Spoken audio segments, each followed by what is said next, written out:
Hey everybody, welcome back to my channel. This is WireDogSec back with another video for you guys. Today's video, we are in TryHackMe. This is the SOC Level 1 learning path. This is the Digital Forensics and Incident Response module.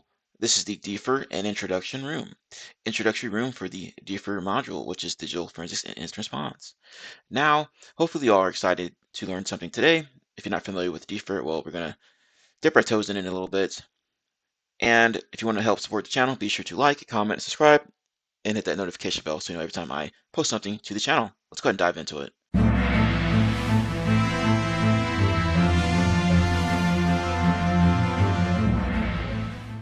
Task 1, Introduction. Learning objectives. Security breaches and incidents happen despite these security teams trying their best to avoid them worldwide. The prudent approach in such a scenario is to prepare for the time when an incident will happen so that we are not caught off guard. Thus, digital forensics and incident response, or DFIR for short, has become an essential subject in defensive security. In this room, we will cover some basic concepts of DFIR and introduce rooms that expand on our knowledge of DFIR. The room will cover the following topics. So we got introduction to DFIR, some basic concepts used in DFIR field, the incident response processes used in the industry, and some of the tools used for DFIR. Okay, task number 2, the need for DFIR. What is DFIR? As already mentioned, DFIR stands for Digital Forensics and Incident Response. This field covers the collection of forensics artifacts from digital devices such as computers, media devices, and smartphones to investigate an incident. This field helps security professionals identify footprints left by an attacker when a security incident occurs, use them to determine the extent of compromise in an environment, and restore the environment to the state it was before the incident occurred. Now, this is the step above the SOC. So in the SOC, you're going to be working with various different alerts, cases of that nature. Then if things need to be escalated, you can call in the DFIR team or DFIR personnel to come in to do some more deep dive investigation, things of that nature. It takes a lot more effort in regards to DFIR, which we're going to find out here shortly, for the digital forensics part of it at least. DFIR helps security professionals in various ways, some of which are summarized below. Finding evidence of an attacker, activity in network, and sifting false alarms from actual incidents. Robustly removing the attacker so their foothold from the network no longer remains. Identifying the extent and time frame of a breach. Finding loopholes that led to the breach. Understanding attacker behavior to preemptively block further intrusion attempts by the attacker. Sharing information about the attacker with the community. So yeah, you'll have the SOC, then you have the incident response team, then DFIR. Sometimes the incident response team and SOC team will be one and the same if it's a small team or whatever. It depends on the organization, but usually DFIR people are, you may have maybe a handful, if that, at the organization that you're in, or more than likely it'll be outsourced to an external party that will do this on behalf of the organization. There's lots of vendors out there that do digital forensics work. As the name suggests, DFIR requires expertise in both digital forensics and incident response. Dividing these two fields this way, the following skill set is needed to become a DFIR professional in digital forensics. These professionals are experts in identifying forensic artifacts or evidence of human activity in digital devices. Incident response. Incident responders are experts in cybersecurity and leverage forensic information to identify the activity of interest from a security perspective. Right, so digital forensics is like more of a deep dive of things, and then its response is like you're going in, you're putting out those fires. So you're going in and triaging, containing the affected systems, what have you. And then if you need to go further than that you can tell that the system was obviously compromised, and then there may be some more things you need to do. You'll probably have to call in the digital forensics experts to come in so they can do their thing there. DFIR professionals know about digital forensics and cybersecurity and combine these domains to achieve their goals. Digital forensics and its response domains are often combined because they are highly interdependent. Its response leverages knowledge gained from digital forensics. Similarly, digital forensics takes its goals and scopes from the incident response process, and the IR process defines the extent of the forensic investigation. So there we go. See how they work together. Question time. What's DFIR stand for? We know it stands for Digital Forensics and Incident Response. All right. So I'm going to just copy and paste this below. DFIR requires expertise in two fields. One of the fields is digital forensics. What's the other field? Well, we know that's going to be incident response. That's the IR part of it. Task number 3, basic concepts of DFIR. So let's take a look here. Now that we have introduced DFIR and why it is needed, let's learn some basic concepts related to DFIR in this task. Artifacts. Artifacts are pieces of evidence that point to an activity performed on a system. When performing DFIR, artifacts are collected to support a hypothesis or claim about the attacker activity. For example, if we are to claim that an attacker used Windows registry keys to maintain persistence on a system, we can use the said registry key to support our claim. In this case, the mentioned registry key will be considered an artifact. Artifact collection is therefore an essential part of the DFIR process.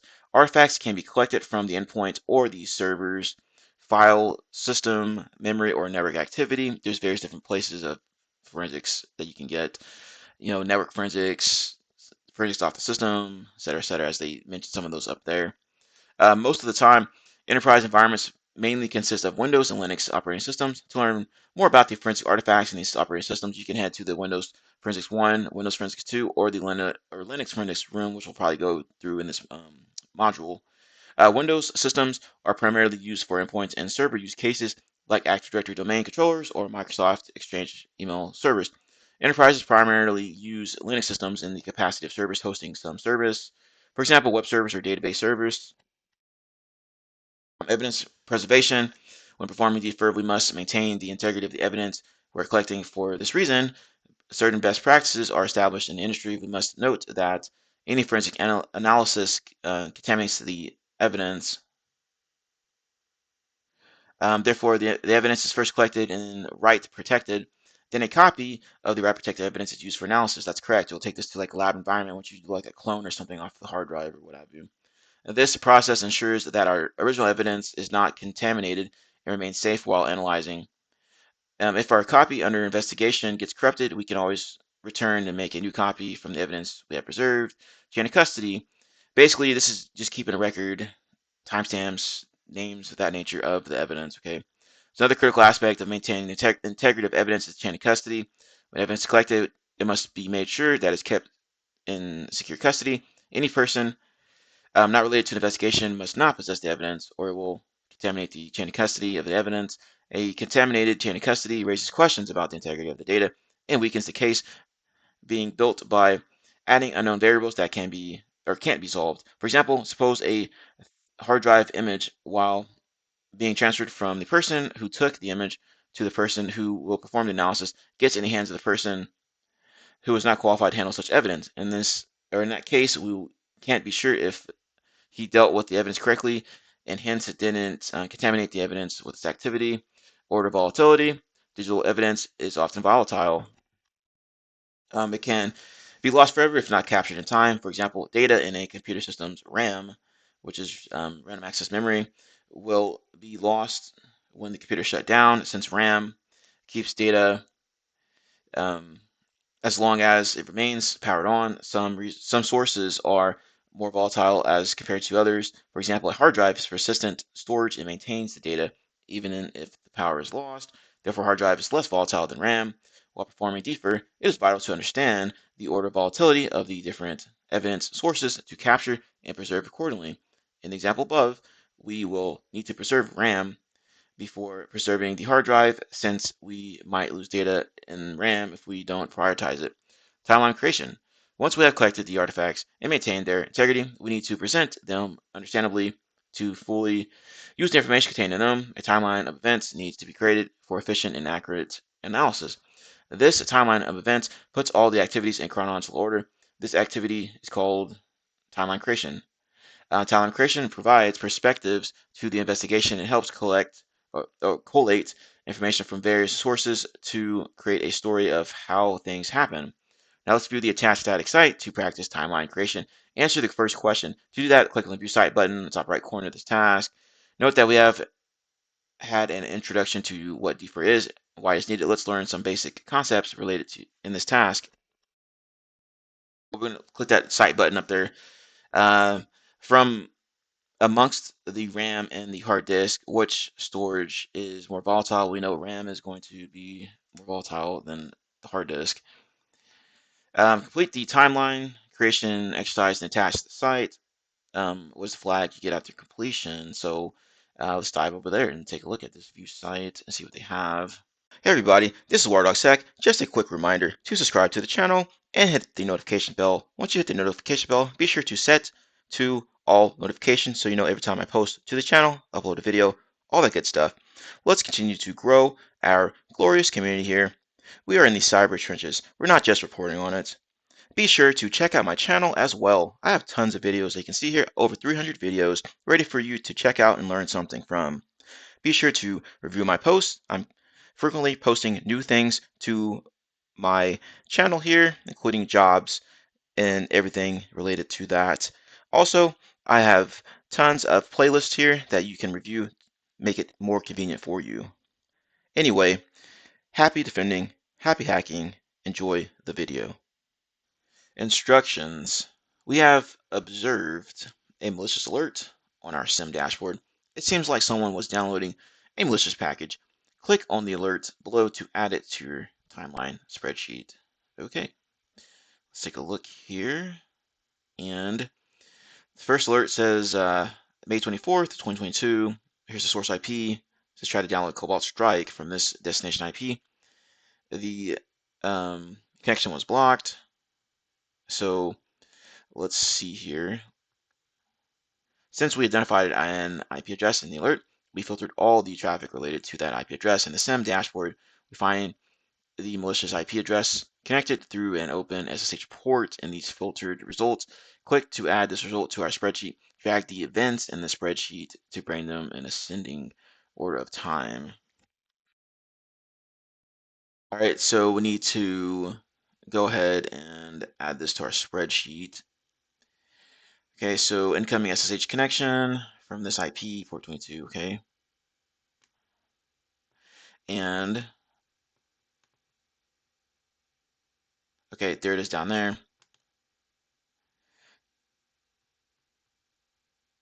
And now we need to, I guess, yeah, it says organize these. So let's move this one up here. There we go. Whoa, all right, something else happened. Now we check the syslog for the compromised host to see what activity was performed by the attacker. That can be of help. Click on the successful login attempt event to add it to the spreadsheet. All right, so all these failed ones, and then here's the last successful one. Add it to our spreadsheet down there. We check the syslog to find other interesting artifacts from the logs. Okay, so application critical events. John Doe executed file name, malicious file, the process malicious file, tried to connect to this IP address. Interesting there. Okay. So clicked on that. It says order all the events in your attack timeline spreadsheet. Okay. So let's go ahead and order them. We got this second one here. All right. Well, that was quick. Congratulations, you successfully created an incident timeline. I wanted to read what it said there and to go through it. I'm not sure if it, let's just go back. Does it?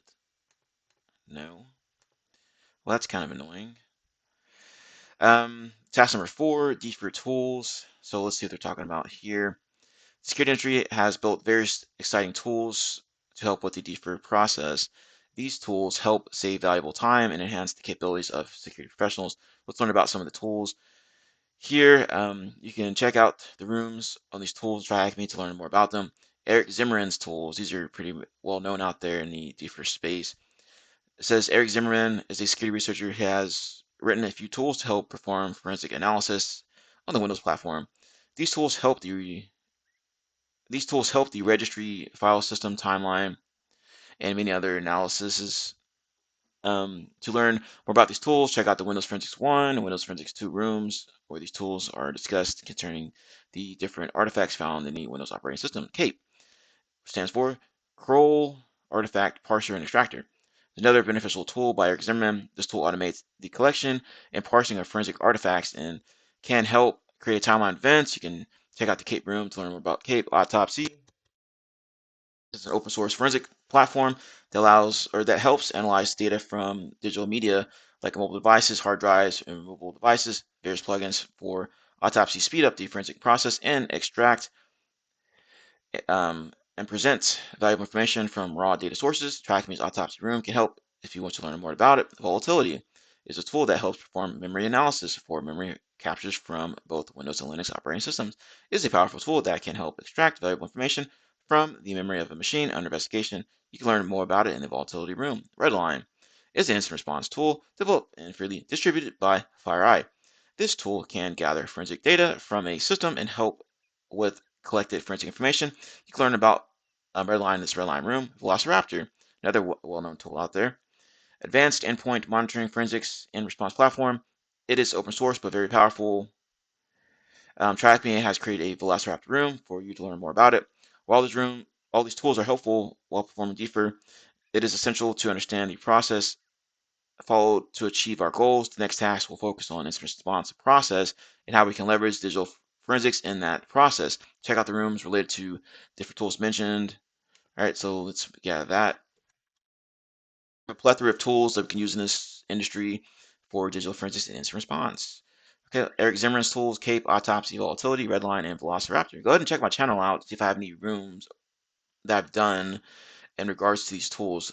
See if I have any videos on these. I'm pretty sure I've done volatility rooms before, but we're done here. And this is just a scratch of the surface. Okay, as I said, we're going to get into these Windows forensics rooms, Linux forensics rooms, and play around with these tools. Okay, if you don't want to wait, you can go ahead and do some Googling. You can use ChatGPT or whatever AI tool you want to use to learn more about these tools. Task number 5, the incident response process. And security operations, the prominent use of digital forensics is to perform incident response. We will learn about the incident response process and observe how digital forensics helps in the IR process in this task. Different organizations have published standardized methods to perform incident response. NIST has defined a process in their SP 861 Incident Handling Guide, which has the following steps: preparation, detection and analysis, containment, eradication, recovery, post-incident activity. I believe NIST just updated this, so now it's a little bit different than what they've been doing. So go ahead and check that out if you're interested. Actually, I may have it pulled up here. Yeah, revision 3, April 2025, and it's a little bit different, as you can see there. All right, maybe I'll include this link to this in the description box. Let's flip back over here. SANS is another well-known vendor out there, organization out there that has this as well. Incident Handler's Handbook identifies these steps here: preparation, identification, containment, eradication, recovery, and lessons learned. You see, it has less steps than the NIST used to have, but I mean, use what works best for your organization. Okay, your organization may use one or the other. It may have taken items from either of these particular documents and then applied to their organization. So you're going to use what works best for your organization. Okay, it might differ based on whatever organization you're at. The steps defined by SANS are often summarized as the acronym um, PICRL, whatever, making them easy to remember. We can see that the steps specified by SANS and NIST are identical. While NIST combines containment, eradication, and recovery, SANS separates them into different steps. Post-incident activity and lessons learned can be comparable, while identification and detection analysis have the same implications. Now that we understand that the two processes are similar, let's learn briefly what the different steps mean. We explain the PICRL steps as they are easier to remember by the acronym, but as described above, they are identical to the steps defined by NIST. At preparation before an incident happens, preparation needs to be done so that everyone is ready in case of an incident. Preparation includes having the required people, processes, and technologies to prevent and respond to incidents. Very important here. This comes down to proper asset inventory when it comes to software, hardware inventory. You're going to need to know who you need to contact in regards to what systems, what applications, who are those owners of those particular assets, right? Identification. An incident is identified through some indicators in the identification phase. These indicators are then analyzed for false positives, documented and communicated to relevant stakeholders. Number 3, containment. In this phase, the incident is contained and efforts are made to limit its effects. Eradication. Next, the threat is eradicated from the network. It has to be ensured that a proper forensic analysis is performed and the threat is effectively contained for eradication. Recovery. Once the threat is removed from the network, the services that had been disrupted or brought back as they were before the incident happened. Lessons learned. Finally, a review of the incident is performed.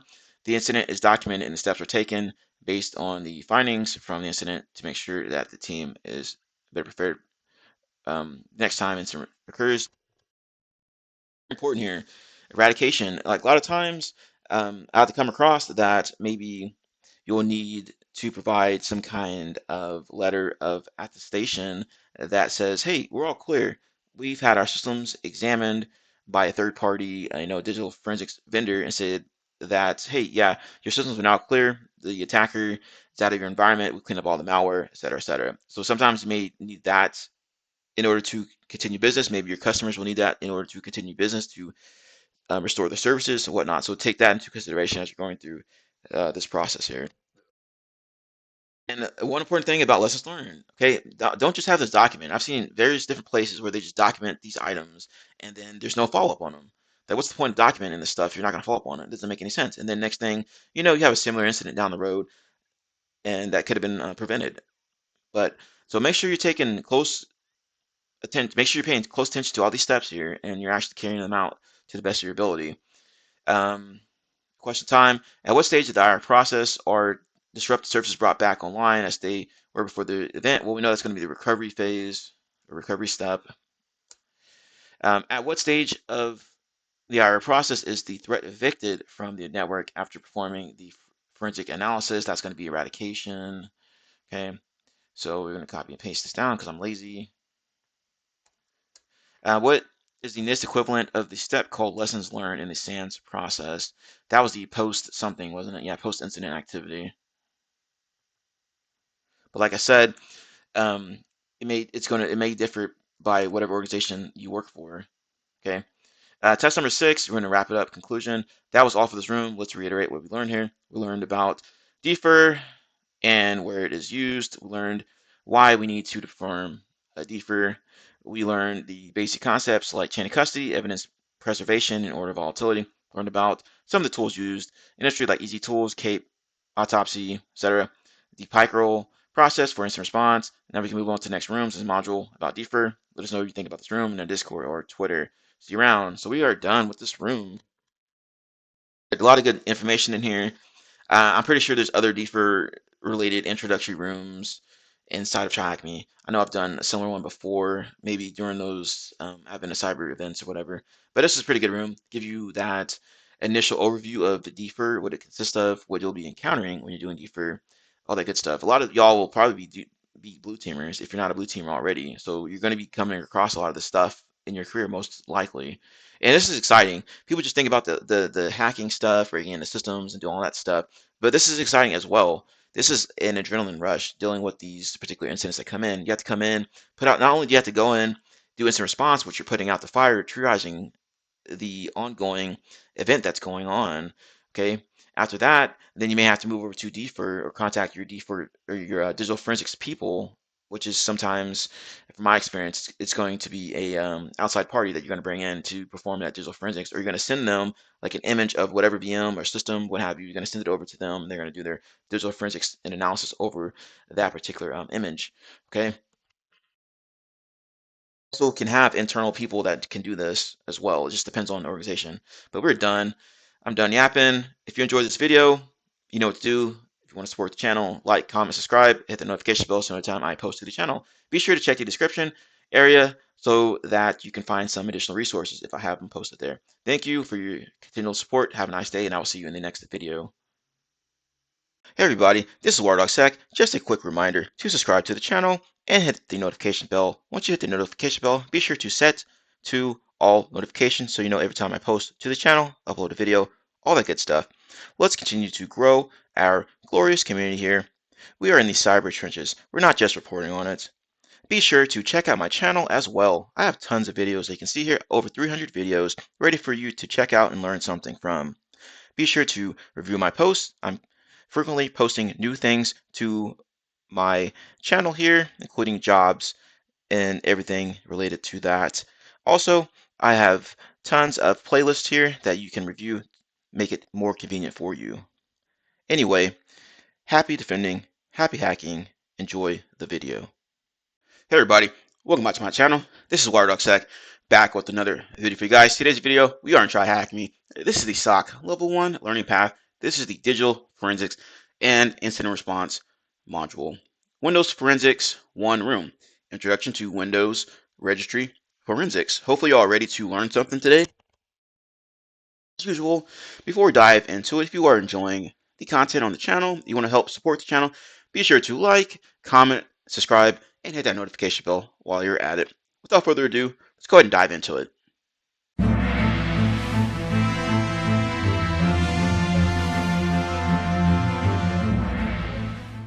Task 1, Introduction to Windows Forensics. Introduction to Computer Forensics for Windows. Computer forensics is an essential field of cybersecurity that involves gathering evidence of activities performed on computers. It is a part of the wider digital forensics field, which deals with forensic analysis of all types of digital devices, including recovering, examining, and analyzing data found in digital devices. The applications of digital and computer forensics are wide-ranging, from the legal sphere, where it is used to support or refute a hypothesis in a civil or criminal case, to the private sphere, where it helps in internal corporate investigations and incident and intrusion analysis. And that's absolutely correct. In the private sphere, basically, they're talking about if you go and work in a corporate environment and you have an incident that you need to respond to. Let's say that a system had gotten breached, had gotten hacked, and the attackers did all kinds of funky things on there.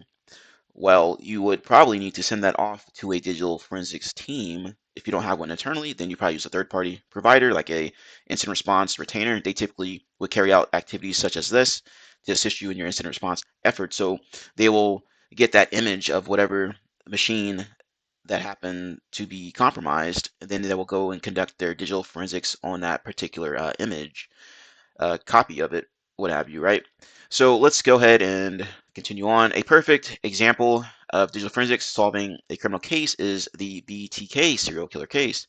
This case had gone cold for more than a decade when the killer started taunting the police by sending letters. The case took a major turn when he sent a floppy disk to a local news station that was later taken into evidence by the police.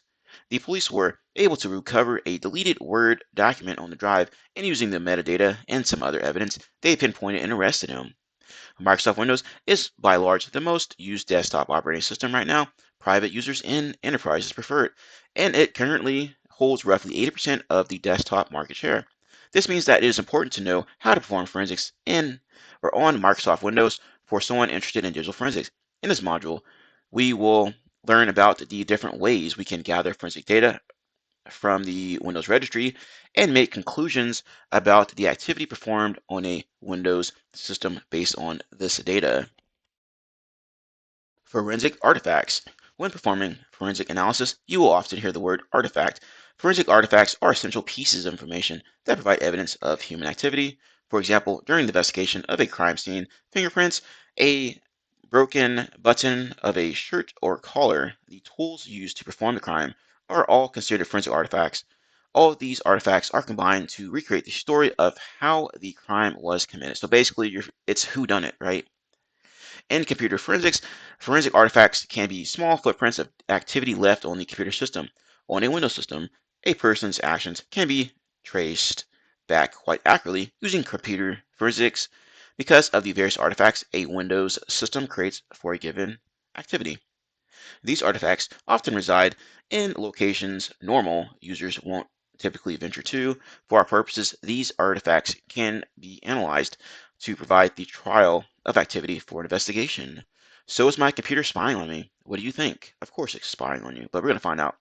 A Windows system keeps track of a lot of activity performed by a user, but is all that tracking for malicious purposes, or is there another reason for that?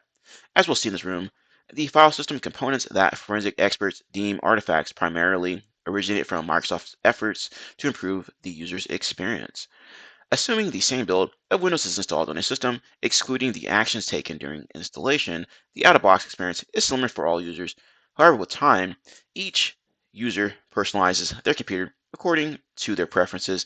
These preferences include the desktop layout and icons, the bookmarks in the internet browser, the name of the user, installing of different applications and logging in to different accounts for each of these applications, and other accounts using the internet browser.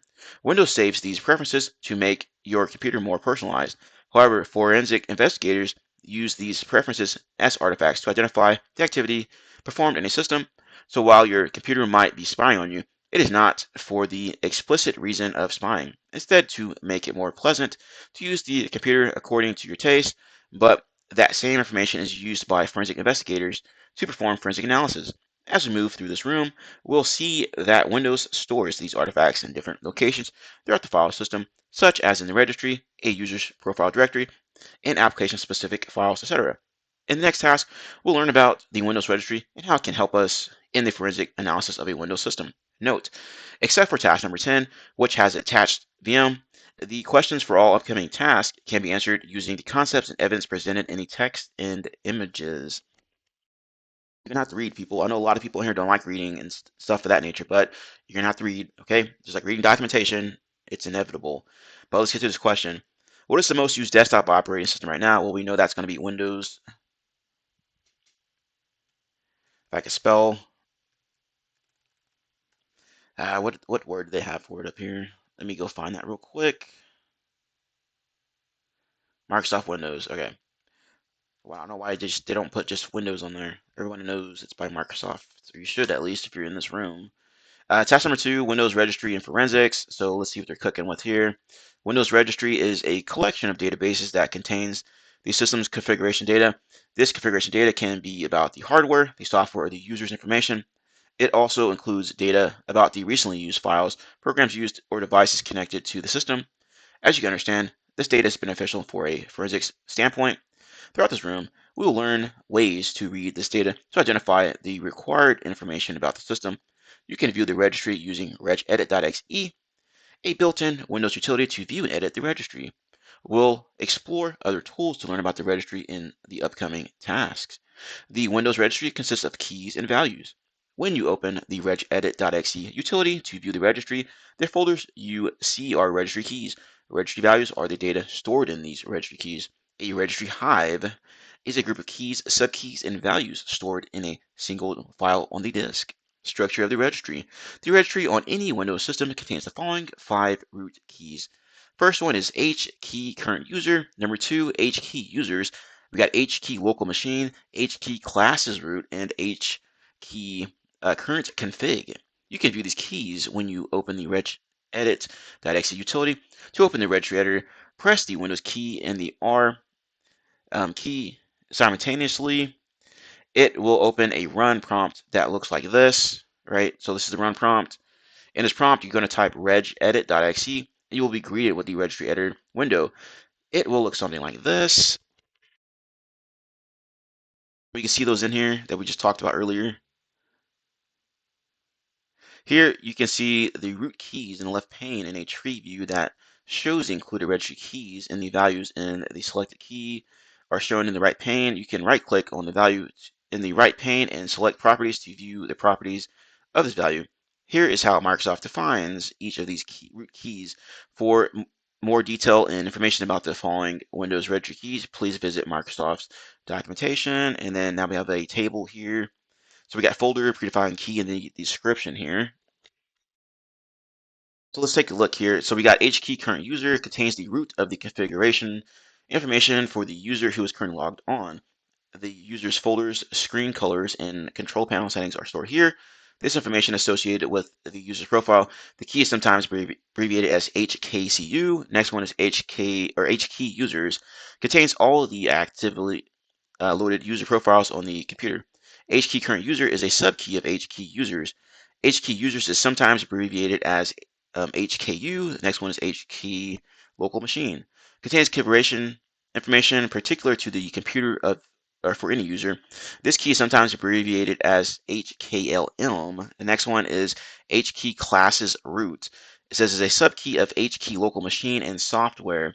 The information that is stored here makes sure that the correct program opens when you open a file by using Windows Explorer. This key is sometimes abbreviated as HKCR.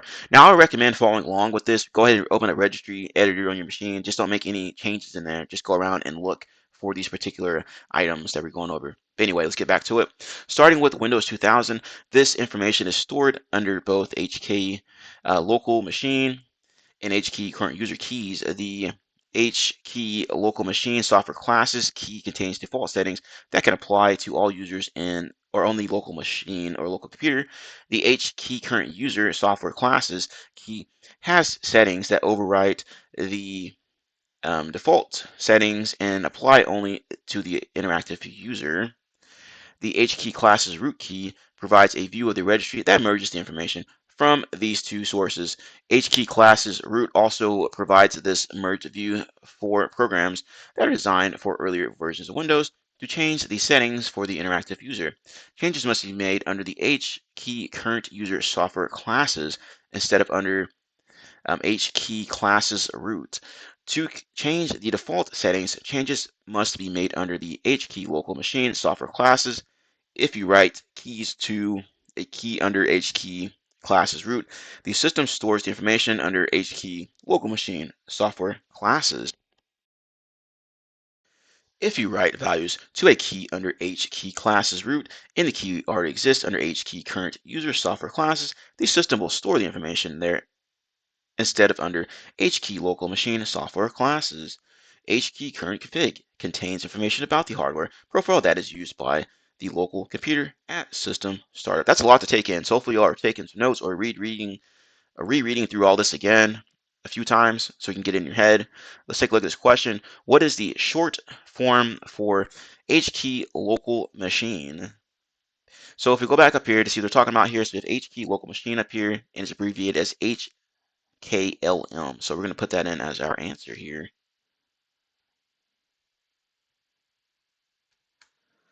All right, so task number 3, we're going to talk about accessing registry hives offline.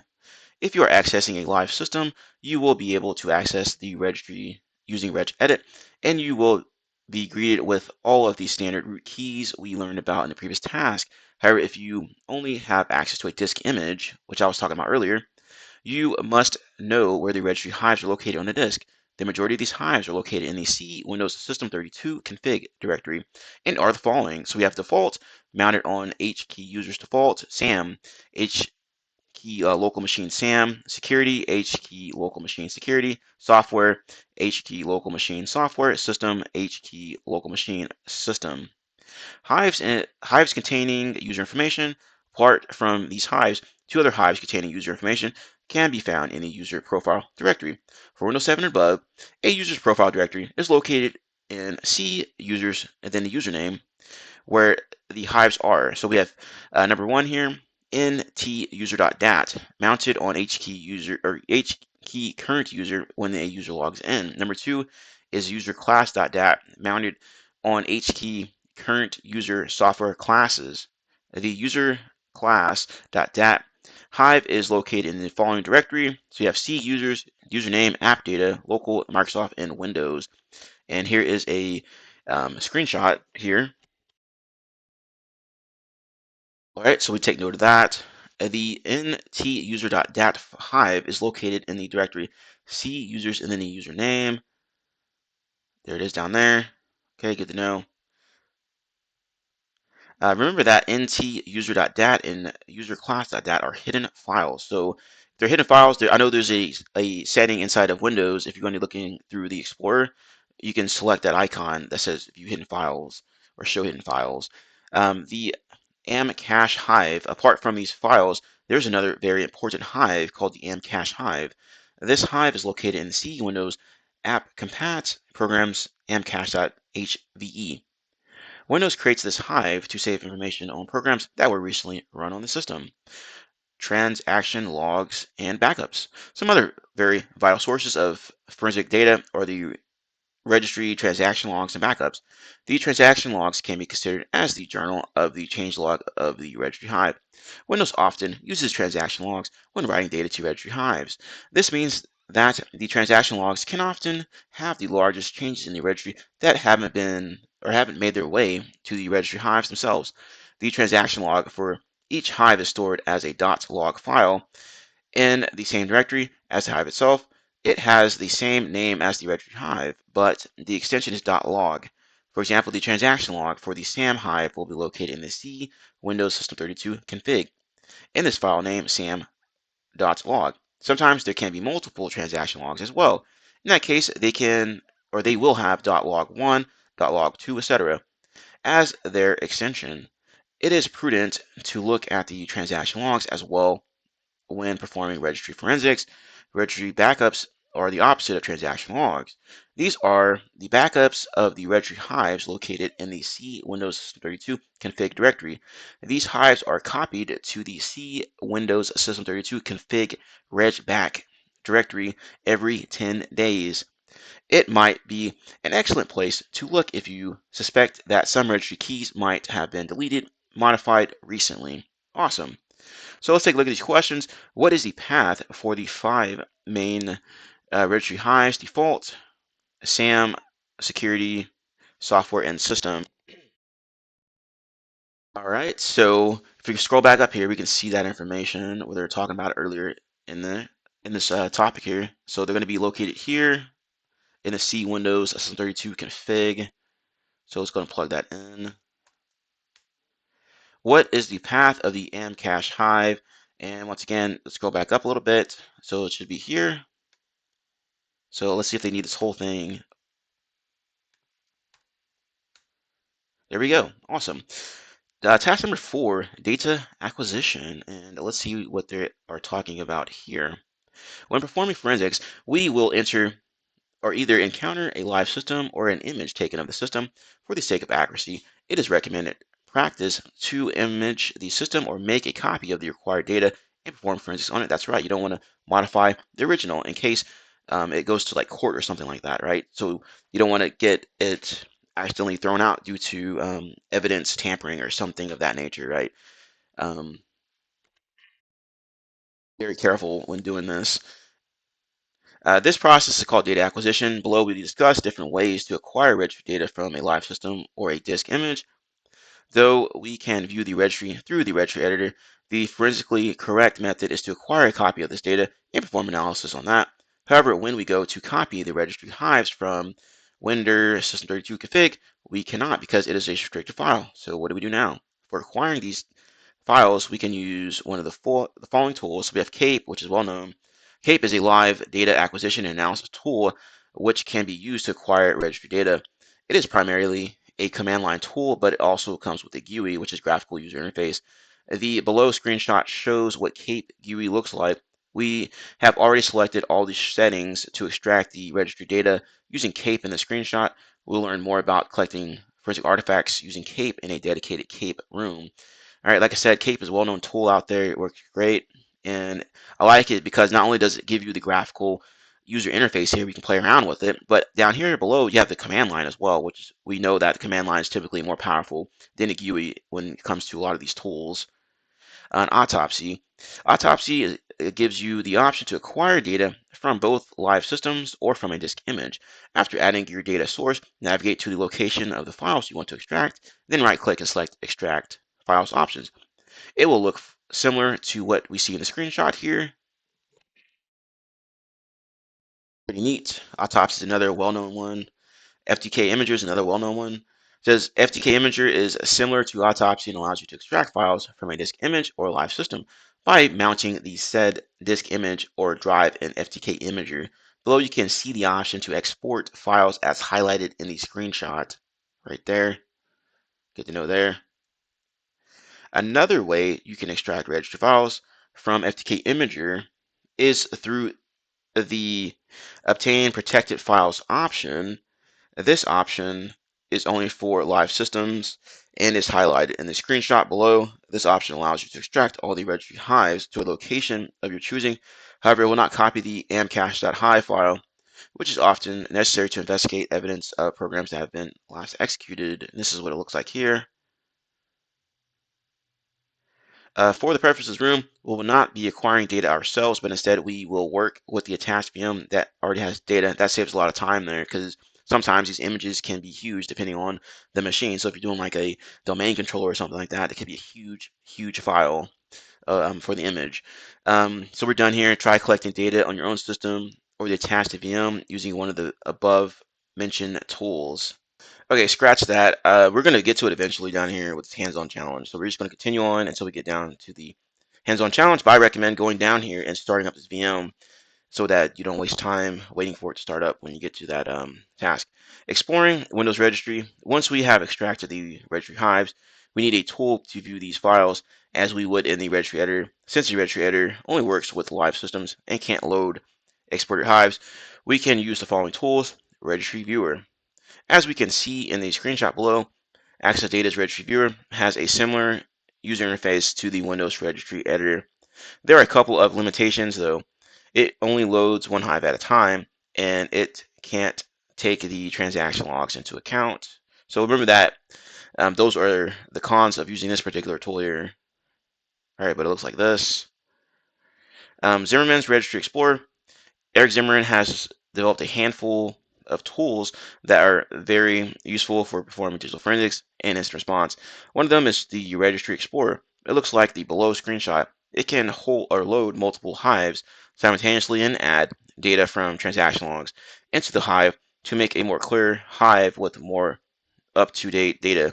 It also has a handy bookmarks option containing forensically important registry keys, often sought by forensic investigators.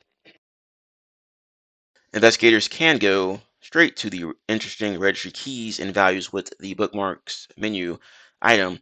We will explore these in more detail in the upcoming tasks. So this is what it looks like here. So this one sounds way more useful than the other one.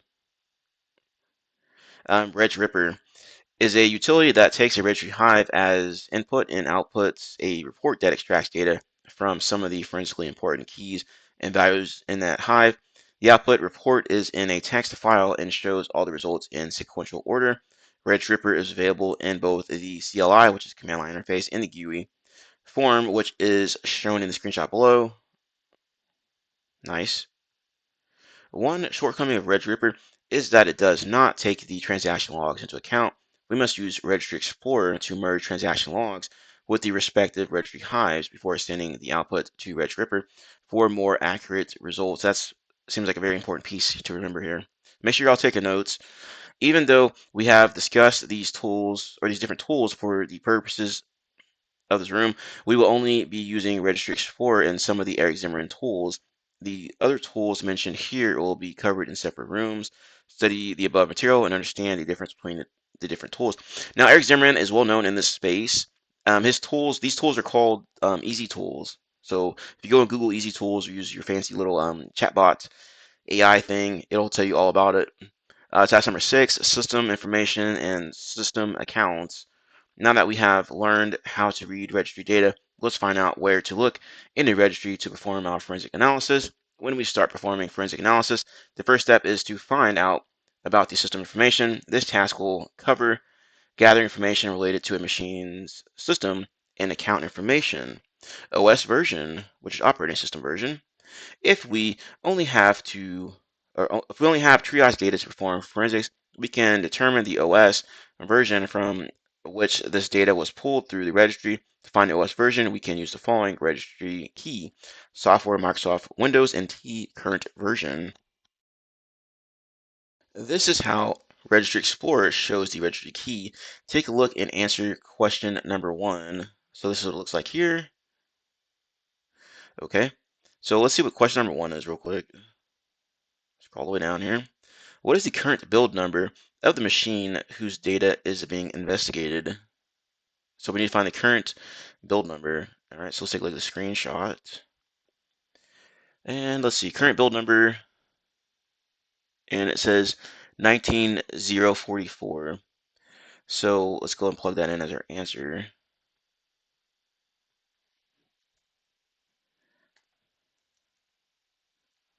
I already forgot what it was. Let me check again. 19044.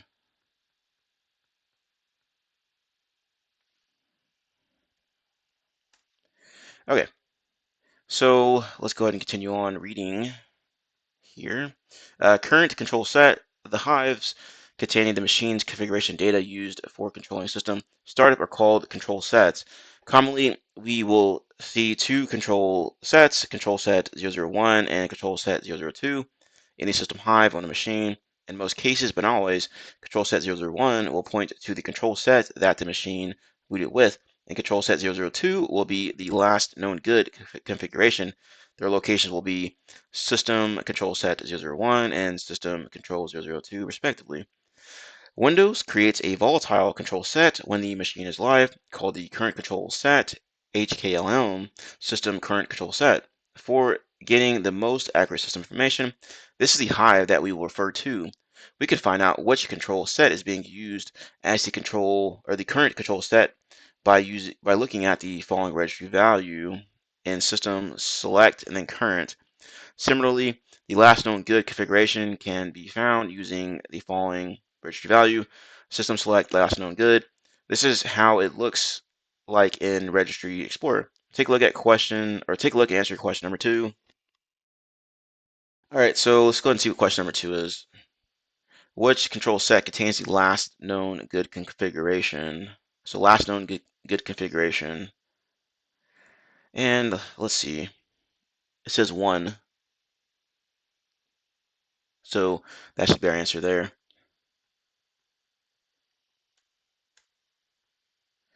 All right. Next one, what is the computer name of the computer? So that's probably going to be what the next thing is going to be, computer name.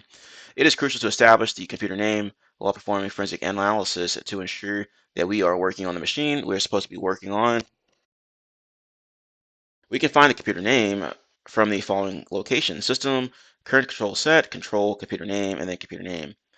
Registry Explorer shows it like this. Take a look and answer question number 3. Okay, so computer name is THM -4N6. So -4N6. Let's go and plug that in.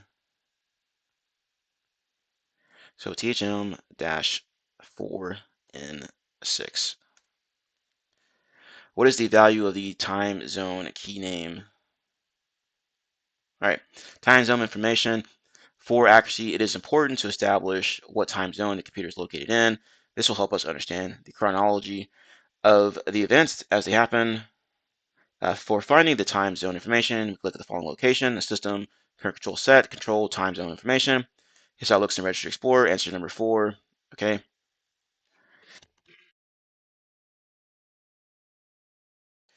Okay, so, and question number 4 was, what is the value of the time zone key name?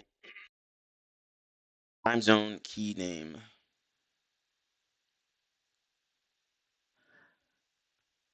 All right, so we need to find time zone key name, Pakistan Standard Time. There we go. Pakistan Standard Time. Next one is what is the DHCP IP address? Okay, so let's find that real quick. Um, the time zone information is important because some data in the computer will have their timestamps in UTC, GMT, and others in the local time zone. Knowledge of the local time zone helps in establishing a timeline of merging data from all the sources. Network interfaces and past networks. The following registry key will give us a list of network interfaces on the machine we are investigating: system, current control set, services, TCP/IP, parameters, interfaces. Take a look at the registry key as shown in Registry Explorer. Answer question number 5. So let's take a look here. Use the DHCP IP address. So 192.168.158. 100.58. Okay. 192.168. Today's not my day remembering stuff. I always have to go back and check it again. But let's find it again. 100.58. 58. All right. What is the RID or RID of the guest user account? So let's see here. All right. Each interface is represented with a unique identifier GUID subkey, which contains values relating to the interface's TCP IP configuration, or sorry, TCP IP configuration. This key will provide us with information like IP addresses, DHCP IP addresses, and subnet mask, DNS servers, and more. This information is significant because it helps you make sure that you are performing forensics on the machine that you're supposed to perform it on. The past networks a given machine will or was connected to can be found in the following locations: software, Microsoft Windows NT, current version, network list, signatures unmanaged, and um, signatures managed. All right, so this is what it looks like here. These registry keys contain past networks as well as the last time they were connected. The last right time of the registry key points to the last time these networks were connected. Auto start programs, auto runs. The following registry keys include information about programs or commands that run when a user logs on.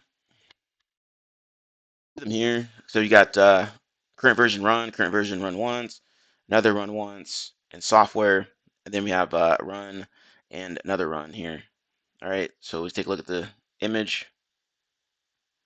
The following registry key contains information about the services, so system, current control set, services. Notice the value of the start key in the screenshot. Start key is set to 2. In this registry key, if the start key is set to 0x02, this means that the service will start at boot. Okay, so that is good to know. SAM Hive and user information. The SAM Hive contains user information, or user account information, and login information, and group information. This information is mainly located in the following location: SAM, domain, account, users. Take a look at below screenshot, answer number 6. Okay, what was number 6 again? We need to find the RID of the guest user account. So let's see here. Guest user account, guest. Okay, so 501 or 501 is the guest. So let's go ahead and plug that in real quick so we don't forget. All right, so we're done with that. The information contained here includes the relative identifier, RID, of the user, number of times the user logged in, last login time, last failed login, last password change, password expiry, password policy, password hint, any groups that the user is part of. So very useful there. Hey everybody, this is WireDogSec. Just a quick reminder to subscribe to the channel and hit the notification bell. Once you hit the notification bell, be sure to set to all notifications so you know every time I post to the channel, upload a video, all that good stuff. Let's continue to grow our glorious community here. We are in the cyber trenches. We're not just reporting on it. Be sure to check out my channel as well. I have tons of videos. You can see here over 300 videos ready for you to check out and learn something from. Be sure to review my posts. I'm frequently posting new things to my channel here, including jobs and everything related to that. Also, I have tons of playlists here that you can review, make it more convenient for you. Anyway, happy defending, happy hacking, enjoy the video. Task 7, usage or knowledge of files, folders. Recent files. Windows maintains a list of recently opened files for each user. As we might have seen when using Windows Explorer, it shows us a list of recently used files. This information is stored in the NT user hive and can be found on the following location: ntuser.dat, software, Microsoft Windows, current version, Explorer, and recent docs. So we have an image here of what that looks like here. Recent docs, all kinds of nifty things here. Registry Explorer allows us to sort data contained in registry keys quickly. For example, the Recent Documents tab arranges the most recently used MRU file at the top of the list. Registry Explorer also arranges them so that the most recently used file is shown at the top of the list and the older ones later. Another interesting piece of information in this registry key is that there are different keys with the file extensions, such as .pdf, .jpg, .docx, etc. These keys provide us with information about the last used files of a specific file extension. So if we are looking specifically for the last used PDF files, we can look at the following registry key: nt user data or .dat, software, Microsoft Windows, current version, Explorer, recent docs, .pdf. Registry Explorer also lists the last open time of these files. Answer question number 1 by looking at the above screenshot. So question number 1, when was Easy Tools opened? So when was Easy Tools opened? Easy Tools was opened 2021, 12/01, 1334. So let's see here. Hopefully you're just needing the date. So 2021, 12/1.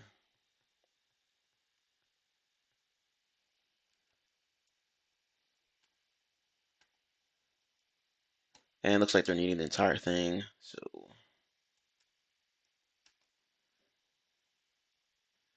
okay, I don't know what happened there. My numlock's not working. That's weird. All right, so what was the time again? In 1334. At what time was my computer last interacted with? Okay, that's probably the next one we're gonna get into here. And let's see here. Office recent files. Similar to recent doc, maintained by Windows Explorer, Microsoft Office also maintains a list of recently open documents. This list is also located in the NT user hive. It can be found in the following location: ntuser.dat software Microsoft Office version. The version number for each Microsoft Office release is different. An example registry key will look like this. So we have Office 15.0, then Word. Here, the 15.0 refers to Office 2013. A list of different Office releases and their version numbers can be found on this link there. Starting from Office 365, Microsoft now ties the location to the user's live ID. In such a scenario, the recent files can be found at the following locations. So that's going to be in Microsoft Office version user MRU, live ID, and then the ID number, then file MRU. In such a scenario, the recent files can be found at the following location. This location also saves the complete path of the most recently used files, shell bags. When any user opens a folder, it opens in a specific layout. Users can change this layout according to their preferences. These layouts can be different for different folders. This information about the Windows shell is stored and can be identified by or can identify the most recently used files and folders. Since the setting is different for each user, it is located in the user hives. We can find this information in the following locations, which are these here. Okay, so we have Microsoft Windows shell bags, shell bag MRU, shell bag MRU again, and then bags down there. So make sure to take note of those locations. Registry Explorer doesn't give us much information about shell bags. However, another tool from Eric Zimmerman's tools called Shellbag Explorer shows us the information in an easy to use format. We just have to point to the Hive file we have extracted, and it parses the data and shows us the results. An example is shown below. Take a look and answer question number 2. So let's see what number 2 was again. What time was my computer last interacted with? Last interacted with. Okay, last interacted with, and we have that right here, my computer, and then last interacted. So 1306:47. All right. So 2021, I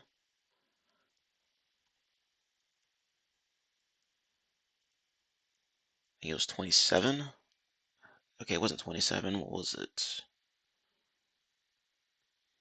47. All right. So next one here. Open, save, and last visited dialog MRUs. When we open or save a file, a dialog box appears asking us where to save or open that file from.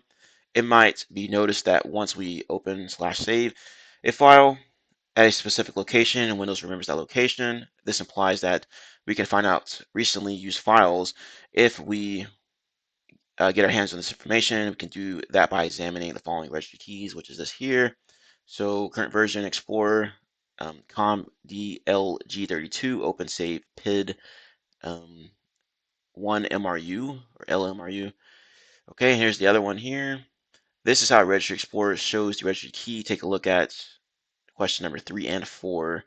All right, so we got Notepad, then there's absolute path, which I think it asked for, then open on. So let's take a look here. Absolute path, Notepad. So C, and what was it? Computer.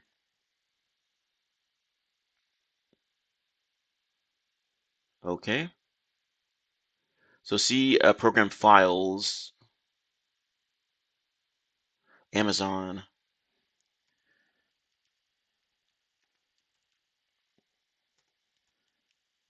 Okay, Amazon, and then EC2 config service.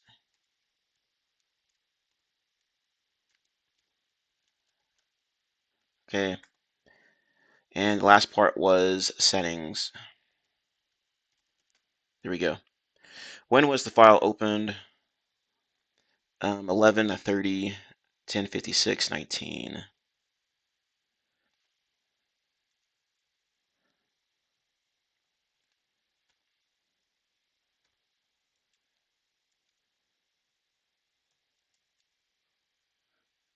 Okay, what was it? 11:30, 10:56, 19. I'll put 11:20 instead of 30. 11:30. There we go. Okay, so we're done with that one. Windows Explorer address search bars. Another way to identify a user's recent activity is by looking at the paths typed in Windows Explorer address bar or searches performed using the following registry keys, respectively. All right, and those keys are here. So we have current version, Explorer, type paths, and then um, word will query. Here is how type paths key looks like in the Registry Explorer. All right, that's good to know there. So we're going to continue on to task number 8, evidence of execution. User Assist. Windows keeps track of applications launched by the user using Windows Explorer for statistical purposes in the User Assist registry keys. These keys contain information about the program's launch, the time of their launch, and the number of times they were executed. However, programs that were run using the command line can't be found in the User Assist keys. The User Assist key is present in the NT user hive mapped to each user's GUID.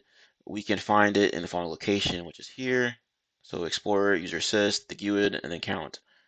Take a look at the below screenshot from Registry Explorer and answer question number 1. Okay. So let's see what question 1 is asking. How many times was the File Explorer launched? File Explorer launched. All right. Let's see here. There's File Explorer, and it says 26. So that should be our answer there. All right. Next one up is the shim cache. Is a mechanism used to keep track of application compatibility with OS and tracks all applications launched on the machine. Its main purpose in Windows is to ensure backward compatibility of applications. It is also called Application Compatibility Cache. App Compat Cache is located in the following location in the System Hive, which is here. Session Manager, App Compat Cache. Shim Cache stores file name, file size, and the last modified times of the executables. Our go-to tool, the Registry Explorer, doesn't parse shim cache data in a human readable format, so we go to another tool called Compat Cache Parser, also part of Eric Zimmerman's tools. It takes the system hive as input, parses the data, and outputs a CSV that looks like this. So very, very, very useful. We can use the following command to run the app compat cache parser utility, which is this here. So app compat cache parser.exe-csv, path to save output -f, path to system hive for the data parsing, then -c control set to parse. The output can be viewed using Easy Viewer, another one of Zimmerman's tools. Amcache. The Amcache hive is an artifact related to Shimcache. This performs a similar function to Shimcache and stores the additional data related to program executions. This data includes execution path, installation, execution, and deletion times. Any SHA-1 hashes of the executed programs. This hive is located at the file system at appcompat programs amcache.hve. Information about the last executed programs can be found in the following hive. amcache.hve, root file, then volume GUID. This is how Registry Explorer parses the amcache hive, so take note of that. Okay, BAM, DAM. Background Activity Monitor, or BAM, keeps a tab on the activity of background applications. Similar, Desktop Activity Monitor, or DAM, is a part of Microsoft Windows that optimizes the power consumption of the device. Both of these are part of the modern standby system in Microsoft Windows. In Windows Registry, the following locations contain information related to BAM and DAM. This location contains information about the last run programs, their full paths, and last execution times. So located here, you got BAM and then DAM. Below, you can see the Registry Explorer parses data from BAM. Okay, so take note of that. Sweet. What is another name for sham cache? Which of the artifacts also saves SHA-1 hashes of the executed programs? And we just went past that, right? That was the, let's see here.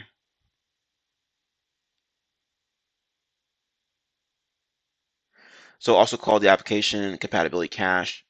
So let's go and grab this one. I think this was the first question they had asked. Yeah. Then we need to find the one that does the SHA-1, which we just read about here. Yeah.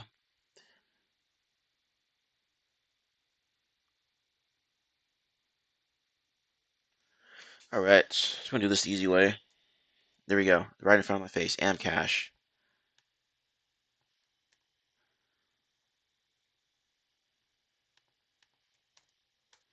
I know I had saw it somewhere. Which of the artifacts saves the full path of the executed programs? So which one saves the full path? Their full paths. Okay, so this is going to be the BAM and DAM. Do we need a full name here? No, we don't. Okay. BAM and DAM. Oop, there we go. Task number 9, external devices, USB device forensics. So let's see what they're cooking with here. When performing forensics on a machine, often the need arises to identify if any USB or removable device or drives were attached to the machine. If so, any information related to those devices is important for a forensic investigator. In his task, we will go through the different ways to find information on the connected devices and the drives on a system using the registry. Device identification. The following locations keep track of USB keys plugged into a system. These locations store the vendor ID, product ID, and version of the USB device plugged in, and can be used to identify unique devices. These locations also store the time and the devices were plugged into the system. So we have a system control set, enum, USB store, and then enum USB. Registry Explorer shows information in a nice, easy to understand way. Take a look at this and answer your questions 1 and 2. Okay, so 1 and 2, let's see if they're asking. What is the serial number of the device from the manufacturer, Kingston? So Kingston serial number. Let's take a look. Kingston, and then we need the serial number, which is this long one here. All right. Well, that's going to be a pain to type in. So let's fast forward. I'm going to fast forward all of these to make it easier to go through. All right, so we have the serial number right there. All right, we have both serial numbers, but we need the Kingston one. So go ahead and grab that, type it in for our answer there. And then question number 2, what is the name of this device? So let's go back up here and we can see the name, device name. There we go. So plug that in. Kingston Data Traveler 2.0 USB device. Is our answer there. Next one is what is the friendly name of the device from the manufacturer Kingston? So we're going to get into that here shortly. First and last times. Similarly, the following registry key tracks the first time the device was connected, the last time it was connected, and the last time the device was removed from the system. And it's located here. So take note of that. In this key, the pound or number sign can be replaced by the following digits to get the required information. So you have the value, then information there. First connection time, last connection time, and last removal time.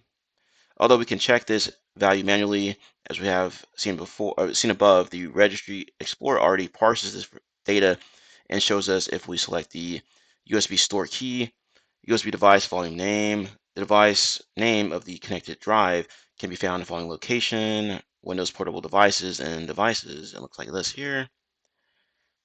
Okay, there's a friendly name, which I think is the next question.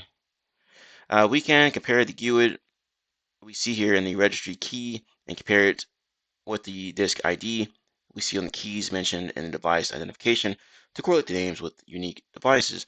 Take a look at these two screenshots and answer question number 3. Combining all this information, we can create a fair picture of any USB devices that were connected to the machine we're investigating. So once again, what's the friendly name of the device from the manufacturer Kingston? That's going to be USB, as we can see up here. So we're done with that task. Now we're going to get some hands-on stuff here with 10. We got a challenge. So now that we have learned something, let's put it into practice. Launch the VM. A Windows VM should show up in the right after your browser window. Please allow a few minutes for the machine to boot. If you don't see a desktop, click the show split screen. The setup is preferred, or if preferred, use the following credentials to log into the machine. Okay. Once we log in, we will see 2 folders on the desktop named Triage and Easy Tools. The triage folder contains a triage collection collected through KAPE, which has the same directory structure as the parent. This is where our artifacts will be located. The Easy Tools folder contains Eric Zimmerman's tools, which we will be using to perform our analysis. You'll also find Registry Explorer, Easy Viewer, and app cache parser.exe in the same folder. Note, although the Autopsy tool on the desktop can be used to solve this issue, it is recommended that you use the Easy Tools as demonstrated in this room. So the challenge, and so we need to use Easy Tools, not Autopsy. Okay. The challenge, now that we know where the required toolset is, we can start an investigation. We'll have to use our knowledge to identify where the different files for the relevant registry hives are located and load them into the tools of our choice. Let's answer the questions below using our knowledge of the registry artifacts. Scenario: one of the desktops in the research lab of organization X is suspected to have been accessed by someone unauthorized. Although they generally have only one user count per desktop, there are multiple user counts observed on the system. It is also suspected that the system was connected to some network drive and a USB device was connected to the system. The triage data from the system was collected and replaced on the attached VM. Can you help Organization X with finding answers to the below questions?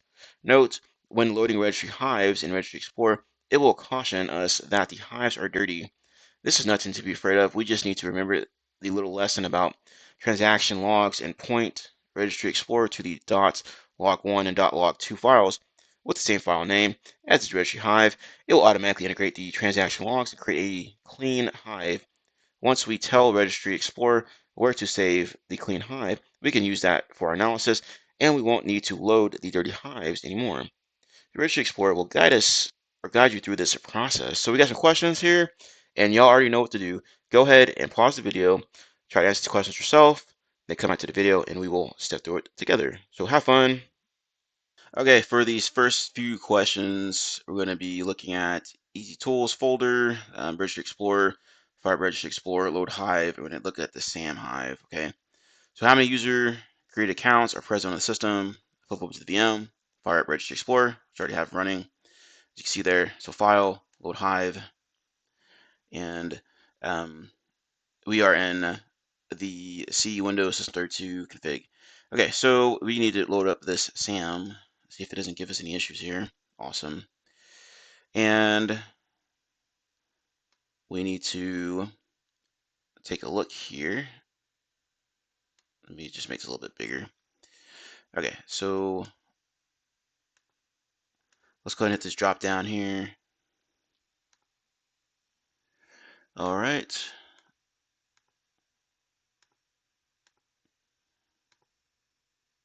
Users. Okay, it looks funky. And let's see if I can make it bigger. There we go. This is what I was looking for here. Make it full screen, and then see if we double click in here. Let's do this. There we go. All right, so this looks a little bit cleaner, but let's go ahead and drag this over. All right, so we need to, how many user counts are present on the system? Yeah, how many created accounts are present in the system? Okay, so we see that these are going to be the default ones: administrator, guest, default account, this WDAG utility or whatever. The ones that are created are going to be these here. So we have user 2, user, and this last one. So we got 3 listed there. So we'll plug in 3 as our answer for that.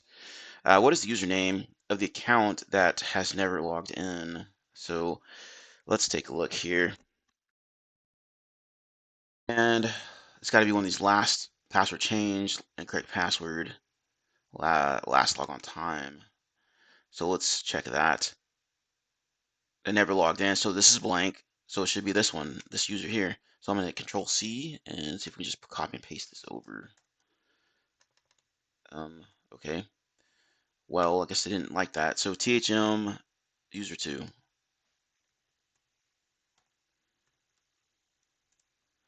All right. What's the password hint for the user THM496? So THM496, and we need to find that password hint, which is probably going to be this field here. Password hint, and it says count. So count. Okay. Now let's go ahead and grab these next answers here. All right, next one is when was the file changelog.txt accessed? So flip back over to our VM. Now this one is going to be located in the C users THM 496 desktop triage C users THM dash 49 4N6, sorry, because that's the active user on the machine, right? So let's go ahead and check that here. 496, and then we need to load up this into user.dat to get that information there. All right, for this one, let's talk about dirty hive detected. You want to replay transaction logs against this hive? Sure. Okay. When in doubt, select them all. Let's just do this first one, I guess. Let's see. Okay, that's good to know there. This is the clean one, so let's just throw this into triage, C, and I forgot where this was. Okay, yeah, users. This user here, and we'll just save it in here. Do you want to load the updated hive? Yes. Do you want to load the dirty hive? No. Okay, so let's take a look at this one here, and you want to expand this. Let's check this question again. When was the file changelog.txt accessed? So we need to find that. And if I check my notes here, we can find that in the recent docs. So we need to go to software, Microsoft Windows, current version, Explorer, recent docs. So software, current, software, Microsoft Windows.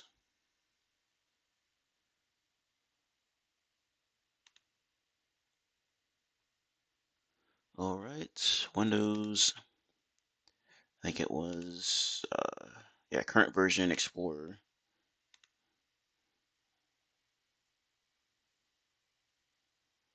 And I just scrolled past it. All right, now we need to find recent docs right there. Sweet. Right off the bat, we can see it here, changelog.txt, and here's the opened on. So let's go ahead and Control C, see if we can grab it out of here. There we go. So it should be the same date. If you want to double check it, plug that in. But that's the date we needed there. The next one is what is the complete path from where the Python 3.8.2 installer was run. So once again, I'm gonna check my notes here, and we're gonna look at the user assist area. Let's flip back over here. So let's take a look here, and let's see if I can minimize this. So user assist, software Microsoft Windows, current version, Explorer, user assist. All right, I had to manually navigate to it, but it's in the same area. So software, Microsoft Windows, current version, Explorer, user assist, and it's going to be this GUI there, and then count. So we see that here, the GUI, and then we see the count. And we needed to grab, let's see here, it was what is the complete path from where the Python installer was run. So there's this little nifty find thing here. So let's just type in Python, enter. There we go. So we have Z setups Python 3.8.2.exe. So that should be our answer there. And next one is, when was the USB device with the friendly name USB last connected? So let's take a look here. So when you go to software, Microsoft Windows, portable devices, and then devices. So let's go ahead and back out a little bit. All right, for this one, we need to go to C Windows System32 config, load up this system here. Okay, yes, okay, and then we'll do this first one here. All right, we'll do the same thing. We'll just save it to the triage folder, whatever. We'll just save it here. Okay, so we're done with that. Dirty Hive, no, I don't want to load it. So once this is done loading up, now we can go and sift through here, and we need to go to this system control sets, enum, USB store. Okay, so we need to find this information here. All right, now we didn't see that initial friendly name, but what you have to do is, in order to find this friendly name, you have to go and load up the software hive, okay? So the software, and then go to Microsoft Windows Portable Devices, and then Devices, which I'm in right now. You can see this down here at the bottom. And you gotta take note of this GUID. So once you have taken note of that, you have to go back and use that information in the system hive that we were just in before. Now go down to the system hive, and then you go to enum, right? And then inside enum is that USB store. So click on that, and that's where you will use that GUID information in order to find that the one in question here, which should be this one here, this Kingston one. And then just grab this last connected time. So that was not as straightforward as I thought it would be, but that's how you can get to that particular answer. Just grab that, plug it in as our answer, which is odd because it says um, when was the USB device with the friendly name USB last connected. And if you take a look here, I mean, I don't see that in here for the friendly name, unless it's in a different location. But that's the one I grabbed out of here and plugged it in as the answer.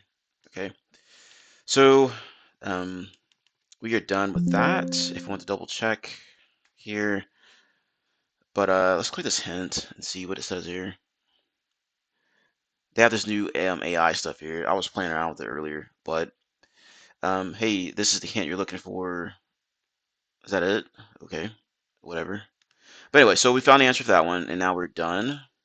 Task number 11, conclusion. Phew, wasn't that interesting? We have learned how to gather basic information about a computer and its users, identify which files they used, which programs they ran, and any external devices connected to the system. If it was a little harder for you to keep track of all the artifacts, download this cheat sheet on this task. So you can check out this cheat sheet and very useful information. I wish I had included this earlier on. This would have been very helpful. But sometimes you have to fumble around and stumble through some things.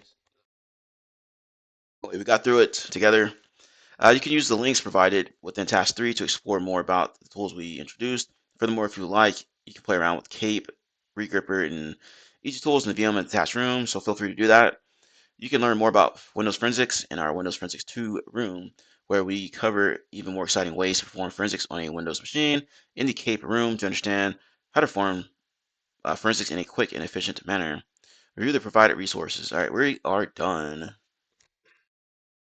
So hopefully you made it through all the way to the video. Hopefully you had fun. Hopefully you learned something. And if you enjoyed the content, be sure to like, comment, subscribe, hit that notification bell if you want to help support the channel. As always, thank you for taking the time to watch my video. Have a nice day, and I will see you later. Hey everybody, this is WireDogSec. Just a quick reminder to subscribe to the channel and hit the notification bell. Once you hit the notification bell, be sure to set to all notifications so you know every time I post to the channel, upload a video, all that good stuff. Let's continue to grow our glorious community here. We are in the cyber trenches. We're not just reporting on it. Be sure to check out my channel as well. I have tons of videos that you can see here, over 300 videos ready for you to check out and learn something from. Be sure to review my posts. I'm frequently posting new things to my channel here, including jobs and everything related to that. Also, I have tons of playlists here that you can review, make it more convenient for you. Anyway, happy defending, happy hacking, enjoy the video. Hey everybody, welcome back to my channel. This is WireDogSec, back with another video for you guys. Today's video, we are in TryHackMe. This is the SOC Level 1 learning path. This is the Digital Forensics and Incident Response module. This is the Windows Forensics 2 room. Learn about common Windows file systems and forensic artifacts in the file system. So we're going to carry on from what we learned from the Windows Forensics 1 video. If you have not seen that video yet, please go ahead and search for it in my channel and check it out before you come to this video. And be sure to take good notes. Without further ado, go ahead and like, comment, and subscribe. Hit that notification bell. Let's go ahead and dive into it.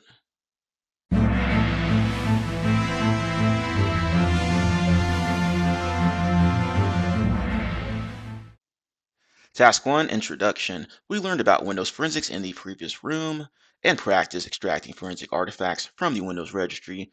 We learned about gathering system information, user information, files and folders accessed, programs run, and external devices connected to the system, all from the Windows registry. However, the registry is not the only place where forensic artifacts are present. In this room, we will learn about forensic artifacts in other places. We will learn about the different file systems commonly used by Windows and where to look in these file systems when looking for artifacts. We will identify locations in artifacts to prove evidence of execution, file folder usage or knowledge, and external device usage. We will also cover the basics of recovering deleted files. We will use Eric Zimmerman's tools, or EZ tools, to parse information present in the artifacts for most of this room. We already used Registry Explorer and Shellback Explorer in the previous room. For some of the tasks, we will use Autopsy. Awesome. Okay, it says follow the link and check out the Windows Forensic 1 room, or go ahead and check out my channel for that video related to that room. Task number 2, the FAT file systems. A storage device in a computer system, for example, a hardware, disk drive, or a USB device, is just a collection of bits. To convert these bits into meaningful information, they need to be organized. For this purpose, computer scientists and engineers have created different file systems that organize the bits in a hard drive as per a standard, so that information stored in these bits can be interpreted easy. The file allocation table, or FAT, the file allocation table, FAT, is one of the files systems. It has been the default file system for Microsoft operating systems since at least the late 1970s and is still in use, though not the default anymore. As the name suggests, the file allocation table creates a table that indexes the local or location of bits that are allocated to different files. If you are interested in the history of the FAT file system, you can head to the Wikipedia page for it. Data structures of the FAT file system. The FAT file system supports the following data structures. So we're going to talk about clusters. A cluster is a basic storage unit of the FAT file system. Each file stored on a storage device can be considered a group of clusters containing bits of information, a directory. A directory contains information about the file identification, like file name, starting cluster, and file name length. File allocation table. The file allocation table is a linked list of all the clusters. It contains the status of the cluster and the pointer to the next cluster in the chain. In summary, the bits that make up a file are stored in clusters. All these file names on a file system, their starting clusters, and their lengths are stored in directories. And the location of each cluster on the disk is stored in the file allocation table. We can see that we started with a raw disk composed of bits and organized it to define what group of bits refers to what file stored on the disk. FAT12, FAT16, and FAT32. The FAT file format divides the available disk space into clusters for more straightforward addressing. The number of these clusters depends on the number of bits used to address the cluster, hence the different variations of the FAT file system. FAT was initially developed with 8-bit cluster addressing, and it was called the FAT structure. Later, as the storage needed to be increased, FAT12, FAT16, and FAT32 were introduced. The last one of them was introduced in 1996. Theoretically, FAT12 and 12-bit cluster addressing for a maximum of 4096 clusters, or 2 to the 12th power. FAT16 used 16-bit cluster addressing for a maximum of 65,536 clusters, or 2 to the 16th power. In the case of FAT32, the actual bits used to address clusters are 28. So the maximum number of the clusters is actually 268,435,456, or 2 to the power of 28. However, not all of these clusters are used for file storage. Some are used for administrative purposes. Examples: to store the end of a chain of clusters, the unusable parts of the disk, or other such purposes. The following table summarizes the information as mentioned earlier and how it impacts the maximum volume and file sizes. So go ahead and pause the video and check out this fancy little table here and get familiarized with these different items here. We're going to go ahead and continue on. Even though the maximum volume size for FAT32 is 2 terabytes, Windows limits formatting to only 32 gigabytes. However, volume size is formatted on other operating systems with large volume sizes are supported by Windows. The chances of coming across a FAT12 file system are very rare nowadays. FAT16 and FAT32 are still used in some places, like USB drives, SD cards, or digital cameras. However, the maximum file size and volume size, 4 gigabytes to one file size for both FAT16 and FAT32, are limiting factors and have reduced their usage. The exFAT file system. As the file sizes have grown, especially the higher resolution images and videos being supported by the newer digital cameras, the maximum file size limit of FAT32 became a substantial limiting factor for camera manufacturers. Though Microsoft had moved on to the NTFS file system, it was not suitable for digital media devices as they did not need the added security features and the overhead that came with it. Therefore, these manufacturers lobbied Microsoft to create the exFAT file system. The exFAT file system is now the default for SD cards larger than 32 gigabytes. It has also been adopted widely by most manufacturers of digital devices. The exFAT file system supports a cluster size of 4 kilobytes to 32 megabytes. It has a maximum file size and maximum volume size of 128 petabytes. It also reduces some of the overheads of the FAT file system to make it lighter and more efficient. It can have a maximum of 2,796,202 files per directory. That is a lot of information to take in, folks, so make sure you're taking notes and paying attention. There's some questions here. Okay, so go ahead and pause the video and try to answer these questions yourself, and then we will go through it together and review. Okay, how many addressable bits are there in the FAT32 file systems? Addressable bits and FAT32 is going to be 28 for our answer there. So 28 bits. What is the maximum file size supported by FAT32 file system in gigabytes? So if we scroll up a little bit, we can see that information up here in one of these paragraphs here, which is this one, I believe. However, the maximum file size and volume size, 4 gigabytes for both FAT16 and FAT32. So that should be our answer there, 4 gigabytes. And then which file system is used by digital cameras and SD cards? Well, we know that's going to be exFAT file system because they had to make that new one specifically for that particular items there, right? So task number 3, NTFS file system, and there's a VM that we're going to need to start up. So go ahead and start that up. The NTFS file system, as observed in the previous task, the FAT file system is a very basic file system. It does the job when it comes to organizing our data, but it offers little more in terms of security, reliability, and recovery capabilities. It also has certain limitations when it comes to file and volume sizes. Hence, Microsoft developed a newer file system called the New Technology File System, NTFS for short, to add these features. This file system was introduced in 1993 with the Windows NT 3.1. However, it became mainstream since Windows XP. The NTFS file system resolves many issues present in the FAT file system and introduces a lot of new features. We will discuss some of the features below. Journaling. The NTFS file system keeps a log of changes to the metadata in the volume. This feature helps the system recover from a crash or data movement due to defragmentation. This log is stored in the $log file in the volume's root directory. Hence, the NTFS file system is called a journaling file system. Access controls. The FAT file system did not have access controls based on the user. The NTFS file system has access controls that define the owner of a file/directory and permissions for each user's volume shadow copy. The NTFS file system keeps track of changes made to a file using a feature called volume shadow copies. Using this feature, a user can restore previous file versions for recovery or system restore. In recent ransomware attacks, ransomware actors have been noted to delete the shadow copies on a victim's file systems to prevent them from recovering their data. Yes, that is a standard operating procedure, SOP, for ransomware actors. So take that into consideration. Alternate data streams. A file is a stream of data organized in a file system.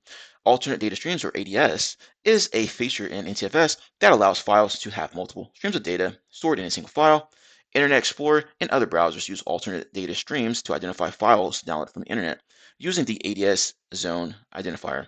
Malware has also been observed to hide their code in ADS. Master file table.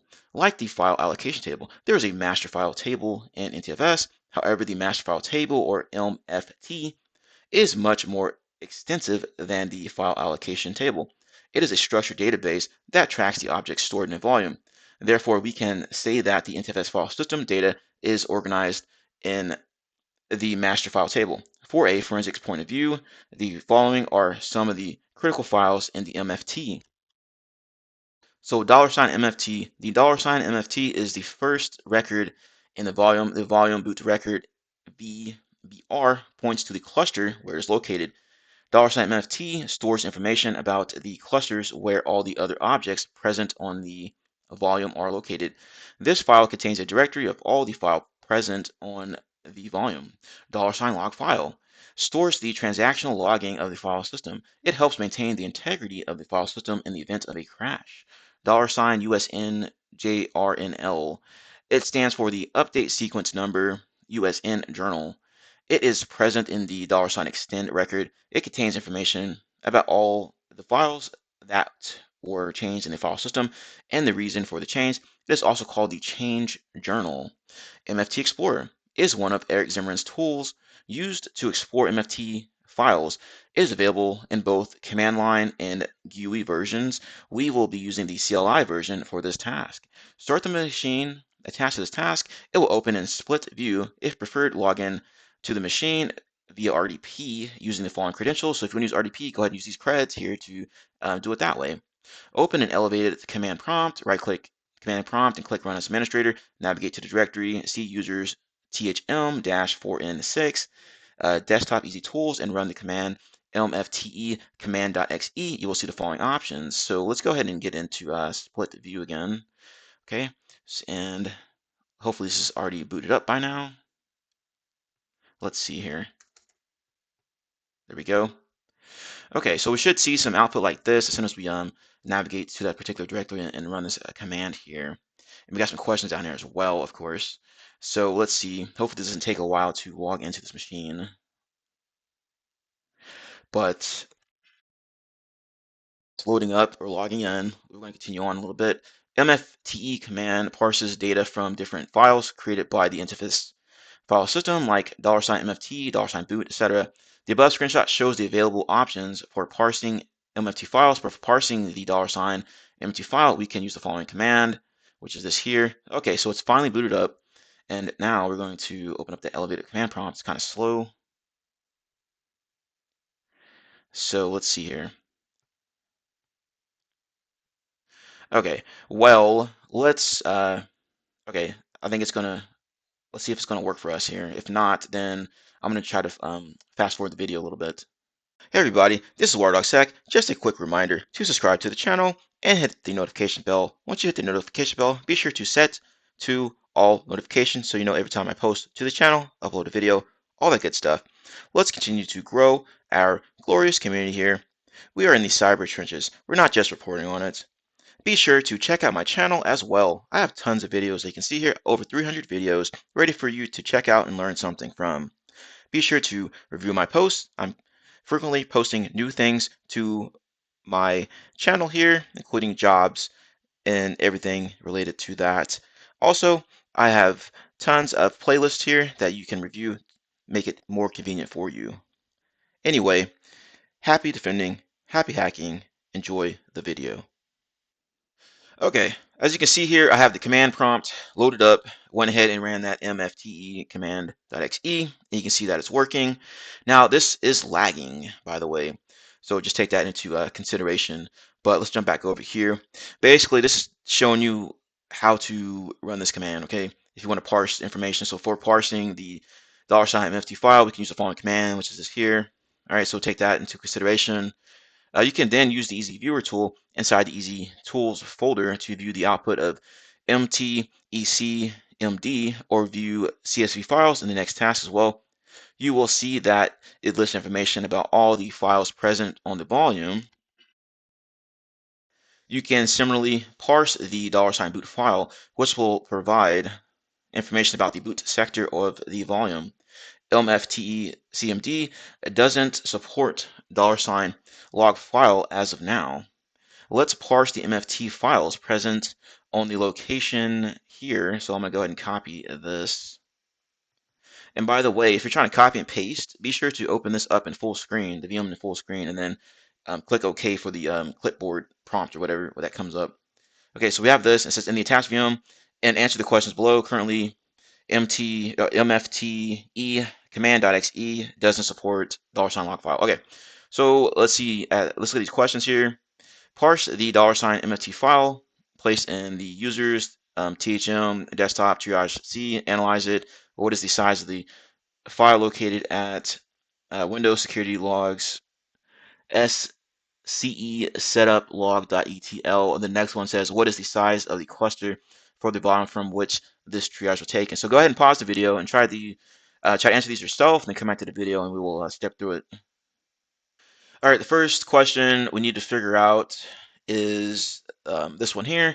Now make sure you are running it on this $MFT. Take a look.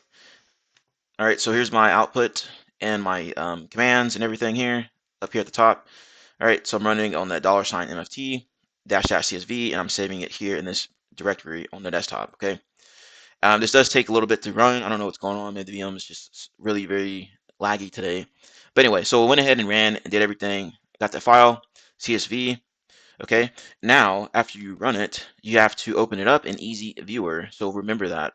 Okay, because obviously there's no Microsoft Office or anything on this VM. So make sure you open this up in Easy Viewer. All right, so I already have that pulled up here, and let's take a look at it here. I'm gonna try to make this bigger. All right, so we're gonna scroll down a little bit, and we need to find that particular location, which was security logs, and then SCE setup. So let's see here. SCE, this appears to be it here. Okay, so let's go ahead and move this over a little bit.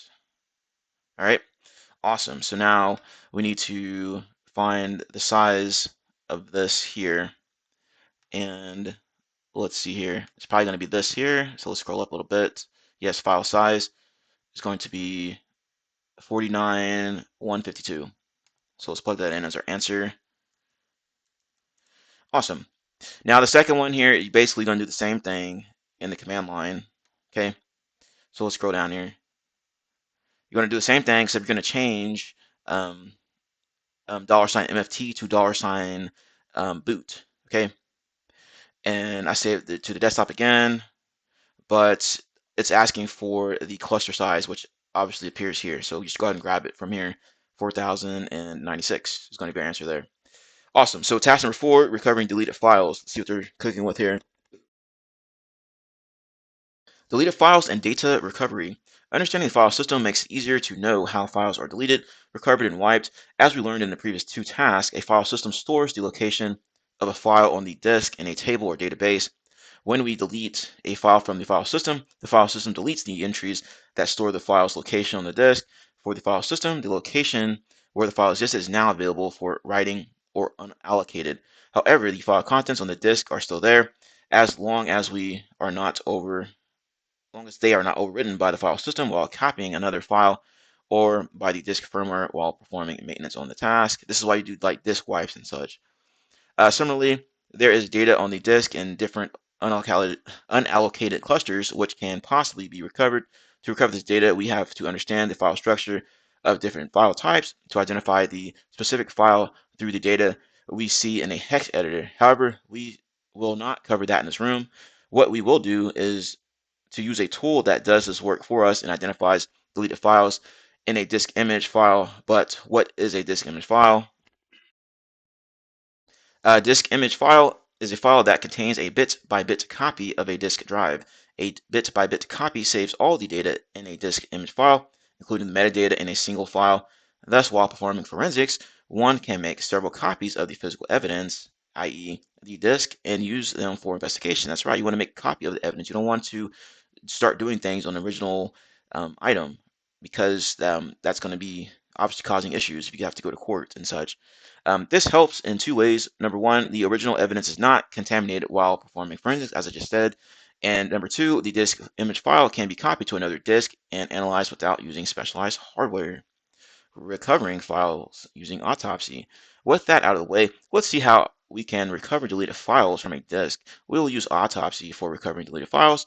For a room dedicated to Autopsy, you can go here.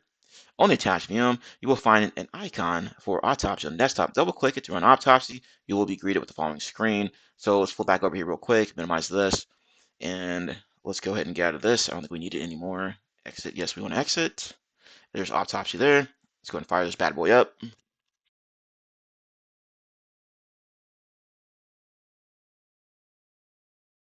All right, so while that's loading up, it's going to look something like this. Click on the new case option. You will find a window similar to the following.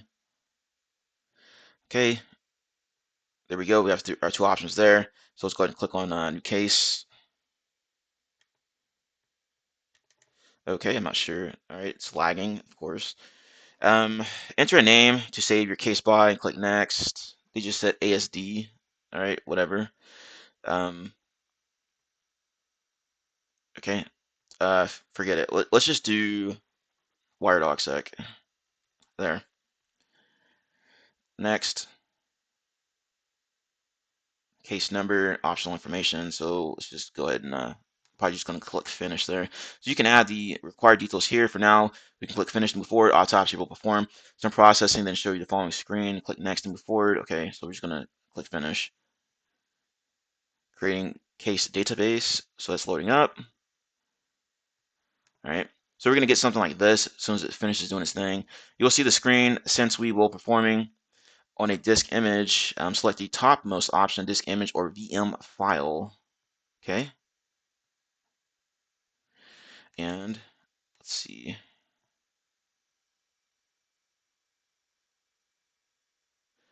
Okay, did I skip a step here? Let's see. Yeah, okay, so this generate there. So let's go ahead and click next. Then this image VM file, next. Okay, so now we're back on track. It will ask you for the location of the data source. Okay, provide the location of the data source. You will find a disk image name USB.001 on the desktop. Provide the path to that file in the above window and click next. You will see the following window. So let's do that.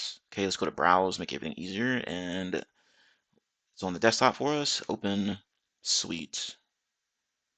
Okay, and next. Okay. Here, click deselect all. And these are different modules that Autopsy runs on the data for processing. For this task, we don't need any of these. If enabled, they take a lot of time to run. Click next. After clicking deselect all, Autopsy will load the image. You'll see the following on the left panel. Okay, so let's go and do that. Next. There we go. It's processing. Let's see here. The data sources show the data sources that we have added to Autopsy. We can add more sources as well. The file views and tags menus show what Autopsy has found after processing the data. Expand data sources and click on the USB.001 device. Autopsy will show the contents of the disk image in the following way. So we should get something like this. Okay, so let's see if it's done. Okay, finish. There's data sources.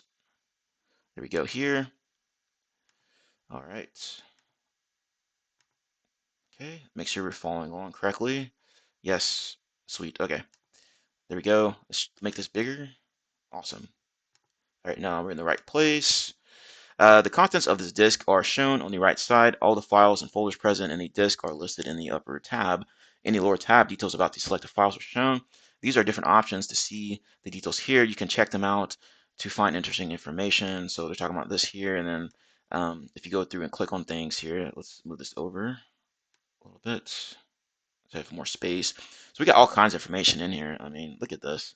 A lot of information. And there's different tabs and such down here, it looks like. So good to know there. And let's see. Notice the X mark on the last file in the screenshot above, named new Microsoft Excel worksheet .xlss or X. And then you can see the rest there, .tmp. This indicates that this is a deleted file. Deleted files will have this X mark on them. To recover a deleted file, right-click on it and select the Extract Files option. So let's go ahead and see if we can locate that. Deleted files.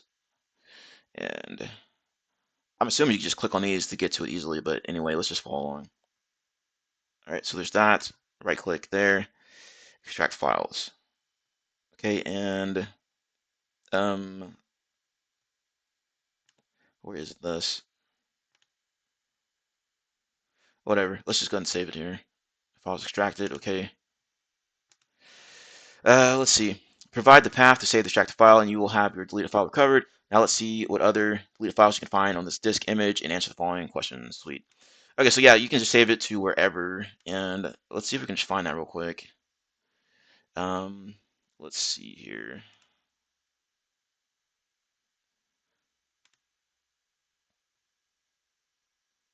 It might be in, let's see. Okay, there we go. And there it is, right there. All right, sweet.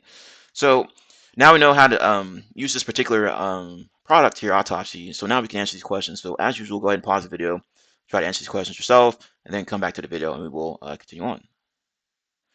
There is another XLSX file that was deleted. What is the full name of that file? Let's flip over to the machine here and minimize that.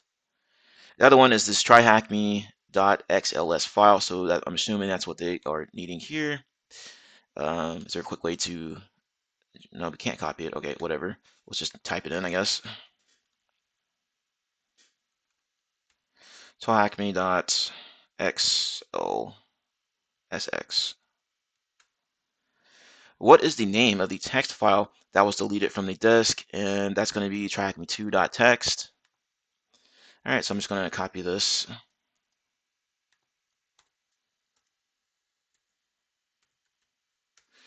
Recover the text file from question number 2. What was written in the text file? So let's go ahead and do that. And let's just flip this over real quick. Okay, I just wanted to see what that looked like. But let's go ahead and recover it. Okay, we need to extract files. I'm just going to leave it in this export location here since we already have it pulled up. Bam, it is done. Awesome. So let's take a look here and we just open this up in Notepad and there's our answer there.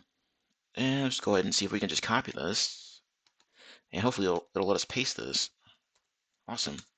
Done. Task number 5, evidence of execution.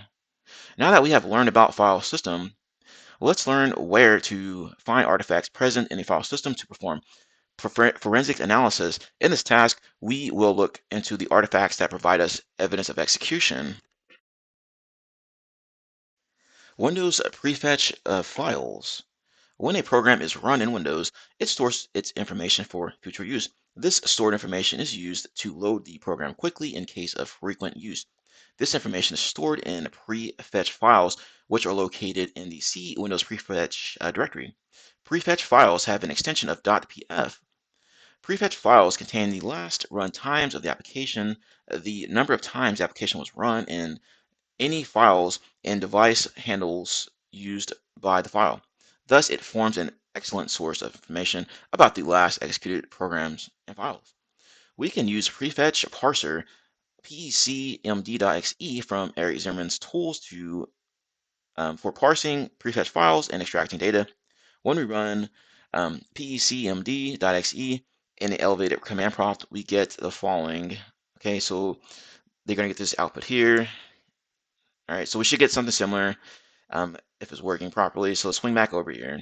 Okay, we don't need this anymore. Let's just minimize this,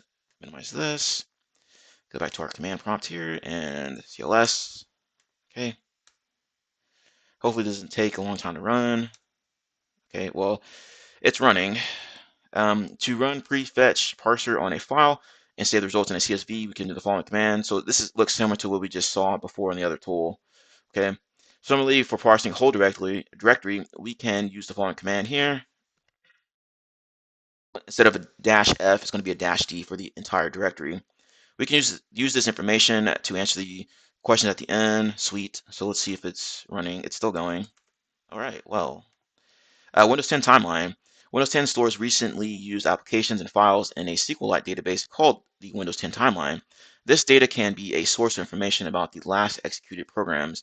It contains the application that was executed in a focused time of the application. The Windows 10 timeline can be found at the following locations. So see users, the username, app data, local, connected devices, platform, random folder, activities, cache.db. We can use Eric Zimmerman's WXTC command, or yeah, whatever, for parsing Windows 10 timeline. We get the following options when we run it. Okay, so once again, this is what we should see if it's working correctly. So I'm just going to get this ready to fire off here. Finally ran. Okay, so it looks like it's working. And let's do another CLS on this. All right. We can use the following command to run WXT command, and very similar to what we've been seeing with the other tools. Okay.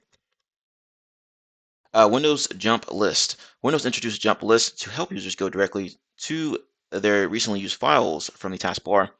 We can view jump list by right-clicking an application's icon in the taskbar, and it will show us the recently opened files in the application. This data is stored in the following directory: C users, username, app data, roaming, Microsoft Windows, recent, automatic destinations. Interesting. Jump lists include information about the application executed, first time of execution and last time execution of the application against an app ID. We can use Eric Zimmerman's JLE command.exe to parse jump list. We get the following options when we run it. So once again, we should see similar output here. Awesome there. So that's working properly. Oops, I did it again. Okay. All right.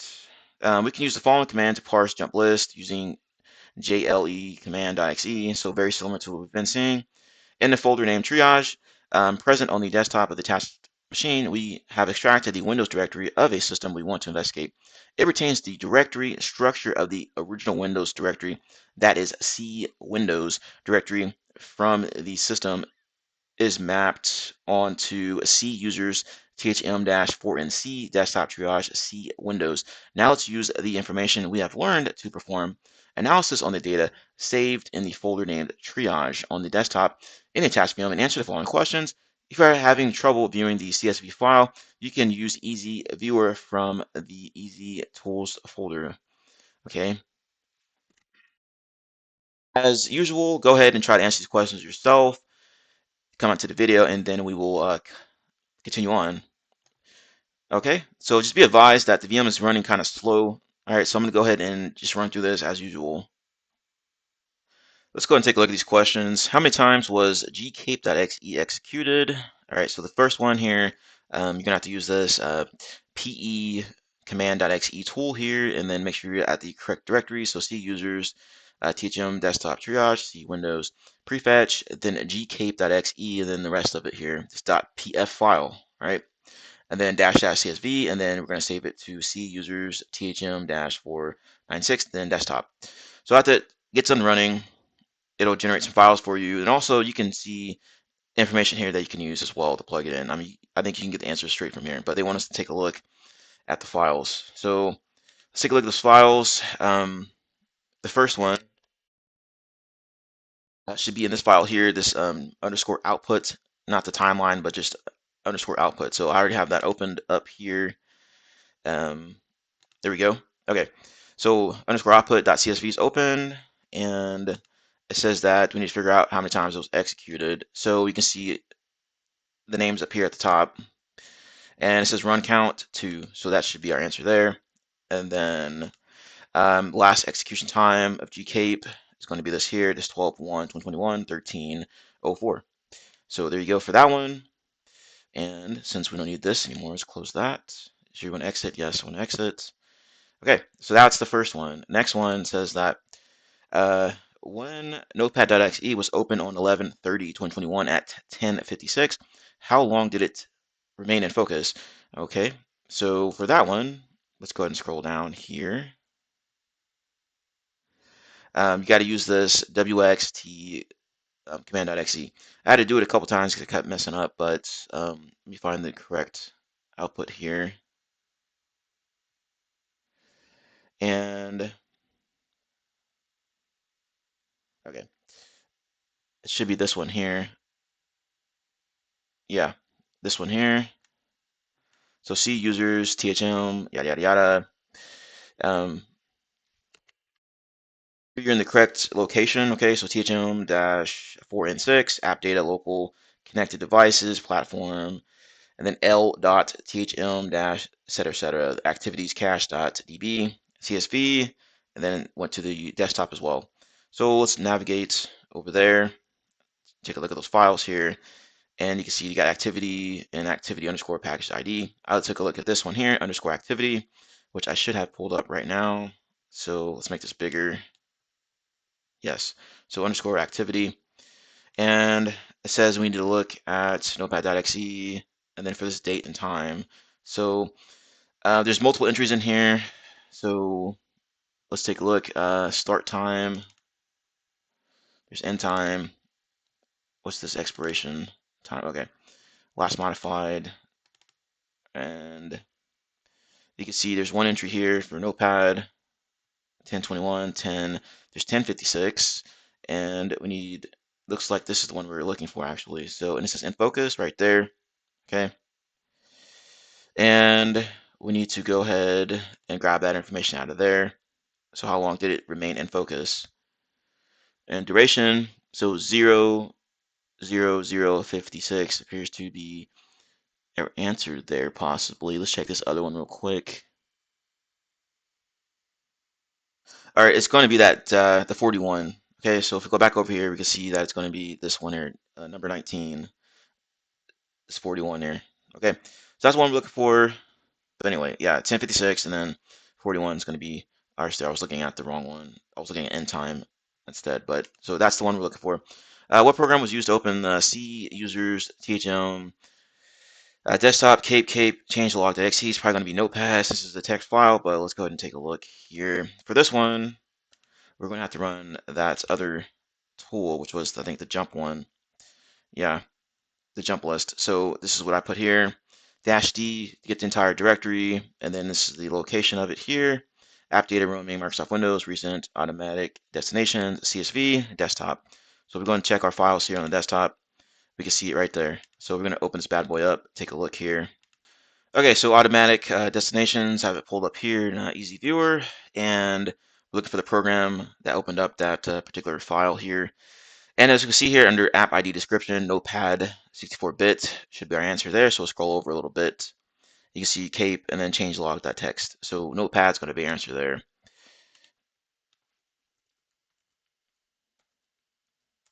Okay. Number 6, task number 6, file folder knowledge. Shortcut files. Windows creates a shortcut file for each file open either locally or remotely. These shortcut files contain information about the first and last open times of the file and the path of the open file, along with some other data. Shortcut files can be found in the following locations: C users, username, app data roaming, Microsoft Windows recent, and then this other one here. We can use Eric Zimmerman's le command.exe link explorer to parse shortcut files. When we run le command.exe, we can see the following options here. So once again, we're going to fire this off into our command prompt here. Clear all this stuff out. Okay. Okay, so we should get some output like that. We can use the following command to parse shortcut files, le command.xe, so similar to what we've been doing.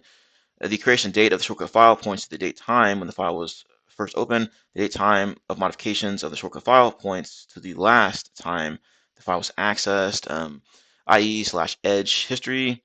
An interesting thing about IE/edge history, browsing history, is that it includes files open in the system as well, whether those files were opened using the browser or not. Hence, a valuable resource or valuable source of information on opened files in a system is the IE edge history. We can access the history in the following location, which is this here. The files folders access appears with file colon / star prefix in the IE edge history. Though several tools can be used to analyze web cache data, you can use Autopsy to do so in the attached VM. For doing that, select the logical files as a data source. So once again, go into this little wizard here. It don't ask you to select the path. You want to be the files to be analyzed. You can provide the path to the triage folder. Okay, let's just follow along, I guess. So let's minimize that. Get out of this. Um, I don't need this anymore.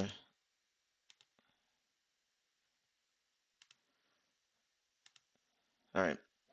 So we got Autopsy here, and um, let's just go ahead and start this from scratch. So let's go ahead and exit out of it.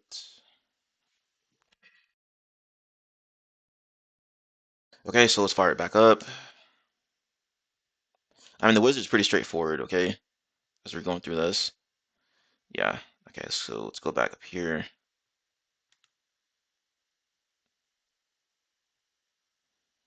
Okay, new case. All right, space directory. I said the triage folder, I believe, right? Yeah, logical files, and then the triage folder. Let's see here.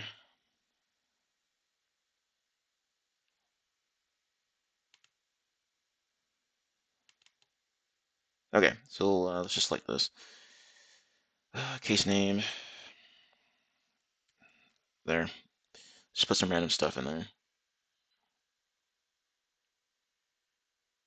Finish. So what happened here?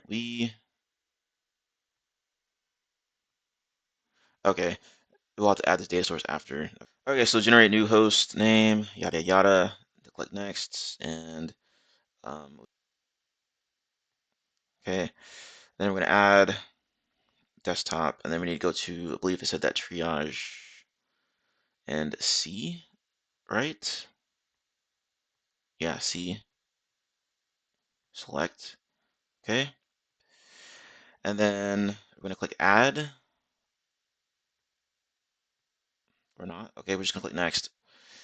And then we are going to, this is in the windows where Autopsy asks about ingest modules, to process data, check the box in front of recent activity and check everything else. So that should already be done. Okay, let's make sure, double check, done, next. Okay, processing. You will be able to view local files accessed in the web history option in the left panel. So once it gets done running, we'll see something like this here. This will look like in the right panel. So once again, familiar information as we saw earlier when we used Autopsy. As shown in the above, the Data Artifacts tab displays information about the file accessed. Okay, finish. Okay, here we go over here. And we need to find the web one, which was under Data Artifacts, Recent Documents.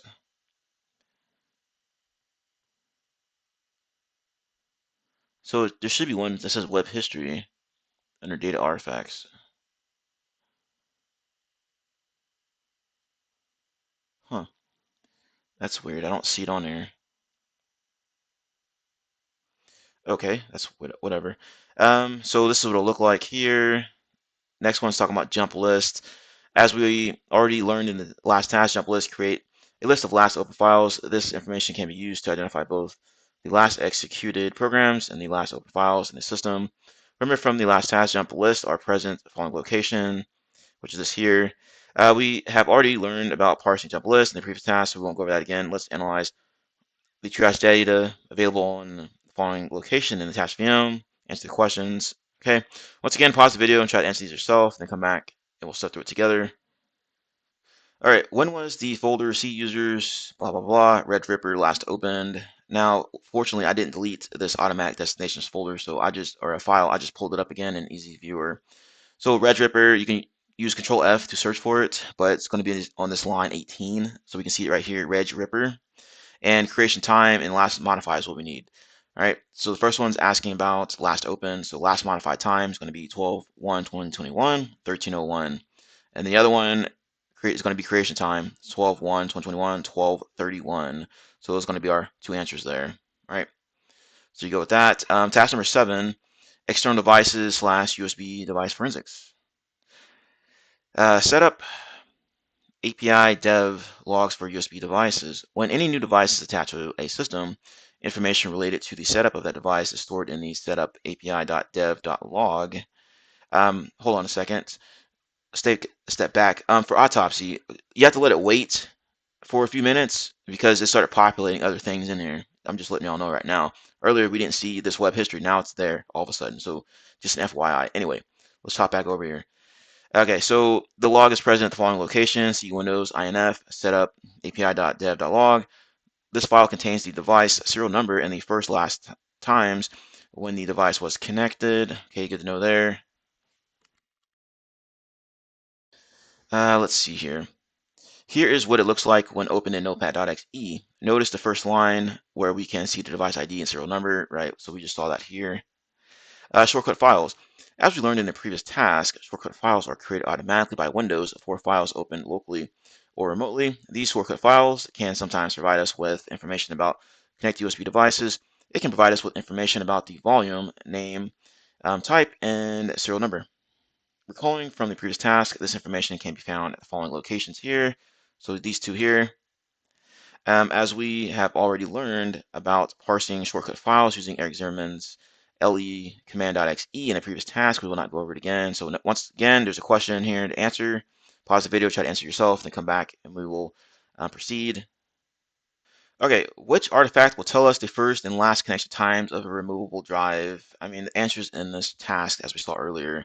When any device is attached to a system, information related to the setup of that device is stored in this log file here, this setup api.dev.log, and that will be our answer here. It says this log contains the device serial number and the first / last times when the device was connected. So that will be our answer there. All right, we're done. Task number 8, conclusion and further material. That wraps up Windows Forensics 2 Room. It's been fun learning how Microsoft Windows logs everything performed on a system. If you haven't already, check out Windows Forensics 1 or check out my video on it. For learning about the Windows registry and all the different artifacts it provides us, if you think all of this effort is a little too much and want to see some of it automated, you can check out the KAPE room. That'll probably be a lot easier than doing this manual process. It's very time consuming. But hey, it's a good experience. A lot of hands-on keyboard, practical skills. So that's a good thing about this room. So we're done. Yay, completed the room. Done with this, finally. Okay, so that wraps it up, folks. Be sure to check my description of this video if there's any new, links to any other resources you can check out to further help you in your learning journey. But as always, thank you for taking the time to watch my video. Thank you for the continued support. Be sure to like, comment, subscribe, and hit that notification bell so you know every time I post something to the channel. Have a nice day, and I will see you in the next video. Hey everybody, this is WireDogSec. Just a quick reminder to subscribe to the channel and hit the notification bell. Once you hit the notification bell, be sure to set to all notifications so you know every time I post to the channel, upload a video, all that good stuff. Let's continue to grow our glorious community here. We are in the cyber trenches. We're not just reporting on it. Be sure to check out my channel as well. I have tons of videos that you can see here, over 300 videos ready for you to check out and learn something from. Be sure to review my posts. I'm frequently posting new things to my channel here, including jobs and everything related to that. Also, I have tons of playlists here that you can review, make it more convenient for you. Anyway, happy defending, happy hacking, enjoy the video. Hey everybody, welcome back to my channel. This is WireDogSec, back with another video for you guys. Today's video, we are in TryHackMe. This is the SOC Level 1 learning path. This is the Digital Forensics and Incident Response module. This is the Linux Forensics room. Learn about the common forensic artifacts found in the file system of Linux operating system. Now we went through the Windows Forensics 1 and 2 rooms. If you haven't checked those videos out already, I highly recommend going in and checking out those videos. As we're going through these videos, be sure to take notes. All right. There's a lot of information that's covered in these videos, and I want to make sure that y'all are thoroughly understanding the information in these rooms. As always, if you want to help support the channel, be sure to like, comment, subscribe, and hit that notification bell so you know every time I post to the channel. Without further ado, let's go ahead and dive into it.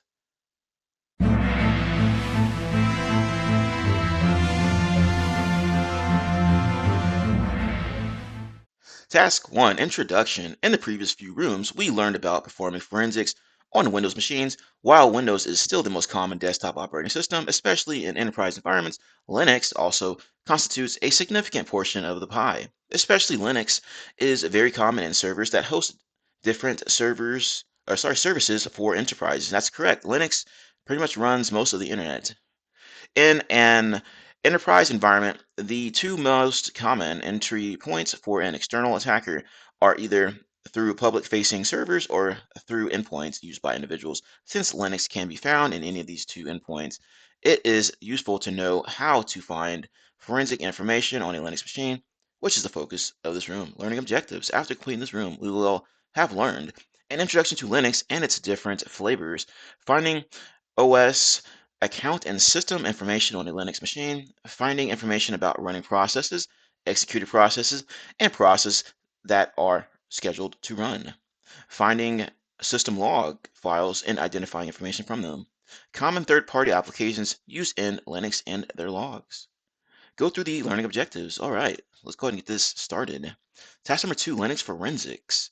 The Linux operating system can be found in a lot of places. While it may not be as easy to use as Windows or Mac OS, it has its own set of advantages that make its use widespread. It is found in the web servers you interact with, in your smartphone, and maybe even in the entertainment unit of your car. One of the reasons for this versatility is that Linux is an open source operating system with many different flavors. It is also very lightweight and can run on very low resources. It can be considered modular in nature and can be customized as per requirements, meaning that only those components can be installed which are required. All these reasons make Linux an important part of our lives. Right, Linux is everywhere pretty much. It's in more places than you would even think about. A lot of IoT devices, I believe, run some type of Linux flavor on them, if I'm not mistaken. For learning more about Linux, it's highly recommended that you go through the Linux Fundamentals 1, 2, 3 rooms on TryHackMe, or you can check out my channel and review those videos on these particular rooms and take notes while you're at it. Linux distributions. Linux comes in many different flavors, also called distributions. There are minor differences between these distributions. Sometimes the differences are mostly cosmetic, while sometimes the differences are a little more pronounced. Some of the common Linux distributions include Ubuntu, Red Hat, Arch Linux, OpenSUSE, Linux Mint, CentOS or CentOS, and Debian. For the purpose of the room, we will be working on the Ubuntu distribution. So let's move on to the next task to learn to perform forensics on Linux. Can you tell which distribution is represented by the logo in the image? Oh, okay. Well, this is Red Hat. This is Ubuntu, Arch, SUSE, Mint, Debian, and I'm not sure what this one is. I don't think I've seen this before. Maybe it's CentOS. I'm not sure. But let's go ahead and continue on. Task number 3, OS and account information. As we did in the Windows Forensics rooms, we will start by identifying the system and finding basic information about the system.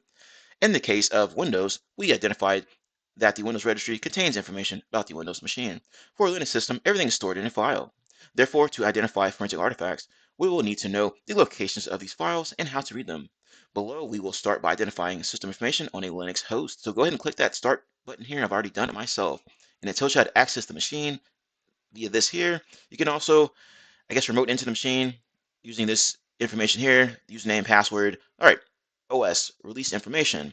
To find OS release information, we can use the cat utility to read the file located at Etsy OS release. To know more about the cat utility, you can read its man page, man cat. The below terminal shows the OS release information. So let's go ahead and go to show split view and then open up a terminal and just type a couple of these out here.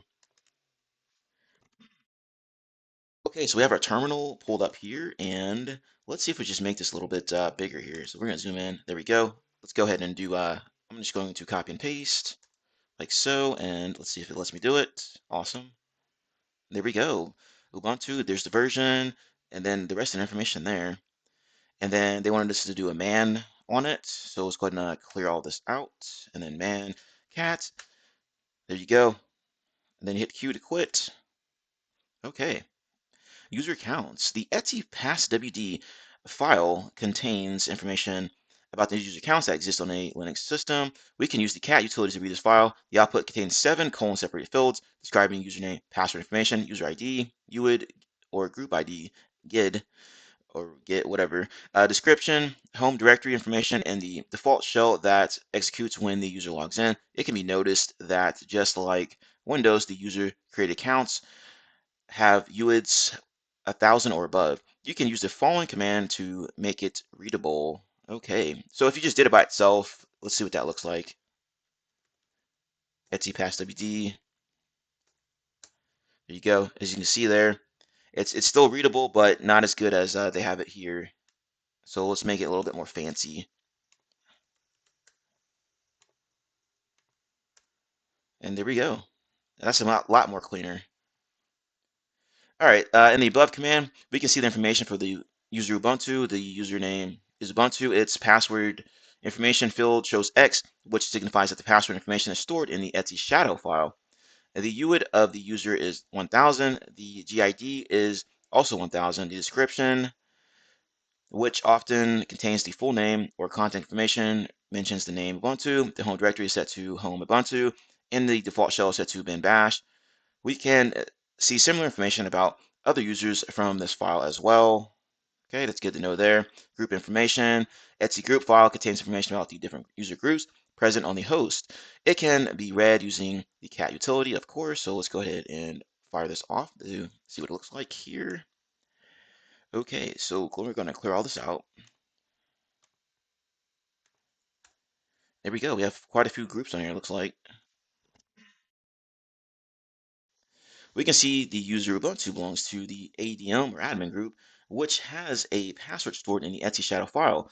Signified by the X character, the GID is 4, and the group contains 2 users, syslog and Ubuntu. Awesome there. Okay. Sudoers list. A Linux host allows only those users to elevate privileges to sudo, which are present in the sudoers list. This list is stored in the Etsy sudoers and can be read using the cat utility. You will need to elevate privileges to access the file. All right, so let's see here if it lets us fire this off. So clear this off. Awesome, there we go there. So let's go up a little bit. Okay, so pretty much looks straightforward so far, right? You can also take note of this as if you're doing like some type of pen test or red team engagement or TTF. You might use some of these commands to look through the box that you're trying to escalate privileges on and whatnot. You know, use some kind of recon or something like that, right? Let's continue on. Login information. In the var log directory, we can find log files of all kinds, including wtemp and btemp. The btemp file saves information about failed logins, while the wtemp keeps historical data of logins. These files are not regular text files that can be read using cat, less, or vim. Instead, they are binary files which have to be read using the last utility. You can learn more about the last utility by reading its man page, man last. The following terminal shows the contents of wtemp being read using the last utility. So once again, if you want to use that man page, I don't think I've ever used this command on the Linux box before, so this is pretty new to me. But if you want to go through and read through all this, that's great. So I recommend go ahead and trying to familiarize yourself with this. I'm going to hit Q to cancel out of this. And then I'm going to fire this off here. All right, there we go. Authentication logs. And we can see there's a lot of information here. So we got, it looks like the actual event here, reboot, system boot, some other information here. We have timestamps here, and I guess if it's running or not, crash, and some other information that could be useful. Authentication logs. Every user that authenticates on a Linux host is logged in the auth log. The auth log is a file placed in the location var log auth.log. It can be read using the cat utility. However, given the size of the file, we can use the tail, head, more, or less utilities to make it easier to read. So let's go ahead and just try cat and see if there's a lot of information in here. So let's fire this off. Okay, it's not too bad. Not too bad. But let's play around with it a little bit. Let's just up arrow and then replace cat with something like more, right? And you can try with like less, see if there's anything else there. Usually if this is like a huge file, you want to use more or less, right? So you can gradually go through the file. It's easier um, to review. Okay, that's probably why. Let me take out tail there and then try it again. There we go. So this is what I'm talking about here. Okay. Okay, and then clear this out, and we'll try this again with more, just to show y'all what it looks like here. Hopefully y'all are following along. If you're not, make sure you're taking notes. You can see there, hit enter, hit the space bar, there you go, clear this out. Awesome. In the above log file, we can see that the user Ubuntu elevated privileges on March 29, 1749, 52, using the sudo to run the command cat etc sudoers. We can see the subsequent session opened and closed events for the root user, which were a result of the above mentioned privilege escalation. So we can see that information here, right? We had to scroll over a little bit. So this is pretty neat information. Looks like we got some questions down here. So go ahead and try to answer these questions yourself, then come back to the video. So pause the video, try to go through these questions yourself, then come back to the video, and then we will go through it together. Hey everybody, this is WireDogSec. Just a quick reminder to subscribe to the channel and hit the notification bell. Once you hit the notification bell, be sure to set to all notifications so you know every time I post to the channel, upload a video, all that good stuff. Let's continue to grow our glorious community here. We are in the cyber trenches. We're not just reporting on it. Be sure to check out my channel as well. I have tons of videos. You can see here over 300 videos ready for you to check out and learn something from. Be sure to review my posts. I'm frequently posting new things to my channel here, including jobs and everything related to that. Also, I have tons of playlists here that you can review, make it more convenient for you. Anyway, happy defending, happy hacking, enjoy the video. All right, let's take a look at these questions. Which two users are members of the group audio? Now, remember, we can use cat on Etsy group to find that particular information. Now, what I did here was not only did I cat that particular area, I piped it into grep so I can search on particular information. And then inside of double quotes, I did audio. So I'm going to search on audio for those groups, and it should pull it up here. There we go. There's Ubuntu and Pulse. Next one says, in the attached VM, there's a user account named TryHackMe. What is the UID of this account? So for this one, I use grep as well. So let's go back and scroll up a little bit. Here, I did a cat on Etsy passwd, pipe that into grep, and then I'm searching on TryHackMe because that's the account we're looking for. Hit enter. There we go there, and then we have that information, 1001. Next one, a session was started on this machine on Saturday, April 16th at 2010. How long did the session last? Now for this one, I did sudo, and then I used the last to run it on this WTMP file, pipe that into grep again, and then I'm searching on April or APR for those dates. Okay, and we can see this bottom one here is the one we're looking for. All right, April 16th, 2010, 2143, and then that duration is going to be 0132 for that. Okay, so task number 4, system configuration. Once we have identified the OS and the account information, we can start looking into system configuration of the host name. The host name is stored in the Etsy host name file on the Linux host. It can be accessed using the cat utility. So that's one way of doing it. So let's just follow along here and paste. So that's one way of doing it, and then you can just use host name as well to get the same information. Time zone. Time zone information is a significant piece of information that gives an indicator of the general location of the device or the time window it might be used in. Time zone information can be found at this location, etc time zone, and it can be read using the cat utility. So let's go ahead and run this. There we go, Asia, Karachi. Network configuration. To find information about the network interfaces, we can cat the etc network interfaces file. The output on your machine might be different from the one shown here depending on your configuration. So let's go ahead and do that here. There we go. Okay.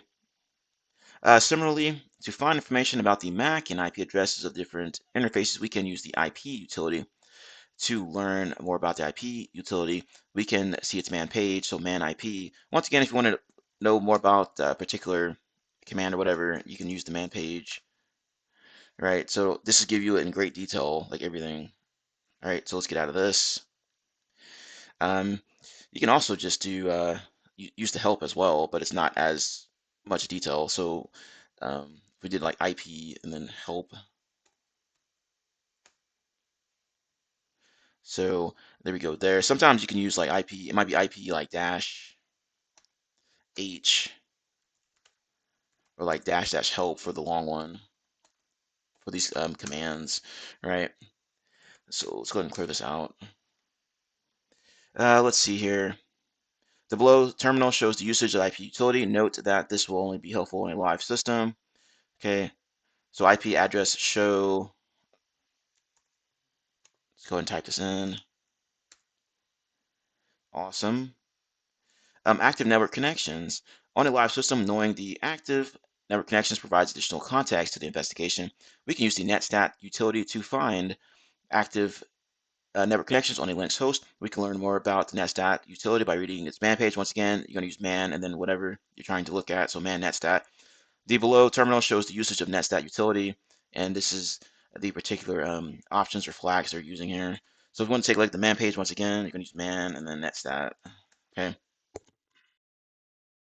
gives you that gives you that information in great detail, and then you can just do maybe netstat dash h.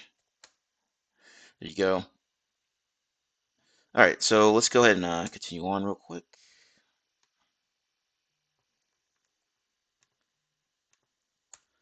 All right. Running processes. If performing forensics on a live system, it is helpful to check the running processes. The PS utility shows details about the running processes. To find out about the PS utility, you can use the man. So man PS to pull that information up, and then you can run PS in the terminal here to find out some information in regards to running processes. So let's go ahead and clear this out. Also, one thing to note about IP, you can just type in IPA to shorthand it. You can get that information there. So just a little tidbit there. But let's go ahead and check out the man page for this real quick. Okay, these are pretty much going to look similar when we do man. You're going to get that great detail again. You know, once again, you can do like dash H. Oh, maybe that is a actual option or something. Let's see here. Okay, interesting. Anyway, so let's go ahead and just type in this.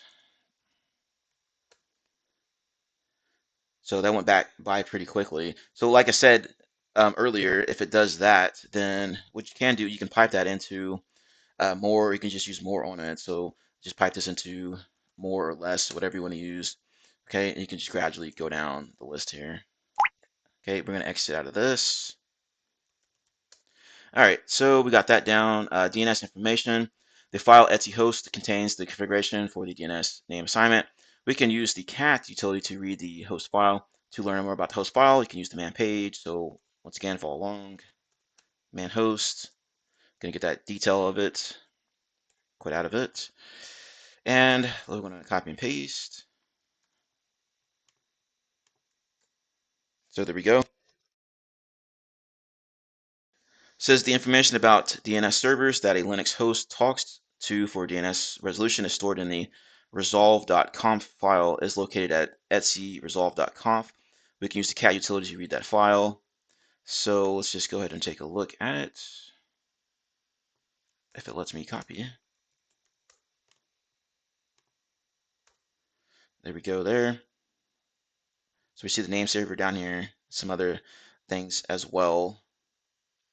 All right, so we're done with that. Once again, looks like we got some questions. Y'all know what to do. Pause the video, try to answer these yourself, comment to the video, and then we will step through it together. Let's take a look at these questions. Now, if you're following along with the video, then you should be able to answer all these easily. I mean, we answered pretty much all of these as we were going through the particular information up above here. But let's go ahead and see. What is the host name of the attached VM? Once again, you can use host name, or you can just cat that host name file. And here it is right here, Linux X 4 and 6. What is the time zone? So to get the time zone, you can use cat etc time zone, pull that information up, Asia, Karachi. What program is listening on the address 127.0.0.1 and then on port 5901? So for this one here, you can use grep. I did a grep on that particular port. So I grepped it on :5901, hit enter, and there you go there. You can see the program there. It's going to be this X Tiger VNC. Next one says, what's the full path? So for this one, you got to use the PS command. So PS AUX, and I piped that into grep, and then I grepped on that program. So hit enter, and you can see it right here, the full path of it. So user bin X Tiger VNC. Now it says read about the flags used above with the netstat and PS commands in their respective man pages. So go ahead and do that if you haven't done so already. Hopefully you did it while we were following the steps above here. We're going to continue on to task number 5, persistence mechanisms. So let's get this ready to go. Knowing the environment we are investigating, we can then move on to finding out what persistent mechanisms exist on the Linux host under investigation. Persistence mechanisms are ways a program can survive after a system reboot. This helps malware authors retain their access to a system even if the system is rebooted. Let's see how we can identify persistent mechanisms in a Linux host. Cron jobs. Cron jobs are basically the equivalent of scheduled tasks in Windows, by the way. Cron jobs are commands that run periodically after a set amount of time. A Linux host maintains a list of cron jobs in a file located at etc cron tab. We can read the file using the cat utility. So cat etc cron tab is going to give us that information here, as we can see there. So let's check it out. It's on our VM. There we go. The above terminal output shows the contents of a sample etc cron tab file. As can be seen, the file contains information about the time interval after which the command has to be run, the username that runs the command, and the command itself. It can also contain scripts to run, where the script that needs to be run will be placed on the disk, and the command to run it will be added to this file. And we can see all the information here. It even tells you up here in examples, right? And then we can see the rest down here. Service startup. Like Windows, services can be set up in Linux that will start and run in the background after every system reboot or system boot. A Linux or list of services can be found in etc init.d directory. We can check the contents of the directory using the ls utility. So let's do that here and clear this out. .bash rc. When a bash shell is spawned, it runs the commands stored in the .bash rc file. This file can be considered as a startup list of actions to be performed. Hence, it can prove to be a good place to look for persistence. The following terminal shows an example of a .bash rc file. So let's go ahead and check it out real quick. Okay, there we go. We can see all information. Once again, if there's too much to go through, you can pipe that into more or less, whatever you need to go through it gradually. All right, so we have similar output there, so we're good to go there. And there's a lot of information. System-wide settings are stored in etc bash rc and etc profile files. So it's often a good idea to take a look at these files as well. One question here, and let's see here. In the bash rc file, the size of the history file is defined. What is the size of the history file that is set for the user Ubuntu in the attached machine? Right, so we can just cat that dot bash rc like so here, and then we can see that information down here where it says for settings, history length, see yada yada yada. Okay, and the one you need here is going to be this one for 2000. So that's our answer for that one. Test number 6, evidence of execution. Knowing what programs have been executed on a host is one of the main purposes of performing forensic analysis. On a Linux host, we can find the evidence of execution from the following sources: sudo execution history. All the commands that are run on a Linux host using sudo are stored in the auth log. We already learned about the auth log in task 3. We can use the grep utility to filter out only the required information. So let's just go ahead and follow along here. And y'all have been seeing me use grep all the way, so you should be familiar with it by now. Okay. Huh. Well, we didn't get any information like that. Let's see. The above terminal shows commands run by the bunch of user using sudo. Okay. Bash history. Any commands other than the ones run using sudo are stored in the bash history. Every user's bash history is stored separately in that user's home folder. Therefore, when examining bash history, we need to get the bash underscore history file from each user's home directory. It is important to examine the bash history from the root user as well to make note of all the commands run using the root user as well. So let's do that here. We might just take a look at what they have in this little um, box here. So let's just do this. Awesome. So there we go. We can see all kinds of information. I did a lot of LSs and whatnot. Good information. Good information. Files accessed using Vim. The Vim text editor stores logs for open files in Vim in the file name .viminfo in the home directory.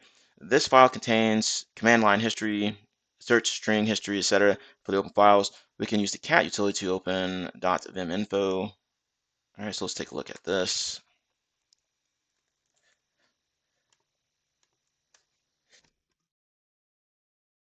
So there's that information for this one here, for them, a lot of stuff here. Once again, if there's too much, you can pipe it into less, more, whatever you need to. So we're gonna clear this out. All right, so more questions here. Let's see here. The user TryHackMe used apt or apt-get to install a package. What it was the command that was issued. So we're probably gonna have to look at the bash history and see if we can find that. All right, there's a lot of good stuff in here. So we're gonna use grep, bash history, and then pipe it into grep. I love grep. This is like one of the most useful tools ever.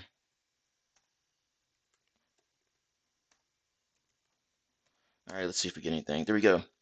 Sudo apt-get install nettools. So I'm wondering if we need the whole thing here. Let's go ahead and see if they want. All right, that was not the correct answer. To get this first one, make sure you are in the correct location. So home, TryHackMe, and then do a sudo cat.bash history, and then you can see the correct one is going to be this sudo apt-get install Apache 2. Okay. Now the second one here, I'm not sure what's going on with it. It wasn't working, as you can see down here. I'm not sure if I was doing something wrong, if there's something wrong with the box or whatever. Anyway, so I just took a guess. Home Ubuntu. Okay, so what was the current working directory when the command to install nettools was used? And even if you use this hint, it tells you to look in this auth.log. But as you can see, there's nothing coming up here. For both items here. So anyway, hopefully I had better luck than I did, but I'm going to continue on here. So let's clear this out. Task number 7, log files.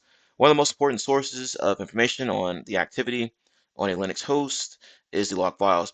These log files maintain a history of activity performed on the host, and the amount of logging depends on the logging level defined on the system. Let's take a look at some of the important log sources. Logs are generally found in varlog directory. Okay, so syslog. The syslog contains messages that are recorded by the host about system activity. The detail which is recorded in these messages is configurable through the logging level. We can use the cat utility to view the syslog, which can be found in the file varlog syslog. Since the syslog is a huge file, it is easier to use tail, head, more or less utilities to help make it more readable. So they used head here, so we're just going to copy and paste this over. Okay. We know that's working. The above terminal shows the system time, system name, the process that sent the log, the process ID, and the details of the log. We can see a couple of cron jobs being run here in the logs above. Apart from some other activity, we can see an asterisk after the syslog. This is to include rotated logs as well. With the passage of time, the Linux machine rotates older logs into files such as syslog 1, 2, etc., so that the syslog file doesn't become too big. In order to search through all of the syslogs, we can use the asterisk wildcard. Okay, good to know there. Auth logs, we already discussed auth logs in the previous task. Auth logs contain information about users and authentication related logs. The below terminal shows a sample of auth logs, so they did head on it. So we're just going to copy and paste. There we go there. Okay. We can see above that the log stored information about the creation of a new group, a new user, and the addition of the user into different groups. So we can see that here, add user to group, yada, yada, yada. Okay. Third-party logs, similar to the syslog and authentication logs, the var log directory contains logs for third-party applications such as web server, database, or file share server logs. We can investigate these logs by looking at the var log directory. All right, so just basically just an ls on that, see what's all in there. Okay, there we go. It says, as is obvious, we can find the Apache logs in the Apache2 directory and the Samba logs in the Samba directory. So the ls on this here.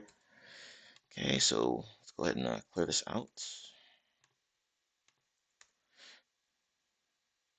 Okay, I didn't even check to see if we even had that in there, but let's see.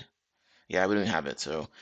All right, so we can't use that one here, but you get the gist of it. You can just do ls on whatever directories in here to see what kind of logs are in there. So it's pretty straightforward there. Okay, so it says, similarly, if any database server like MySQL is installed in the system, we could find logs in this directory. So that's good information to know there. Answer the question below. Though the machine's current host name is the one we identified in task 4, the machine earlier had a different host name. What was the previous host name of the machine?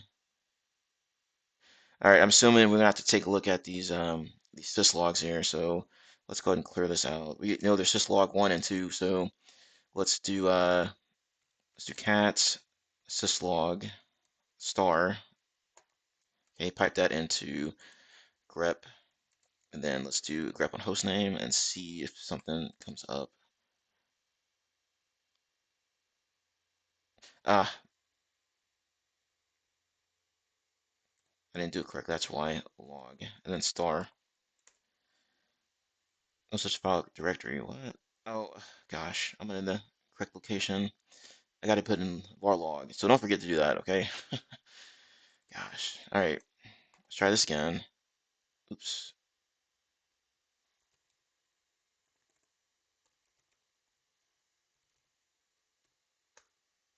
All right. There we go. So we can see here, so host name was changed right there. So the one before this is going to be the host name, and this looks to be it. Host name 1. So let's try that.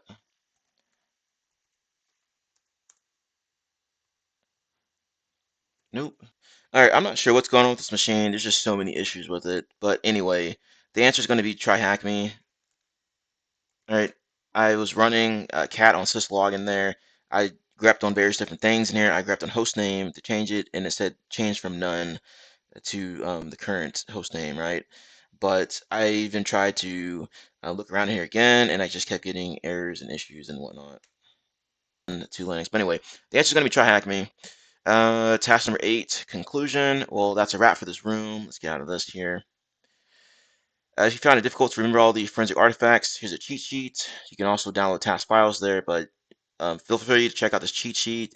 I'm sure it'll come in handy as you're going through CTFs or even in the real world when you have to do forensics on Linux boxes. You can stick around and find out what other exciting artifacts you found in the VM. You can let us know what you found interesting in this room in the Discord channel or Twitter account. Check out the cheat sheets and social links. Feel free to check those out if you're interested. We're going to wrap this video up. And hopefully you found this video valuable. If you did, be sure to like, comment, and subscribe with that notification bell if you want to help support the channel. As always, thank you all for taking the time to watch my video. Have a nice day, and I will see you in the next one. Hey everybody, this is WireDogSec. Just a quick reminder to subscribe to the channel and hit the notification bell. Once you hit the notification bell, be sure to set to all notifications so you know every time I post to the channel, upload a video, all that good stuff. Let's continue to grow our glorious community here. We are in the cyber trenches. We're not just reporting on it. Be sure to check out my channel as well. I have tons of videos. You can see here over 300 videos ready for you to check out and learn something from. Be sure to review my posts. I'm frequently posting new things to my channel here, including jobs and everything related to that. Also, I have tons of playlists here that you can review, make it more convenient for you. Anyway, happy defending, happy hacking, enjoy the video. Hey everybody, welcome back to my channel. This is WireDogSec, back with another video for you guys. Today's video, we are in TryHackMe. This is the SOC Level 1 learning path. This is the Digital Forensics and Incident Response module. And this is the Autopsy room. Learn how to use Autopsy to investigate artifacts from a disk image. Use your knowledge to investigate an employee who is being accused of leaking private company data. Sounds like we're going to be getting into some interesting hands-on keyboard skills here. All right, so make sure you're paying attention, make sure you're taking good notes. And before we dive into it, if you want to help support the channel, you know what to do. Like, comment, subscribe, and hit that notification bell so you know every time I post to the channel. Let's go ahead and dive into it.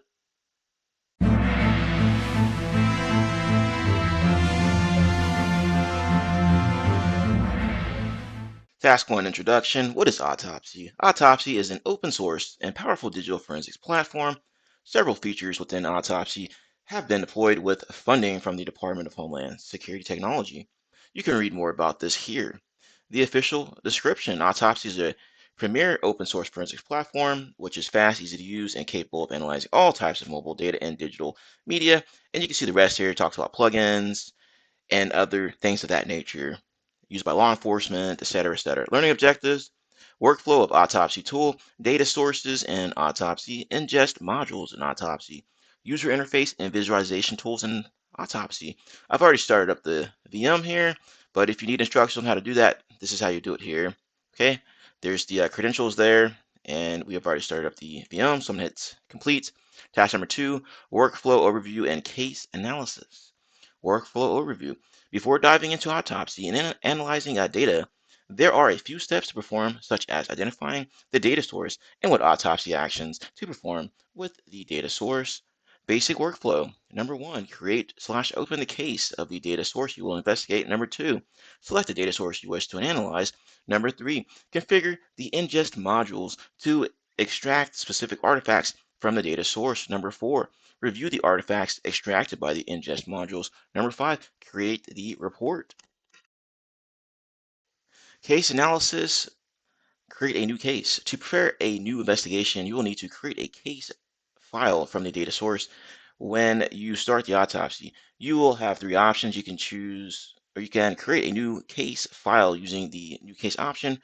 Once you click on the new case option, the case information menu opens where information about the case is populated. So you have the case name, the name you wish to give the case, base directory, the root directory that will store all the files specific to the case. The full path will be displayed. Case type. Specify whether this case will be local single user or hosted on a server where multiple analysts can review multi-user. Note, in this room, we will focus on single user. Also, the room doesn't simulate a new case creation, and the given VM already has a sample case file on the desktop as demonstrated below. To practice covered autopsy features, that's good to know there. The following screen is titled Optional Information and can be left blank for our purposes. In an actual forensic environment, you will fill out this information, and once you click Finish, Autopsy will create a new case file from the given data source. And here's a graphic of what that looks like here, right, as you're going through and opening up a new case, setting all that stuff up there. Straightforward so far, right? Put it in sample case, click Next. Just going through the processes here. There we go. Seems pretty simple so far. Case analysis, open an existing case. The autopsy can also open pre-built case files. Note that supported data sources are discussed in the next task. This part will show how to create/open case files with autopsy case files, I have a .aut file extension. In this room, you will import a case. To open a case, select the Open Case option, navigate to the case folder, locate it on desktop, and select the .aut file you wish to open. Next, Autopsy will process the case file and open the case. So, pretty much straightforward as you're opening up, a file in any type of application out there, right? All right. Says note, if Autopsy cannot locate the disk image, a warning box will appear. At this point, you can point to the location of the disk image it's attempting to find, or you can click no. You can still analyze the data from the Autopsy case, so there's the warning message there. Once the case you wish to analyze is open, you are ready to start exploring the data. You can also identify the name of the case at the top left corner Autopsy window when the case is open. There we go there. We saw a little bit of this in a different video. What is the extension Autopsy files? That's going to be the .aut or .aut as we read above there. Import the sample case.aut file located on desktop as shown in the task. Continue to the next task. Okay, so flip over here and let's fire up Autopsy. There's no issues with these VMs running slow today. All right, there's Autopsy there. And there's your sample case folder there. So as soon as we get this bad boy up and running, we can load that case in there. All right, it's a little bit slow there, but I'm gonna go ahead and click complete there. All right, let's see, it's going up a little bit slower. Hey everybody, this is WireDogSec. Just a quick reminder to subscribe to the channel and hit the notification bell. Once you hit the notification bell, be sure to set to all notifications so you know every time I post to the channel, upload a video, all that good stuff. Let's continue to grow our glorious community here. We are in the cyber trenches. We're not just reporting on it. Be sure to check out my channel as well. I have tons of videos that you can see here, over 300 videos ready for you to check out and learn something from. Be sure to review my posts. I'm frequently posting new things to my channel here, including jobs and everything related to that. Also, I have tons of playlists here that you can review, make it more convenient for you. Anyway, happy defending, happy hacking, enjoy the video. All right, it finally loaded up. So we're going to click open case here. I'm going to go to the desktop here, sample case, and then going to load this sample case.aut file. Click open. So it's going to go ahead and do its thing here. It will make this bigger once it gets done loading up everything. Not sure how long that's going to take. Let's flip back over here to task number 3. We're going to talk about data sources here. Okay, it's still loading up. Autopsy can analyze multiple disk image formats before diving into the data analysis step. Let's briefly cover the different data sources Autopsy can analyze. You can add data sources using the Add Data Source button available options as shown below. Okay, so add data source, and then you have different ones to select from, then select the data source, and then load it in there. So pretty straightforward there, it looks like. We will focus primarily on disk image or VM file option for this room. Supported disk image formats. You have them here. You have raw single, raw split, encased virtual machines. If there are multiple images, example E01, 02, 03, Autopsy only needs you to point to the first image file. It will handle the rest.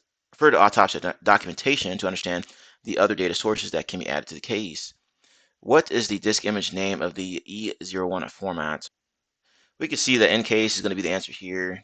You can see there in the example, it talks about E01, 02, etc. So encase is going to be the answer there. Let's continue on. Task number 4, ingest modules. Essentially, ingest modules are Autopsy plugins. Each ingest module is designed to analyze and retrieve specific data from the drive. You can configure Autopsy to run specific modules during the source adding stage or later by choosing the target data source available on the dashboard. By default, the ingest modules are configured to run on all files, directories, and unallocated space. You can change the setting during the module selecting step. You can track the process by clicking the bar in the lower right corner. We have demonstrated 2 different approaches to using the ingest modules in this task. While adding data sources, one of the ways to configure the ingest modules is to enable/disable them while adding data source and Autopsy. This is a straightforward process as you will get this option while adding a data source. So if you're going to data sources, there's the options here, what it looks like there. All right, select, deselect. After adding data sources, another method of configuring the ingest modules is configuring them on a preloaded disk. This can be done by the following steps given below. 1. Open the Run Ingest Modules menu by right-clicking on the data source. 2. Choose the modules to implement and click on the Finish button. 3. Track the progress of implementation. This is what it looks like here as you're going through and doing this.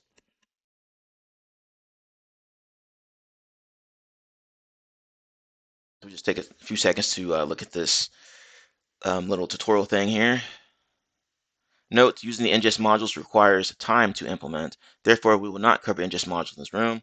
The results of any ingest module you select to run against a data source will populate the results node in the tree view, which is the left pane of the Autopsy user interface. Below is an example of the interesting files identifier ingest module. Note that the results depend on the data set. If you choose a module to retrieve specific data that is unavailable in the drive, there will be no results. Okay, drawing the attention back to the configure ingest modules window, notice that some ingest modules have pre-run settings and some do not. For example, the keyword search ingest module does not have pre-run settings. In contrast, the interesting files finder ingest module does. The yellow triangle represents the per run settings option. As ingest modules run, alerts may appear in the ingest box. Below is an example of the ingest inbox after a few ingest modules have completed running. Okay. To learn more about ingest modules, you can read Autopsy here or documentation about it there. So we're done with this task. Task number 5, talking about the user interface part 1. Let's look at the Autopsy user interface, which is comprised of five primary areas. You have the tree viewer. Tree viewer has 5 top level nodes. Okay, so we can see the tree view over there on the left side. All right. Okay. We have, let's see, data sources. All the data will be organized as typically seen in a normal Windows file folder. Get views, files will be organized based on file types, MIME types, file size, etc. Results, as mentioned earlier in the previous task, this is where the results from the ingest modules will appear. Tags, it will display files and or results that have been tagged. Reports, it will display reports either generated by modules or the analyst. Refer to Autopsy documentation on the tree viewer for more information here. Okay, results viewer. Note, do not confuse the results node from the tree viewer with the results viewer. When a volume file folder setter is selected from the tree viewer, additional information about the selected item is displayed in the results viewer. For example, the sample cases data source is selected in additional information is now visible in the results viewer. All right, so that's good to know there. All right, so let's get out of this. All right, so we have our tree over there, and we have various different items here. You got data sources there. So I would recommend spending some time just looking around inside if you're clicking around, getting familiarized with everything here. Just the report stuff they're talking about there, it looks like. Okay, so let's flip back over. If a volume is selected, the results viewer information will change to reflect the information in the local database for the selected volume. From the results viewer, you can also extract any file if you right click and select extract file option. So that's what they're doing here. So that's good to know there. Notice the result viewer pane has 3 tabs: table, thumbnail, and summary. The above screenshot reflect the information displayed in the table tab. The thumbnail tab works best with image or video files. If the view of the above data is changed from the table to the thumbnail, not much information will be displayed. See below. Okay, so be sure to take note of that. Volume nodes can be expanded, and an analyst can navigate the volumes contents like a typical Windows system. In the views tree mode, files are categorized by file types, extension, MIME type, deleted files, and file size, as we saw that over here as we were playing around and clicking these drop downs, all right, or expanding those. Tip, when it comes to file types, pay attention to this section. An adversary can rename a file with a misleading file extension, so the file will be miscategorized by extension, but will be categorized by or categorized appropriately by MIME type. Expand by extension and more child nodes appear, categorizing files further. All right, we know we've seen that over here when we're digging around a little bit. So yeah.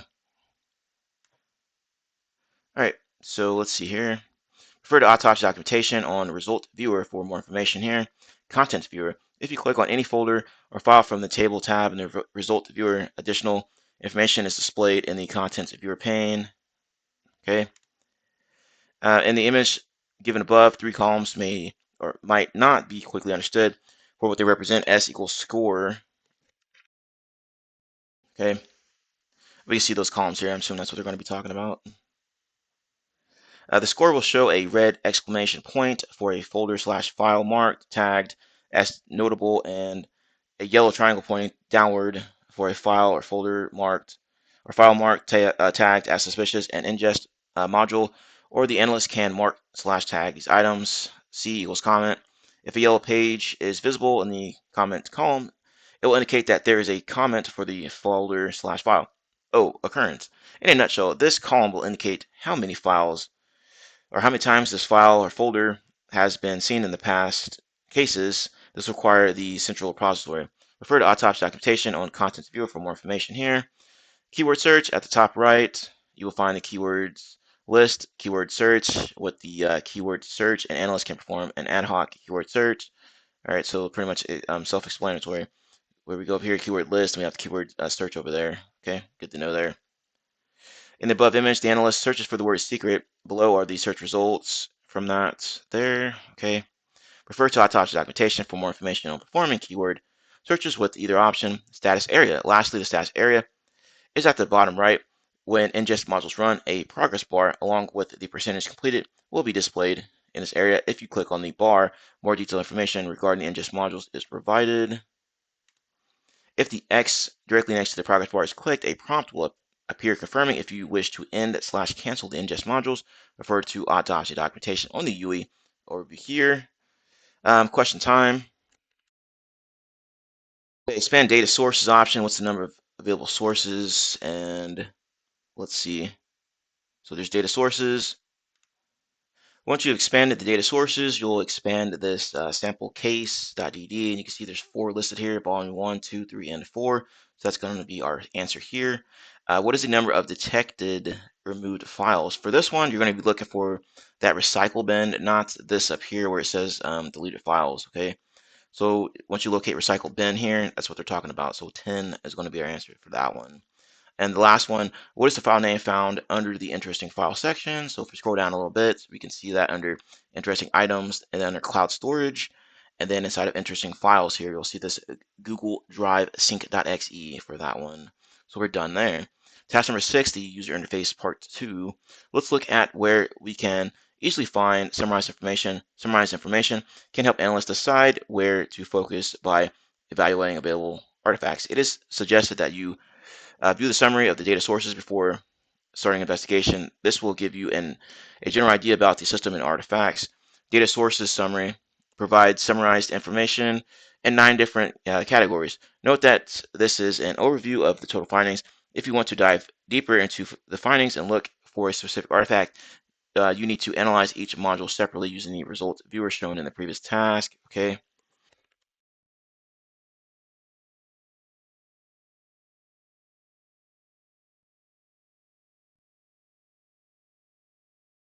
All right. So it seems pretty straightforward so far.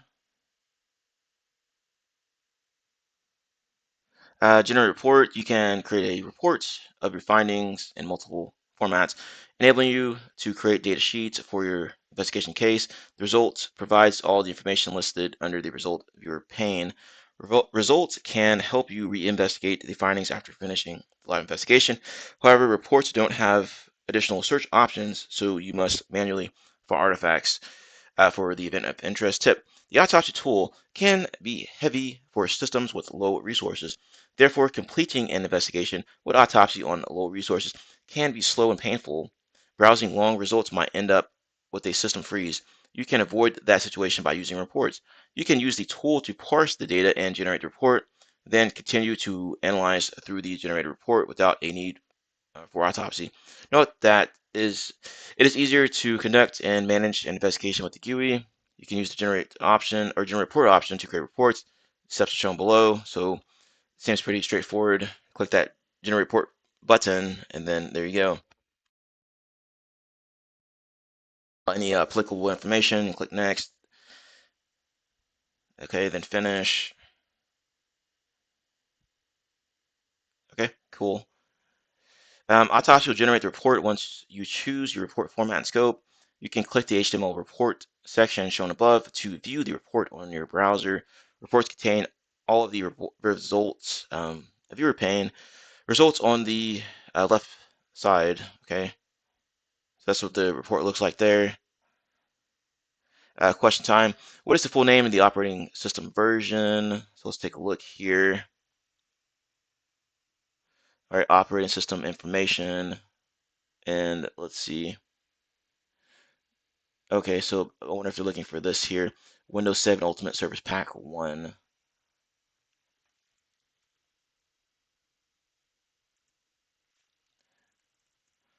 Maybe not. Yeah, I just need to put it in there correctly. So Windows 7 Service Pack 1. What percentage of the drive are documents including the percentage in your answer? Okay, so let's see. All right, so we're back on the VM. We're gonna right click on samplecase.gd up here, and then we are going to generate a report.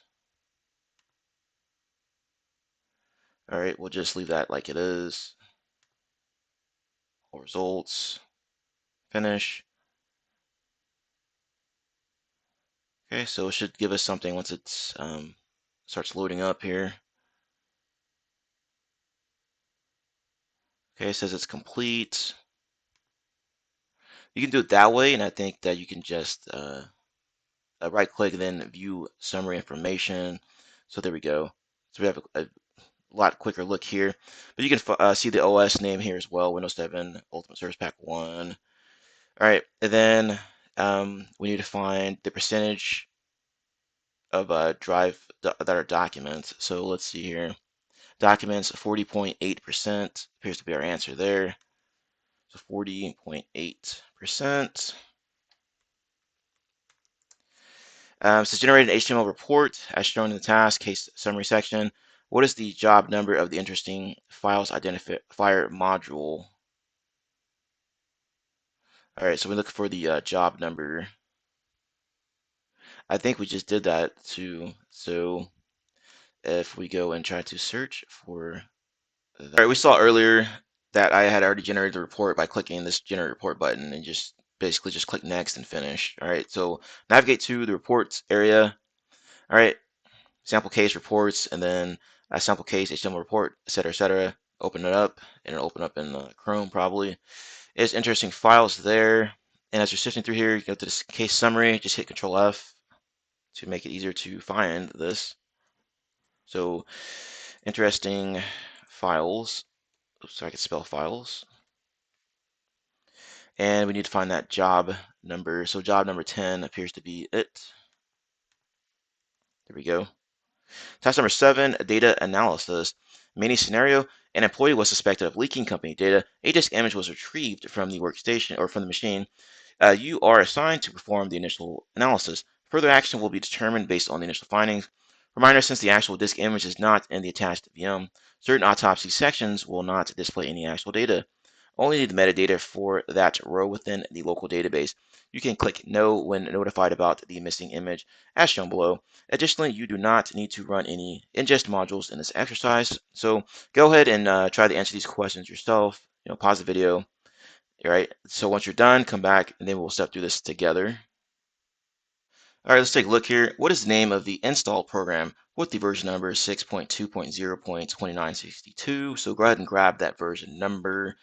And we are going to do a keyword search, paste it in there and search. And let's see what comes up here while that's running. Next one says looking for a password hint. So maybe password hint will be something we can search on. Let's flip back over. Okay, so we see a couple different things here. There's one that stands out. Looks like this eraser. And you can see that the version equals 6.2. Yada yada yada. So let's go with eraser.exe for this, or just eraser.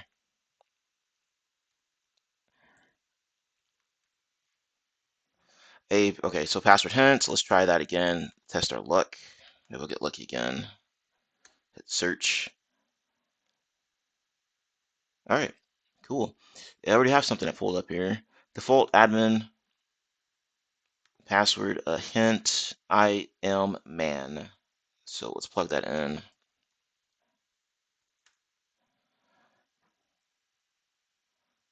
I am man. Okay.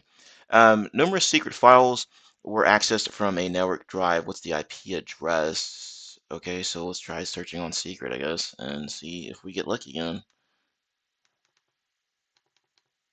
Okay, let's plug this in. Search.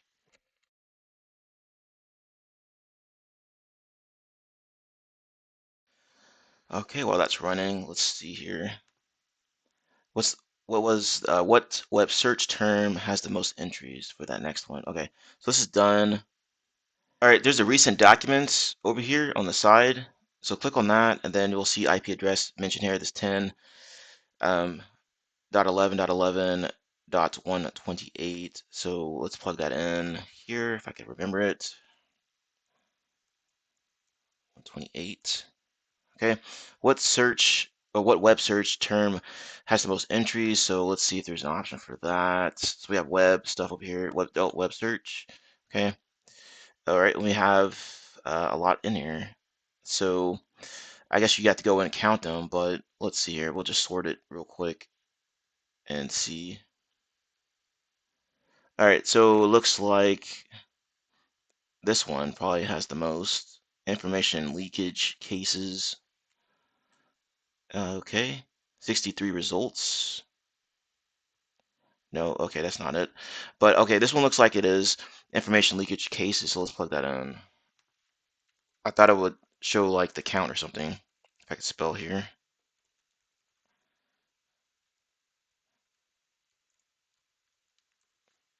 Yeah, I'm not sure if it shows the count or anything. Maybe I'm missing it somewhere. But anyway, that's our answer there. Next one, what was the web search conducted on 3/25/2015 at 21:46:44? So 325. And let's see here. And let's go ahead and sort this. Okay, 325. And what was the time again? 21:46. 21:46:44, I think it would have said. Yeah, and it said something about anti-forensic tools. Okay, so let's plug that in.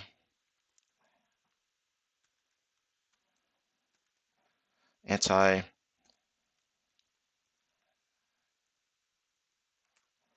All right. What MD5 hash value of the binary is listed as an interesting file? All right, so I'm assuming we have to go to the interesting files again. And okay, there we go. They have two in here. They have two in here, so let's see here. Okay, I guess we need to select one and see which one fits in there, I guess. I'm not sure. Maybe it's this downloads one. Let's see here. Let us grab it out of here.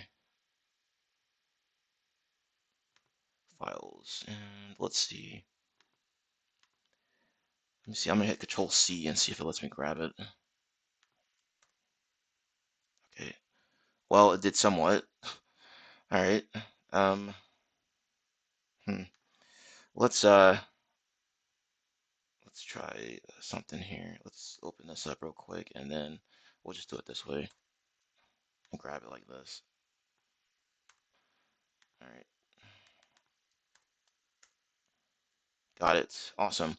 What self-assuring message did the informant write for himself on a sticky note? No spaces. So I'm assuming there must be something in there that references sticky notes. Let's take a look here and see. Maybe if we can just search on keywords.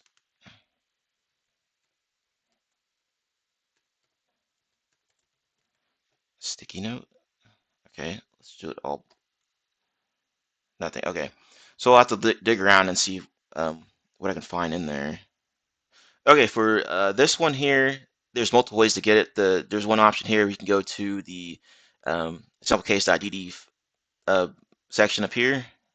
Okay, and then you can hit the drop down for volume 3, and inside of volume 3, you got to go to users, informants, app data, roaming, Microsoft sticky notes. You can see that there's a sticky notes.snt, and as you're going through here, you can see the message here, and the one they want is everything here. So tomorrow, everything will be okay. So this appears what they need in there. So let's go ahead and plug it in as our answer. There we go.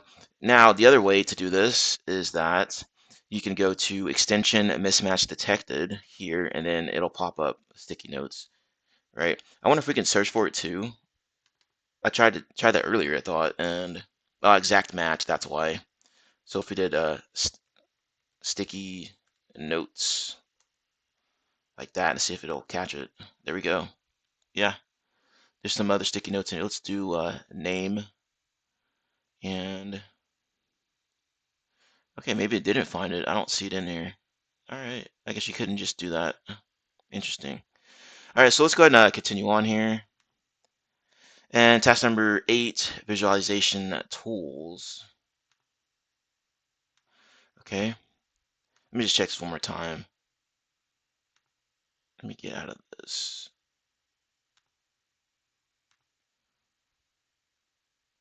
Yeah, so I thought I had maybe misspelled it or something. I'm not sure. If you were able to find it via the keyword search, put that in the comments and see if you got the right results back. Maybe you did that extension for it. I'm not sure. But anyway, visualization tools. You may have noticed that other parts of the user interface haven't been discussed yet. So if these options appear, please refer to the Autopsy documentation for the following visualization tools. You have images and videos, communications, and a timeline. You cannot practice with some visualization tools within the attached VM except for timeline. Below is a screenshot of timeline. Interesting there. Okay. And I'm assuming if maybe they want us to click around on it. Let's see here, timeline. See if we get anything interesting in here. Cool. So I guess you can go in and play around with it. But ours is populating, so awesome. Let's go back here. The timeline tool is composed of 3 areas. You have 1, filters, narrow the events displayed based on the filter criteria. 2, events. The events are displayed here based on the view mode. And you have 3, files/contents. Additional information on the events is displayed in this area. There are 3 view modes. 1, count. The number of events is displayed in a bar chart view.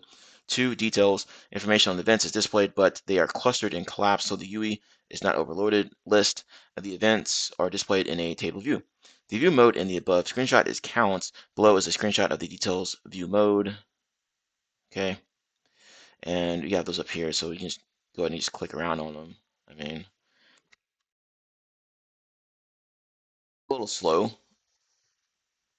The numbers seen above indicate the number of cluster/collapse events for a specific time frame. For examples, for Windows, there are 130,257 events between 2009 0610 and 2010 0318. Please take a look at the image below. Okay. To expand a cluster, click the green icon with the plus sign. Please take a look at the example below. You can see that here. To collapse the events, click the red icon with a minus sign. Click the map marker icon with the plus sign if you wish to pin a group of events. This will move or pin the events to an isolated section of the events view. To unpin events, click on the map marker with the minus sign. The last group of icons to cover are the eye icons. If you wish to hide a group of events from the events view, click on the eye with the minus sign. This below screenshot, the clustered events for, or in the below screenshot, the clustered events for slash boot were hidden and placed in the hidden descriptions in the filters area. If you wish to reverse that action and unhide events, right click and unhide and remove them from the list. See the example below. Last but not least, a screenshot of the list events or list view mode is below. Okay. This should be enough information to get you started interacting with the timeline with some confidence. Cool. Answer the timeline or using the timeline, how many results were there on 2015 0112? 15 0112. Let's take a look. And let's see. Okay. See if there's an easy way to do this here. Okay. So 01 will be January. Yeah. So January 12th, 2015. Change this to 2015.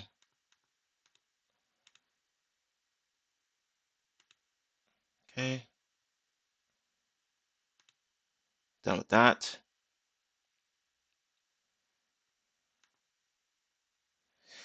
And okay, we just need the number of results. So we're gonna, I'm assuming, just use all day. So let's change this time here if it lets me do it. Okay, 12:30. It's fine, I guess. And all right, I'm just going to copy and okay, we just manually type this in. Sweet. This is a lot easier.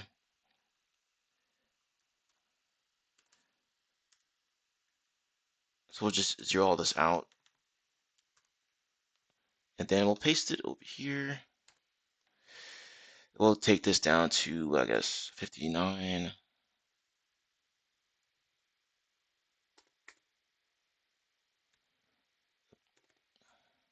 It's probably an easy way to do this, but all right. So we have this going from January 12th, 2015 at 12 midnight, so 12 a.m.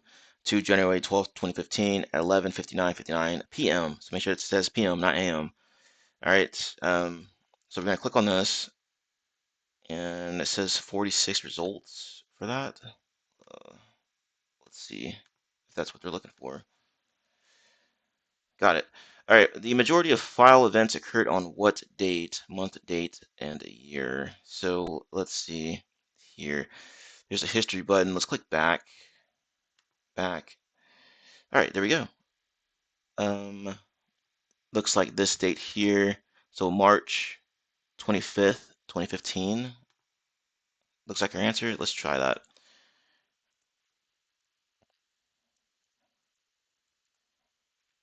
Sweet. And obviously we can see that here.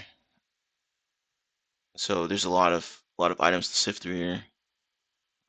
But yeah, the vents looks like the ones in the red here. So okay, let's go back here and wrap this video up. Task number 9, conclusion. To conclude, we learned about the capabilities of a powerful disk image analysis tool, Autopsy. There's more to Autopsy tool that wasn't covered in detail in this room. Below are some topics that you should explore on your own to configure Autopsy to do more out of the box. You have global hash lookup settings, global file extension mismatch identification settings, global keyword search settings, global interesting items settings, YAR analyzer. Third-party modules are available for Autopsy. Visit the official Sleuth Kit GitHub repo for a list of third-party modules here. The disk image used with this room's development was created and released by NIST under the Computer Forensic Reference Data Sets CFREDS project. You are encouraged to download the disk image, go through the full exercise here to practice using Autopsy and level up your investigation techniques. Free to do that if you wish. That's a little bonus objective for y'all to further expand your skill set and get some more hands-on keyboard skills there. We're going to complete this room and we are finished. If you enjoyed this video, be sure to like, comment, and subscribe to the channel. There's a lot of information that was covered in this room. Hopefully you found it of value. Have a nice day, and I will see you in the next one. Hey everybody, this is WireDogSec. Just a quick reminder to subscribe to the channel and hit the notification bell. Once you hit the notification bell, be sure to set to all notifications so you know every time I post to the channel, upload a video, all that good stuff. Let's continue to grow our glorious community here. We are in the cyber trenches. We're not just reporting on it. Be sure to check out my channel as well. I have tons of videos that you can see here, over 300 videos ready for you to check out and learn something from. Be sure to review my posts. I'm frequently posting new things to my channel here, including jobs and everything related to that. Also, I have tons of playlists here that you can review, make it more convenient for you. Anyway, happy defending, happy hacking, enjoy the video. Hey everybody, welcome back to my channel. This is WireDogSec, back with another video for you guys. Today's video, we are in TryHackMe. This is the SOC Level 1 learning path. This is the Digital Forensics and Incident Response module. This is the Redline room. Learn how to use Redline. to perform memory analysis and scan for IOCs on an endpoint. So really scanning for indicators of compromise on a machine. It sounds pretty exciting, folks. And if you want to help support the channel, you know what to do. Go ahead and like, comment, subscribe, hit that notification bell, all that good stuff. Share the video, helps get the good word out there. Without further ado, let's go ahead and dive into it.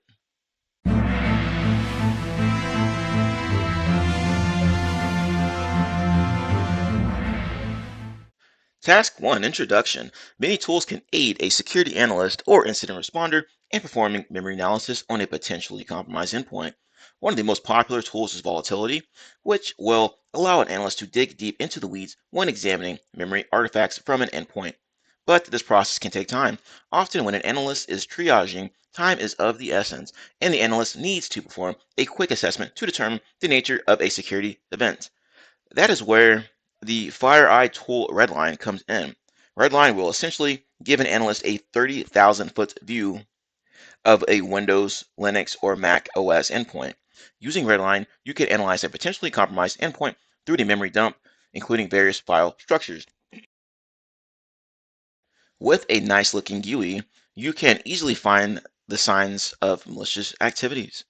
Here is what you can do using Redline. Collect registry data, Windows host only. Collect running processes. Collect memory images before Windows 10. Collect browser history. Look for suspicious strings, and much more. Installing Redline on your local machine is straightforward. Run the MSI file and run the installation process. Redline is installed in the virtual machine attached to this room, which I've already started up. So go ahead and click this Start Machine button, get that fired up. And if you want to log into it remotely, here's how to do that here with those instructions. Says accept the certificate when prompted, yada, yada, yada. Okay. The virtual machine may take up to 3 minutes to load. I already have it fired up here, ready to go. Hopefully it's not lagging today. And which company created Redline? That was FireEye. So let's put that in there. Task number 2, data collection. Now that you have the overview of Redline, let's move to the data collection stage. There are 3 ways of options to collect data using Redline. Collect data, create a standard collector, create a comprehensive collector, and create an IOC search collector. Interesting. First one here is standard collector. This method configures the script to gather a minimum amount of data for the analysis. This is going to be our preferred method to collect data in this room. It is also the fastest method to collect the data you need. It takes only a few minutes to complete. Number 2, comprehensive collector. This method configures the script to gather the most data from your host for further analysis. This method takes up to an hour or more. You will choose this method if you prefer the full analysis of the system. IOC search collector, Windows only. This method collects data that matches with indicators of compromise that you created with the help of IOC editor. You will choose this method if you want to run the data collection against known IOCs that you have gathered either through threat intelligence, incident response, or malware analysis. You imported them into the IOC editor. We'll look at the IOC editor a bit further in the next task. So this sounds very useful here. Before proceeding, launch Redline. The icon is conveniently on the taskbar. So let's go ahead and do that here. And okay, they have 2 icons down here. Let's see what this one is. That's Mandiance, and this is Redline. So there we go. Let's see, in this task, we will be using the standard collector method. From Redline, click on create a standard collector. You will have an option to choose the target platform. In our case, we'll select Windows, so it should look something like this. Okay, pretty straightforward so far. Let's jump back over, create a standard collector, and then Windows, got it. Okay, under the review script configuration, click on edit your script. So click on that. This is one of the most crucial steps, since you will be presented with a set of data to choose to collect from the host. There will be 5 tabs, which include memory, disk, system, network, and other. Let's dive into some details. Memory. View and edit your script for Windows. Okay. You can configure the script to collect memory data such as process listings, driver enumeration for Windows host only, and hook detection versions before Windows 10. All right, let's see here. Okay, we already have some selected all by default. I mean, this is already collecting quite a bit of information here. right? So that's good to know there. And let's see. Note for this exercise, uncheck hook detection and make sure acquire memory image is also unchecked. So hook detection and acquire memory image. Okay, so that's already unchecked. Hook detection, gotcha. Disk. This is where you can collect the data on disk partitions and volumes along with the file enumeration. And let's check that out here. So we have to select quite a few of them, looks like.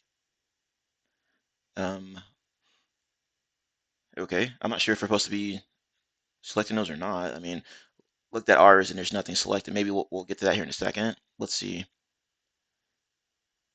The system will provide you with machine information. So we have machine and operating system, OS information, analyze system, restore points, enumerate the registry hives, obtain user accounts, obtain groups, obtain the prefetch cache, and that looks like this here.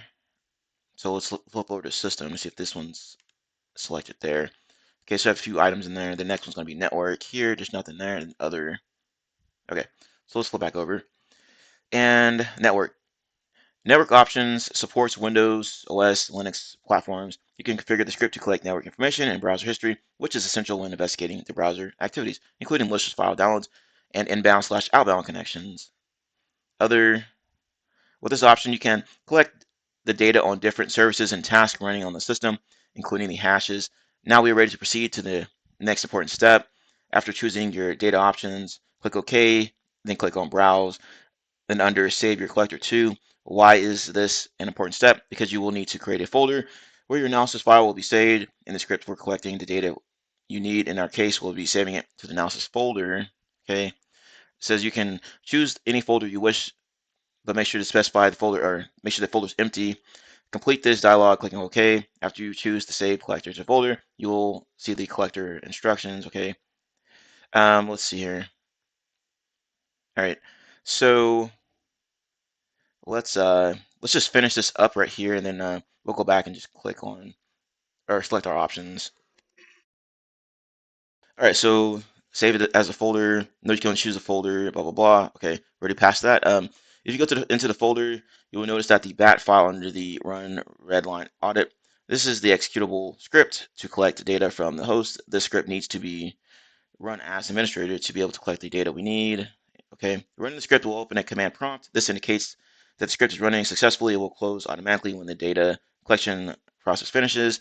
Note, this process may take between 15 and 20 minutes to complete. After the script is finished, you will notice a new file created, analysis one or analysis session one in the sessions folder with the .mans extension. This file is what we need to be able to import into Redline for investigation. Just double click on the file, import in the audit data. Okay.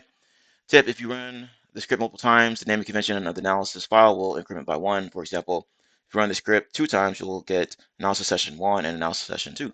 Congratulations. Now you have the data you need and are ready to dive into the investigation process and the upcoming task.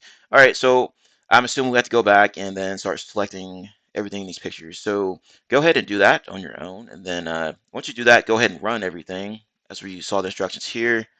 And once you run everything, there's some questions here that need to be answered. So go ahead and pause the video and proceed. Once you're done, come back to the video. Hey everybody, this is WireDogSec. Just a quick reminder to subscribe to the channel and hit the notification bell. Once you hit the notification bell, be sure to set to all notifications so you know every time I post to the channel, upload a video, all that good stuff. Let's continue to grow our glorious community here. We are in the cyber trenches. We're not just reporting on it. Be sure to check out my channel as well. I have tons of videos you can see here, over 300 videos ready for you to check out and learn something from. Be sure to review my posts. I'm frequently posting new things to my channel here, including jobs and everything related to that. Also, I have tons of playlists here that you can review, make it more convenient for you. Anyway, happy defending, happy hacking, enjoy the video. We're back on the VM here. Make sure you have the options selected per the instructions or these images here, so they should match these image um, graphics here. All right, so let's go ahead and double check here. I've already done it. All right, so disk looks good to go. System, network, and then other. So once that's done, you're gonna hit OK. Then we're going to go to browse, and let's just save this to the desktop, I guess. And let's create a new folder here, and we'll just keep it the same. There we go. Let's select analysis. All right. So I think we're done with that. Click OK.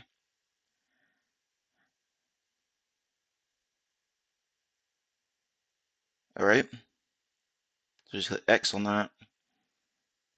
And let's take a look. There we go.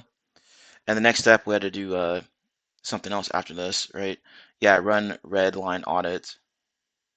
And we need to do that as run as. So there he is right there. Run as administrator. Okay, looks like it's working. And then that's pretty much it. We have to wait till it finishes. Yeah, 15 to 20 minutes to complete. All right, so while that's running, let's take a look at some of these questions. What data collection method takes the least amount of time? And if you go back up here, that should be the, I believe it was that first option we had.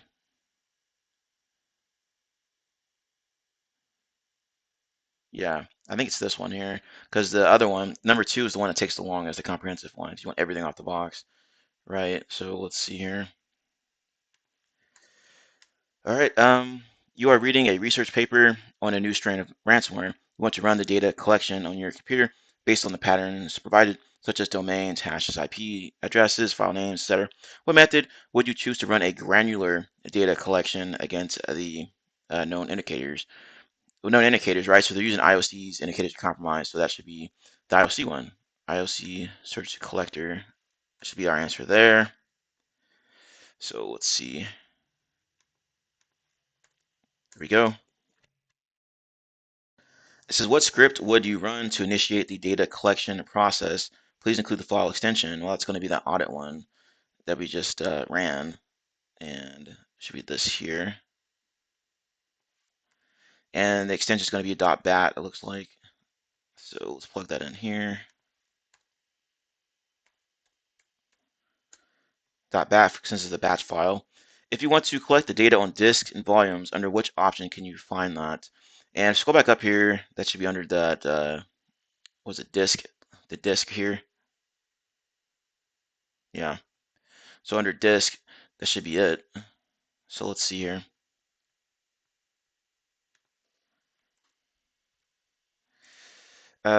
What do they call it? They need the full name here.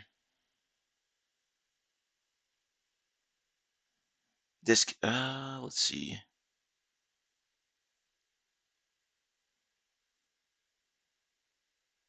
Disk enumeration. That's what they're needing there. Okay. What is the default file name you receive as a result of your Redline scan? And this should be analysis session 1.mans, because if we scroll back up here, it talks about that, about its incrementing there, and then it also says the default should be that. So analysis session 1, and then it has the .mans extension. So there you go there. And this is still running, so it's going to take a little bit. Task number 3, the Redline interface. Let's look at the Redline interface. You should have your first analysis file. Double click on the analysis1.mans file, and the data will be imported automatically in Redline. Please give it 10 minutes to get the data imported. So it's going to look like this. When the data is imported, you will be presented with this view. Okay. On the left panel, you will see different types of analysis data. This is where you will perform information gathering and investigation process. System information, this is where you will see the information about the machine, BIOS, operating system, and user information. Processes will contain different attributes such as process name, PID, path, arguments, parent process, username, etc. When you expand the processes tab, there will be 4 sections: handles, memory sections, strings, and ports. A handle is a connection from a process in an object or resource in a Windows operating system.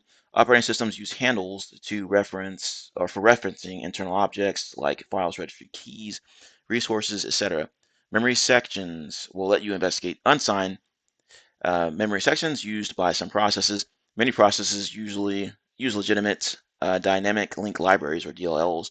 which will be signed. This is particularly interesting because if you see any unsigned DLLs, then it will be worth taking a closer look. Strings. You will see the information on the capture strings. Ports. This is one of the critical sections to pay attention to. Most malware often initiates the outbound or inbound connections to communicate to their command and control server or C2 to do some malicious activities like exfiltrating the data or grabbing a payload to the machine. This situation is where you can review the suspicious connections from ports and IP addresses. Pay attention to the system processes as well. The threat actor likes to avoid detection by hiding under the system processes. For example, Explorer.exe or Notepad.exe shouldn't be on the list of processes without or with outbound connections. Some of the other important sections you need to pay attention to are the following here. So file system, registry, Windows services, tasks. Since threat actors like to create scheduled tasks for persistence, event logs. This is another great place to look for suspicious activity or suspicious Windows PowerShell events, as well as log on, log off, user creation times and others, ARP and route entries, um, browser URL history, file download history. And let's see if it's still running. Okay. The timeline will help you to better understand when the compromise happened and what steps the malicious actor took to escalate the attack. The timeline will also record every action on the file it got, create, change, modified, access. Okay. If you know when the host compromise or suspicious activity occurred, you can use the time wrinkles to filter out the timeline to only the events that took place around that time. So that's interesting to know. Timeline, time wrinkles, and that's how you adjust it there, I assume. Time crunches helps to reduce the excessive amount of data that is not relevant in the table view. A time crunch will hide the same types of events that occurred within the same minutes you specified. Okay, it's good to know there. You can find out more about each type of data analysis using the Redline user guide. Now you have learned some basics of different data types to help you during the investigation process. Let's go hunting and see if you can answer some of the questions in the next task. Where in Redline UE can you view information about logged in user? We should be able to find that information here under system information. This is where you'll see information about the machine, BIOS, operating system, and user information. So let's go ahead and grab that and see if that's what they are looking for. And let's see. Awesome. And this is still running. It takes a while, is what they said. Hopefully the machine doesn't mess up. Task number 4, standard collector analysis. Now you should be familiar with some of the data collection terms, techniques as shown in the previous task. Armed with this knowledge, can you find what the intruder planted on your computer? For this task, you have to manually run Redline Collector on the workstation and use the collected data to answer the questions, which is running right now. So there's quite a few questions here. So go ahead and you know what to do. Pause the video, try to answer the question yourself, to come into the video, and we'll step through it together. I believe mine is still running if my VM doesn't crash on me.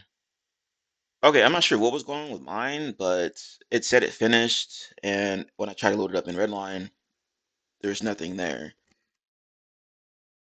What I did was go to Documents, and I went to Analysis, Sessions, and then Analysis Session 1, and I double-clicked on this one here to load up the information. And this looks like we can use this as an alternative if you run into issues.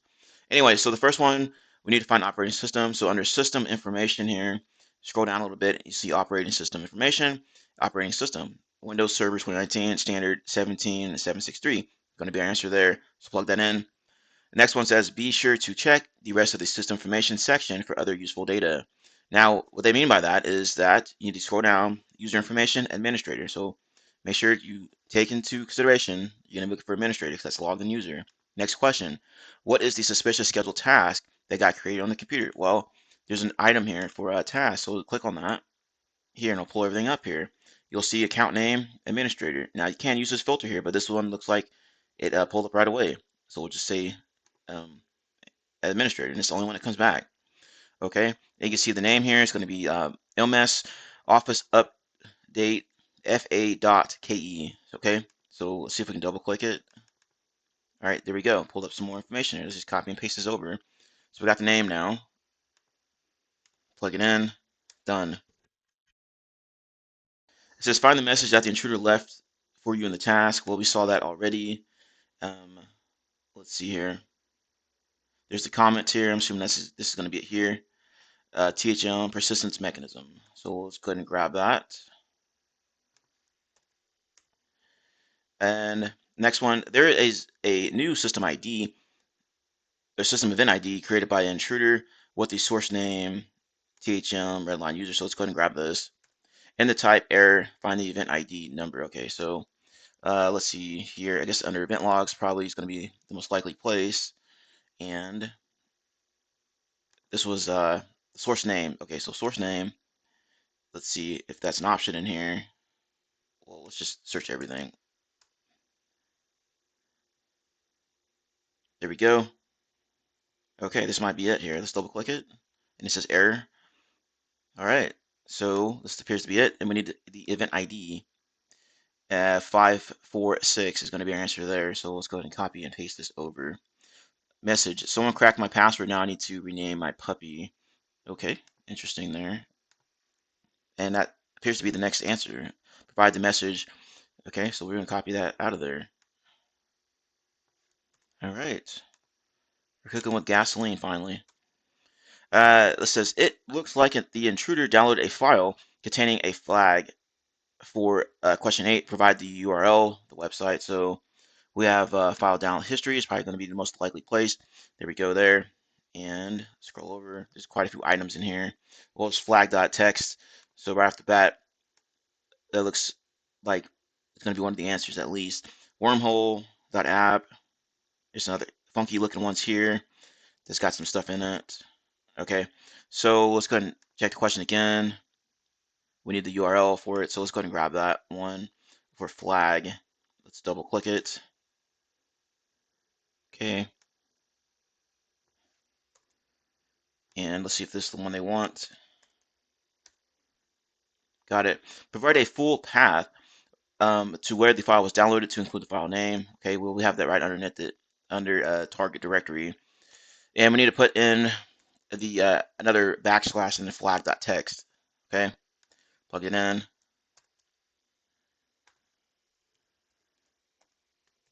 There we go. Okay. Provide the message the intruder left for you in the file. So, all right, so the file, we need to probably navigate to this directory and then see if it's in there. All right, so let's go to our Explorer and let's just do this. We'll get rid of all that. Plug this in. There we go.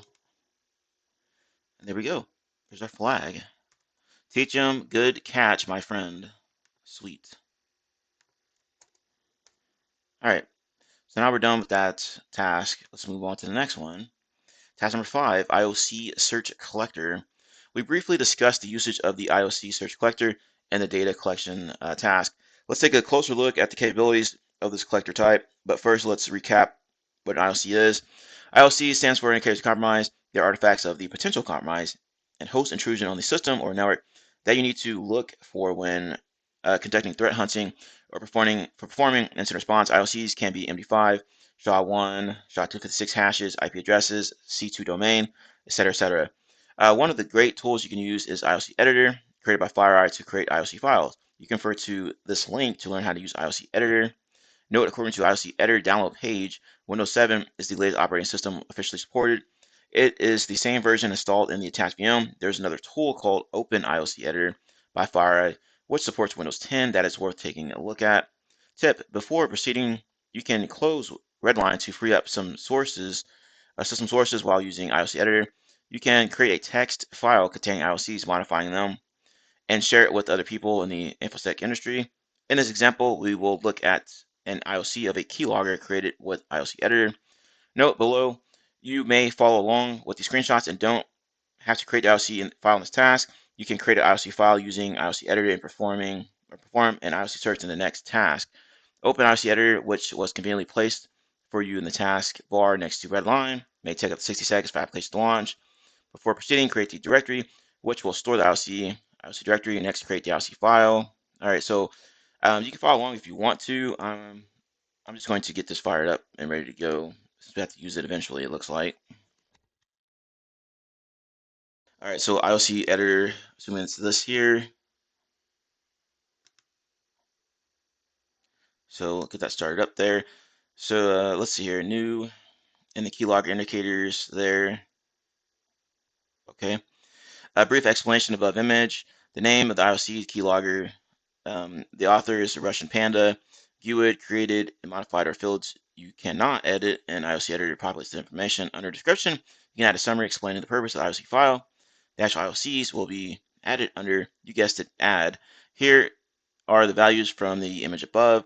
So you have file strings, scilog.exe, file strings, you have MD5 hash, and the file size. Refer to the GIF below to get an idea of adding IOCs to the IOC file. Seems pretty straightforward so far. But you can take a quick look at this image here.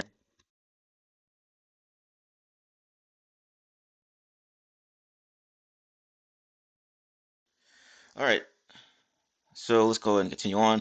Once you select an item, you can enter the value for the item directly. Let's see if this fired up finally. Okay, sweet. Um, you can also add it to within properties. All the fields are read-only except content and comment. To add a value to the item under or enter it in content there. Sweet. Once you enter the value, click Save to save it. You can right-click on an item for additional options. See below. I will leave that for you to explore on your own. Now that we've created and saved the IOC file, let's move on and go back to the IOC search collector in the Redline tool. If you close Redline, now is the time to relaunch the application. You can close IOC editor again to free up system resources. IOC search collector will ignore the data that doesn't match an IOC you gathered, although you can always choose to collect additional data. As the Redline user guide states, the quality of IOC analysis will depend on the data you have available in the analysis session. To create an IOC search collector, click Browse and choose the location of the IOC file. Redline will automatically detect the IOC file and place it in the indicator section as shown below. Okay, so that's good to know there. Unsupported search terms. These terms will not show any successful hits in Redline, which means Redline doesn't recognize specific search terms. Supported search terms, the terms that Redline will recognize to search for. After you are finished reviewing the configured IOCs, click Next. Now click on Edit Your Script to configure what data will be collected for the analysis. For this example, keylogger file IOC search, the following parameters will be selected, or were selected here. Okay. When you configure your own IOC search, you will choose different settings for your script compared to the settings above. When done editing the script, click OK. In the Save Your Collector to section, click Browse and choose an empty folder where your analysis file will be saved along with the run redline audit.bat file. After executing the .bat file in the same manner as before, let's now wait for the analysis to finish. After the analysis is finished, you get that man's file, double click it, open it up. If Redline fails to generate IOC report automatically, you can manually generate it by clicking Create a new IOC report and importing the IOC file. When the report generation completes, you will see hits. You can expand this list by clicking on the entries below in the rows. Okay. From the screenshot, you can see that there was one hit on the chrome.dll. This is a false positive. Let's review the details below. As you can see, the DLL file matched the string RIDF, whatever, that we had in the IRC file. It's important to gather granulated and accurate artifacts to add to your IRC file to avoid false positives. Screenshot below is of a file, the most amount of hits, which means it was most likely the file we're looking for. Okay. It says you should be ready to answer the questions below using the screenshots provided in the task and perform these similar actions in the upcoming task. All right, sweet. So, like it says here, using the screenshots in this task here, we're going to answer these questions. So go ahead and pause the video and try that yourself, then come back once you're done. Let's take a look here. What is the actual file name of the keylogger? Well, we know it's going to be scilog.exe, as we can see here in this screenshot. What's the file name that the file is masquerading as? That's going to be thm1768.exe. All right, we can see that here. And it says who's the owner of the file. That's going to be this win dash yada yada /Charles, which we can see up here as the owner. Next one asks about size. It's going to be 35,400 for the size. The last one, provide the full path of where the IOC or the .IOC file was placed after the redline analysis, include the .IOC file name as well. For this one, you have to go up a little bit more, and it's in this screenshot here. We can see that right here. All right, so we're done with that. And yeah, make sure it's the one that says users Charles desktop. Okay, so there's a couple of them in here. So users Charles desktop, and then keylogger, IOC search, yada yada yada. So it's gonna be this one here. All right, 1902 for the size and bytes, etc. Okay, so we're done with that task. Task number 6, IOC search collector analysis. And this is the one we have to do ourselves, it looks like. Scenario, you are assigned to do a threat hunting task at Osensky Inc. They believe there has been an intrusion and the malicious actor was using the tool to perform the lateral movement attack, possibly a pass the hash attack task. Can you find the file planted on the victim's computer using IOC editor and Redline IOC search collector? So far, you only know the following artifacts for the file. So we have file strings, which is this here, the file size and bytes. Use the existing Redline session found here. Okay, sweet. That's the one we used earlier because the one we tried to generate didn't work.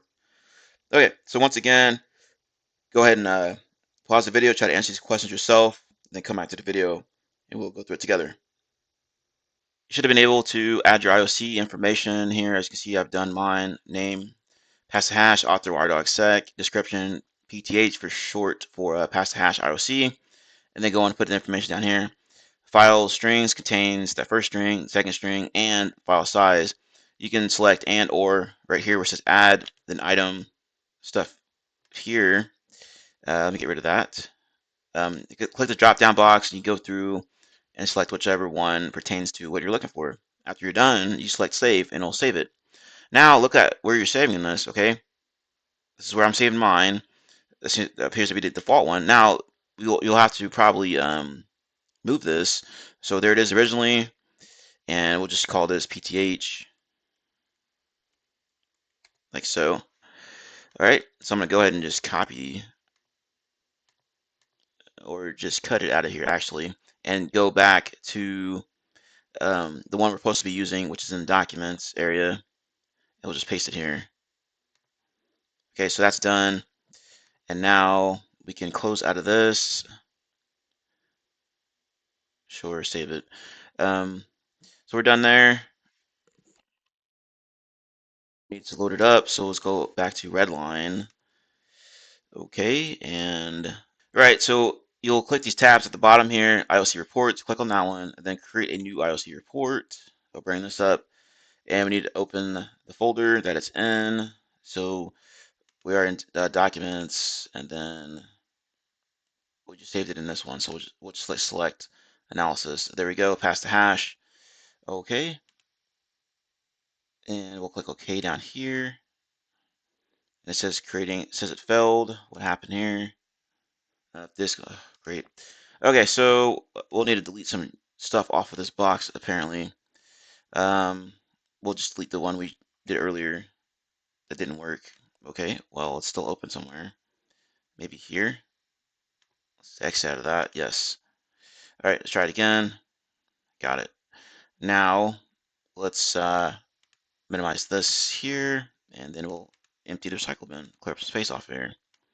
Okay, so now let's go back here and try it again. Create a new report, browse to the folder that it's in analysis. There it is. Then we'll click OK at the bottom here. It's running, and let's view background tasks. Let's see here. All right, I'm not sure how long this is going to take. Hopefully it doesn't take forever like the other ones, but I'll fast forward the video. Looks like it finally finished. There's a report. It's already done. So let's take a look here. Let's go ahead and close that, I guess. And there's a report. Click on it here.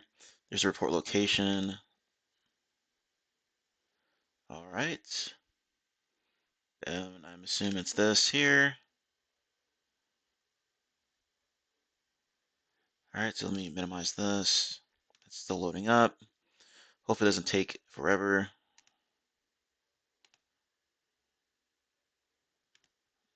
Okay. All right, let's see here. View hits.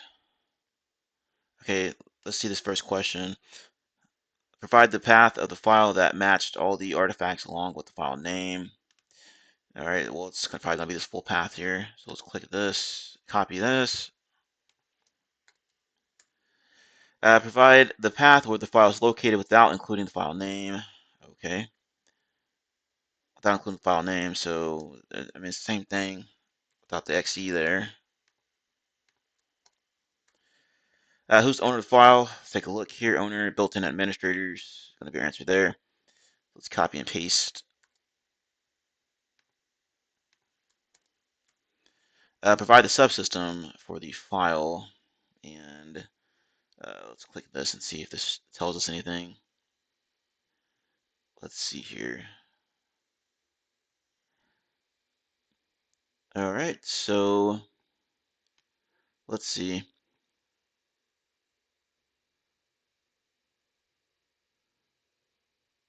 Subsystem. There we go. Windows underscore CUI. Well, it didn't copy correctly. Let's try this again.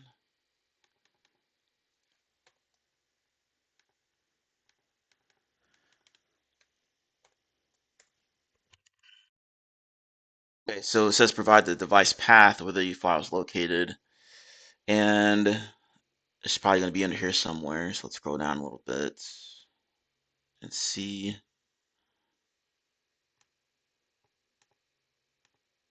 Okay, there it is, device path.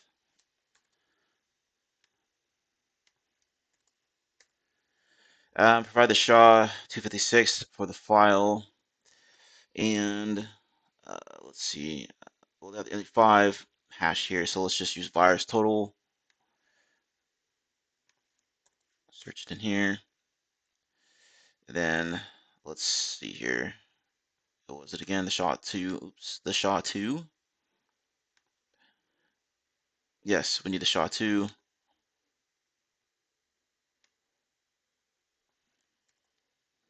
All right, so let's go ahead and plug it in. The attacker managed to masquerade the real file name. Can you find it having the hash and arsenal? Well, it's probably going to be in a virus total somewhere. I think we saw it earlier. PS exec, it's probably going to be it. So let's check everything else here. Details, PS exec, PS exec. Okay, it's probably going to be PS exec. So let's just grab one in here. Let's grab the XD one in case we need to have that extra in there. So let's see. All right, there we go. Task number 7, endpoint investigation. Scenario: a senior accountant, Charles, is complaining that he cannot access the spreadsheets and other files he has been working on.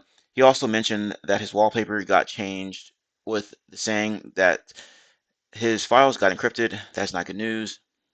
Are you ready to perform the memory analysis of the compromised host? You have all the data you need to do some investigation on the victim's machine. Let's go hunting. Task.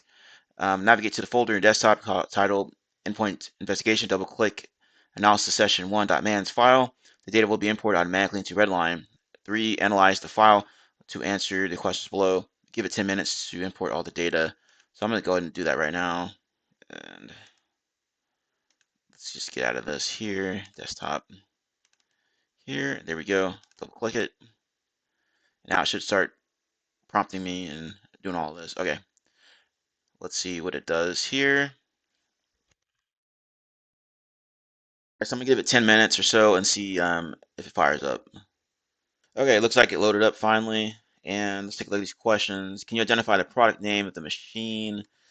All right, so system information. And if we look around in here, product name, Windows 7 Basic, Windows 7 Home Basic. So let's go ahead and copy and paste that in. Can you find the name of the notes left on the desktop for the Charles? Okay, let's see here. On the desktop, let's see what the hint says. It's probably something in like processes or something. Well, okay, it's not working. All right, whatever. Let's see here. Try processes and see. And oh, there's username. So let's just plug in Charles to see what comes back for him. And a lot of stuff. Okay. Well, let's see here. The note. So I'm wondering if maybe if we're looking for a text file or something. Let's see here. Let's search string note.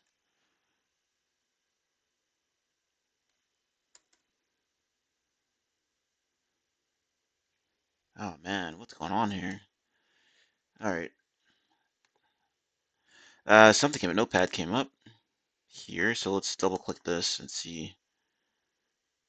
Okay, some interesting information here, and we need to find the name of it.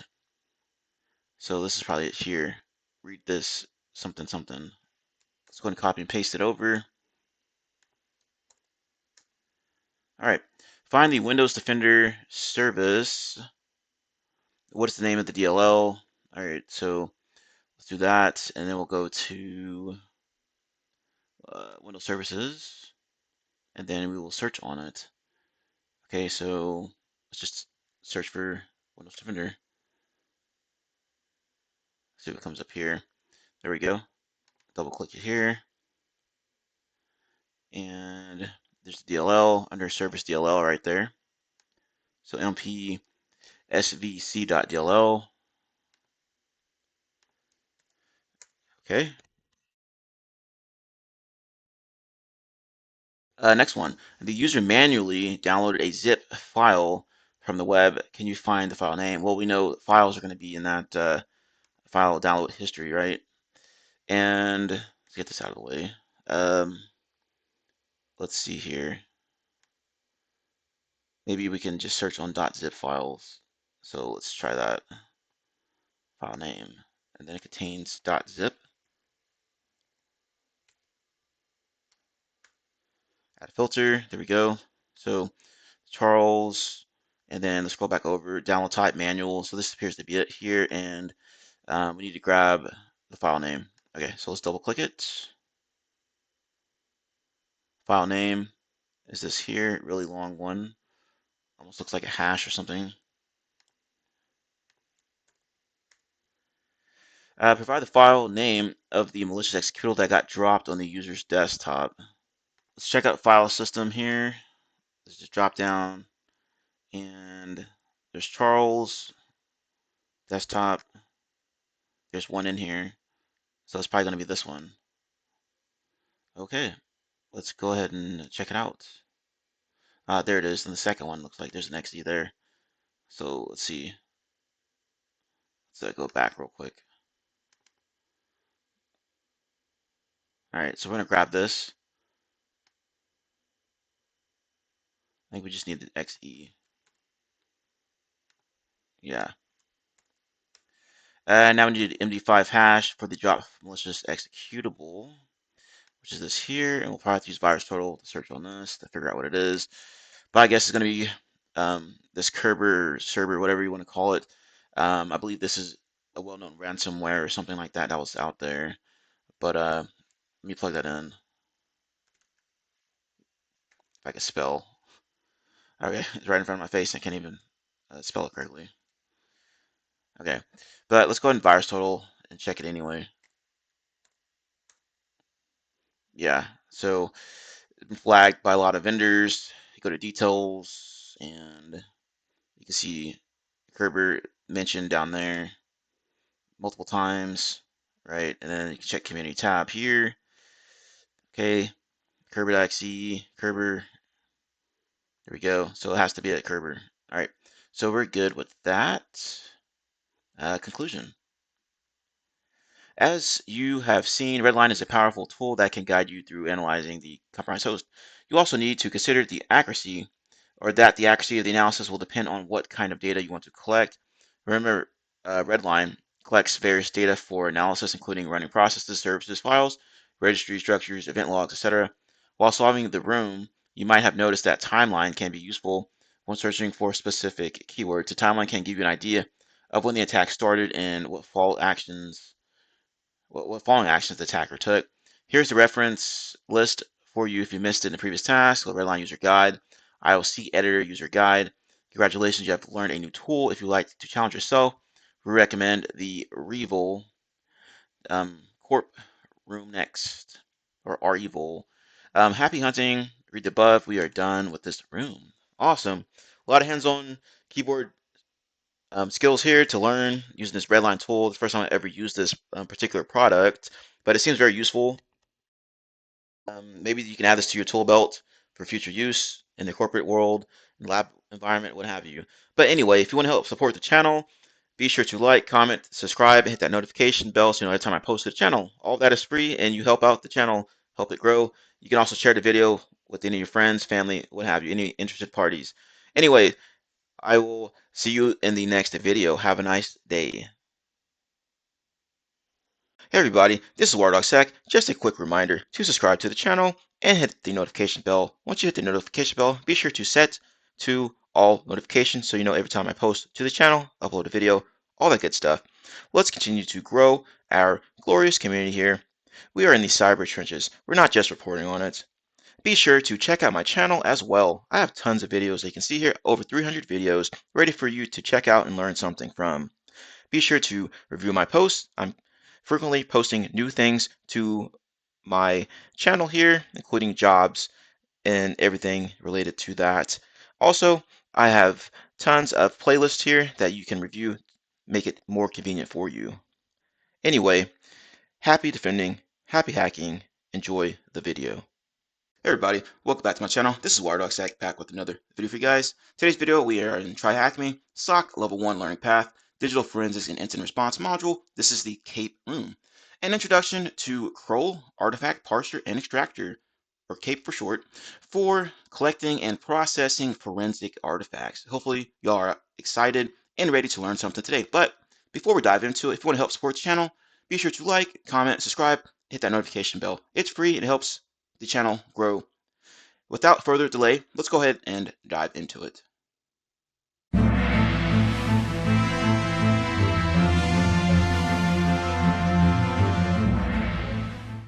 Task 1, Learning Objectives. Revisiting Windows Forensics and Windows Forensics 1 and Windows Forensics 2 rooms. We learned about the different artifacts which store information about a user's activity on a system. We also learned where those artifacts are located and how they can be accessed and interpreted. However, we did all that manually. In many cases, a forensic investigator doesn't have the luxury to perform manual analysis, which can be time consuming. In such scenarios, it is helpful to have some tools help in automating the evidence collection, sanitization, and processing part. Learning objectives. In this room, we will learn about KAPE, how KAPE works, the different targets and modules used by KAPE, collection and analysis of forensic data using KAPE. Okay, so it says that I have already completed Windows Forensic 1 and Windows Forensic 2 rooms, which I'm sure you all have done. If you have not, please check my channel for videos related to both of those rooms. And be sure to take notes as we're going through this particular room. Actually, all rooms you should be taking notes.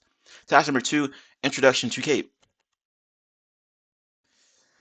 Kroll Artifact Parser and Extractor parses and extracts Windows forensic artifacts. It is a tool that can significantly reduce the time needed to respond to an incident by providing forensic artifacts from a live system or a storage device much earlier than the imaging process completes. KAPE serves two primary purposes. Number 1, collect files, and number 2, process the collected files as per the provided options. For achieving these purposes, KAPE uses the concept of targets and modules.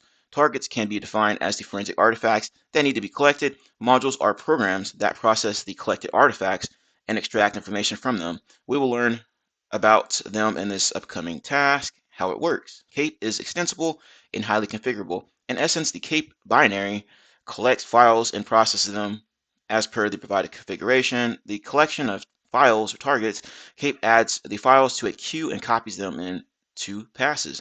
In the first pass, it copies the files that it can. This works for files that the OS has not locked. The rest of the files are passed to a secondary queue. The secondary queue is processed using a different technique that uses raw disk reads to bypass the OS locks and copy the files. The copied files are saved with the original timestamps and metadata and stored in a similar directory structure. Once the data is collected, KAPE can process it using modules. The modules can be independent binaries that run on the collected data and process them to extract information. For example, KAPE will collect and copy the prefetch file to our target destination during the target collection. Running a prefetch parser, PE module on this target will extract the prefetch file and save it to a CSV file. Pretty neat. Number one, source, live system, mounted image, F response. Number two, KAPE, target options. Number three, destinations. Files from source are copied here. Number four, KAPE, module options. Number five, module output. Programs run against destination files. As the above image shows, KAPE can extract targets from a live system, a mounted image, or the F response utility. KAPE does not need to be installed. It is portable and can be used from network locations or USB drives. To proceed further, click the Start Machine button on top right corner to start the task VM in split screen mode. Alternatively, you can log in to the machine using the following credentials. So I already have the machine up and running here. All right. And let's see here. In the task VM, you will find KAPE on the desktop in the folder titled KAPE. In this folder, you'll find the following files and directories. So let's go ahead and flip over here. There's KAPE down here. They also have easy tools on here. Nice. So let's open up KAPE. Hopefully this isn't sluggish today. All right. And let's see here. You can see two binaries in this directory, kape.exe and gkape.exe. The first is the CLI version of KAPE, and the second is the GUI version symbolized by the G prefix. gkape.settings stores the default settings of the GUI version. Get KAPE update.ps1, as the name suggests, is a PowerShell script that checks and downloads updates. Changelog.txt and documentation are self-explanatory. We will explore targets and modules in the following task. Interesting. From amongst kape.exe and gkape.exe, which binary is used to run the GUI version of KAPE? Well, we know that's going to be the gkape, right? So gkape.exe is going to be our answer there. Okay, so let's go ahead and put that in as our answer. There we go. And I believe in a different room, it had briefly went over KAPE and like gkape, and obviously the CLI version is probably going to be more flexible when it comes to options and such, but the GUI is probably more easy to navigate around. Okay, number three, target options. In KAPE's lexicon, targets are the artifacts that need to be collected from a system or image and copied to a provided destination. For example, as we learned in the last room, Windows Prefetch is a forensic artifact for evidence of execution so that we can create a target for it. Similarly, we can also create targets for the registry hives and sort targets, copy files from one place to another. When we open the targets directory of KAPE, this is what we'll see. So a lot of different folders in here. So let's check ours, make sure it's matching. Okay. All right, so targets, there we go. Looks very similar. So I think we're good to go there. The last four files at the bottom are guides and templates to create targets and compound targets of our own. We will discuss compound targets later in this task. As you see, the targets are grouped into different directories. Let's check out the Windows directory to see what we have. So let's do that. Windows right there. A lot of different files in there. Holy crap. Okay, so let's see here. And we can see different .tcape extension files. This is how a target is defined for KAPE. A tcape file contains information about the artifact that we want to collect, such as the path, category, and file mask to collect. As an example, below is how prefetch target is defined. Nice. Okay. Eric Zimmerman, he's very well known in the space, as we know from Easy Tools and such. It says this tcape file tells KAPE to collect files from the file mask star.pf from the file path C Windows prefetch and C Windows.old /prefetch. Notice that we have the C Windows.old path listed here as well. This path contains files retained after Windows has updated to a new version. For forensic analysis, we can also find interesting historical artifacts from this directory. So compound targets. KAPE also supports compound targets. These are targets that are compounds of multiple other targets. As mentioned in the previous tasks, KAPE is often used for quick triage collection and analysis. The purpose of KAPE will not be fulfilled if we do not collect each artifact individually. Therefore, compound targets help us collect multiple targets by giving a single command.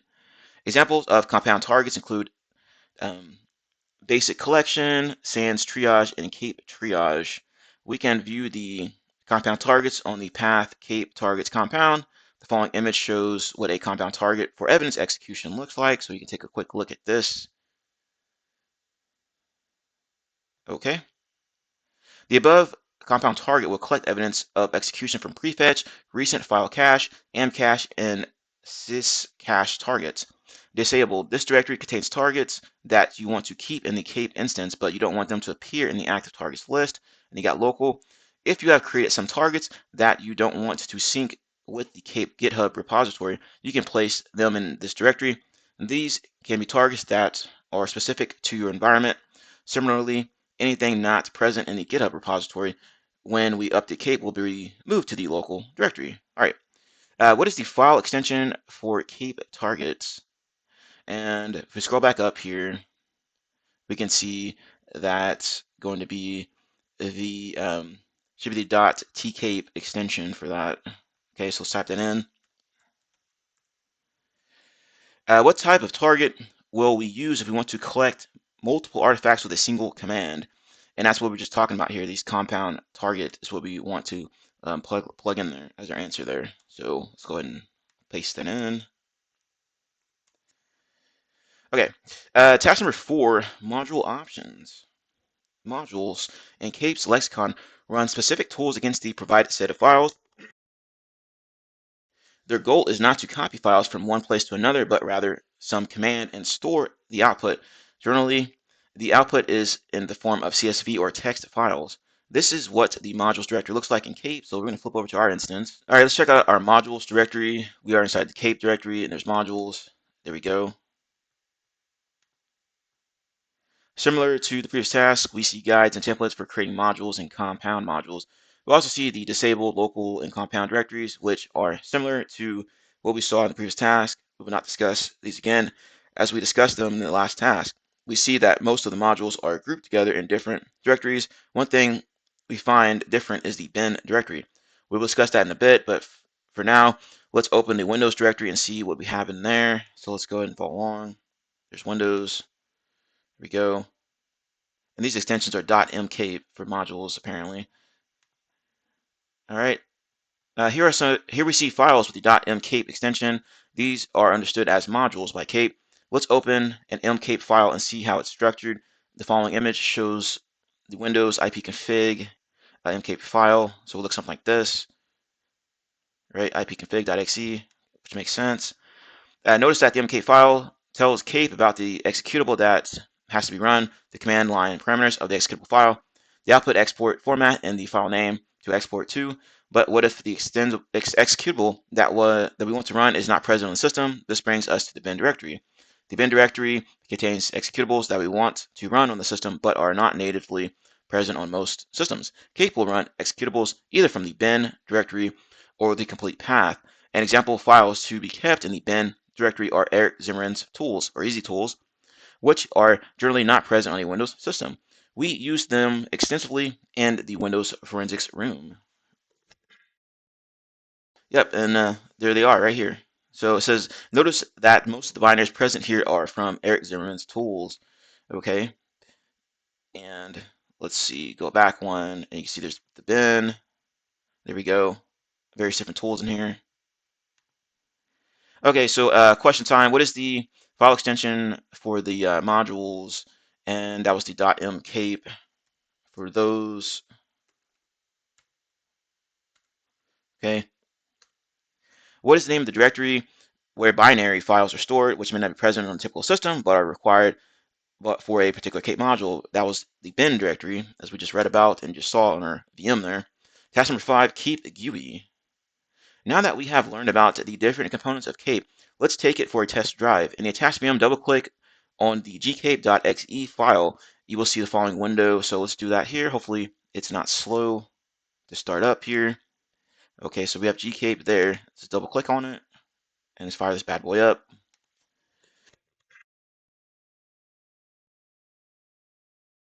Okay, while that's spinning up, let's flip over here. So we should get something like this. We're using the GUI. You can see the command line stuff down here as well, so that's very useful there. Tip, if the window is not correctly visible in a split screen, you can open in full browser, tap on this button. Also, try maximizing the GKAPE window or removing maximizing to be able to view all options. So this here, okay.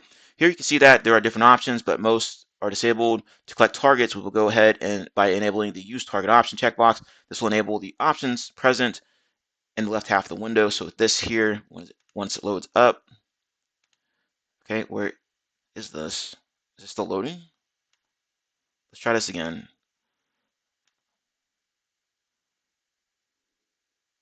All right, so let's see if this actually fires up. But anyway, as soon as it fires up here, we can click this checkbox here, use target options. If we want to perform forensics on the same machine on which KAPE is running, we will provide the C:\/ for the target source. We can select the target destination of our choice. All the triage files will be copied to the target destination that we provide. So there's target source, there's target destination. Interesting there. There we go. So let's minimize that. Hopefully it didn't open up two of them. So let's maximize this. Use target options. Okay. So it should be good there. And I'm assuming that's all we do for now. I'm sure we're going to have to edit some of this stuff later on. Here, the flush checkbox will delete all the contents of the target destination. So we have to be careful when using that. We have to disable the flush checkbox so that it does not delete the data where we already have present in directories. Add %D will append the date info to the directory name where we collect the data. Similarly, add %M will append machine info to the target destination directory. We can select our desired target from the list above. The search bar helps us search for names of the destinate or desired targets quickly. Okay, so it looks something like this. All right, cool. Good to know there. We can select if we want to process bottom shadow copies by enabling processed VSCs. We can select transfer checkbox if we want to transfer the collected artifacts through an SFTP server or S3 bucket. For transfer, the files must be enclosed in a container, which can be zip, VHD, or VHDX. Similarly, we can provide exclusions based on SHA-1, and KAPE will not copy the excluded files. When enclosing in a container, we will give it the base name that will be used for all the created files. It is not required if you are not transferring files or enclose them in a container. So if you were to do that, you'd follow these instructions. In the current command line tab, we can see the command line options being added or removed while configuring the UI. This window will show us more options in the command line as we add options. Please note that the destination path in your case will be different from the one shown in the image. Notice the --t flush flag here.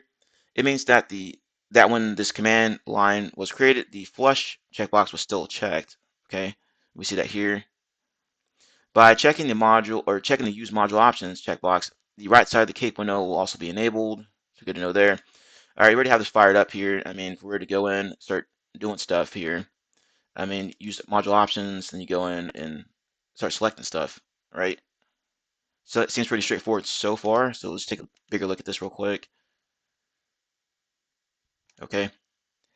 When using both the target and module options, providing module source is not required. The selected modules will use the target destination as the source. Right. The rest of the options for modules are similar to the ones for target, so we won't go into details for them. Below you will see that what the configuration looks like when we have KAPE all set up for collecting targets and processing them using modules. Okay.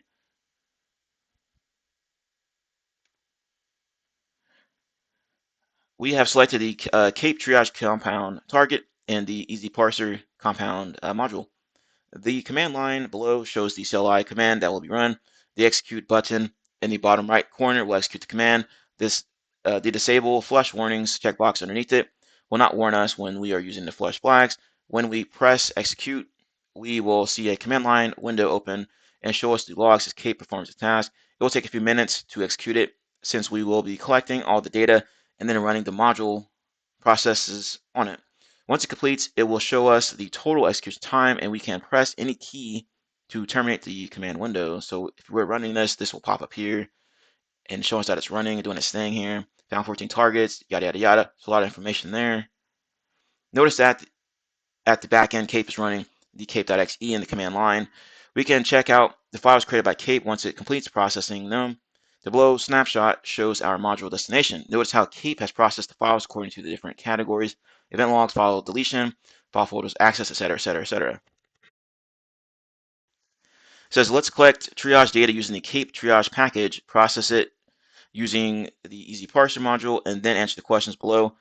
Then we can proceed to learn about the KAPE CLI in the next task. So we have questions here that need to be answered. So follow the instructions here, and then as we just went through as well, to try to answer these questions yourself. Once you're done, or if you get stuck, come back to the video and then we will continue on. Hey everybody, this is WireDogSec. Just a quick reminder to subscribe to the channel and hit the notification bell. Once you hit the notification bell, be sure to set to all notifications so you know every time I post to the channel, upload a video, all that good stuff. Let's continue to grow our glorious community here. We are in the cyber trenches. We're not just reporting on it. Be sure to check out my channel as well. I have tons of videos that you can see here, over 300 videos ready for you to check out and learn something from. Be sure to review my posts. I'm frequently posting new things to my channel here, including jobs and everything related to that. Also, I have tons of playlists here that you can review, make it more convenient for you. Anyway, happy defending, happy hacking, enjoy the video. All right, I'm not sure what's going on with my VM or KAPE instance. I've tried to restart the VM multiple times. I restarted it via this. I even killed the machine and then started up a new instance of the VM. Same thing with KAPE. But every time I open up KAPE, it doesn't load any of the modules, even though it says there's modules available, which we'll see here in a moment. But anyway, you don't need to open that up to answer these questions right here. So anyway, in the second to last screenshot above, what target have we selected for our collection? So we'll go back to the second to last screenshot, which is this here. You can look at the target. So -- target, KAPE triage is going to be our answer there. Next one, in the second to last screenshot above, what module have we selected for processing? So same screenshot there. You'll see the module. If we scroll over a little bit here, -- module, it's going to be this easy parser. So that's our answer there. Next one, what option has to be checked to append date and time information to a triage folder name? Well, we know that's going to be the %D as we read above earlier. Next one, what option needs to be checked to add machine information to the triage folder name? That's going to be the %M as we read earlier. Okay, so let's flip back over here. And as you can see, when you open this up, it's supposed to automatically populate target variables there. You know, even though it says targets available, modules available, whatever, right? I even tried to just go through the steps here. So if I go through and select this, which is going to be the C drive here, a destination, I created two different locations here. So on the desktop here, this one's going to be this collected files here. Okay, but you can't select anything. As you can see, it's not populating anything, which is crazy. Use modules, same thing here. I created a new folder on the desktop here for this particular instance here, modules. Hit OK, and you can't select execute. It's grayed out there because there's nothing here that's selected, right? Even if you go down and mess around with these drop downs, there's nothing here. So I'm not sure what's going on. But we're going to continue on with this room. I'll have to maybe contact support, see what's going on there. But let's check out the CLI. Maybe we'll have better luck here. All right, so task number 6, KAPE CLI. Though we used the GUI in the previous task, KAPE is a command line tool. Therefore, it is pertinent to know how to use KAPE through the command line to make full use of it. For a list of all the different switches that can be used with KAPE, open an elevated PowerShell, run as administrator. Go to the path where the KAPE binary is located and type in KAPE.exe. You will see something like this output. So they went straight to the directory to get with KAPE, KAPE.exe, loaded it up or fired it off, and you have different options, flags, what have you, to select here. All right, so there's a bunch you can choose from. There's examples right there. We can see from the above screenshot that while collecting our targets, these switches tsource, target, and tdest are required. Similarly, when processing files using modules, module and mdest are required switches. The other switches are optional as per the requirements for the collection. It says, with this information, let's build a command to perform the same task we performed in the previous task, i.e. collect triage data using KAPE triage compound target and process it using easy parser compound module. Since we are not using the GUI version, we will start typing KAPE.exe to add a target source. Let's append --t source and the target path. So KAPE.exe --target or t source c colon, and it says the target flag will be used for selecting the target, the destination t-dest flag for the target destination. For the sake of simplicity, we'll use or set the target destination to a directory named target on the desktop. KAPE will create a new directory if it doesn't already exist. Our command line looks like the following, so I'm just going to I guess copy and paste this. Okay, so let's flip back over. Hopefully we'll have better luck with this command line version. All right, so let's go to PowerShell, and we'll use this one here, and we'll do run as administrator. All right, so let's see. First, we need to go back, head to the correct directory. So cd to users, and I'm assuming we're that first one there. So let's go here. Then we'll need to cd into desktop. Okay. Then we'll go to KAPE here. Okay, then we have there we go, KAPE.exe. So let's go ahead and clear all this out here. And let me see if I can make this a little bit bigger. Okay, I fixed my commands and such up here. Like, be sure if you're going to be running an XE to put the dot and then the backslash, the name of the XE to fire it off. But anyway, so this is what I have right here. Same thing as we have in the task.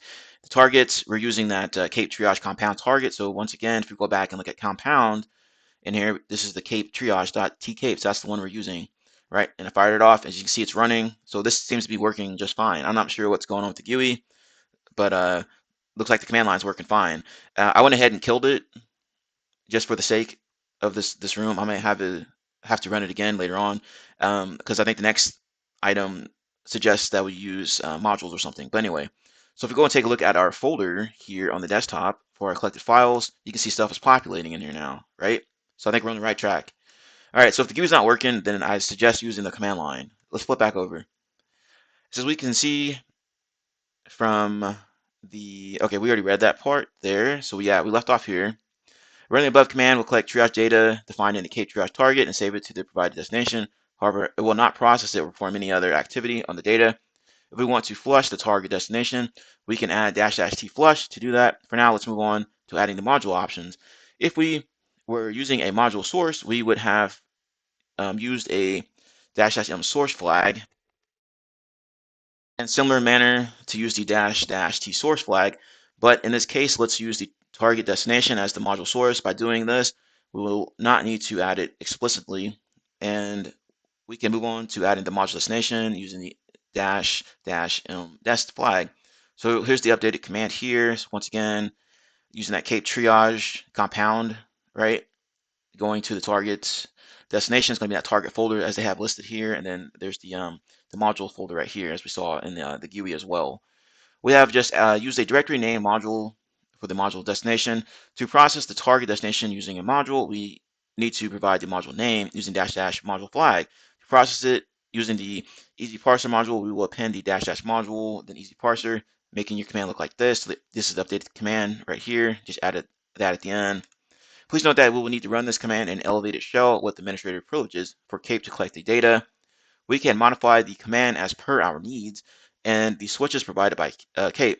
When we run this command, we will see a similar window as in the previous task. We can check out the files collected by KAPE targets and modules once it completes batch mode. Since KAPE can be run in batch mode, what this means is that we can provide a list of commands for KAPE to run in a file name _kape.cli. Then we keep this file in the directory containing the KAPE binary. When kape.exe is executed as administrator, it checks if there's a _kape.cli file present in directory. If so, executes the commands mentioned in the CLI file. This mode can be used if you need someone to run KAPE for you. You will keep all the commands in a single line, and all you need is for the person to right-click, run KAPE administrator. For example, if we want to perform the same task as we did earlier in this task using the batch mode, we will have created a file, create that underscore KAPE.cli file with the following content. So once again, this is going to be running. Okay, when we run the KAPE.exe, it will perform the same task as when we ran it with the CLI above. Let's answer the questions below and get ready to put our newly learned skills to use the next task. Awesome. So once again, practice this command line mode, especially if the GUI is not working for you. Like for me, the GUI is not working. But anyway, so once again, pause the video, try to answer the questions yourself. If you get stuck, or if you're already finished, go ahead and come back to the video, and then we will walk through it together. All right, rerunning this with the modules as we saw above here. So once this finishes running, we'll take a look. But as you can see there, it's still running. All right, so let's flip back over here, take a look at these questions. Run the KAPE.exe in a elevated shell. Take a look at the different switches and variables. What variable adds the collection timestamp to the target destination? Well, we already know this from earlier in that other task. It's going to be the percentage %D. Next one, what variable adds the machine information to the target destination? Once again, referencing the previous task, that's the percentage %M. And it says which switch can be used to show debug information during processing. That's going to be the debug. Right, so if you take a look at all this information here, you'll see debug right there. Show debug information during processing. Next question, which switch is used to list all targets available? Once again, for referencing this, you just basically go through and find that particular information. T-list, list available targets. So there we go there.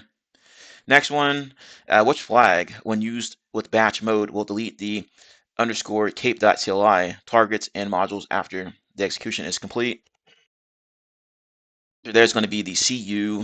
So if we go back up here and take a look at CU, when using the underscore KAPE.cli, if true, KAPE will delete underscore KAPE.cli and both target / module directories upon exiting. Default is false. So there we go there. And the next one is task number 7, hands-on challenge. So now that we have learned how to use KAPE, let's put it into practice. For this task, you will need to utilize your skills gained from the room and the previous Windows Forensics 1 and 2 rooms. Organization X has a acceptable use policy for their portable devices, including laptops.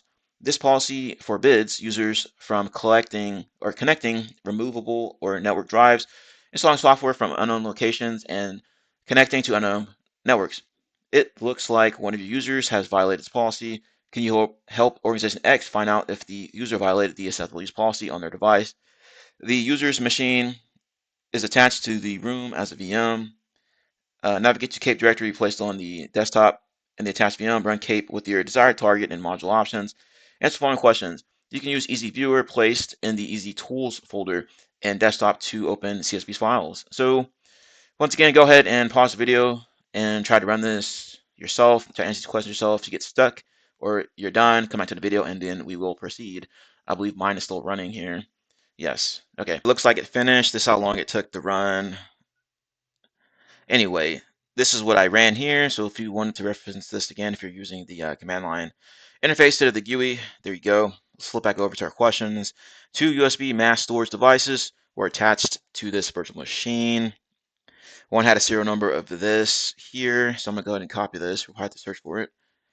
What is the serial number of the other USB device? Okay, so let's go ahead and flip back over to our VM and take a look here. All right, so first off, this is the collected files area. When you go back, take a look at the modules and registry. I think most of these are probably going to be in this modules, if not all of them.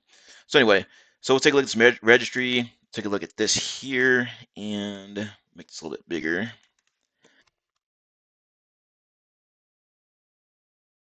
And we'll need to look for something that references USBs. So USB here. See if this search works. All right, so let's try this one, USB store.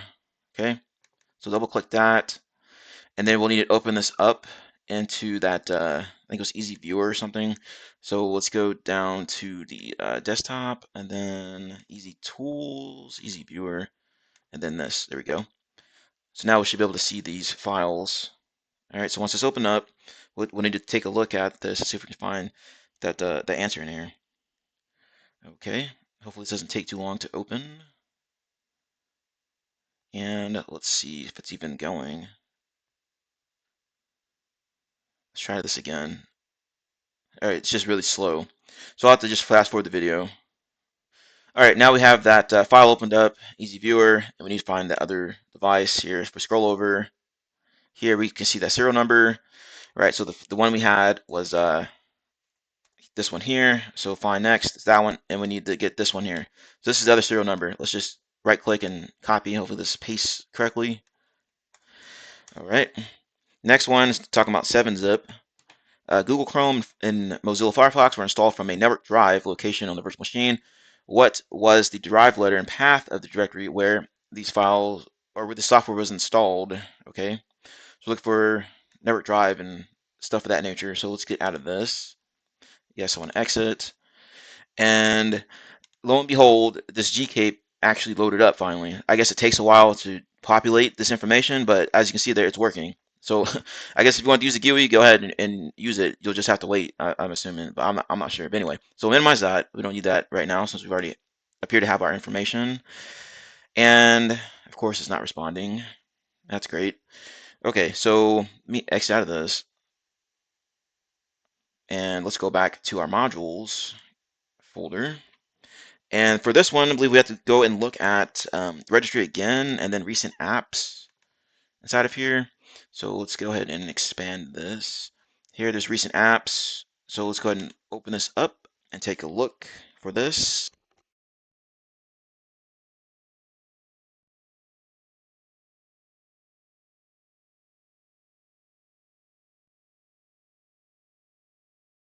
Okay, so once this fires up, I'm assuming we have to go and do a search for like, I guess Chrome or what was the other one, Firefox? Yeah, and then try to see what we can find out there. So this is taking a little bit. I'll have to fast forward the video once again. There's two different ways to get in this one. You can check in the automatic destinations folder or file here. If you're inside here, you can see there's two different ones listed. There's E drive, then KAPE, and then Z drive and setups. The one you need is going to be the setups here. Okay, so I'm going to copy and paste this. That's one way of getting it. The other direction that you can go is to look into this recent apps folder, as I was saying earlier. And inside of here, you can see that it's referencing some drives and whatnot. You can see the Z drives reference again, Z setups, okay? And then you see Firefox installer.exe, right? Then there's Chrome setup.exe. So this is probably a better way of getting to this, all right? A more definitive way of getting to it. But anyway, so we're going to plug this in as setups. And it says, what is the execution date and time of Chrome.exe and month, date, year, blah, blah, blah. Okay. It looks like this is what we're needing here. So I'm going to copy and paste and see if that's what we're looking for. Okay. What was that last one? Okay. I guess I'm looking for a 0 in front of that. Let's see here. There we go. What search query was run on the system? Okay. So let's go ahead and try to find this one. I think I may know where to look for this one here. Let's go ahead and answer these last few questions here. What search query was run on the system? So on our VM, we're inside the registry folder, and then we're going to be looking at this word will query. So scroll down, word will query, open that up. Once you have that open, you can see the search term in here. All right, so that's going to be our answer here, this run wallpaper.cmd or whatever. So plug that in. And when was the network named network 3 first connected to? So for this one, we're going to look at that network connections one. So we're going to look for known networks, right? Once you find that particular folder in here, right here, or file in here, open it up. Okay, you're going to see a list of networks here. First network, blah, blah, blah. We need number 3. Okay, and then we need first connected to, which is going to be this here. So let's just copy and paste this out and see if that's what they're needing for this. And I don't want to copy the whole thing. So let's just let me get out of this here. Okay, that's weird. Let's just try to copy this once again. So let's get rid of all this. All right, and last one, KAPE was copied from a removable drive. Can you find out what was the drive letter where KAPE was copied from? Well, we saw that earlier in the I think it was automatic destinations, that there was an E drive that was mentioned. So we'll plug that in as our answer there. We're done. All right, task 8, conclusion. Phew. Windows Forensics keeps getting interesting. You can stick around and find out what other exciting artifacts you find on the VM. You can let us know what you found interesting in this room using Discord or Twitter. Furthermore, you can try running KAPE on your own machine and see what information you can find. And we're done with this room. Like I said, once again, you can try to use the KAPE GUI, okay, but be sure to wait probably like 10 to 20 minutes or whatever, and it seems to populate. Now, when I got in there, it looked like this. There was nothing loaded in there, but as we saw later on in the video, there's stuff populating in there. So if you want to check that again, okay, I already have it pulled up still, and there you go. If you want to use the GUI, but I use the command line, it works just fine, if not faster than this. Even if you use the command line, you still have to wait about 10, 15 minutes to make sure it runs everything that you need, okay? So make sure to take that into consideration as you're going through this room. All right, there's a couple headaches and pitfalls to avoid there. But anyway, we're done with this room. Hopefully you made it to the end of this video. If you did, I'm very, very appreciative of that. If you want to help support the channel, you can like, comment, subscribe, share the video, and that helps grow this channel, helps get the good word out there. As usual, thank you for taking the time to watch my video. I will see you in the next one. Have a nice day, and I will see you later. Hey everybody, this is WireDogSec. Just a quick reminder to subscribe to the channel and hit the notification bell. Once you hit the notification bell, be sure to set to all notifications so you know every time I post to the channel, upload a video, all that good stuff. Let's continue to grow our glorious community here. We are in the cyber trenches. We're not just reporting on it. Be sure to check out my channel as well. I have tons of videos that you can see here, over 300 videos ready for you to check out and learn something from. Be sure to review my posts. I'm frequently posting new things to my channel here, including jobs and everything related to that. Also, I have tons of playlists here that you can review, make it more convenient for you. Anyway, happy defending, happy hacking, enjoy the video. Hey everybody, welcome back to my channel. This is WireDogSec, back with another video for you guys. Today's video, we are in TryHackMe.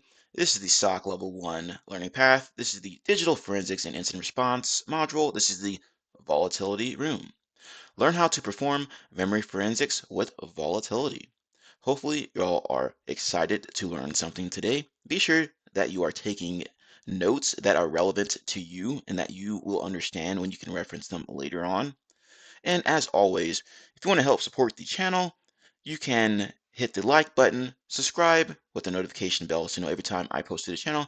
Feel free to share this with family, friends, or to anyone that this video can be of assistance to.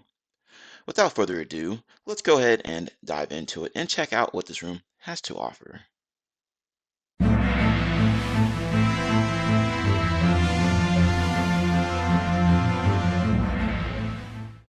Okay, before we get into task number 1, you may want to go to task number 3 here and start up this virtual machine. All right, as you can see, mine's already started up here, and I have also started up the attack box, as you can see here in this other tab. Now, I may just SSH into the lab machine here, right? Because I don't think you can just straight up copy and paste from the tasks here into this particular lab VM. And I know that can be a pain sometimes. So I may just go to my THM attack box here and just SSH with these credentials and information here. All right, so just take that into consideration as we're going through here. Now let's go ahead and take a look at task number 1 here. I'm just going to get this out of the way. Volatility is a free memory forensics tool developed and maintained by Volatility Foundation, commonly used by malware and SOC analysts with the blue team, or as part of their detection and monitoring solutions. Volatility is written in Python and is made up of Python plugins and modules designed as a plugin or plug-and-play way of analyzing memory dumps. Volatility is available for Windows, Linux, and Mac OS, and is written purely in Python. Volatility is well known out there in the DFIR space. This room uses memory dumps from THM rooms and memory samples from Volatility Foundation. It says before completing this room, we recommend completing the core Windows processes room. If you plan on using your own machine or the attack box to run Volatility, download the files attached to this task. If you plan to use the provided machine, you can deploy it in task 3. Read the above and move on to installing Volatility. All right, and there's the task files up there if you want to take that route. And it's absolutely true. Core Windows processes. I have a video of that as well on my channel, so check that out. If you're interested, you should be aware of some of the processes in regards to Windows so that you know what you're looking at inside of these tools here. All right, this goes back to knowing the foundations, fundamentals of IT and systems. Task number 2 here, volatility overview. From the Volatility Foundation, Wiki, volatility is the world's most widely used framework for extracting digital artifacts from volatile memory, RAM samples. The extraction techniques are performed completely independent of the system being investigated, but offer visibility into the runtime state of the system. This framework is intended to introduce people to the techniques and complexities associated with extracting digital artifacts from volatile memory samples and provide a platform for further work into this exciting area of research. Volatility is built off of multiple plugins working together to obtain information from the memory dump. To begin analyzing a dump, you will first need to identify the image type. There are multiple ways of identifying this information that we will cover further in later tasks. Once you have your image type and other plugins sorted, you can then begin analyzing the dump by using various volatility plugins against it. That will be covered in depth later in this room. Since volatility is entirely independent of the system under investigation, this allows complete segmentation but full insight into the runtime state of the system. At the time of writing, there are two main repositories for volatility, one built off of Python 2 and another built off of Python 3. For this room, we recommend using the Volatility 3 version built off of Python 3, and here's the link to that here on this GitHub. Note then, or when reading blog posts and articles about volatility, you may see Volatility 2 syntax mentioned or used. All syntax changed in Volatility 3, and within this room, we will be using the most recent version of the plugin syntax for Volatility. Read the above and move on to installing Volatility. So go ahead and do that here. Now we're on task number 3, as I referenced earlier. Since Volatility is written purely in Python, it makes the installation steps and requirements very easy and universal for Windows, Linux, and Mac. If you already attempted to use Python on Windows and Mac, it is suggested to begin on Linux. However, all operating systems will work the same. If you're using TryHackMe's attack box, volatility is already present on the box, and you can skip these steps and move on. Awesome. So I'm using the attack box. I'm going to skip these steps. But if you are installing this tool in Python, be sure to follow these steps here to do that. Okay. And also, let's see here. We have an Ubuntu machine with volatility and volatility 3 already present in the opt directory, along with all the memory files you will need throughout this room. The machine will start in a split screen view. In case VM is not visible, use the blue split screen or split view button at the top right. Here's the IP address, here's the username, and the password infected. Read the above and install volatility, or start the attack box, or boot the provided machine. Okay, so I think I am pretty good to go. If you're not, be sure to follow those steps to get in there. Now I'm going to go to this show split screen here, as we saw briefly earlier, just to get logged in case we need to use copy and paste things in here.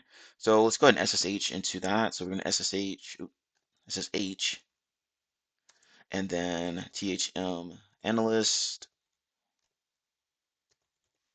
at that IP address, which is 10.201.73.44.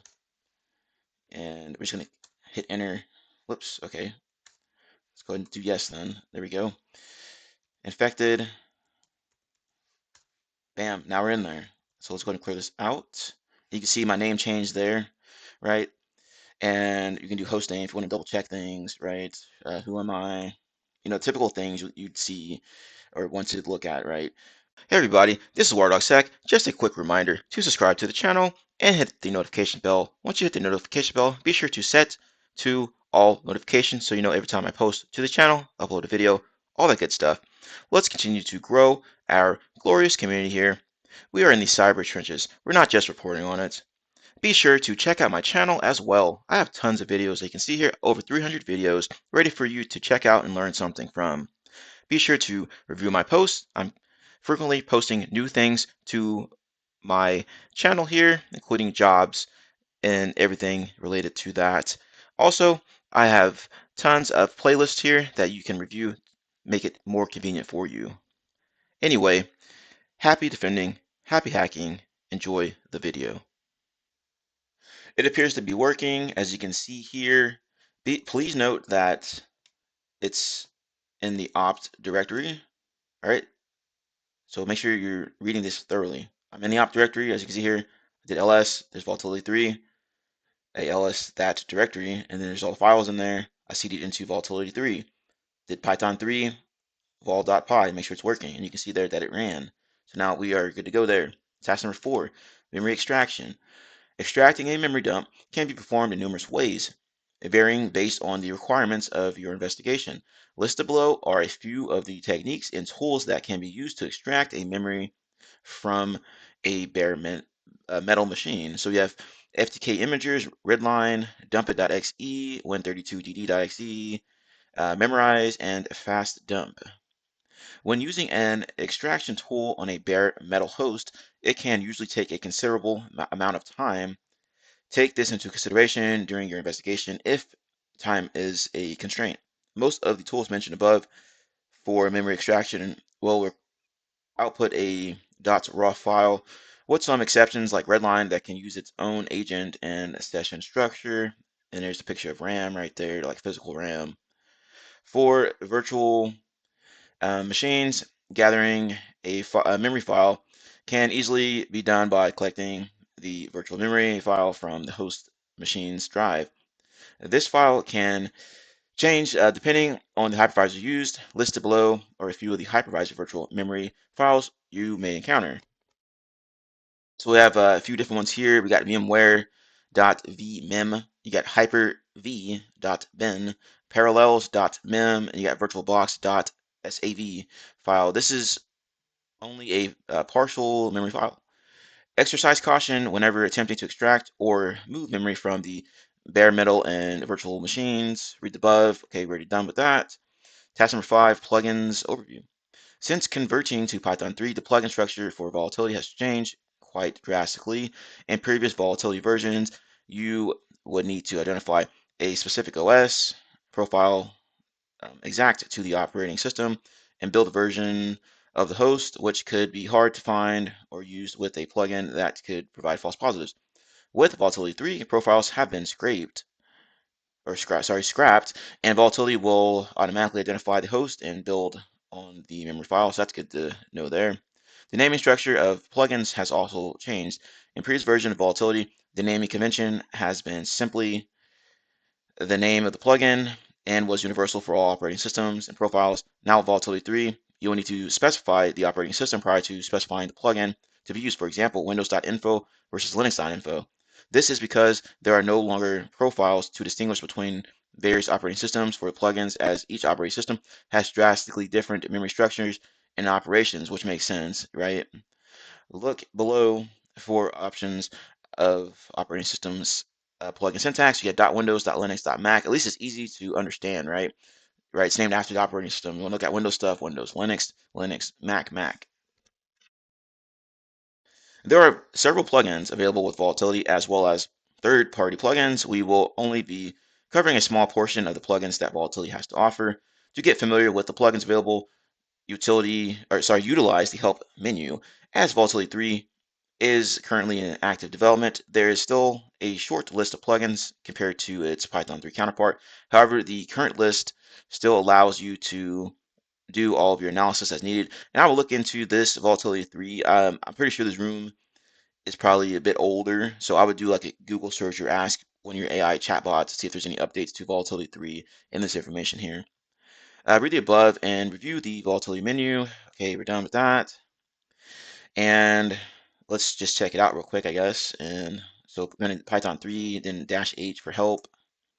There we go. There's the help information there. As with like most tools out there, usually you'll do like a -H for like shorthand help or -- help spelled out, right? Like this for like the long form.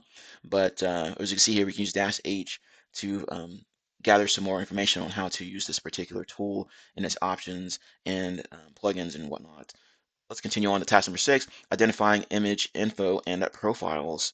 By default, Volatility comes with all existing Windows profiles from Windows XP to Windows 10. And like I said, this room is a bit old. Windows 10 is already end of life or end of support, right, as of October 2025. And Windows 11 is the new one for like desktop operating systems in regards to Windows. So once again, be sure to do some quick research on this and what Volatility 3 can support. Image profiles can be hard to determine if you don't know exactly what version and build the machine you extracted a memory dump from was. In some cases, you may be given a memory file with no other context, and it's up to you to figure out where to go from there. In that case, Volatility has your back. It comes with the image info plugin. This plugin will take the provided memory dump and assign it a list of the best possible OS profiles.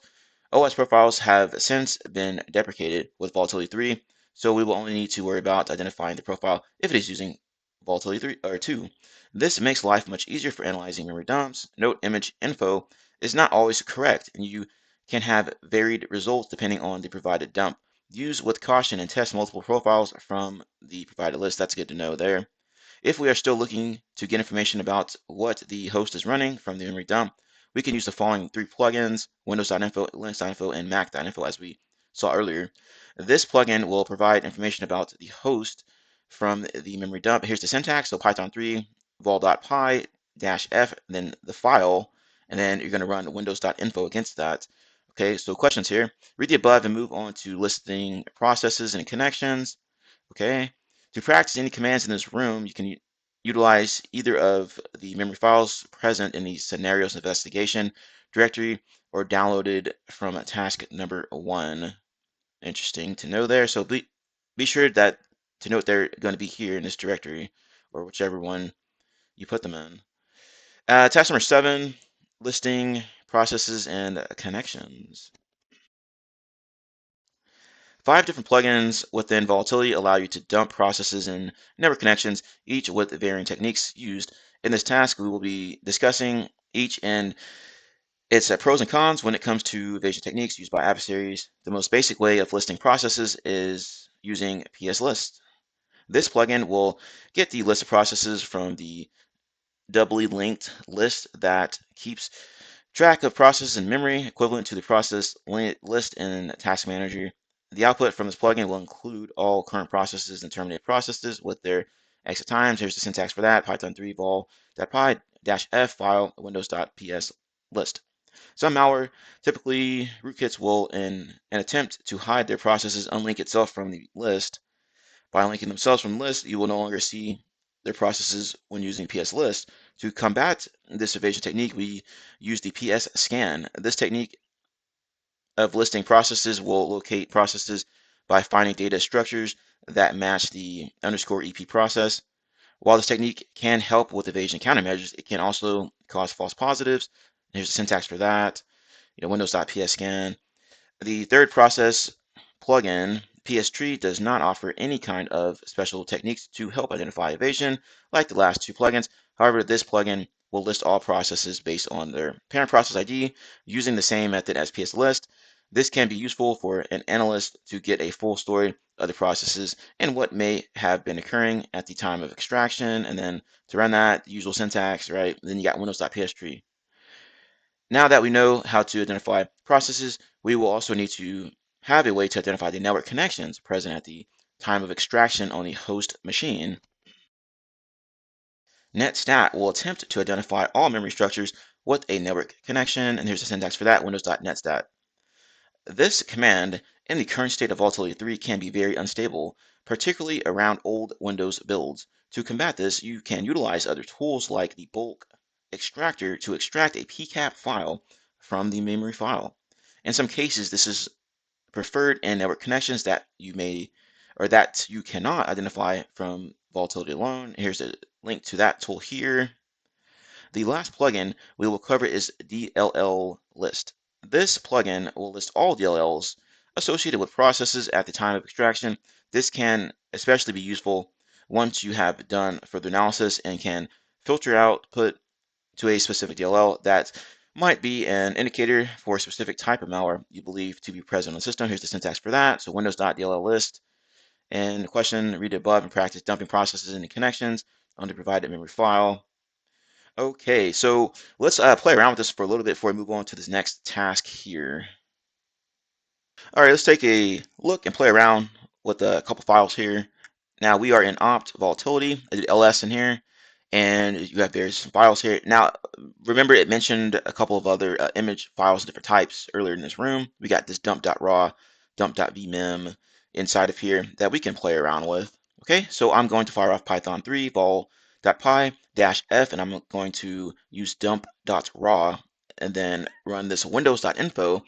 Now, it did say that it could be difficult to determine like what OS that the image is from, but let's see if this works for Windows.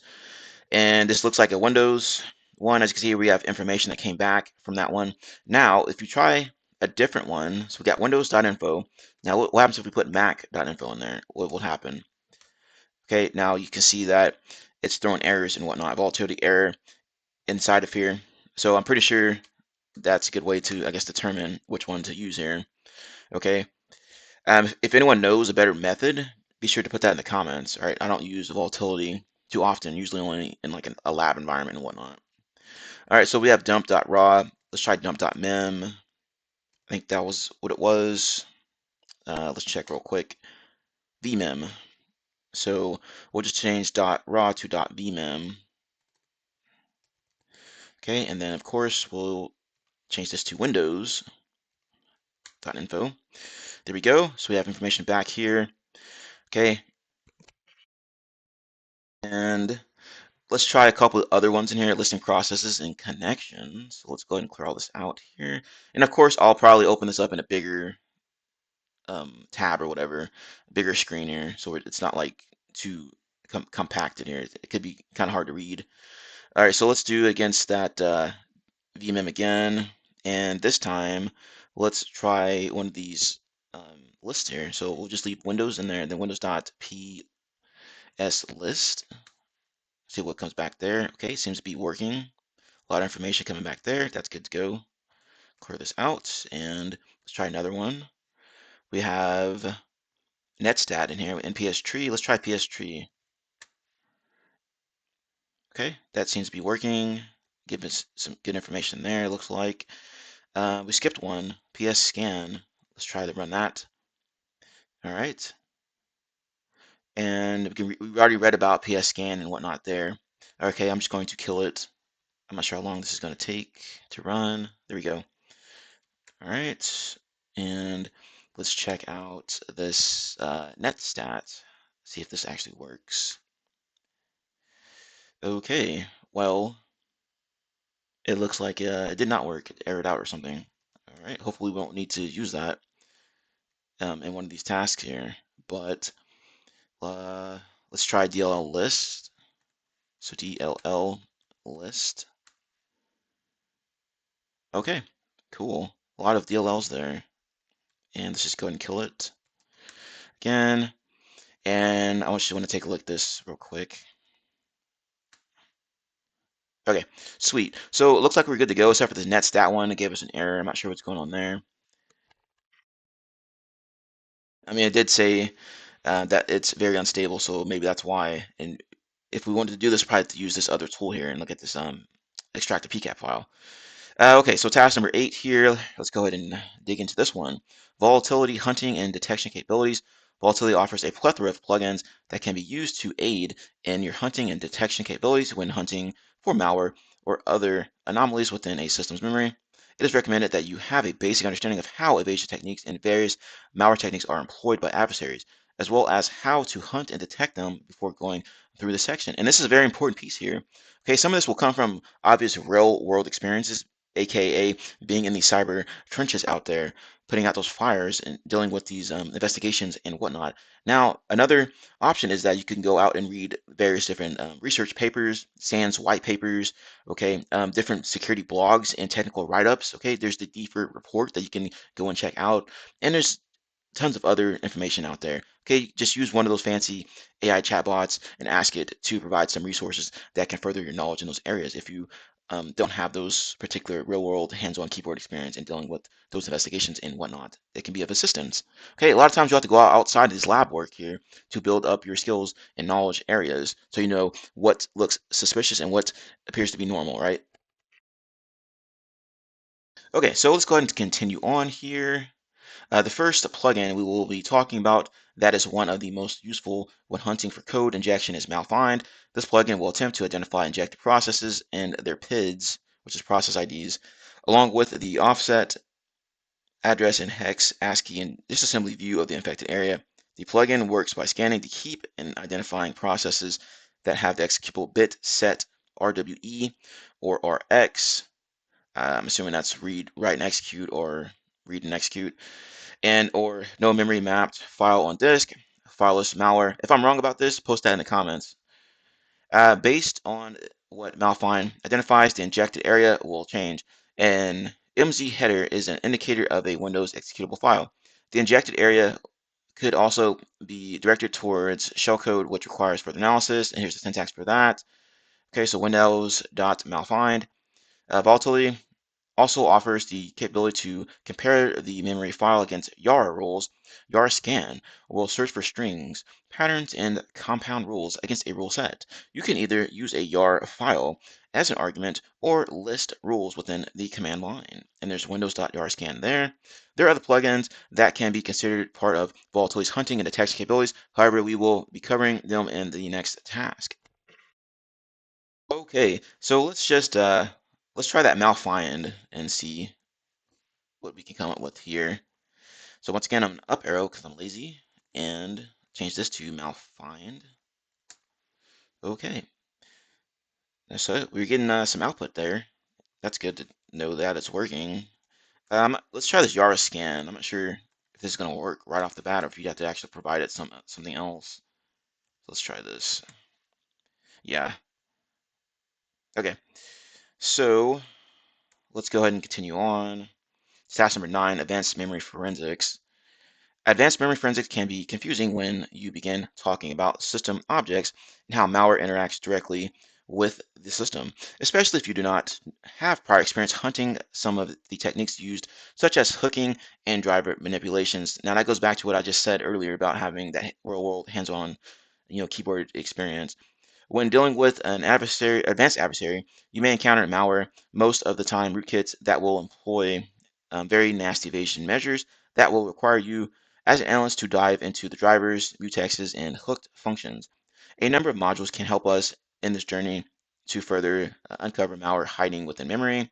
The first evasion technique we will be hunting is hooking. There are 5 methods of hooking employed by the adversaries outlined below. So you have SSD hooks, IRP hooks, IAT hooks, EAT hooks, inline hooks. We will only be focusing on hunting SSD T hooking as this is one of the most common techniques when dealing with malware evasion and the easiest plugin to use with the base volatility plugin suite. The SSDT plugin will search for hooking and output its results. Hooking can be used by legitimate applications, so it is up to you as the analyst to identify what is evil. As a brief overview of what SSDT hooking is, SSDT stands for System Service Descriptor Table. The Windows kernel uses this table to look up system functions. An adversary can hook into this table and modify pointers to point to a location the rootkit controls. There can be hundreds of table entries that SSDT will dump. You will then have to analyze the output further or compare against a baseline. A suggestion is to use this plugin after investigating the initial compromise and working off of it as part of your lead investigation. Here's how to run that here, windows.ssdt. Adversaries will also use malicious driver files as part of their evasion. Volatility offers 2 plugins to list drivers. So let's check out this first thing here. We're going to change this to SSDT and see if it runs. There we go there. Okay. And it says the modules plugin will dump a list of loaded kernel modules. This can be useful in identifying active malware. However, if a malicious file is idly waiting or hidden, the plugin may miss it. This plugin is best used once you have further investigated and found potential indicators to use as input for searching and filtering. Okay, so make sure to take that into consideration, but we're just going to run it as is and see um, what it looks like. Okay. The driver scan plugin will scan for drivers present on the system at the time of extraction. This plugin can help to identify driver files in the kernel that the modules plugin might have missed or were hidden. As with the last plugin, it is again recommended to have a prior investigation before moving on to this plugin. It's also recommended to look through the modules plugin before driver scan. And here's how to run it: Windows.driver scan. And let's go ahead and run it to see what it looks like. Okay. In most cases, driver scan will come up with no output. However, if you do not find anything with the modules plugin, it can be useful for to attempt using this plugin. Okay, so that's good to know there. It says there are also other plugins listed below that can be helpful when attempting to hunt for advanced malware in memory. So we got mod scan, we got driver, IRP, we got callbacks, we got IDT, we got API hooks, we got mod dump, and we got handles. Note, some of these are only present on Volatility 2 or are part of third-party plugins. To get the most out of Volatility, you may need to move to some third-party or custom plugins. So that's good to know there. Okay, question time. Read the above, practice looking through the SSDT and drivers, which we just did. Research other plugins provided. Some of them may be used within the practical investigations. Interesting to know. Okay, so let's go ahead and kill this because this is taking a while. If it lets me kill it, there we go. All right, so we're gonna up arrow again and let's try mod scan. See if that works. Okay, so there we go there. I'm gonna go ahead and kill this as well. Okay, and let's try another one. IDT. I'm just gonna select some random ones to see what works. So that one didn't seem to work. Let's try callbacks. Okay, once again, and mod dump. Okay, that didn't appear to work. It looks like. Let's just try one more. Let's try handles. Okay, sweet. So that one seems to be running, and let's go ahead and stop that. Kill that and let's get ready for this next task here. Continue on to task number 10, practical investigations. Case 001. Bob, this isn't a horse. Your SOC has informed you that they have gathered a memory dump from a quarantined endpoint thought to have been compromised by a banking Trojan masquerading as an Adobe document. Your job is to use your knowledge of threat intelligence and reverse engineering to perform memory forensics on the infected host. You have been informed of a suspicious IP and connection to that file that could be helpful. So there's the suspicious IP right there. The memory file is located in the scenarios investigations investigation-1.vmem. And then you have case number 2 here. That kind of hurt my feelings. You have been informed that your corporation has been hit with a chain of ransomware that has been hitting corporations internationally. Your team has already retrieved the decryption key and recovered from the attack. Still, your job is to perform post-incident analysis and identify what actors were at play and what occurred on your systems. You have been provided with a raw memory dump from your team to begin your analysis. The memory file is located in the scenarios, investigations, and investigation-2.raw. And we have questions here that reference each investigation here looks like. So as per usual with my videos, I want you to pause the video and go through and try to answer these questions yourself. Then once you're done, if you get stuck, come back to my video and then we will step through it together. Good luck and have fun, and be sure to reference your notes as you're going through this room. Let's take a look at some of these questions here. What is the build version of the host in case 001?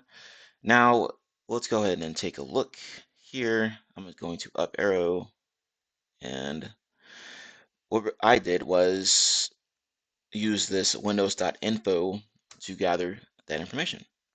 Once you run that, it will give you some outputs, various different information about that image file. So let's see here. They need the build version, and the one you need to find here is this NT build lab, and grab this here. Plug that in as your answer. Next one, what is the time that the memory file acquired in case 001? Now time is going to be the system time here. So go ahead and grab that information here.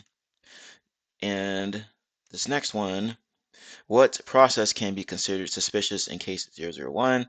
Now, you have to go back and use those listing processes and connections, right? In task number 7, there's different ways to do that. You got PS listener, you got PS scan, okay? So you have a few options here. You even have PS tree. I used PS tree here, and you could probably use those other ones as well to find that particular answer. So I'm going to clear this out to make it easier to read if I could spell.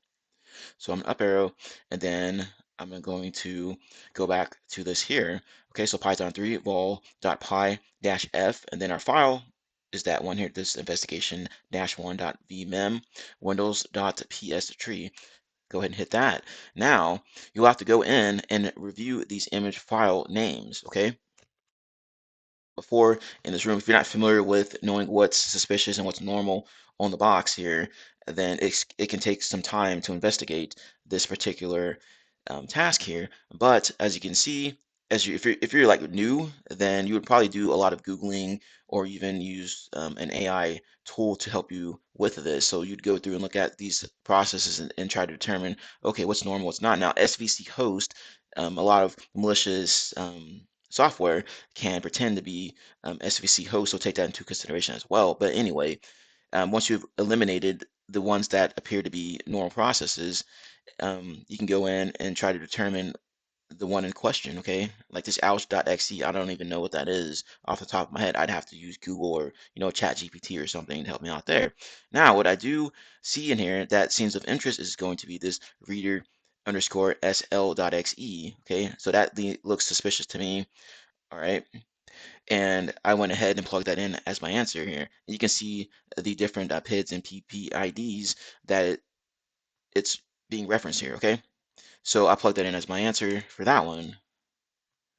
Next one is, what is the parent process of the suspicious process in case 001? So you're looking for the parent process of this reader underscore sl.xe. Let's flip back over here. Okay, so this reader or underscore sl.xe. Okay, and if we scroll up a little bit, you can see these names up here. The PID on the left, and then the PPID, which is the parent process ID. So let's go back down here, and we can see our answer is right there. Okay, so we needed to get that particular process that was running it for that. So the parent process of that would be that explorer.exe, as we can see there. Okay, so there's our PPID there, right? So PPID is going to be 1484, and then you can see it being used there for the parent, or the PID for explorer.exe there.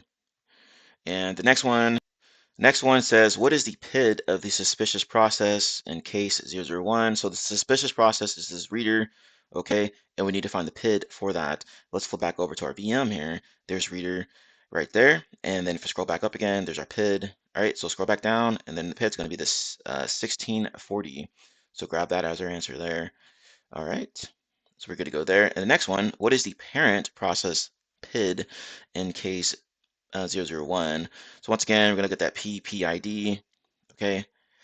And there's the PPID being referenced, 1484, right? 1484, and then 1484 again up there from explore.exe. So that's going to be our answer there for that one. And next one, we need to look at what user agent was employed by the adversary in case 001. So let's see if we can find that. Okay, for this one, it says what user agent was employed by the adversary in case 001. If you click the hint here, it can give you the syntax to use, okay? So you're gonna use this dump here, and they're gonna type in the suspicious PID, and then it says once the dump is stored, use the strings star.dmp, and then pipe that into grep, and then grepping on user agent. So let's flip over to our VM, and I already have it ready to go. Okay, so there's our image file there. It's going to send it to the temp directory, and then we're running this windows map dash dash pid. This suspicious pid was a 1640, then dash dash dump. So let's run this, and this doesn't take too long to run. Once this finishes, we're going to run the strings against it. So I think it just takes a few seconds to run, and so we're done there. And you can do ls on the TMP, and you can see there's our file there. All right, so we have our file. Let's go ahead and clear the screen. Clear the screen. And I'm going to paste strings on that file, pipe it into grep, and then we're looking for this user agent, and then there's our answer there. There's Mozilla, yada, yada, yada. So let's go ahead and grab this. I believe this is the part we need to plug in here. Okay, let's see. And this was Chase Bank, one of the suspicious bank domains found. All right. Let's see if we can find that information. Okay, this one's asking about Chase Bank, if it was found in there as one of the suspicious bank domains. And basically, it's going to be similar to what we already did. Okay, as you can see, I've already ran it. You can see Chase comes up several times in here. Now you're going to have to review this file, but if I scroll back up, actually to make it easier, let's just clear it and run it again. You can run strings against it and then pipe it into grep and then just search on Chase, right? And then you can see Chase is mentioned several times inside of here. Okay, let's check out this next one. What suspicious process is running at PID 740 in case 002? Okay, so once again, we'll have to take a list of those processes. I'm going to just copy and paste this, and we're going to run this on investigation-2.raw and then windows.pstree. So we're going to use pstree. Again, there's other ones you can use as well if you want to use those. I'm using pstree. And right off the bat, you can see something funky in here. You can see this at WannaCry Decryptor. A lot of suspicious activity appears to have been happening here, but we need to look at PID 740. Okay, so that is PID 740. So if we scroll back up here, PID, scroll back down, 740, and then there's the WannaCry. I mean, this was just blatantly obvious, right? A lot of times, probably most of the time, it's not going to be this blatantly obvious. Okay, so take that into consideration here.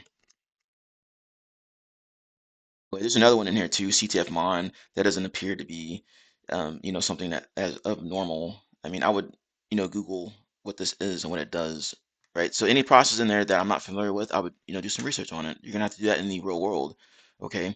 What is the full path of the suspicious binary in PID 740 in case 002? Okay, so if we can't find it here, we'll have to run a different module and then try to figure that out. Okay, for this one, you're going to have to use this windows.dll list and then pipe that into grep, and then we're grepping on 740 for that PID. Okay, so we needed it to figure out the full path of the suspicious binary with the PID 740. Now you can click this hint here and it'll tell you that you can use that particular module. Okay, so that's the one we're going to use.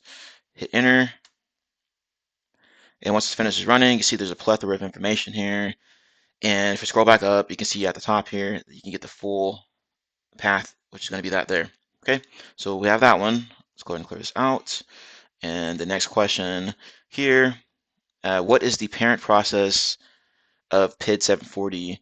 Okay, so once again, we're going to have to look at those lists. So we can do that with pstree once again. Okay, so remember we have PID on the left and then PPID on the right side. So there is one encryptor here. So there is our PID for 750. There's the parent process, and then there's the PID again. Okay, and then that PID is linked to this taskschedule.exe. So I'm assuming that's task scheduler, right? And that's going to be an answer for that one, task schedule or task sche.exe. Okay. And the next one we can find there as well. What is the suspicious parent process ID is going to be 1940 for this. Okay, so like I said, get the PID on the left side, and there's our answer. Next one, let's take a look at, and it says from our current information, what malware is present on the system? Well, it says WannaCryptor on it, right? So WannaCry, you just do a Google search and probably figure that one out, or just take an educated guess. I just made an educated guess because WannaCry was like a well-known ransomware event back like years ago. But anyway, let's see what this hint says actually. Yeah, okay, so research, yeah, so do some Googling or ask, ChatGPT or something. Next question is, what DLL is loaded by the decryptor used for socket creation? So let's go ahead and see if we can find those last few questions here actually. Okay, we need to find this DLL. Now, this requires a Google search, or you can use ChatGPT or whichever right? So just do a quick Google search on it. What DLL is used by WannaCry for socket creation? And right off the bat, it tells you this one here, this WS2, yada, yada, yada. All right, so that's done. And then this next one says that what mutex can be found that is a no indicator of the malware. Okay, once again, hint helps you out here for these last two. Okay, so we're going to use this Windows.handles, pipe that into grep.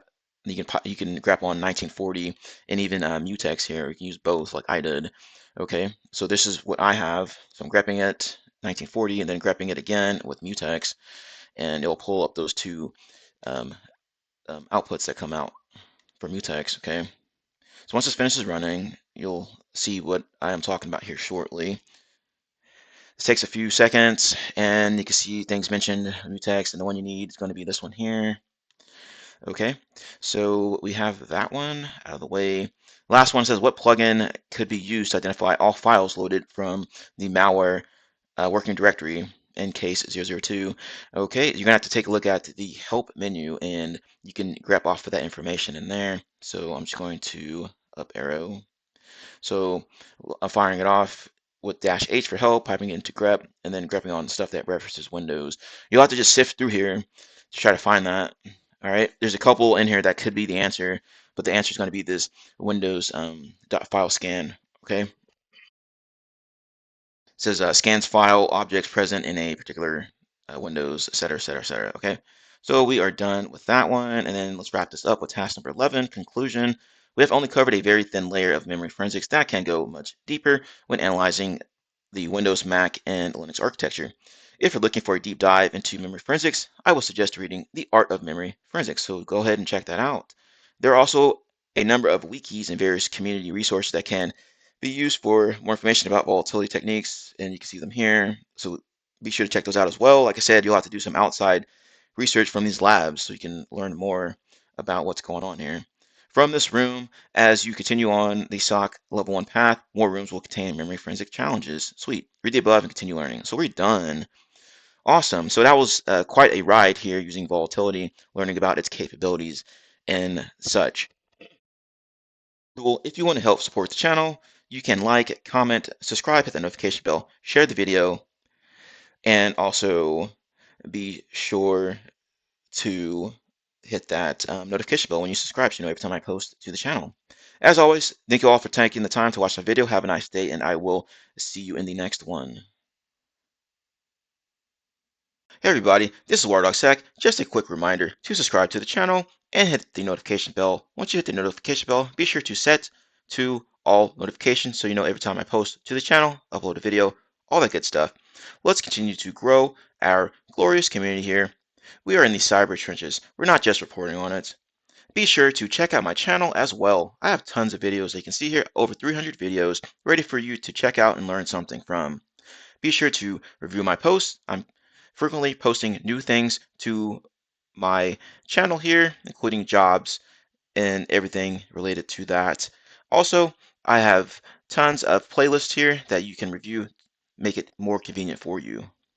Anyway, happy defending, happy hacking, enjoy the video. Hey everybody, welcome back to my channel. This is WireDogSec back with another video for you guys. Today's video, we are in TryHackMe. This is the SOC Level 1 Learning Path, Digital Forensics and Incident Response module, and this is the Velociraptor room. Learn Velociraptor, an advanced open source endpoint monitoring, digital forensic, and cyber response platform. Hopefully, you are ready to learn something today. And be sure that you're ready to take some notes as we go throughout this room. And if you want to help support the channel, be sure to like, comment, subscribe, and share. Without further delay, let's go ahead and dive into it.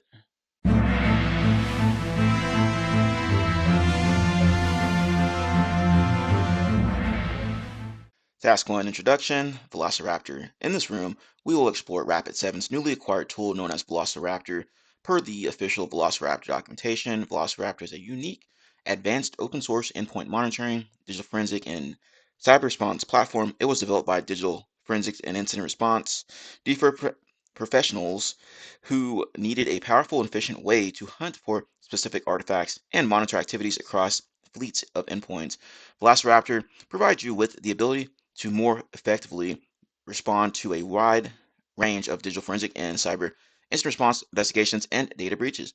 This tool was created by Mike Cohen, a former Google employee who worked on tools such as GRR Rapid Response, and Recall Memory Forensic Framework. Mike joined Rapid7's detection and response team and continues to work on improving Velociraptor. At the date of this entry, the latest release of Velociraptor is 0.6.3. Learning objectives. Learn what is Velociraptor. Learn how to interact with agents and create collections. Learn how to interact with the virtual file system. Learn what is VQL and how to create basic queries. Use Velociraptor to perform a basic hunt. And here's some prerequisites that you should probably do before you check out this room or video: Windows Forensics 1, Windows Forensics 2, and KAPE. And be sure to check out my channel for videos related to those rooms. All right, so we've read through the intro. Let's go ahead and hit complete here. Task 2, deployment, deploying Velociraptor. Velociraptor is unique because the Velociraptor executable can act as a server or a client, and it can run on Windows, Linux, and Mac OS. Velociraptor is also compatible with cloud file systems such as Amazon EFS and Google File Store. Velociraptor can be deployed across thousands, even tens of thousands of client endpoints, and runs surprisingly well for an open source product. In this task, we will not go into detail about how to deploy Velociraptor as a server and agent architecture in an environment. Rather, in the task virtual machine, you will run the commands to start the first Velociraptor executable as a server and execute a second Velociraptor executable to run as an agent. This is possible thanks to WSL Windows Subsystem for Linux. This will simulate Velociraptor running as a server in Linux, Ubuntu, and as a client running Windows. WSL Windows Subsystem for Linux also allows us to run a Linux environment in a Windows machine without the need for a virtual machine. Let's start Velociraptor as a server. If you haven't already done so, deploy the attached virtual machine. After fully loading, the virtual machine will appear in split screen or split view in your web browser. If you don't see the VM, click Show Split View, which I've already started up with that green button up there. For a better experience, expand the split view to full screen mode, which we'll probably do. Please note when you access the desktop, a PowerShell window will run for about 10 to 15 seconds. It is important to let this run. It will automatically close when it's finished. There's a text file on the desktop called commands.txt. Open the Ubuntu terminal and run the command for start the Velociraptor server Ubuntu terminal and proceed to follow the instructions listed in command.txt. Below is an example of the terminal input and output. Okay, so once we get it up and running, we'll do this, and then let's see here. Let's. It's worth noting that the version of Velociraptor running in the attached VM is 0.5.8. Now launch Google Chrome and click the Velociraptor shortcut. Chrome is likely to show you your connection is not private errors. This is expected, and you can proceed to 127.0.0.1 via the advanced option. Okay, so let's go ahead and do this show split view here. We'll make it bigger here in a minute. Let's just get this up and running. Okay, so it's okay. Let's take a look here.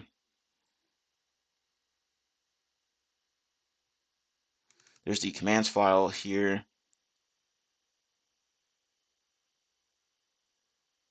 Okay, and let's go ahead and start this.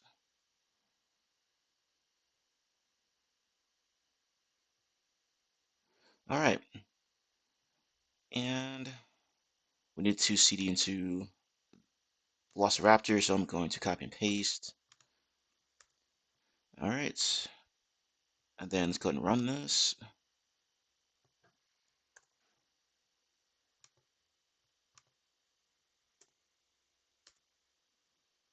Okay, it looks like it's going. All right, everything looks good so far. And what's the last thing on here? Add Windows as a client, CMD. Okay, let's see. We need to open up Chrome.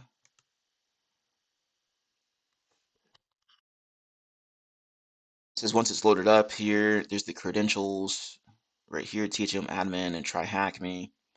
If all goes well, you should see the welcome screen. Okay. And let's see here. There it is right here. Velociraptor and THM admin. TryHackMe. All right, looks good to go there. If you wish to interact and deploy Velociraptor locally in your lab, then Instant Velociraptor is for you. Instant Velociraptor is a fully functional Velociraptor system that is deployed only to your local machine. Refer to the official documentation for more information on deploying Velociraptor as a server client infrastructure or as Instant Velociraptor. Using documentation, how would you launch an Instant Velociraptor on Windows? Okay, so we got to take a look at this documentation and see where we can find that. And also, I'm going to make this into a bigger screen real quick. Hey everybody, this is WireDogSec. Just a quick reminder to subscribe to the channel and hit the notification bell. Once you hit the notification bell, be sure to set to all notifications so you know every time I post to the channel, upload a video, all that good stuff. Let's continue to grow our glorious community here. We are in the cyber trenches. We're not just reporting on it. Be sure to check out my channel as well. I have tons of videos that you can see here, over 300 videos ready for you to check out and learn something from. Be sure to review my posts. I'm frequently posting new things to my channel here, including jobs and everything related to that. Also, I have tons of playlists here that you can review, make it more convenient for you. Anyway, happy defending, happy hacking, enjoy the video. We are now on the documentations page for Velociraptor. This is the instant Velociraptor section here, and then we flipped to the Windows tab here, and it says to fire this off, run the GUI CLI command. It's going to be this here, velociraptor.exe, and then GUI for graphical user interface at the end there. So plug that in as our answer, and we're done with that one. Task number 3, interacting with client machines.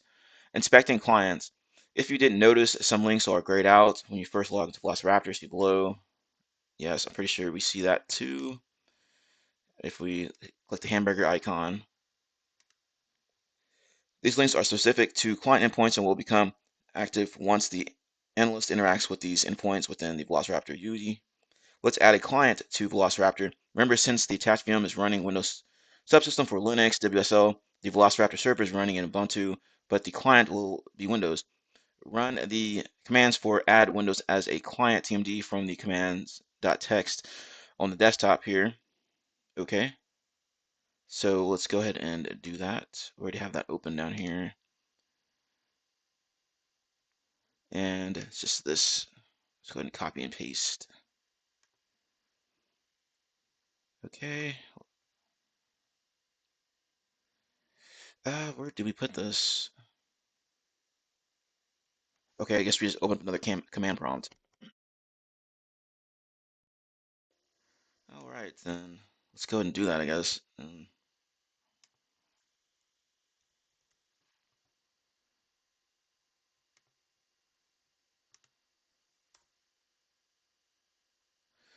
Uh, okay, where is this? See programs files. Okay.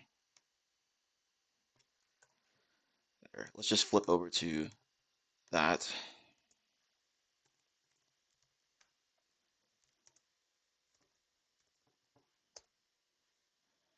Okay. All right. So now let's run it.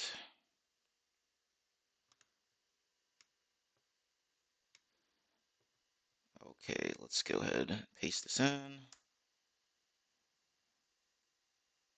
I guess it's running. Sweet. Okay. So I think we're good for now. All right, so let's continue on. To see the client and interact with it, click on the magnifying glass with an empty search query, no text in the search bar, or click show all. Okay, so let's minimize these here. I'm just gonna hit refresh real quick. All right. And there's the search bar here. Okay, there we go. The output will display a list of clients' machines running the Velociraptor agent in a table form. Below is a brief explanation of each column. Online state, a green dot indicates the endpoint is online, communicating with the Velociraptor server. A yellow dot means the server hasn't received any communication from the endpoint within a 24-hour time frame. A red dot means it's been more than 24 hours since the server last heard from the endpoint. Client ID, this is the unique ID assigned to the client by the Velociraptor server, and the server will use the client ID to identify the endpoint. A client ID always starts with the letter C, host name. This is the host name. The client identifies itself to Velociraptor server. Remember, the host names can change, hence why Velociraptor uses the client ID instead of identifying the client machine. Operating system version, the Velociraptor client can run on Windows, Linux, and Mac OS.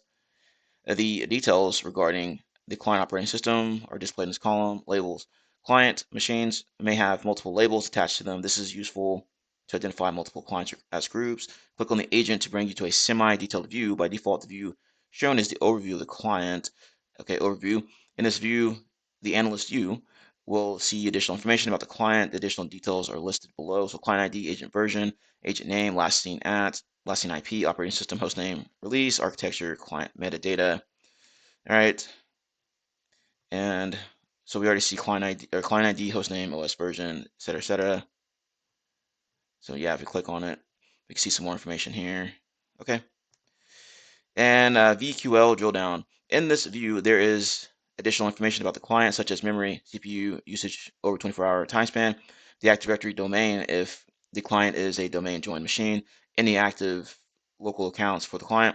The data is represented in two colors in the memory and CPU footprint over the past 24 hours, orange memory usage, blue CPU usage. Okay, that's good to know, I guess. All right, so overview, and then the VQL drill down here. Okay. And if you just scroll down a little bit just to look at it real quick, see some more information down there. Shell. With the shell, commands can be executed remotely on the client machine. Commands can be run in PowerShell, CMD, Bash, or VQL, depending on the target operating system. Will determine which the analyst will pick. For example, CMD will not be available or viable option if the client machine is running Linux. It's straightforward. Choose one of the options to run the command and click launch. In the example below, the command who am I was executed with PowerShell. The command results are not immediately visible, and the eyeball icon needs to be toggled to see the command results. Okay, so we'll just follow along, I guess, and we'll click on shell, PowerShell. Then who am I? Hit enter. Oh, I guess we have to click launch.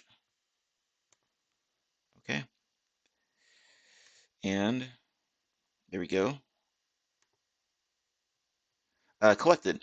Here, the analyst will see the results from the commands executed previously from the shell.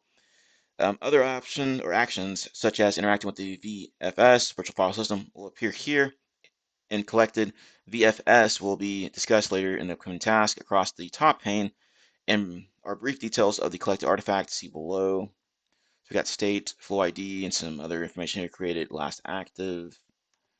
All right, good to know there. And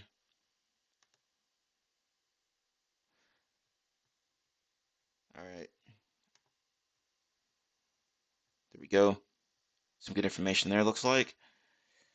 Clicking on any flow ID will populate the bottom pane with additional details regarding the information collected for the artifact or collection. And below screenshot, the output is from artifact collection.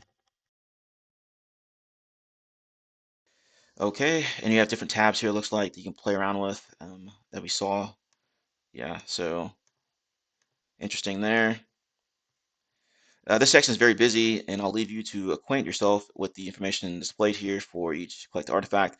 The questions in the task will help nudge you to navigate throughout the output returned for each shell execution, i.e., who am I? And the next task will explore how to create a new collection and review the results and collected. Interrogate. Per documentation, interrogation is the term we use to describe the process of querying a host for its basic host information. To confirm this, click Interrogate. Now navigate back to collected. You will notice artifact collection is generic. All right, so interrogate, and we'll just have to find where that is. Okay. Let's see. Client info, which is additional collection on the list. The first artifact collection is in the list, is indeed generic.client.info. This is the same information displayed under the VQL drill down. All right, so we have to go back to collected, and just have to remember how to get to there. Anyway, I'll show you whenever we go through these questions here. So as usual, go ahead and pause the video, try to answer these questions yourself, then come back to the video, and then we will proceed. Let's take a look at these questions. What is the host name for the client? Flip over to our VM. Right now I'm on the home page, and let's go down to host information, and we can see the host name here. All right, so we just go ahead and just copy and paste that over. And what is listed as the agent version. So we have agent version right there, and just copy and paste this over for the version. Next one, in the collected tab, what was the VQL command to query client user accounts? Now for this one, I did a search on like users or sys.users, Windows sys.users, whatever. So I'm just gonna go ahead and just grab this real quick. And we need to go over to collect artifacts and go to request, and we need to make sure we're on the right one here. Yeah, get user accounts. So let me scroll back down. I believe it's this one here. Let's hit F. I gotta remember which one. Maybe it was this first one here.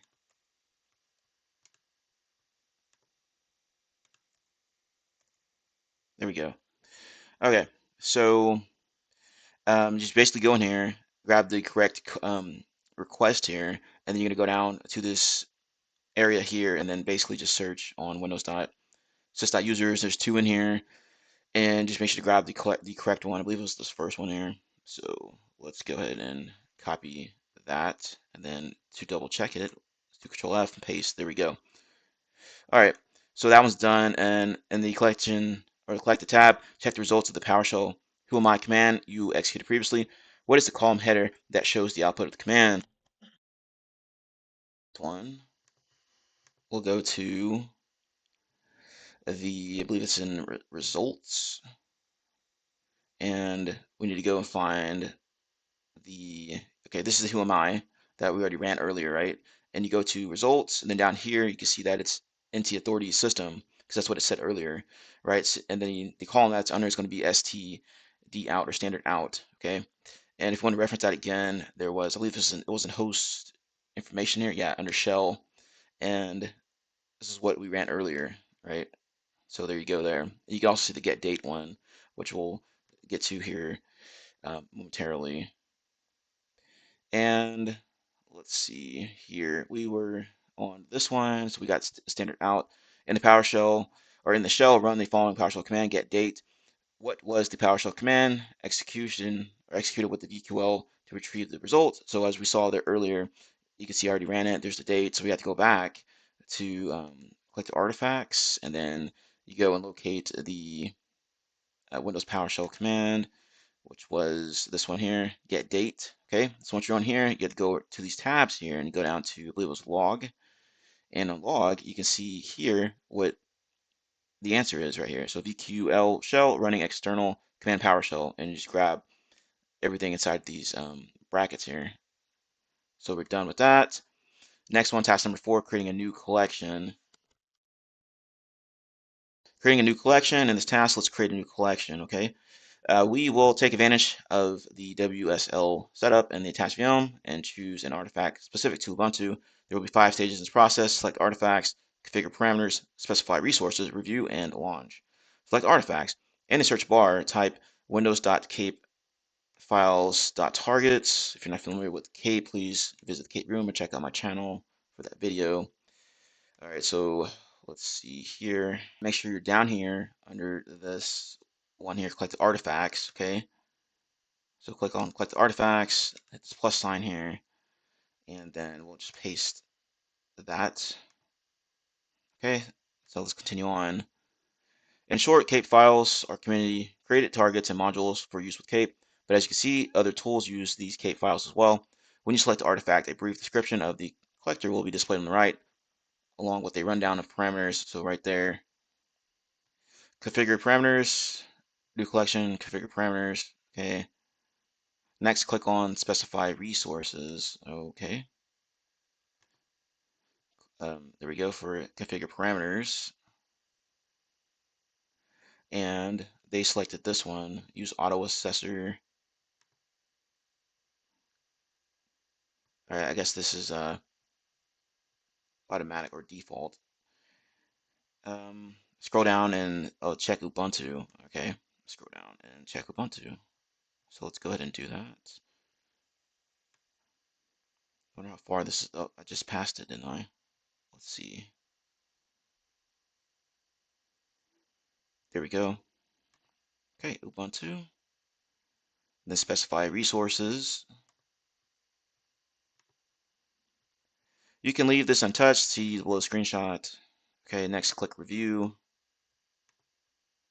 There's review.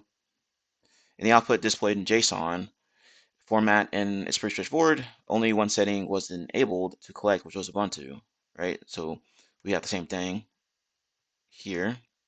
Launch. Everything should be in order. Now it's time to launch the collection to gather artifacts. When you click launch, you will be redirected to the collection view. Notice that there should be a new entry with the newly created collection. In particular, notice the state.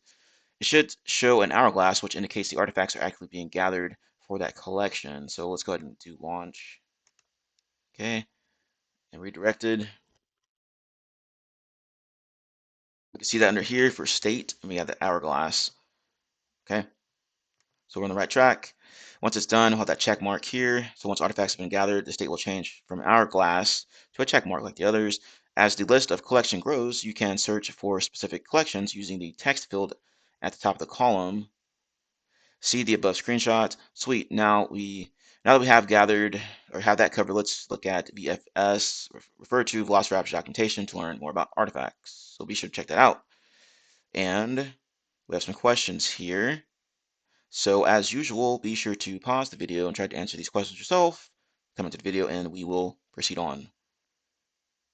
Let's take a look here. Earlier, you created a new artifact collection for windows.cape files.targets. You configured the parameters to include Ubuntu artifacts. Review the parameter description for the setting. What is the parameter specifically looking for? So once again, if you want to go back to that process, make sure you're down here on this icon here, collect the artifacts, plus sign up here. You're going to search for that one, this cape here. You're going to select it and then configure parameters and then hit this wrench, I believe. Yeah. And you have to go all the way down to where it talks about Ubuntu. If I can find it again, it's like near the bottom. There we go. And then this part here, I think it's this one here. Oops, let's go ahead and paste this in. Yep. So that's done. And after you get done running this, you go and review the output and then ask how many files were uploaded. So I've already ran it. I'm not going to run it again. There's the completed one here. Okay. And if you look at artifact collection tab, you can see information here on the results. And then for files uploaded, you'll see your answer here, which should be 19. You can also click on uploaded files and then, manually count them, or you can just go down here and you can see it says 19. So there you go. And task number 5, we're going to talk about the VFS, virtual file system. Per documentation, Velociraptor provides an interface to interact with the client's file system, which we will call the virtual file system, or VFS. The VFS GUI is a convenient tool to interactively inspect the client's file system and fetch files if necessary. This can prove useful in an incident response scenario where you, the analyst, need to inspect artifacts in a client. Refer to the official documentation for a complete overview of the VFS. In this task, we're going to focus on getting hands-on with VFS. Below is what you should see when you first access the VFS for a client. So something like that. Let's check RVM, hamburger icon, and virtual file system. Okay, I think we're on the right track here. In the left pane, along with the middle pane, there are 4 folders or accessors, file system access drivers. You have file, uses operating system APIs to access the files. NTFS uses raw NTFS parsing to access low-level files. Registry uses operating system APIs to access the Windows registry. Artifacts, previously run collections. Awesome. 3 buttons are highlighted In the above image below is a brief explanation for each. Okay, and we can see those buttons here that they're talking about. Number one, refresh the current directory, sync its listing from the client. Number two, recursively refresh this directory, sync its listing from the client. Number three, recursively download this directory from the client. Let's continue interacting with the VFS. And when any folder is clicked in the left pane, additional details are displayed in the middle pane. For example, if the file folder is clicked, a subfolder will appear, which is C. Now the details in the middle pane will change to reflect C. Okay. So yeah, I just got to go around and flip through things, I guess, so we can see different information here. Okay, so we have questions again. Y'all know what to do. Go ahead and pause the video and try to answer these questions yourself. Once you're done, or if you need assistance, come back to the video and then we will proceed forward. Let's take a look at these questions. Which assessor can access hidden NTFS files and alternate data streams? And there's the format there. Okay, so for these first two, you have to look through the documentation on their website here. So somewhere on their documentation website, you can find those answers. Now, what I did was I just went and asked Copilot, make it a lot faster and easier. So which assessor can access hidden NTFS files and alter data streams? Velociraptor. And it tells me information about it. It says NTFS assessor, yada, yada, yada. Now, the other question was that we needed to find provides file-like access to the registry. So this one, I had to ask Copilot a couple times. So the first two questions here, which assessor provides file-like access to the registry, and it says that it's this one, your artifact assessor, which is incorrect, right? That's why AI is not perfect. And asked it again, what other assessor does this? And said, oh, in addition to the artifact assessor, Velociraptor provides registry assessor for file-like access to the Windows registry. Lo and behold, there you go. And then it gives you some more information, and then it can direct you to the actual documentation page and whatnot. So it provides those sources for you. If it doesn't, I would ask Copilot to provide sources for this. All right. So anyway, those are how I got those answers there. Next one, what is the name of the file in the $recycle.bin? Now for this, it doesn't tell you, but when you go to this virtual file system, okay, you're going to go to this NTFS right here, and then you're going to click this here to recursively refresh this directory, sync its listing with the client. Now this takes a few minutes to load, probably maybe 10, 15 minutes to load completely. You can have some more information here that you can actually go and sift through. Okay, if you don't do that, then you're not gonna have anything in here like we saw earlier. So anyway, there's our recycle bin, and then you're gonna click on this here, and then there's the file name that we need. So desktop.ini, answer there. Last one, there's a hidden text in a file located in the admin's documentations or documents folder. What's the flag? So once again, you're gonna navigate through here. So we're under C, and you're gonna go to users, and you'll go to the administrator, and then the documents here. Now, if there's nothing here, once again, you gotta have to let this sync. Okay, so make sure that's done. But anyway, so once that's done, you'll see this flag.txt. Click on that, and there wasn't a an option to select this text view. If there's not an option to select the text view to grayed out or anything, you have to scroll down and then you click on fetch from client and you click on that. Okay, once that's done, you can click on text view and then you can see the actual contents of that file. All right, so that's how you do this particular task. Now let's go to task number 6 here. We're talking about VQL, Velociraptor query language. Per the documentation, Velociraptor is powerful and flexibility, or power and flexibility comes from Velociraptor query language. VQL is a framework for creating highly customized artifacts which allow you to collect, query, and monitor almost any aspect of an endpoint, groups of endpoints, or an entire network. It can also be used to create continuous monitoring rules on the endpoint, as well as automate tasks on the server. With many tools that you will encounter in your SOC career, some tools may have their own query language. For example, Splunk, it's SPL. Elastic has KQL, and Microsoft Sentinel has KQL2. VQL is the meat and potatoes of Velociraptor. Throughout each task thus far, unbeknownst to you, you have been interacting with VQL. To jog the memory, navigate back to collected and inspect generic client info. Click the request tab in the bottom pane, see below image. So we already saw this earlier, so I'm not going to go back and look on here. You can do that on your own time. If you are familiar with SQL, then you should notice the similarities. For example, select from and where to execute a simple VQL on your own. First, create a notebook. Navigate to Notebooks tab in Velociraptor Notebooks are containers that we can use to execute our queries and commands as demonstrated below. So if you want to do that here, this is how you do it.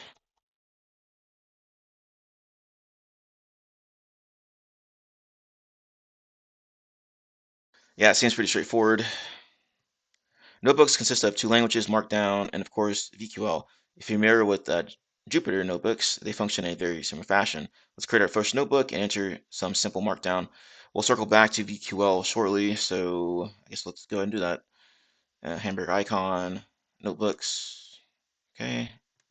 And what do they do here? Of course, the plus sign. Hello world, I guess, is what they put in there. Hello, hello, and admin. And then submit. I guess that's done. All right. So let's go ahead and follow along here. Okay, submit. All right, so I guess we're good with that. Sweet, now let's set our notebook to use VQL instead. To query basic information from the current agent, we can use the select star from info. Click into the lower box, display the options for this, and select the pencil to edit. All right, so we'll need to do that drop down here. And there's the pencil right there. So it says Markdown. We'll have to switch this to VQL. All right. And then what's the next steps here? Let's save this notebook and run against the agent as demonstrated below. Okay, so we'll need to edit this box here, it looks like. Put our stuff in there. Let's delete that and paste that, and then we will save it. Error message. Okay.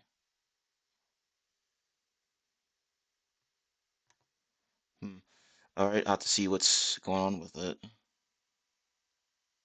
Okay, this is the next one here. Okay, so they just deleted everything, I guess. So let's see here. All right, there we go. VQL can also be run via the command line. See the example below. For this example, VQL is run from the command line, querying an agent for details such as its host name. So if we want to do that, we can do that here. Then query and select star. Okay, that's good to know there. If we want to just do that directly. Okay. Artifacts. Before wrapping up this task, let's touch on artifacts or VQL modules. Per the documentation, Velociraptor allows packaging VQL queries inside mini programs called artifacts. Artifact is simply a structured YAML file containing a query with a name attached to it. This allows Velociraptor users to search for the query by name or description and simply run the query on the endpoint without necessarily needing to understand or type the query in the UE. This was a brief intro to VQL. It's recommended to review the official documentation thoroughly to understand it and how you can wield its power to execute advanced queries. Also reference the VQL reference and extending VQL for further information on VQL. So that's good to know there. And um, I was going to take a look. I was going to take a look real quick at this and see, but let's see here. I was trying to look at the command line, but I can probably do that later if needed. But anyway, you can try that yourself and see what results you get back. But anyway, question time. And y'all know what to do. Pause the video, try answering yourself. If you get stuck, or if you're already done, need assistance, what have you, come back to the video and then we will proceed forward. Now, to answer these questions, you'll have to sift through the documentation as they reference up here. Okay, so documentation link there, VQL reference, and extending VQL. Let's take a look at this first one. What is followed after the select keyword in a standard VQL query? We'll flip over to the documentation. And you can see once you get done sifting through it, you can see that this section down here talks about that. The query starts with a select keyword followed by a list of column selectors. Okay, so that's our first answer, column selectors. And next one says what goes after the from a keyword. So once again, documentation, there's talks about from, then the from keyword, and a VQL plugin. Okay, so that's our answer for that one. Next one, what is followed by the where keyword? Okay, so once again, go back in there, and it says finally we have have a where keyword followed by a filter expression. So there you go for that one. And then the next one talks about like suggestions. One of them talks about suggestions, right? Yeah. What can you type in the Notepad interface to view a list of possible completions for a keyword? So we'll have the question mark for that one, and that's once again in the documentation. You can type the question mark in the Notepad or Notebook interface to view a list of possible completions for a keyword. So there we go for that one. And the last one, what plugin would you use to run PowerShell code from Velociraptor? So that's in a different section on here, and that is going to be on the extending VQL side, and talks about it down here once you scroll through a little bit. This is in order to run PowerShell code from Velociraptor, we'll use the execve open and close parentheses plugin to shell out to PowerShell. All right, and then it talks about it again down here. Plugin takes a list of commands or command line arguments, etc., etc. So there we go for that one. And task number 7 here, forensic analysis of VQL plugins. So forensic analysis per documentation, VQL is not useful without a good set of plugins that make DFIR work possible. Velociraptor's strength lies in a wide array of VQL plugins and functions that are geared towards making DFIR investigations and detections effective. There's a lot of information to cover here regarding VQL plugins. This task aims to give you enough information regarding these plugins so that you can construct your VQL query to hunt for artifacts of a popular exploit known as Print Nightmare. Okay, if you don't know what Print Nightmare is, you might want to do some Googling or ask ChatGPT or Copilot or some fancy AI tool out there to give you the details on that. At the date of the entry of this content, below are the categories surrounding forensic analysis, searching file names, searching content, NTFS analysis, binary parsing, evidence of execution, event logs, volatile machine state. Have a skim through searching file names and NTFS analysis to provide a solid brain dump to prep you for the questions below and for the next task. Sweet. So we have some questions down here that need to be answered. You all know what to do. Pause the video, try to answer them yourselves, then come back to the video. As per Velociraptor's documentation on NTFS analysis, what plugin will be used for parsing the master file table MFT? So click on that, it'll take you to the documentation. Once you're in here, you'll see that it'll talk about this parse underscore MFT open and close parentheses plugin, and that's the answer for that one. Okay, so next one says what filter expression will ensure that no directories are returned in results. For this one, once again, you have to go sifting through the documentation, and under this searching file system, they'll come across this isdir where it's referenced under glob results or globe results, whatever, right? So that's going to be our answer for that one. And let's continue on to task number 8, hunt for a nightmare. So we have to do another VM, it looks like. Hunt for a nightmare, terminate the previous virtual machine, and spawn the virtual machine attached to this task. Objective, use Velociraptor to create an artifact to detect the print nightmare vulnerability. Luckily, there is an artifact entry in the artifact exchange. To avoid just copy and pasting the artifact, you will need to construct a very simple VQL query. Below are steps to construct your VQL query to find the DLL. The select clause, the column assessors should be full path. Concatenate C to full path, column assessor, and file name. Make sure the column headers for each column assessor are renamed. Full path should be full underscore path, and file name should be file underscore name. Use parse underscore PE to ensure only PE files are returned. Check the VQL reference. Make sure the column header for this plugin should be renamed to PE. The from clause should use parse underscore MFT. The where clause should not return any directories, only return binaries PE files, and search directory where this malicious DLL will most likely be found. The skeleton query below should help you answer the question. So here's the skeleton query. All right, so use that as a reference point, as well as this other information here. Note you will need to start Velociraptor in instant Velociraptor mode. The instructions to do so can be found here. The virtual machine attached to this task is running Velociraptor version 0.6.2. All right, so with all this information, we should be able to answer these questions. All right, so y'all know what to do. Pause the video and then try to answer the questions yourself. If you get stuck or want to continue on, come back to the video and we will proceed forward. First off, be sure to start this up correctly. Just follow these instructions and click this here to get to those documentation. About starting it up here inside of Windows, I've already done this, so let's take a look here. What is the name of the artifact exchange to detect print nightmare? So you're going to navigate to that artifact exchange site. All right, and once you're in here, you're basically just going to search for it here. So type in print nightmare, and it's a few items that come up here. The one you need is going to be this detection one here, the Windows detection print nightmare. So plug that in. And the next one says, per the above instructions, what is your select cause? No space or commas. Remember, just use this as a guideline to create your query, okay? So just, you're going to replace these stars here, these placeholders, okay? So to look at it here, here's the skeleton one, and then you just replace that information with your actual select query here, okay? You just reference the documentation and what you learned in this room to build out this query basically, and you're going to use this query inside of Velociraptor, which we'll get to in a moment. All right, so once you have the skeleton query here and then the information up here that you reference to build out your query, you should be good to go. So once you have that built out, the next question says, what is the name of the DLL that was placed by the attacker? So we'll navigate to our machine here. And this is the one I already ran, but just to show you, you're going to go to, once you logged in, go to this hamburger icon, notebooks. Inside of here, you're going to click on the plus sign. So let's just do PN for print nightmare.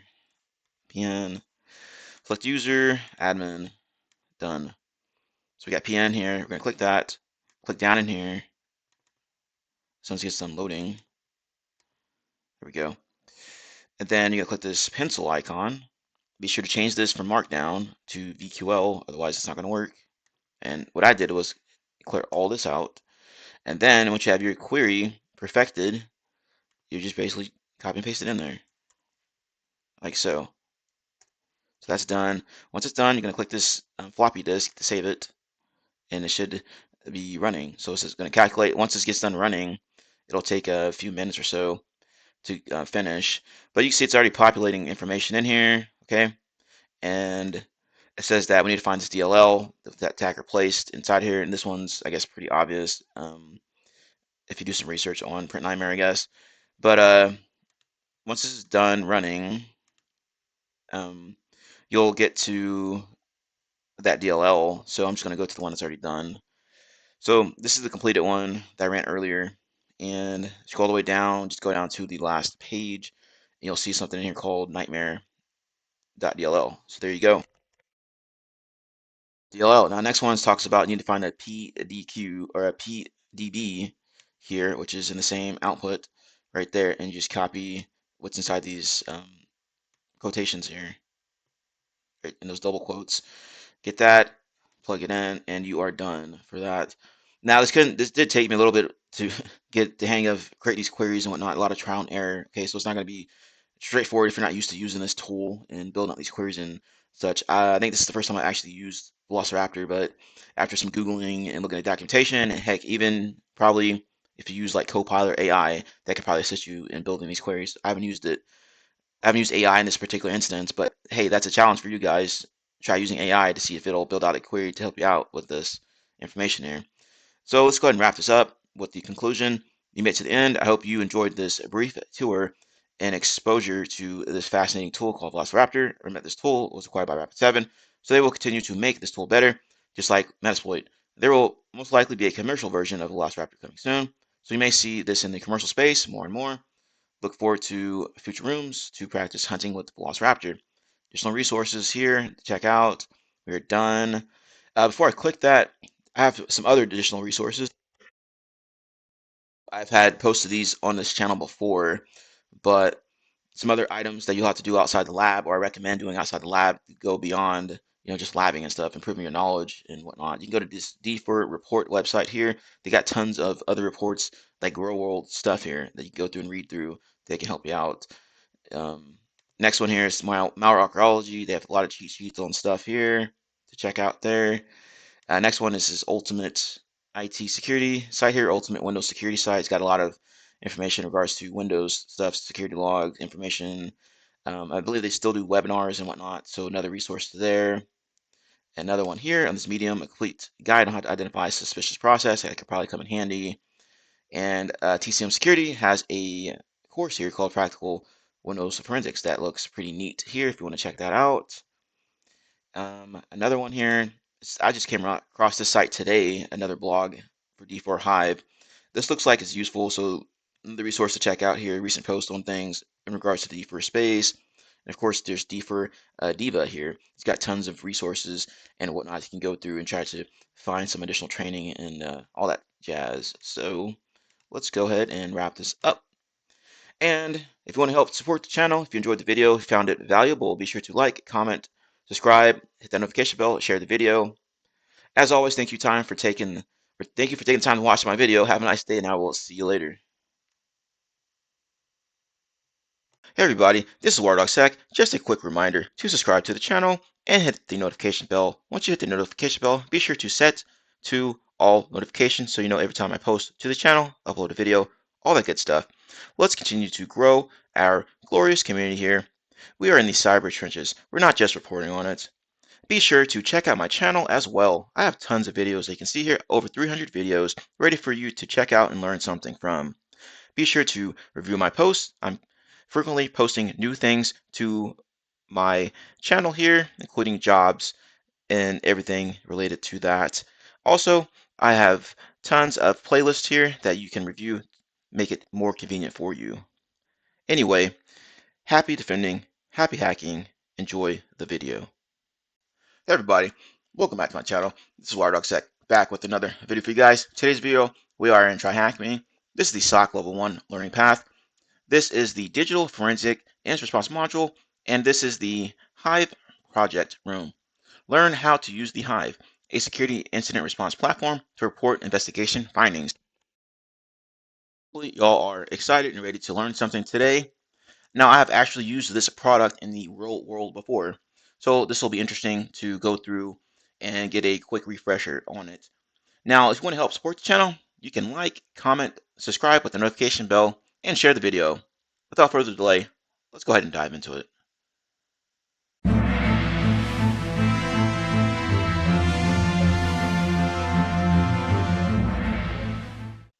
Task 1, Room Outline. Welcome to the Hive Project Outline. This room will cover the foundations of using the Hive project, a security incident response platform. Specifically, we're looking at what the Hive is, an overview of the platform's functionalities, integrations, installing the Hive for yourself, navigating the UE, creation of a case assessment. Before we begin, ensure you download the attached file as it will be needed for task 5. Okay.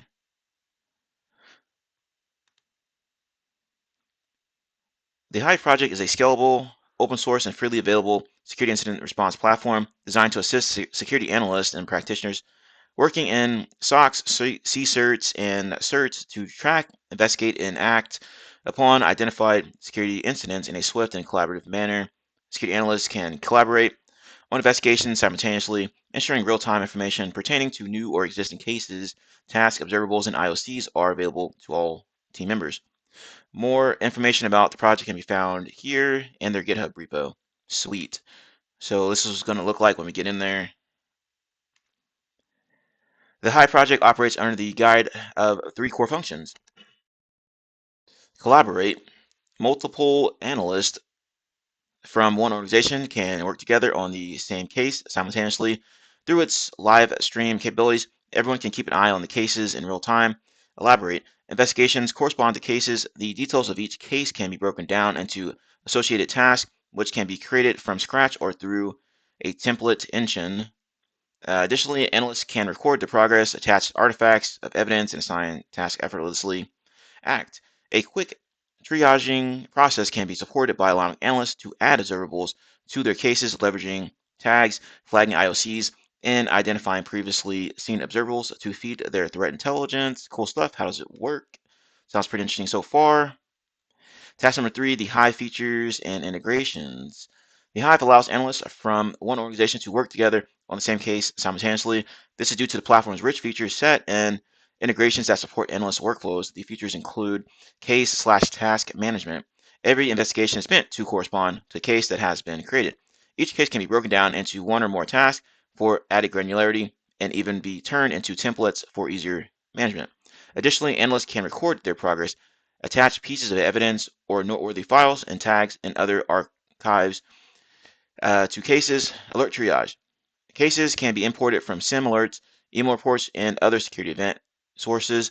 This feature allows an analyst to go through the imported alerts and decide whether or not they are to be escalated into investigations or incident response.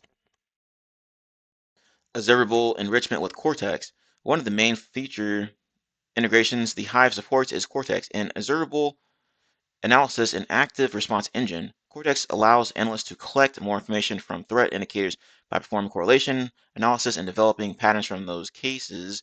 More information on Cortex, just click that link. Active response. The Hive allows analysts to use responders and run active actions to communicate, share information about incidents, and prevent or contain the threat. Custom dashboards. Statistics on cases, tasks, observables, metrics, and more can be compiled and distributed on dashboards that can be used to generate useful KPIs within an organization. Built-in MISP integration. Another useful integration is MISP, a threat intelligence platform for sharing, storing, and correlating indicators of compromise, of targeted attacks, and other threats. The integration allows analysts to create cases from MISP events, import IOCs, or export their own identified indicators to their MISP communities. So check out my video on MISP. So check my channel for information related to that. Other notable integrations that the Hive supports are Digital Shadows 2H or TH and ZeroFox 2TH free and open source extensions of alerts feeders from Digital Shadows and ZeroFox, respectively. These integrations ensure that alerts can be added into the Hive and transformed into new cases using predefined incident response templates or by adding to existing cases. All right, question here. Which open source platform supports the analysis of observables within the Hive? And if you scroll back up here, there should be Cortex, I believe. So let's go ahead and put that in there. All right. As soon as it takes the answer, it's going a little bit slow today. And we're gonna get task number 4 here, user profiles and permissions. So go ahead and click that green start machine button. Okay, it should spin up the VM. After that, make sure to start up your attack box. Okay, when you get your attack box open, go to Firefox or whatever browser you're gonna use, and then log in or go straight to the page here. Get ready to log in here. I'm gonna fast forward the video since this is taking a while. Hey everybody, this is WireDogSec. Just a quick reminder to subscribe to the channel and hit the notification bell. Once you hit the notification bell, be sure to set to all notifications so you know every time I post to the channel, upload a video, all that good stuff. Let's continue to grow our glorious community here. We are in the cyber trenches. We're not just reporting on it. Be sure to check out my channel as well. I have tons of videos that you can see here, over 300 videos ready for you to check out and learn something from. Be sure to review my posts. I'm frequently posting new things to my channel here, including jobs and everything related to that. Also, I have tons of playlists here that you can review, make it more convenient for you. Anyway, happy defending, happy hacking, enjoy the video. All right, we have Cortex there as our answer here. Now we're going to get to task number 4, user profiles and permissions. The Hive offers an administrator the ability to create an organization group to identify the analysts and assign different roles based on a list of pre-configured user profiles. So it's going to look something like that. And that's good to know there. Okay. And just going to look at this real quick. Okay. It says admin console, create organization. The pre-configured user profiles are admin, full administrative permissions on the platform, can't manage any cases or other data, related to investigations. Org admin manages users and all organization level configuration, can create and edit cases, tasks, observables, and run analyzers and responders. Analyst can create and edit cases, tasks, observables, and run analyzers and responders. Read only can only read cases, tasks, and observables details. And that's how you flip through them here. Interesting to know. Admin console, add user. Each user profile has a predefined list of permissions that would allow the user to perform different tasks based on their role. When a profile has been selected, its permissions will be listed. So there you go, there's permissions right there.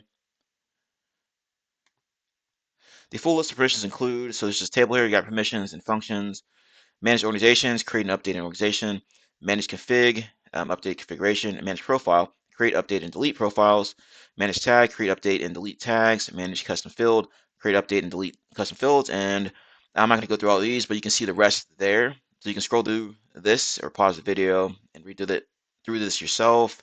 Note that one, organization's configuration, profiles, and tags, and global objects. The related permissions are effective only on the admin organization. 2, actions, analysis, and template are available only if the Cortex connector is enabled. In addition to adding new user profiles, the admin can perform other operations such as creating case custom fields, custom observable types, custom analyzer templates, and importing TTPs from the MITRE ATT&CK framework as displayed in the image below here. So pretty neat stuff. All right, so good to go there. Import a list of attack patterns. Cool. Deploy the machine attached to follow along on the next task. Please give it about 5 minutes to boot up. It would be best if you connect via the portal, which is this here, on the attack box or using your VPN connection. As you can see already there, I'm already logged in. Here's the credentials to do that. All right, and then we got some questions down here. Which pre-configured account cannot manage any cases? And I believe that was the admin can do that. Which permission allows a user to create, update, or delete observables? Okay, so let's scroll back up and see if we can find that. Create, update, and delete observables. Manage observables appears to be the answer for that one. And it says, which permission allows a user to execute actions? Okay, so execute actions right there. Manage action to.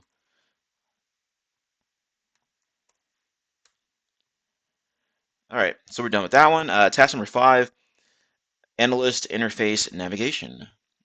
And we have some download task files here. So let me just scroll through this real quick. A lot of stuff to read through.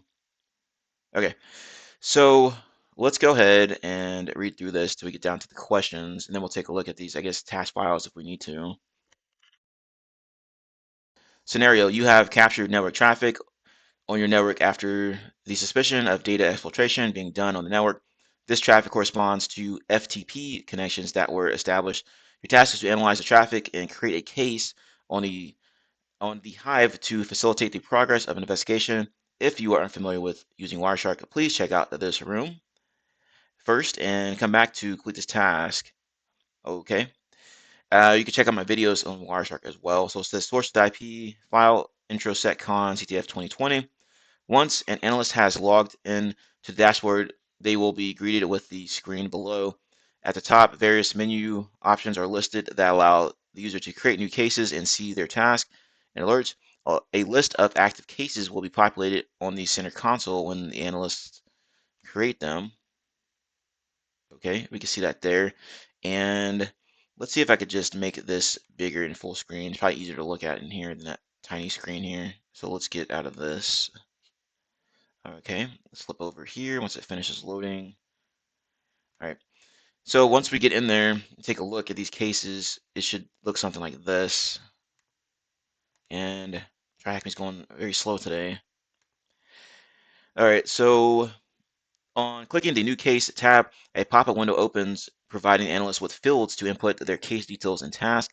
The following options must be indicated on the case to set different categories and filter options.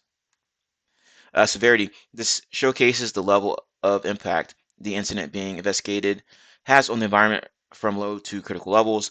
TLP, the traffic light protocol, is a set of designations to ensure that sensitive information is shared with the appropriate audience. The range of colors represents a scale between a full disclosure and informative, which is white, and no disclosure / restricted, which is red. You can find more information about the definitions on the CISA website. PAP. The permissible actions protocol is used to indicate what an analyst can do with the information, whether an attacker can detect the current analysis state or defensive actions in place. It uses a color scheme similar to TLP and is part of the MISP taxonomies. With this in mind, we open a new case and fill in the details of our investigation as seen below. Additionally, we add a few tasks to the case that would guide the investigation of the event. And here's a GIF of how to do that. Here, create a new case, and they're adding applicable items to that case, as we can see there. So it seems pretty straightforward so far, and we're going to get into it here in a moment. Okay. And let's see if it's loaded finally. No, let me just refresh it again. And the visual below, we add the corresponding tactic and technique associated with the case. The TTPs are imported from MITRE ATT&CK. This provides additional information that can be helpful to map out the threat. As this is an exfiltration and investigation, this is the specific tactic chosen and followed by the specific T1048.003 technique for exfiltration over unencrypted / obfuscated non-C2 protocol. And here's a GIF for that here.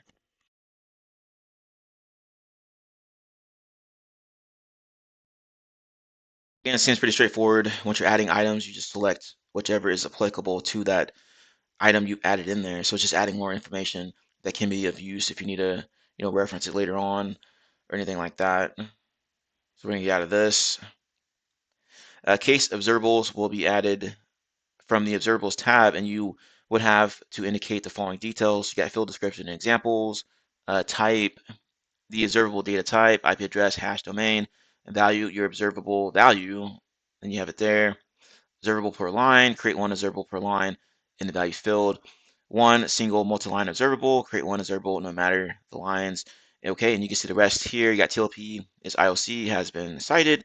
Ignore for similarity tags and description there.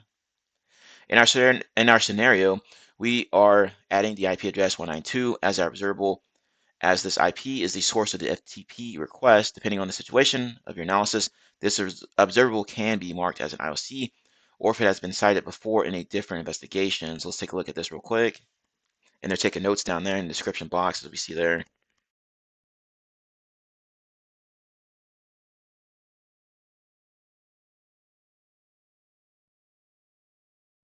All right, yeah, it seems pretty straightforward again as we step through this. It's been a while since I messed around Hive, since we moved on to a different platform, so we don't use it anymore. But it was a pretty good platform, worked pretty good in the real world. Okay, I think we get the gist of that. And if you have questions, y'all know what to do. Go ahead and pause the video and try to answer these questions yourself. So if you get stuck or you're done and you want to return to the video, you know where to go. So good luck. All right, we're going to try to follow along with this case creation thing here. Now, to get these downloaded task files, I had to log in to TryHackMe on the virtual machine here. Or I guess you can do it from your VPN machine or whatever. But anyway, I couldn't find the download task files on the machine here, so I had to manually log in and then download them to the box here. So now that's ready to go. We can go ahead and create this case real quick. So once it's click create a new case here, so click this hamburger icon, new case, and also the big screen's not working for some reason. I don't know. TryHackMe's having issues as usual. But anyway, so new case here, and I'm trying to see if I can read that. Let's see here. It's hard to read. Suspected data exfiltration over FTP, and I'm trying to see if we can just copy and paste that over. Whatever, we'll just type it in. So suspected data exfil over FTP. Okay, so that's done. And there's the severity stuff. There's the date and stuff you can edit in there if you want to. They selected high, so that's what we'll do here. And then TLP red, and then this PAP is amber. What tags they put in data exfiltration? So we'll add that, and then the other one says FTP. And let's see here. A suspected data exfiltration breach on a host conducted over FTP. Assigned case TTPs. All right. Okay, so I'm just gonna put something in there. Exfil over FTP. All right, there. So that's done. Case tasks. I guess it assign TTPs, right? Okay, so once that's done, we'll click Add Task, and I think that's it. Let's see here. Okay, so they assign the MITRE attack information there. Looks like, so we'll create case. Okay, let's get out of this hamburger icon here. There we go. There's our details there. And they went over to TTPs, it looks like. Yeah. And then add TTP. They went down to data exfiltration or exfiltration here. Okay, and they put in the one that's listed there. So T1048.003.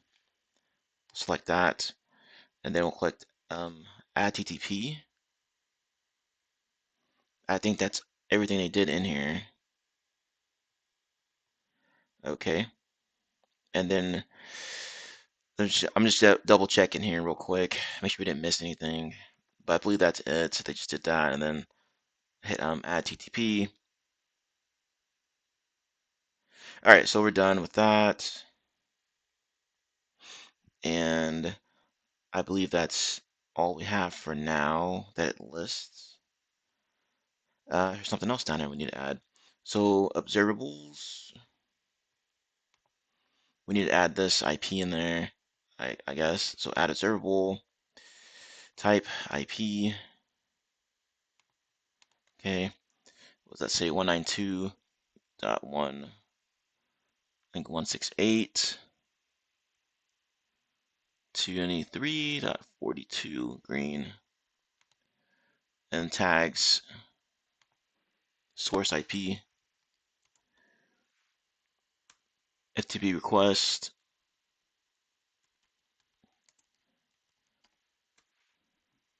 Says the IP address initiated the FTP request. Okay, I'm just gonna put something in here.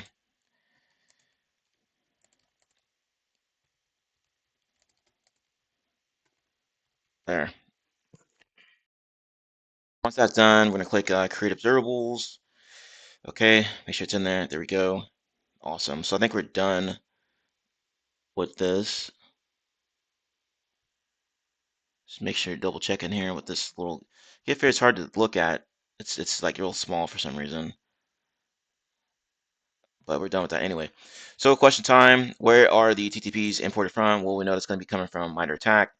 And it says, according to the framework, what type of detection data source will our investigation be classified under? I'm assuming we have to go to the website of MITRE and look through there. All right, for this data source one, I just Googled MITRE data sources and it took me straight to this page. I'm assuming this is no longer in use because it says deprecation warning. But anyway, so once you're on this data sources area here, I just did a search on PCAP because that's the PCAP file we're using, and network traffic comes up for it. All right, so this appears to be it. Plugged it in as an answer, and also I asked Copilot to give me some information on that. So you can see this here. I asked it, what is the MITRE ATT&CK data source for FTP data exfiltration? And then it came back with some information here. Typically, network traffic will focus on network connection, yada, yada, yada. It mentions network traffic again. Okay, and some other information there. So anyway, that's how I found that one. So let's flip back over, and then it says that upload the PCAP file as an observable. What is the flag obtained from this URL here? Okay, so we are on the observables. We're going to add observables, and we're going to add this as, let's see here. I'm not sure what we need to add this. I guess file. Okay, and we'll go to downloads. Okay, there it is. Okay, it's in home. There's the PCAP file, and sure, red is IOC. Sure, cited. We'll just leave that alone. FTP data exfiltration description, PCAP for exfil there. Create observable. Okay, I guess it's done, and then we need to navigate to this. I'm going to copy and paste this. All right, so I'll just use one of these tabs here. Okay, now to fix this, make sure you're going to HTTP, not HTTPS, okay? So just remove the S out of there and use HTTP. Once you do that, you'll get the flag there. That's kind of crazy how this is like that. It doesn't make sense to me. But anyway, we're done with that. Now, with the Hive, obviously you can add more observables, IOCs, and stuff of that nature, okay? In the real world, as you're going through and doing your analysis on this PCAP file, you're going to have to dig through this and try to figure out some more information that could pertain to the particular case that you're working on, okay? So we're looking for FTP traffic here, and you can see that it's doing all kinds of things. User anonymous, pass required for anonymous, Mozilla example.com, incorrect, and you see user pi, and password required for Pi, Raspberry. So you would probably include this in your notes inside of the Hive as you're working on these particular investigation, okay? You're going to include anything that's pertaining to this. And you see some more information in here, home, Pi, passive mode, things like that, anonymous, again, it just kind of repeats itself, it looks like. But you can see there's a flag file mentioned here, so that may be of interest as well, right? So you're just going to analyze the PCAP file, and then as you're finding out more information um, about that, why is this not working? Let me see here. That is weird. Okay, well, I'm not sure what's going on with that, so let me try that again. This is just being all kinds of wonky today. Okay, let's try to copy and paste this again since it didn't work the first time.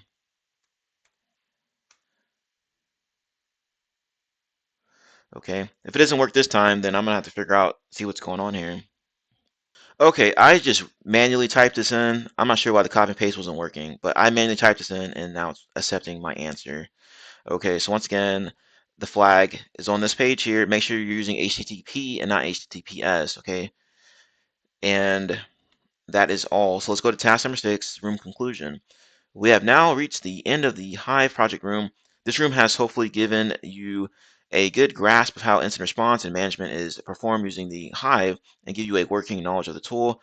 You are advised to experiment with these foundations till you are completely comfortable with them and to open up to more experiments with the mentioned integrations and others. Okay, check out the documentation and keep experimenting. So we are done with this video, and hopefully y'all didn't encounter as many issues as I did going to this room. Hopefully the room was working a lot better for you. But anyway, we found out so a lot of information about the Hive, how we can use this in the real world to actually help out in investigations, case creation. We're adding IOCs, we're setting different criteria for those IOCs, different tasks and stuff we can add on there. We're looking at TTPs, observables, and then also we had those the Cortex information where we could integrate this with MISP and other things of that nature. But anyway, if you found this video of value and want to help support the channel, be sure to like, comment, subscribe with the notification bell, and share the video. As always, thank you all for your continued support. Thanks for watching. Have a nice day, and I will see you in the next video. Hey everybody, this is WireDogSec. Just a quick reminder to subscribe to the channel and hit the notification bell. Once you hit the notification bell, be sure to set to all notifications so you know every time I post to the channel, upload a video, all that good stuff. Let's continue to grow our glorious community here. We are in the cyber trenches. We're not just reporting on it.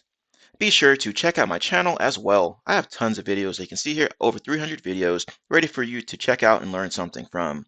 Be sure to review my posts. I'm frequently posting new things to my channel here, including jobs and everything related to that. Also, I have tons of playlists here that you can review, make it more convenient for you. Anyway, happy defending, happy hacking, enjoy the video. Hey everybody, welcome back to my channel. This is WireDogSec back with another video for you guys. Today's video, we are in TryHackMe. This is SOC Level 1 Learning Path. This is the Digital Forensics and Incident Response module. This is the Intro to Malware Analysis room. What to do when you run into a suspected malware. Hopefully, you all are excited to learn something today. I know I am. And before we dive into it, if you want to help support the channel, be sure to like, comment, subscribe, share, and hit the notification bell. Without further delay, let's go ahead and dive into it.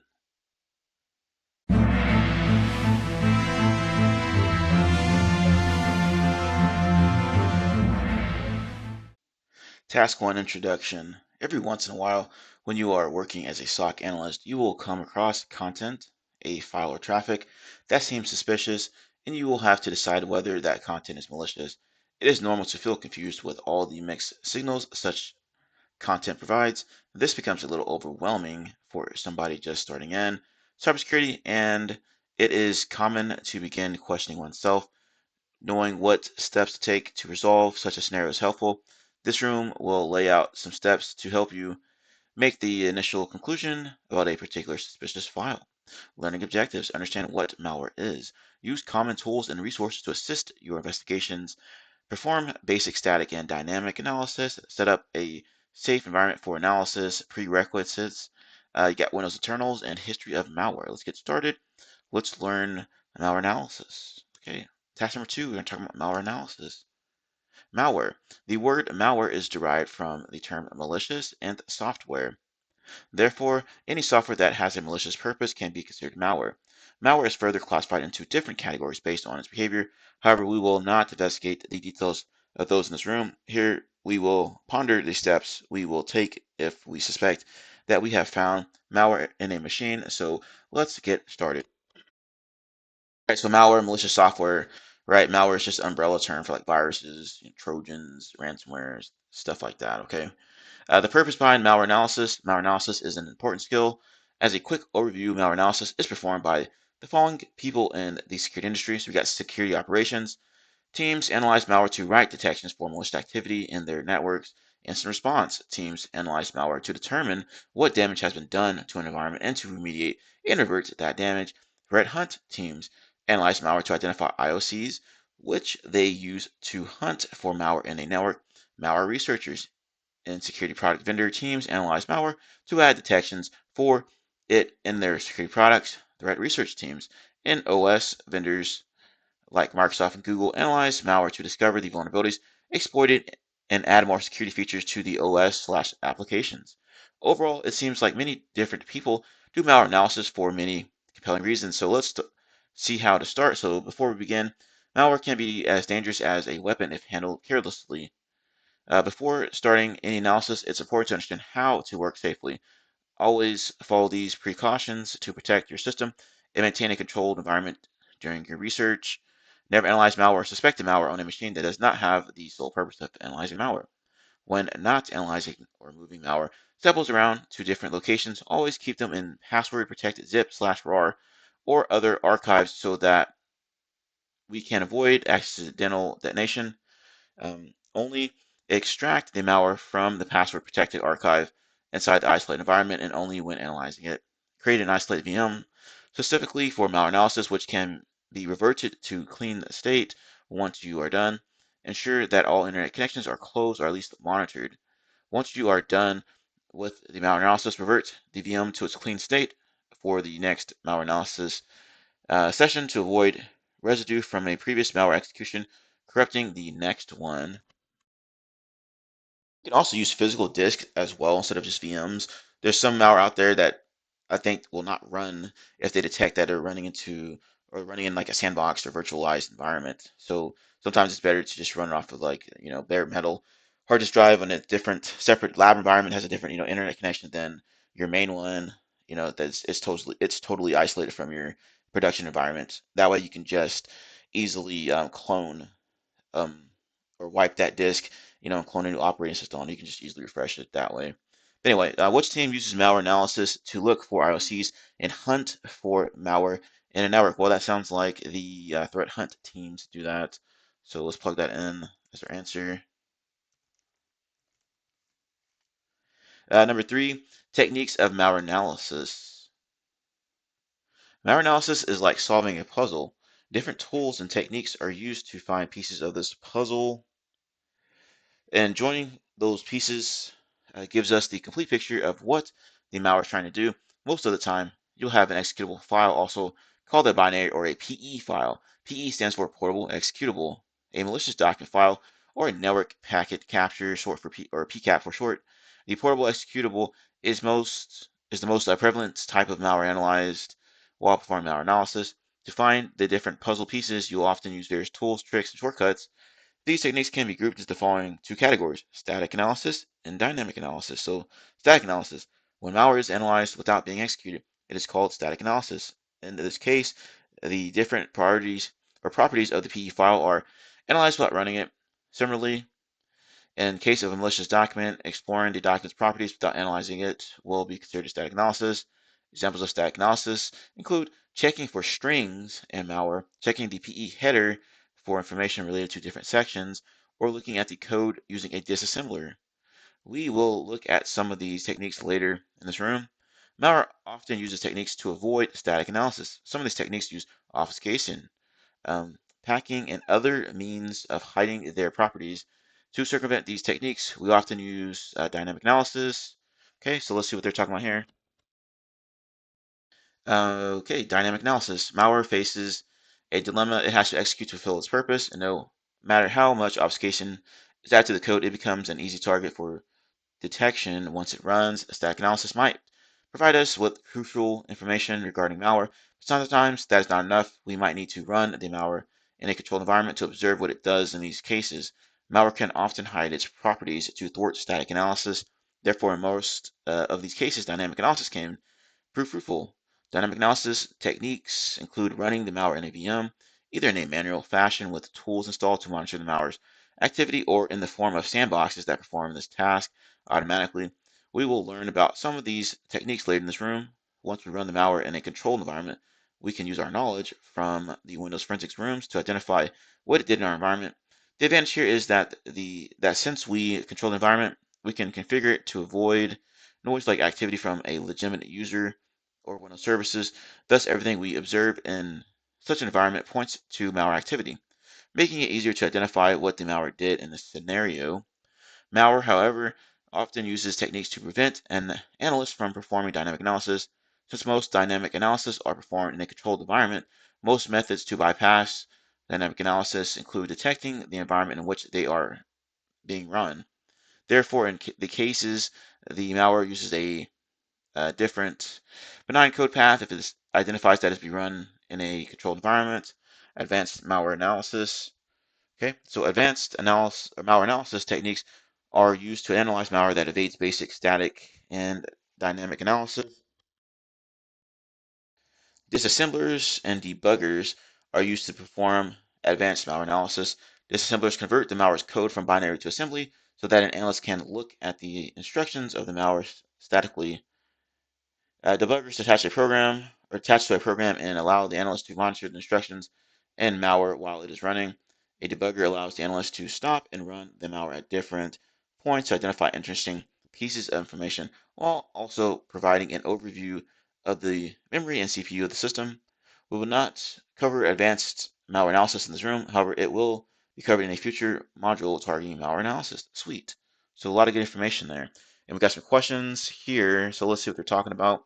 Which technique is used for analyzing malware without executing it? Well, that's going to be the static analysis, right? Which technique is used for analyzing malware by executing it and observing its behavior in a controlled environment? Well, that's going to be the dynamic analysis. Okay, task number 4, we're going to talk about basic static analysis. When analyzing a new piece of malware, the first step is usually performing basic static analysis. Basic static analysis can be considered as sizing up the malware, trying to find its properties. Before diving deep into analysis, it provides us with an overview of what we are dealing with. Sometimes it might give us some crucial information, such as the Windows API calls the malware is making, or whether it's packed or not. However, other times it might only give us information to help us size the malware up and give us an idea of the effort required to analyze it. So without further ado, let's see some of the techniques we can use to perform basic static analysis. Nice, okay. Caution. Although static analysis is performed without running the malware, it is highly recommended that you perform malware analysis in an isolated virtual machine. You can create a clean snapshot of your virtual machine before performing any malware analysis and revert it to start from a clean state again after every analysis. Don't perform malware analysis on a live machine that is not purpose-built for malware analysis. For this room, we will be using the attached Remnux VM. Remnux stands for Reverse Engineering Malware Linux. And it says, is a Linux distribution purpose-built for malware analysis. It has many tools required for malware analysis that are already installed on its suite. Accessing the attached VM. For the following steps, we'll use the attached VM. Start the machine by clicking the Start green button below. And I've already started it, as you can see here. The machine will start in split view. Alternatively, you can access the machine using following credentials. So if you want to, I guess, SSH into that, you can use these creds here. Okay, so it's good to know there. And let's just go to split screen real quick to see how it looks, because we'll probably need it for this next section as we're talking through here. Okay, examining file type. Though the file type of the malware is often visible in the file extension and is obvious, sometimes malware authors try to trick users by using misleading file extensions. In such scenarios, it is helpful to know how to find the actual file type of a file without depending on file extensions. In Linux, we can find the file type of a file using the file command. To understand what the file command does, we can read its man page or use the dash dash help option. So we get man file or file dash dash help. Since we will find out that it is a sample or a simple command to use, we can use the following command to find the file type of the file. So file and then the name of the file. So file WannaCry and it says that it's a PE32 executable, yada yada yada. Okay, and we have the samples folder here, looks like. So let's open this up real quick. And I'm just going to right click in here and open up a terminal. There we go. All right, then let's see if we can zoom in a little bit. Okay, sweet. Let's do this. And then we'll do a ls on there so we can see our files there. And they probably want us to just run file against WannaCry here. Okay, there we go. There's a folder named samples on the desktop and the attached VM. We will be using the samples present in that folder for analysis. The above terminal shows the file command being run on the WannaCry sample. The output shows PE32 executable file with a graphical user interface, which was compiled for a system that runs Microsoft Windows with an Intel 8386 base processor. The Intel 8386 processor was one of the first 32-bit processors ever, and the instruction set designed for the 8386 is still used for 32-bit Intel processors, which is why you only see x86 processors in code. This means that the 8386 and the output above tells us that this application was designed for 32-bit Intel processors. Okay, good to know there. Examining strings. Another really important command that provides us with useful information about a file is the strings command. This file or this command lists the strings present in the file. To understand what the string command does, you can read its man page. We can use dash dash help. So it's similar to what we already just saw. So if you want to do that, you can do man strings. Okay, it'll pull that up there. Hit Q to quit. Or you can just do strings dash dash help like so. There we go there. So let's go ahead and clear this out again. And let's just run strings against it while we read on. Okay. And we already did this, strings and then file name. Looking at strings in a file can often give clues related to the behavior of the malware. For example, if we see the URL download to file in the output of the strings, we will know that the malware is doing something with the URL download Windows API. Most likely it is downloading a file from the internet and saving it on the disk. Similarly, strings might also provide contextual information that helps us later during malware analysis. So let's get to know there. And you could probably just, um, you could probably just pipe stuff into things, right? So if you want to run strings and then you can do grep, all right? So and then you can grep on something like that. URL download, I guess. Download to file. Okay. Okay, we didn't get anything back for that. So anyway, let's go ahead and continue on here. All right, so yeah, this is just the output of strings.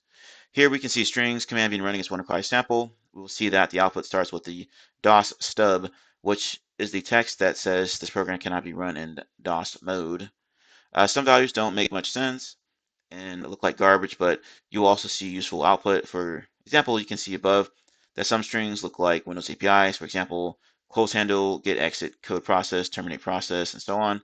Similarly, we can see text that says inflate 1.1, etc., etc. A quick search shows that this is part of the zlib data compression library. This tells us the sample might be using this library. Tip: sometimes the output of the strings command is too big to be shown completely on the terminal. We can redirect it, write it to file, and read it using Vim or any other tool. The terminal below shows the output being redirected to a file named str. So strings and then str. So you can put in like a text file and then just see the output there. Okay. But this is what the APIs and stuff they were talking about. All right. Alternatively, you can use the more or less command to parse the output in a more visible manner. So you can pipe it into more or less, whatever. Or you can just do more on it, I'm sure. So let's do more. And then strings. Okay. See how it's just going. You can hit enter on it too. And then if you want to get out of it, just hit Q and you're done. Or you can just pipe it like they have over there. See, type it more. Same thing with less. You can also just run less against it and it'll do the same thing. Okay, so we are done with that. Clear this out. And let's move on. Okay, let's see here. We can use the space key to scroll down the list of strings here if you are interested. This mouse strings room contains more information about strings, so check that out if you're interested. Calculating hashes. File hashing provides us with a fixed size unique number that identifies a file. A file hash can therefore be considered a unique identifier for a file, similar to social security numbers or national identification numbers used for the citizens of a country. Hashing is an important concept in malware analysis. It can be used as an identifier for specific malware. As we will see later in this task, this identifier can then be shared with other analysts and searched online for information sharing purposes. Please note that a single bit of difference in two files will result in different hashes. So changing the hash of a file is as simple as changing one bit in it. Commonly, MD5 sum, SHA-1 sum, and SHA-256 sum.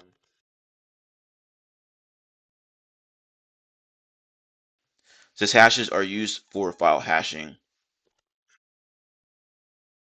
we can calculate file hashes by using a simple command in Linux as shown below for the MD5 sum hash. So that tool against that file name and you're getting that MD5 hash. You do the same with SHA-1 and SHA-256. So if we want to do that here, MD5 sum, okay, and then running against WannaCry. Okay, and then you can change it from MD5 sum to the other ones. Okay, and then the last one.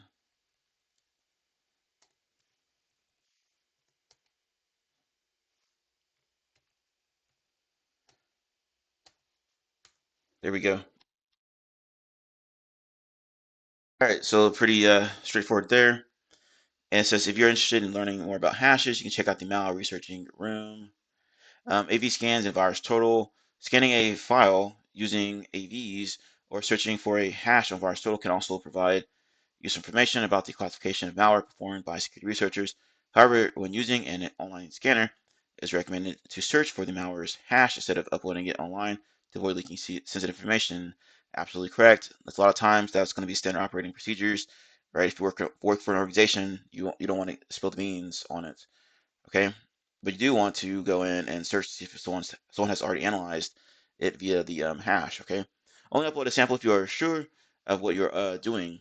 Let's see what it says about the sample for which we calculated the hash above. We can search for the MD5 sum we calculated for WannaCry sample on the virus total page. So if you want to search on that, it will look like this. Just basically plug it in there. Virus total has handy features. It provides scans from 60 plus AV antivirus vendors and each AV vendor's classification of the sample. So that's what it looks like. Details list, the history of the sample, the first submission, last submission, and metadata of the sample. So all kinds of information there. Okay. And sometimes it also provides information about the behavior of a sample and its relations as seen in different environments online. Good to know there. Some other stuff here.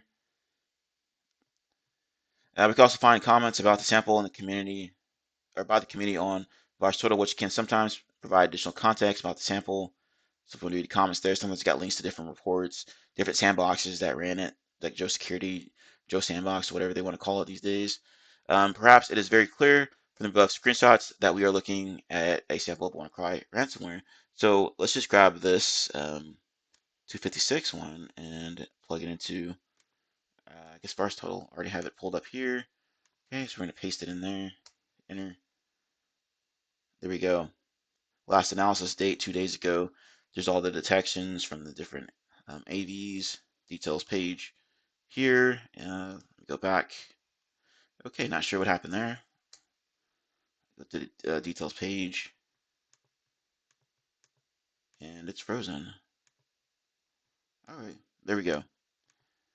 So all kinds of information, and if you log in, you can probably do more things with it, but I'm not logged in, as you can see. But a lot of information there that you can probably use. Okay, let's take a look at these questions. In attached VM, there's a sample named Redline in the desktop samples directory. What is the MD5 of the sample? So let's go ahead and clear this out. LS, there's Redline there, and we need to do the MD5, so MD5 sum, and then the name of the file. There we go.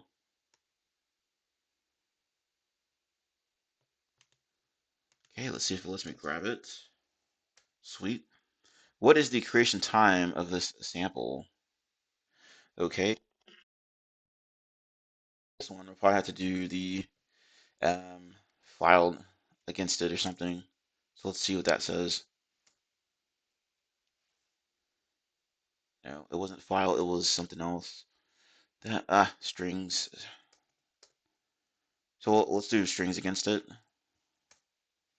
And there's a lot of information. Okay, so probably have to go through and dig through this and see what we can find out here. Hey everybody, this is WireDogSec. Just a quick reminder to subscribe to the channel and hit the notification bell. Once you hit the notification bell, be sure to set to all notifications so you know every time I post to the channel, upload a video, all that good stuff. Let's continue to grow our glorious community here. We are in the cyber trenches. We're not just reporting on it. Be sure to check out my channel as well. I have tons of videos that you can see here, over 300 videos ready for you to check out and learn something from. Be sure to review my posts. I'm frequently posting new things to my channel here, including jobs and everything related to that. Also, I have tons of playlists here that you can review, make it more convenient for you. Anyway, happy defending, happy hacking, enjoy the video. All right, to get this, what is the creation time for the sample? Just basically grab one of the hashes that you used. So the SHA-5, SHA-1, SHA-256 or whatever. You're gonna go to virus total, plug it in. Inside of virus total, go to detect or details tab here. Scroll down, you'll see creation time under history, and just grab that, plug it in, and you're done. Task number 5, the PE file header. And here's what that looks like apparently. Okay, very pretty colors there. The PE file header contains the metadata about a portable executable file. This data can help us find a lot of helpful information.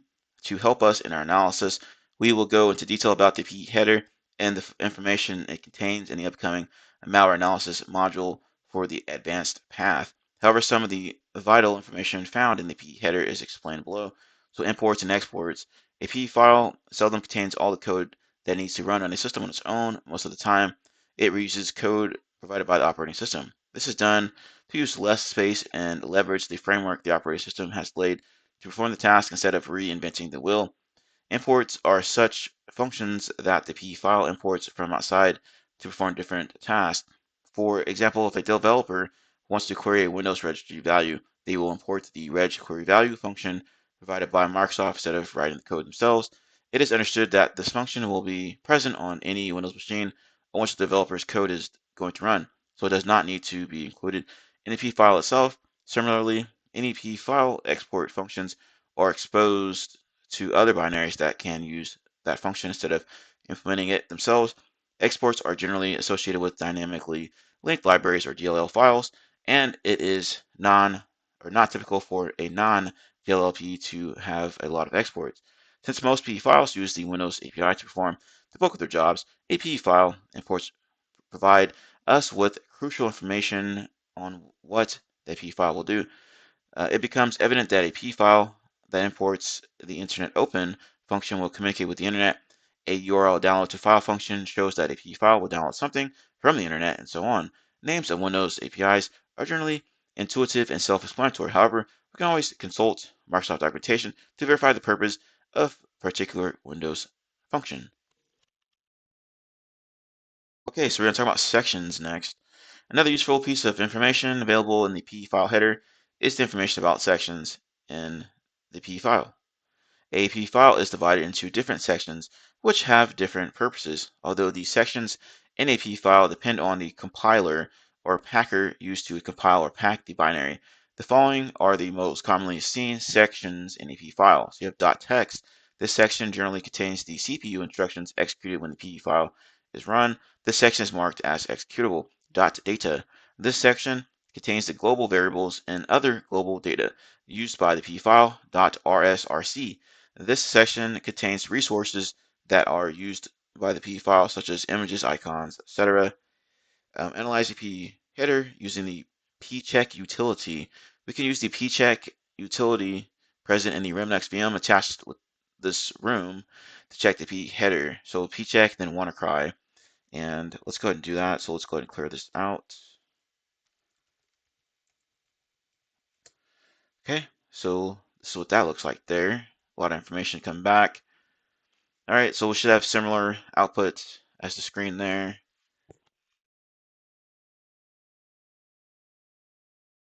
It says here we can see information that the pcheck has extracted from the p header of the WannaCry sample. We can see the sample has four sections: .data, .rdata, .data, or sorry, .text, .rdata, .data, and .rsrc in their respective entropy. Similarly, it has also shown us the different hashes of the sample. Pcheck also checks or shows us the functions that a P file imports. In the above terminal, we can see the image import descriptor, which shows the functions in it, imports from the add VAPI 32 .dll linked library. We will see similar descriptors for all the other linked libraries whose functions are imported by the sample. And we can see all that information here, the entropy right there. Okay. Image import descriptor, a lot of stuff there. Okay.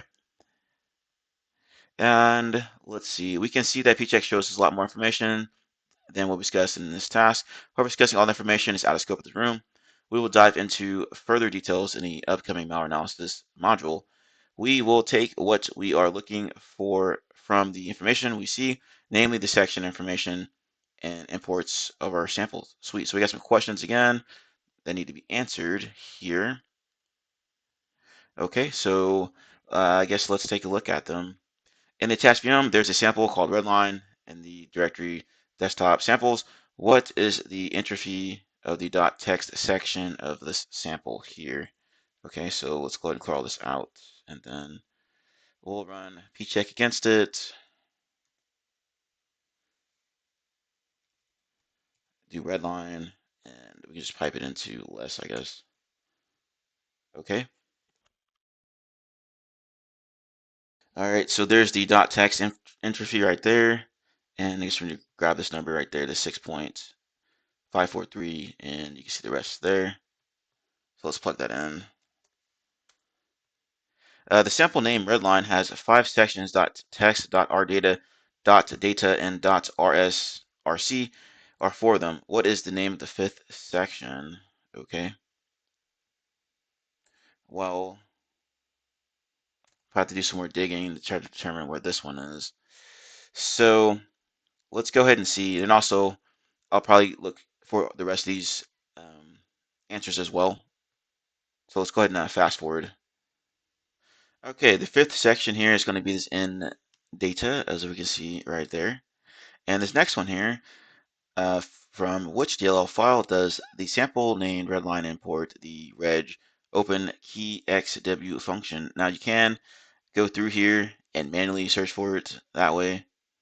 Okay, as you can see, there's a lot of information to sift through. Or what you can do is just grep on it, like I did. So I grepped on that particular item here, or keyword, enter, and there we go. This first portion of it here is what we need. The one right there, all the way to DLL. All right, next one says check out the GUI-based P-tree tool and see what information it shows. You can use the following command for using the P-tree to analyze the redline file. The P-tree tool might take some time to initiate. Okay, well, let's just go ahead and check it out real quick here. And let's just paste,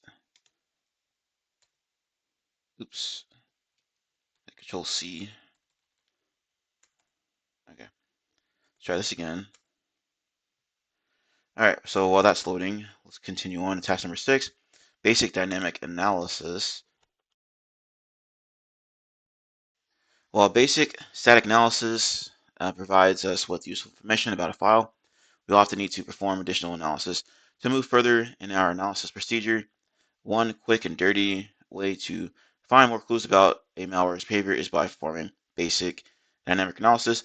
Many of the properties of a malware sample can be hidden when it's not running. However, when performing dynamic analysis, we can see, or we can lay these properties bare and learn about the behavior of a malware sample. Caution: dynamic analysis requires running live malware samples, which can be destructive. It is highly recommended that you perform malware analysis on an isolated virtual machine. You can create a clean snapshot of your virtual machine before performing any malware analysis and revert it to start from a clean state again after every analysis. Don't perform malware analysis on a live machine that is not purpose built for malware analysis. Introduction to sandboxes.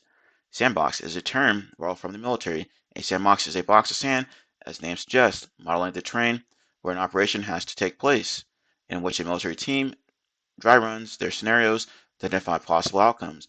In malware analysis, a sandbox is an isolated environment mimicking the actual target environment of a malware where an analyst runs a sample to learn more about it. Malware analysis sandboxes heavily rely on virtual machines, which can take snapshots and revert to a clean state when required.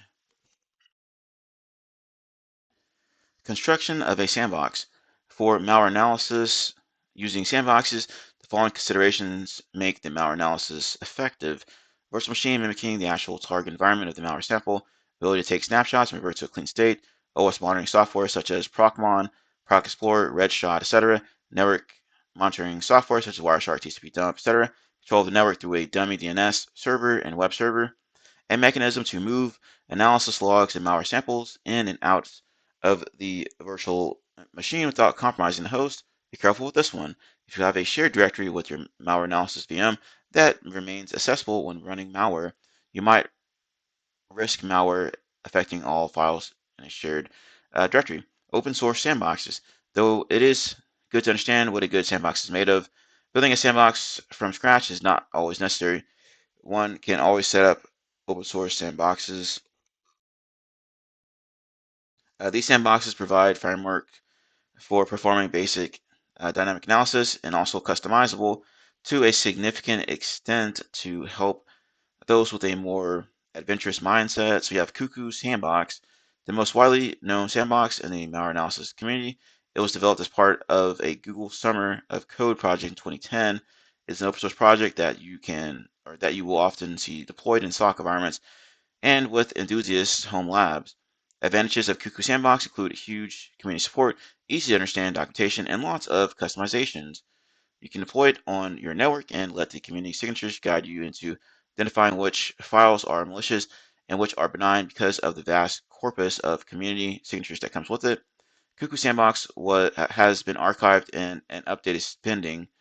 It also doesn't support Python 3, making it obsolete right now. However, all is not lost because we have alternatives. We have KAPE Sandbox, KAPE with a C.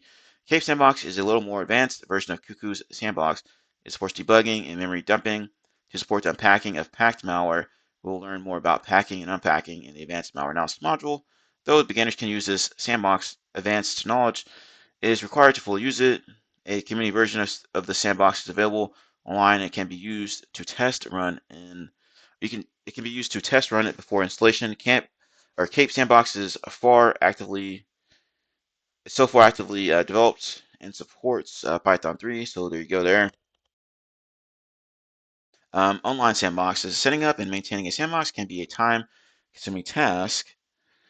Keeping that in view, uh, online sandboxes can be of great help.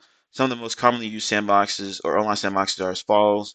Online Cuckoo Sandbox, you got any.run, integer, and hybrid analysis. I've used any run hybrid analysis. I don't know. I'm not sure if I used Cuckoo before. I sure haven't used this integer one. Though online sandboxes provide a useful utility, it is best not to submit a sample online unless you are sure of what you're doing. A better approach is to see for or search for the sample's hash on the service you are using to see if someone has already submitted it. Let's look at hybrid analysis to see what interesting analysis it provides for example. Same thing with like VirusTotal. All right, you can use the hash to see if someone's already done something or ran it through the ringer. Analyzing samples using hybrid analysis on its homepage, we are greeted with the following screen. So hybrid analysis homepage, enter your information there, hit that search box there. As mentioned, we will not be submitting a sample. Instead, we will search for the hash of our sample. Therefore, we'll search for the MD5 sum of the WannaCry malware from the attached VM. We will see it's already been submitted multiple times, and we can choose from the submitted results, just kind of similar to VirusTotal. Okay, let's open one of the submitted ones on Windows 7, 64 bits. Amongst these, to get some more details on those. Okay, we see above the interface. When we click on the sample, we see a navigation pane on the right that highlights the different parts of the report. We can also see that the verdict is malicious with a score of 100 and AV detection 95%. Below that, we see the overview of the sample's behavior. Below that, we will see the mapping of the MITRE attack techniques. We will see the following mapping when we click View All Details. All right. It says below that, we will see some indicators, context information, and some static analysis information for the sample. The dynamic analysis part comes below that here. This part provides us with a lot of information about the behavior of the sample when it was run in a sandbox. We can click each process to find more detail about it. In the above screenshot, the executions of cmd.exe are of particular interest. We can see that the sample is running script files and deleting backups and volume shadow copies, something often done by ransomware operators to stop the victim from restoring the files from the sources. Below the section, we will see the network analysis of the sample. Extracted strings and attached files are also available in the report. These can provide information about batch scripts we saw in the process above. So a lot of good information there that you could use. There are also comments from the community at the very end. As we might have seen, using discussed techniques, we can find many pieces of the puzzle that a malware sample is. However, in some cases, these techniques can prove insufficient to make a decision. Let's move to the next task to determine what scenarios can make it challenging to analyze a malware. Okay, so we have questions and answer time. So be sure to answer these questions, pause the video. Okay, if you get stuck or if you're already done, come back to the video and then we will proceed forward. All right, let's take a look at these questions. Check the hash of the sample red line on hybrid analysis and check out the hybrid analysis report in the process tree, which is the first process launched when the sample is launched. So go ahead and grab the hash, one of the hashes of the red line. As you can see here in P tree, I have them listed here, MD5, SHA-1, SHA-256. Okay, you can also do it via the command line. Anyway, so grab one of those, go over to hybrid analysis, go to report search, paste it into the search bar there, hit search, and I use this first one here. After you click on this first one, it'll show you the information of that report. On the right panel here, you can go down to the hybrid analysis section here, okay? And then you can see it says analyze 17 processes. So here's the first one here, redline.exe. Here's the second one, setup underscore installer.exe. So that's what it runs next, okay? So that's going to be answered there, setup installer.exe. The next one says, in the process tree, there are two Windows utilities utilized by the malware to perform its activities. What are the names of the two utilities? Well, that's going to be CMD and PowerShell, as we can see here. So after it launches the setup install, it launches CMD, which does some funky stuff, right, to PowerShell. And then the PowerShell does something as well, as we can see there. Okay, but yeah, feel free to look around on hybrid analysis if you haven't used it before. Get your hands a little bit dirty with looking around and checking out the information that it provides on malware samples that you submit to it, hashes and things of that nature. So let's go ahead and continue on to task number 7, anti-analysis techniques. While the security researchers are devising techniques and tools to analyze malware, the malware authors are working on rendering these tools and techniques ineffective. We found a great deal of information in the previous task about the malware we analyzed. However, there are ways malware authors can make our life difficult. Below are some of the techniques used by malware authors to do the same: packing and obfuscation. Malware authors often use packing and obfuscation to make an analyst's life difficult. A packer obfuscates, compresses, or encrypts the contents of malware. These techniques make it difficult to analyze malware statically. Specifically, a packed malware will not show important information when running a string search against it.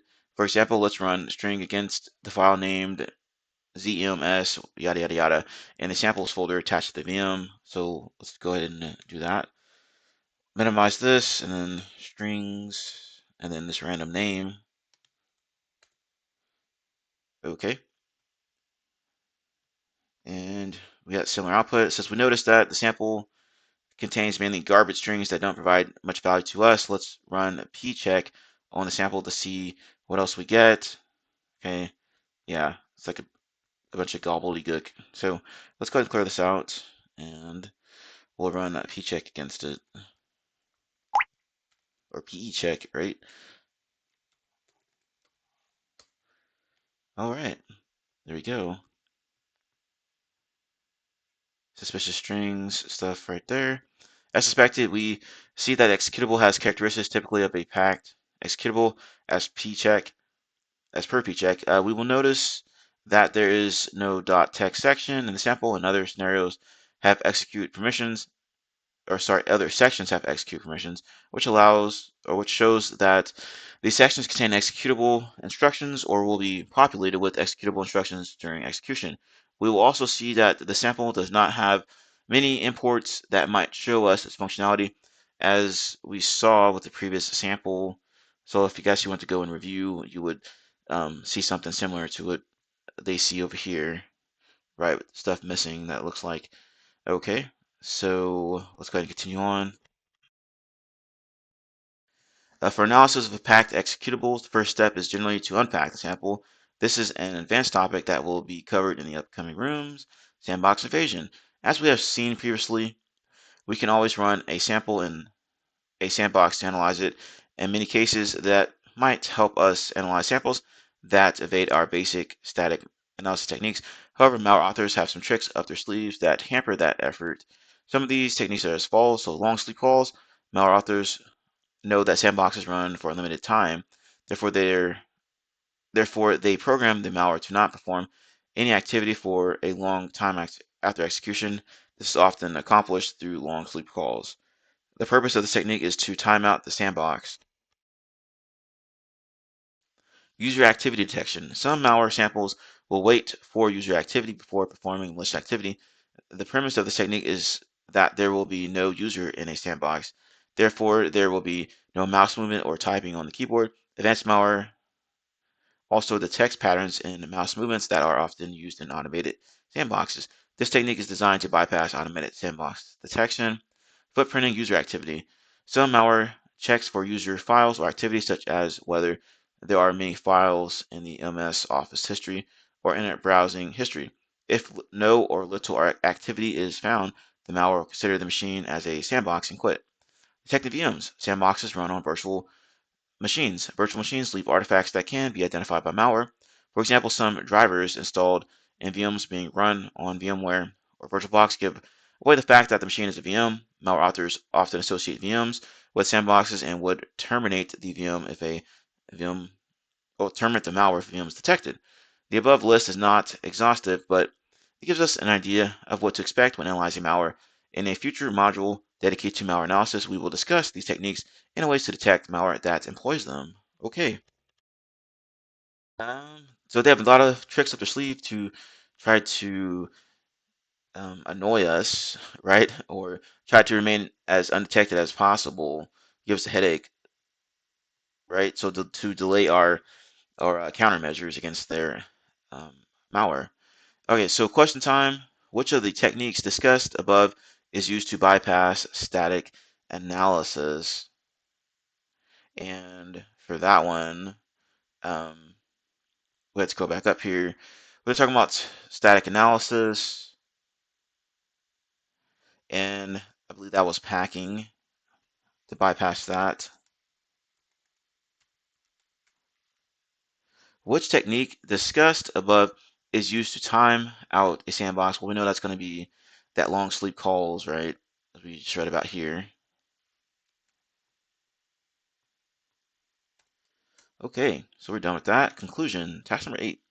That was a primer on malware analysis. However, this was just scratching the surface. So far, we learned static and dynamic analysis of malware, finding strings, calculating hashes, and running AV scans on malware, introduction to PE header, and how to use information from it to analyze or to form to information from it in malware analysis, sandboxing and different online sandboxes that we can use, and how malware evades the techniques we just discussed. We will be working on a malware analysis module covering ways to counter the previously discussed anti-analysis techniques. Head over to our social channels for further discussion. So we are done. Awesome. Hopefully y'all were able to make it through the video. And if you found this video of value and you want to help support the channel, be sure to like, comment, share, subscribe, and hit that notification bell so every time I post to the channel. As always, thank you for your continued support. Have a nice day, and I will see you in the next video. Okay, this is the end of the video, just a little bonus. This course is called the Practical Malware Analysis and Triage course by TCM Security. Arm yourself with knowledge and bring the fight to the bad guys. Learn the state of the art of malware analysis and reverse engineering. Course overview. Here you see that this is the PMAT course for short, but basically goes over a lot of malware analysis information. I took this course years ago. It was great. I did a review video on that as well. I'll have the link in the description to this particular course if you want to take it. Now you do have to sign up for a subscription for TCM Security, but if you're interested in that course, they do have 5+ hours of it, okay, that you can take for free on YouTube. Husky Hacks is the instructor of this course. So I'll have the links in the description as usual.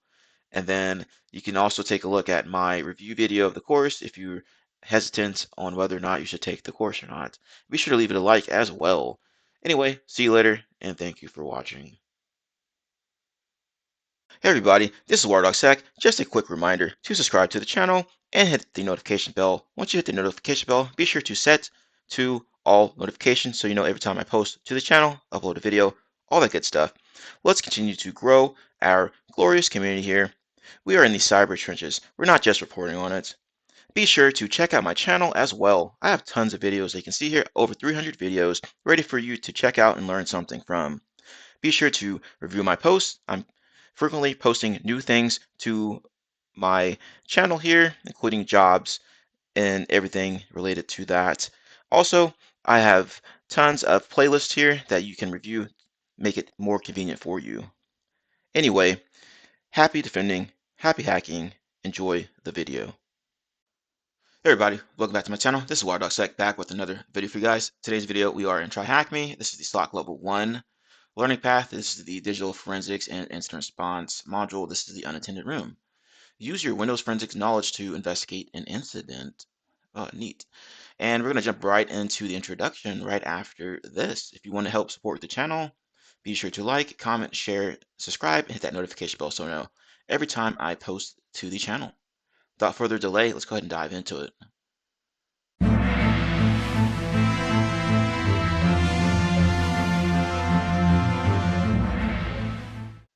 Task 1, Introduction. Welcome to the team, kid. I have something for you to get your feet wet. Our client has a newly hired employee who saw a suspicious-looking janitor exiting his office as he was about to return from lunch. I want you to investigate if there was user activity while the user was away between 12:05 p.m. to 12:45 p.m. on the 19th of November 2022. If there are, figure out what the files were accessed and exfiltrated externally.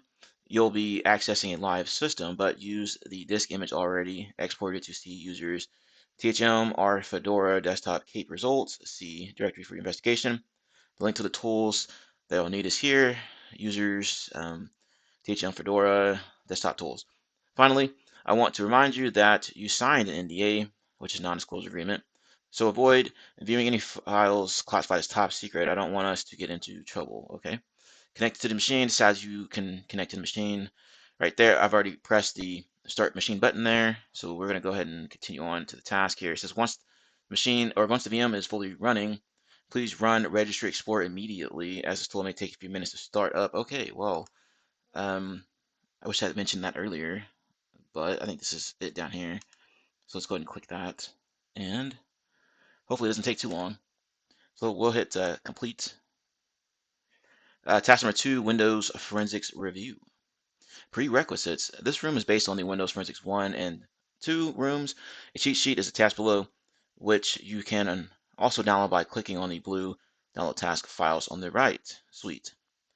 Okay, I wish this room was right after these two so that the information could be relatively fresh in our heads, right? But we got this little cheat sheet I guess we're going to be using. To better understand how to perform forensic quickly and effectively, consider checking out the KAPE room. Good luck. Let's do this, okay?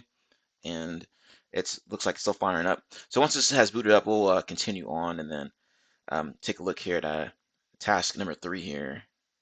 Hey everybody, this is WireDogSec. Just a quick reminder to subscribe to the channel and hit the notification bell. Once you hit the notification bell, be sure to set to all notifications so you know every time I post to the channel, upload a video, all that good stuff. Let's continue to grow our glorious community here. We are in the cyber trenches. We're not just reporting on it. Be sure to check out my channel as well. I have tons of videos that you can see here, over 300 videos ready for you to check out and learn something from.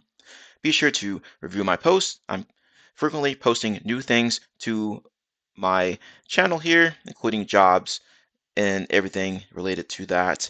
Also, I have tons of playlists here that you can review, make it more convenient for you. Anyway, happy defending, happy hacking, enjoy the video. Task 3, Snooping Around. Initial investigations reveal that someone accessed the user's computer during the previously specified time frame. Whoever this someone is, it is evident they already know what to search for. Curious. Okay, so we got some questions here. What file type was searched for using the search bar in Windows Explorer?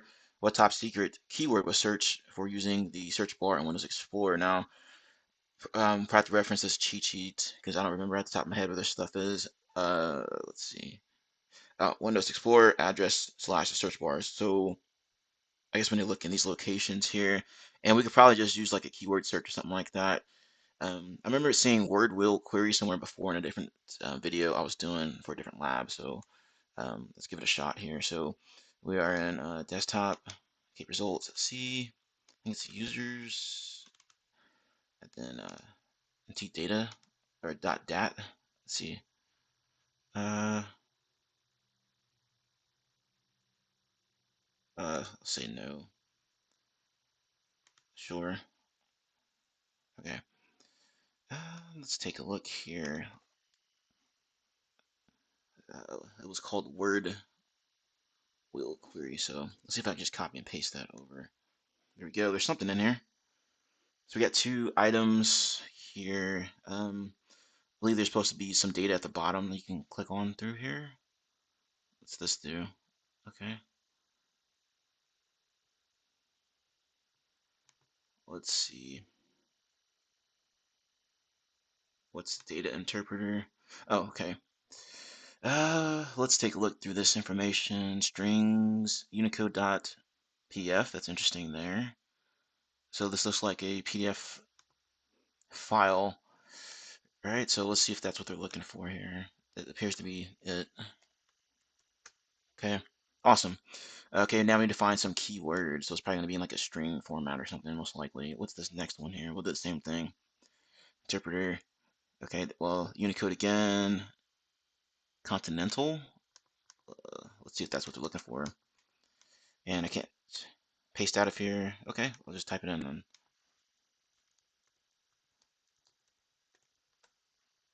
All right, sweet. So now that's done because we had to reference this little cheat sheet here to get to it, right? So we were looking at the Windows Explorer address search bar. I guess it could have been these other ones as well, but a lucky guess on this word real quick because I remember seeing that somewhere before in a different lab. But task number 4, can't simply open it. Not surprisingly, they quickly found what they are looking for in a matter of minutes. They seem to have it hit a snag.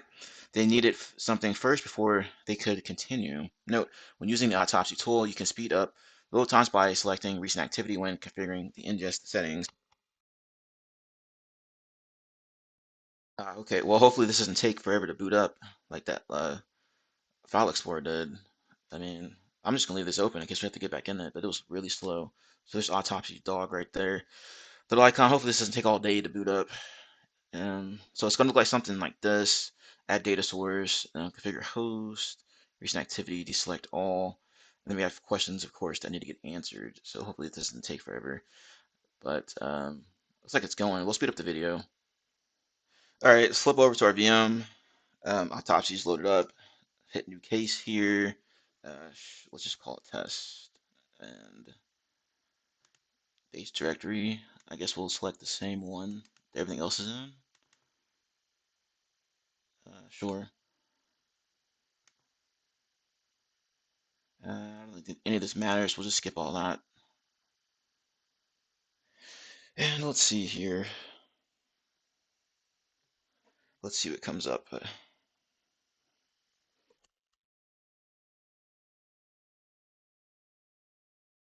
just take a while to load.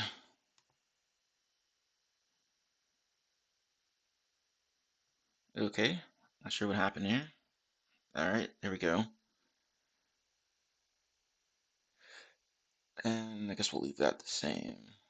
We need to select, I think it was logical disk.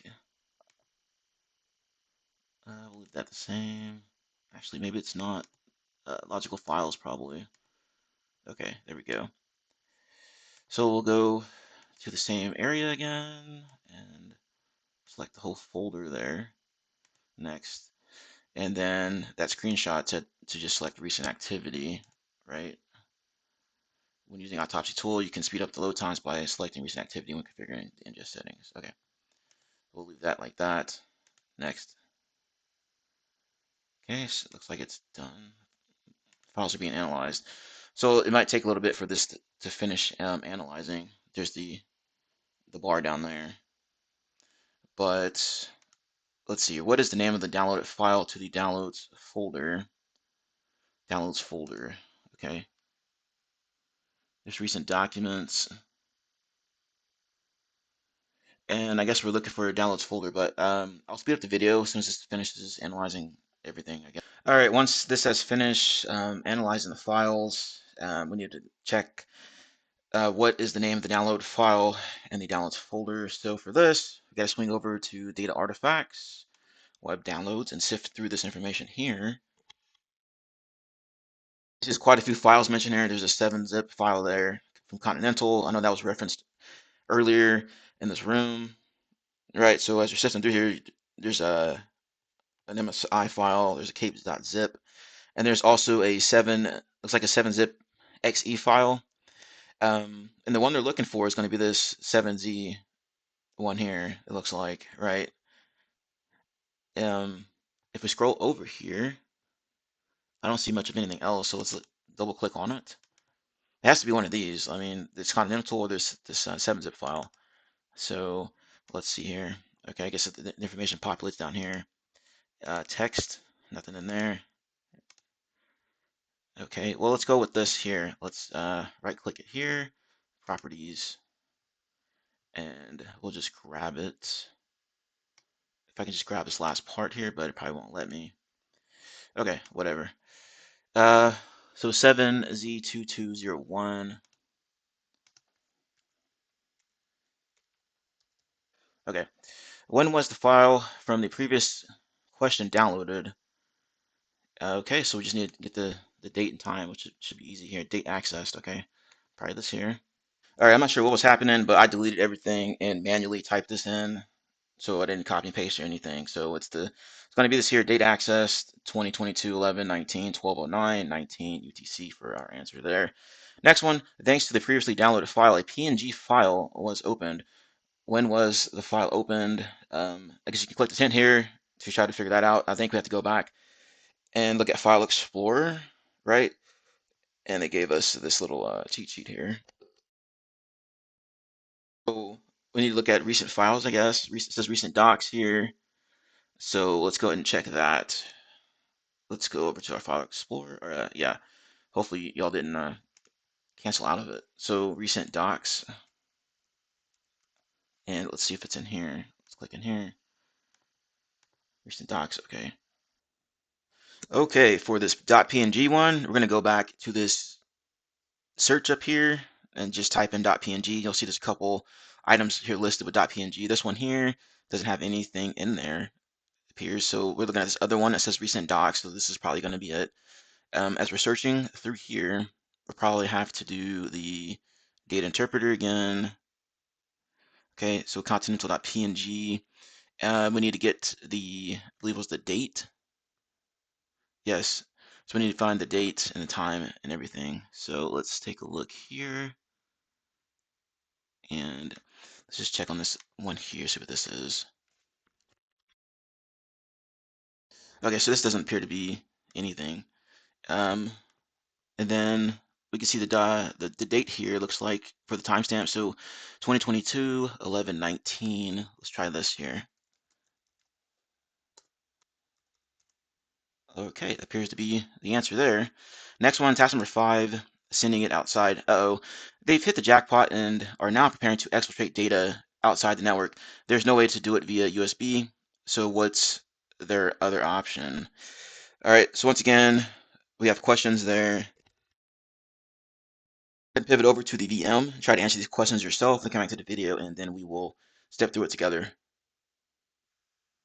Let's take a look at the questions here. A text file was created in the desktop folder. How many times was this file opened? Now for this one, you got to use the jump list, right? So inside of this tools area here, right? So C tools, you're going to go to this JLE CMD, and you're going to use this command line application there. So make sure you're in the right directory. Okay, so you're gonna open up a command prompt or PowerShell like I did here.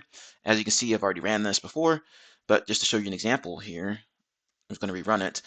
And You can run it as is like this. It'll display to the screen here, but that's kind of hard to sift through, and it takes a while to probably look for a certain file type or whatever. I'm sure you can probably use the equivalent of grep and combine this or something like that. But anyway, I am sending my results to output.txt into this file so I can just search on it once it's finished running. Okay, so I'm using this -d flag or parameter, whatever they want to call it here. You can use, of course, the help menu to find out which options you need to set here, but we're going to look at C users, THM, R Fedora, desktop, KAPE results, and then C. Okay, so enter, and it shouldn't take too long. So it's already done. We'll do an ls there, and you can already see output.txt. So I'm just going to up arrow here, open it up in Notepad.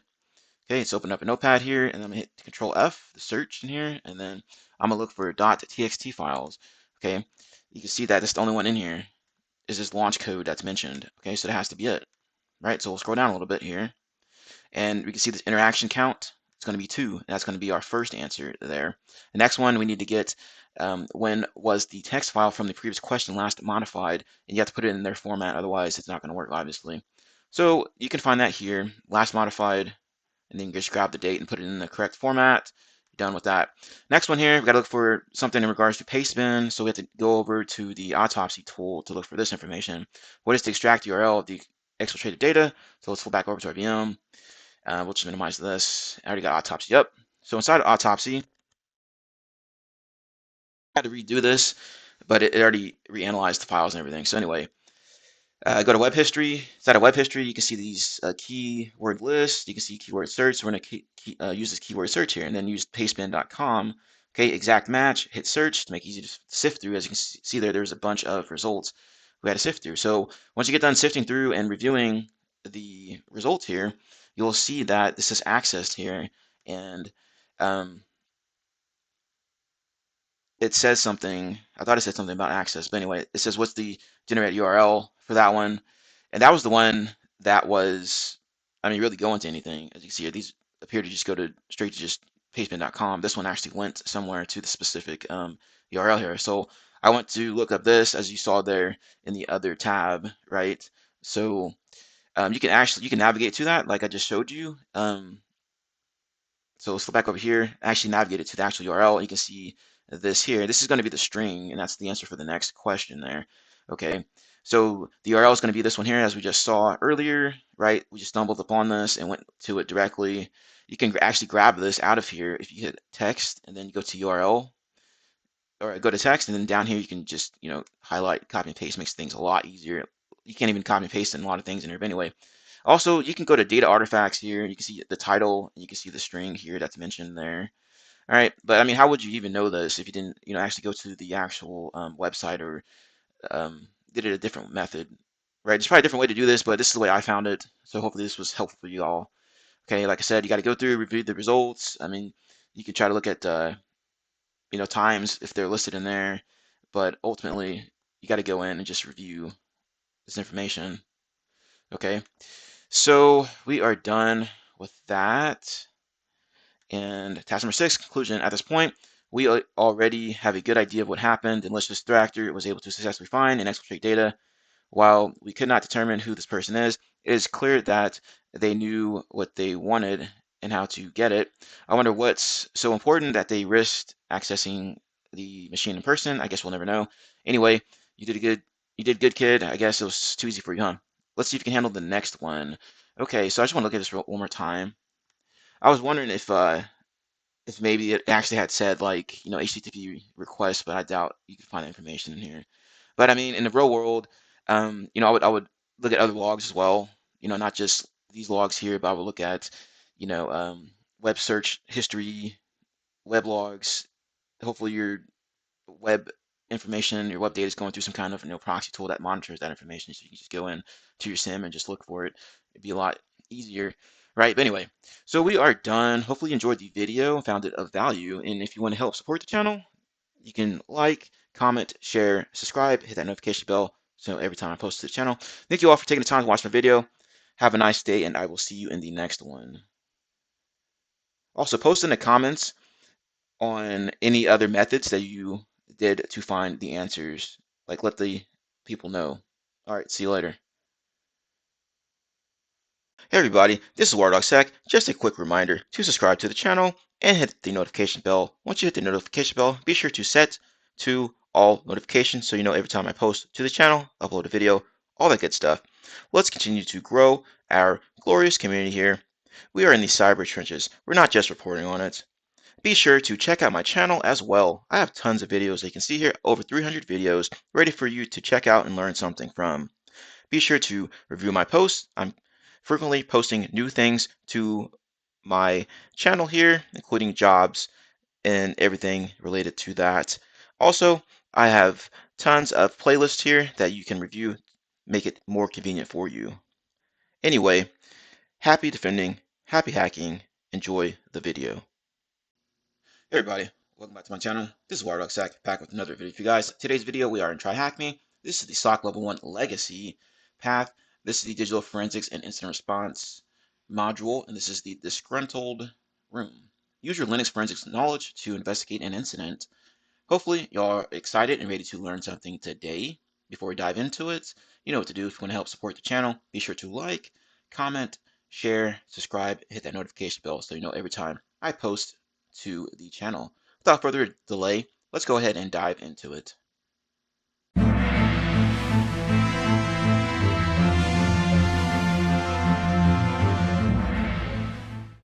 Task 1 Introduction. Hey kid, good you're here. Not sure if you've seen the news, but an employee from the IT department of one of our clients, CyberT, got arrested by the police. The guy was running a successful phishing operation as a side gig. CyberT wants us to check if this person has done anything malicious to any of their assets.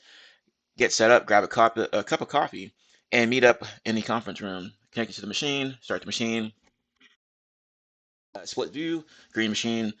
Start machine button up here. I've already clicked it. As you can see there, I have it up open in the bigger screen there. So hopefully it'll be easier to read things. But here's other ways to access that machine if you choose to do so. Task number 2, Linux Forensics Review. Prerequisites. This room requires basic knowledge of Linux and is based on the Linux Forensics room. A cheat sheet is attached below, which you can also download by clicking the download task files, which is this here. I'm just going to reference it in this task if we need it. So it's got all kinds of handy dandy little tips and tricks here of where to look for certain things. System OS information, here's where to check for that, persistence mechanisms, evidence of execution. You got system configuration stuff there, all kinds of neat things, log files.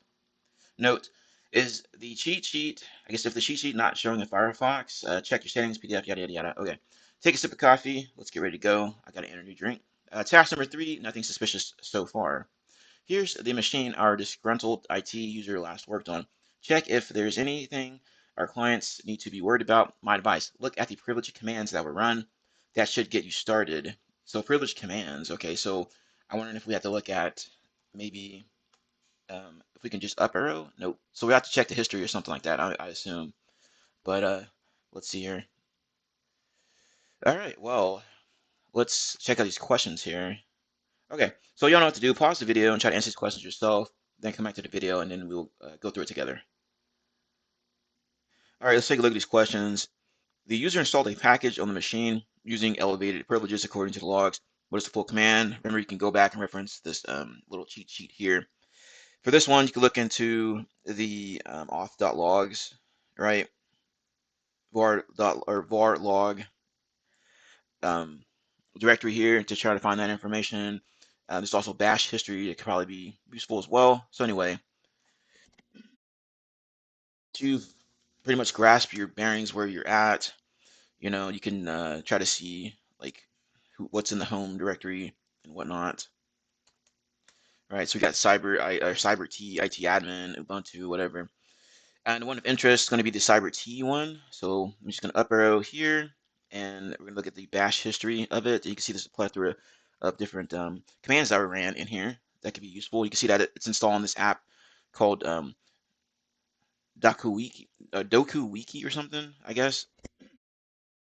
That appears to be the software that was installed on it. Okay, and also you can see um, that we need to figure out um, where they had actually put this, or we need the full command as it has there. So if you want to find this one, if you can't find it, via the bash history, and then you got to look in the auth logs here, and you can do that with this here. So cat var log auth.log dots one, because there's two different ones in there, and you're going to pipe that into grep, and then look for install. You can try to grep on this particular software here, but I'm just going to grep on install here, and we can see that information here, right? That command equals user bin apt, then install doku wiki. So that's going to be our answer there. All right. Next one, what was the present working directory when the previous command was run? Well, we know that from the other bash history, right? It was in home cyber t. It says it here. I mean, pwd equals home cyber t. So that's going to be our answer for that one. Next one, task number 4. Let's see if you did anything bad. Keep going. Our disgruntled IT was supposed to only install a service on this computer, so look for commands that are unrelated to that. Okay, so you could probably find that in that bash history as we just were looking at earlier. So let's just see if we can find something real quick. You can see all kinds of sudo and fancy things here, right? So which user was created after the package from the previous task was installed? Okay, so we're looking for a user that was created. And this looks like it's running the services, reload Apache 2, sudo. Okay, sudo add user IT admin. So this is probably it here. All right, so I'm going to hit Control C to copy that, plug it in here as our answer. A user was then later given sudo privileges when the sudoers file, when was the sudoers file updated? So we'll have to go and check out that. Then another one says a script file was opened using the v text editor. What's the name of this file? Interesting there. Hey everybody, this is WireDogSec. Just a quick reminder to subscribe to the channel and hit the notification bell. Once you hit the notification bell, be sure to set to all notifications so you know every time I post to the channel, upload a video, all that good stuff. Let's continue to grow our glorious community here. We are in the cyber trenches. We're not just reporting on it. Be sure to check out my channel as well. I have tons of videos. You can see here over 300 videos ready for you to check out and learn something from. Be sure to review my posts. I'm frequently posting new things to my channel here, including jobs and everything related to that. Also, I have tons of playlists here that you can review, make it more convenient for you. Anyway, happy defending, happy hacking, enjoy the video. Okay, for this one here, we're going to look at cat var log auth.log.1. Pipe that into grep there and look for v sudo. Okay, so if you use this hint here, they said to reference vsudo, so that's what we're going to do. Grep on vsudo, you're going to see two entries here, and the one we're looking for here is going to be this December 28th, 06, 27, 34. That's the one we need here. You can see cyber T listed there. Okay, the other one says Ubuntu or something, so that one's not correct. It's going to be this one here. So grab that one, plug in as our answer. Next one says a script file was opened using the v text editor. What is the name of this file? Now for this one, you can kind of do the similar thing here. You can just grep on v here and sift through here, and you can see there's an entry here, 0629 on December 28th. Okay, you can see IT admin, right? That was the one that was created, right? The suspicious account. And you can see this. It was edited with v and then bomb.sh right there for our answer. Okay, and also if you know that it says a script file, you know you can probably guess that it can probably be maybe a reference to a bash file or something. You know, but you can get all kinds of stuff that comes back for this. I'm assuming, right? Let's try this here. Yeah. But anyway, there's probably I'm sure there's a way to grep on those particular files. But anyway, you get the point. You can grep on that particular just instance of what they're using here. So v and then bomb.sh appears to be what we're looking for here. Okay. Task number 5, a bomb has been planted, but when and where? That bomb.sh file is a huge red flag. While a file is already incriminating in itself, we still need to find out where it came from and what it contains. The problem is that the file does not exist anymore. Sweet. Okay, well, I guess you're just going to go ahead and clear this out and get this ready for the next set of questions here. Go ahead and pause the video and try to answer these questions yourself. Come back to the video and then we will step through it together. Let's take a look at these questions. What is the command used that created the bomb.sh file? So to find this one, you can cat home it-admin and then look at the dot bash history, kind of like we did earlier, except we're going to look at this it admin account, hit enter. You can see all kinds of information there from the history, and you're going to grab this one here, this curl, then all the stuff after that. So plug that in as our answer. Next one, the file was renamed and moved to a different directory. What is the full path of this file now? For this one, let's go ahead and look at this here. You have to go in, look at .vim info. So if we go back and look at our little review cheat sheet here, if you want to look at Vim history, since this was created with Vim, right, then you can check the location right here for it. So home IT admin and then .vim info for that one. So let's go back down here to, whoops, number 5. Okay, hit enter. Then inside here, you'll find that information here. So as you're scrolling through, reviewing this, you'll find out that this would be bin and then os dash update.sh for that. Okay, there's a lot of information here to go through, but yeah, that's going to be our answer for that one. You can see here that says save as right there, bin os update.sh. Okay, so that's done. And then it says, when was the file from the previous question last modified? Now for this one, you can take a look at this hint here, but I'm not sure, it wasn't working correctly for me, and I'm not sure if anyone else has any success. But a different way to look at this, thanks to AI and ChatGPT and whatever, you can use the stat command on it. So you can run stat and then bin os dash update.sh on it. Hit enter, and you can see modify right there, and you'll need to grab that information, but make sure to convert it to this format here, otherwise it won't accept it. Okay, so you got 2022, 12, 28 for our answer there, so December 28th, and then 06, 29. Okay, and the last one here says, what is the name of the file that will get created when the file from the first question executes? So basically, just going to take a look at that script file. Okay, this os-update.sh. So I'm just going to go up and up arrow to it. So we're going to cat it again. Take a look at it. Okay, you can see that there's some information here, IT admin -s, 90 days, etc. Remove var lib docuwiki, yada yada yada, echo this right here. Told you you'll regret this, good riddance, ha ha ha ha, whatever. And then they sent that information into this file called goodbye.txt. Then that's it. Okay, so we're done with that one. Task number 6 here is following the fuse.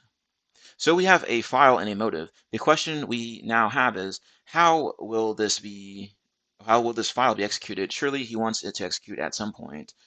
Okay, and this is, at what time will the malicious file trigger? Okay, so let's go ahead and see if we can find that answer. If it's not in this format here, we'll have to look at maybe some cron jobs or cron tabs, something like that. All right, let's take a look here. At what time will the malicious file trigger, and put it in the correct format here, hour, minutes, AM, or PM. Now, like I said earlier, they were talking about cron jobs, or I mentioned cron jobs, cron tabs, what have you. We're going to basically just cat that cron tab to take a look at what's in there. And as you're reviewing here, you can see that there's our file there. There's been os update.sh. Okay, and you can see the information here for this particular instance of when it's going to be running. So you have 08 star star star in there. And if you click this hint here, it'll have a link to a website here you can easily reference to find the answer in here. So just basically plug that in there, 08, then star star star. So at 0800, all right, this is when that's going to be running. So that's going to be our answer there. And make sure to put AM there. So 0800 AM. There we go. Conclusion. Thanks to you, we now have a good idea of what our disgruntled IT person was planning. We know what he had downloaded a prepared script into the machine, which will delete all files of the instance or installed service if the user has not logged in to the machine in the last 30 days.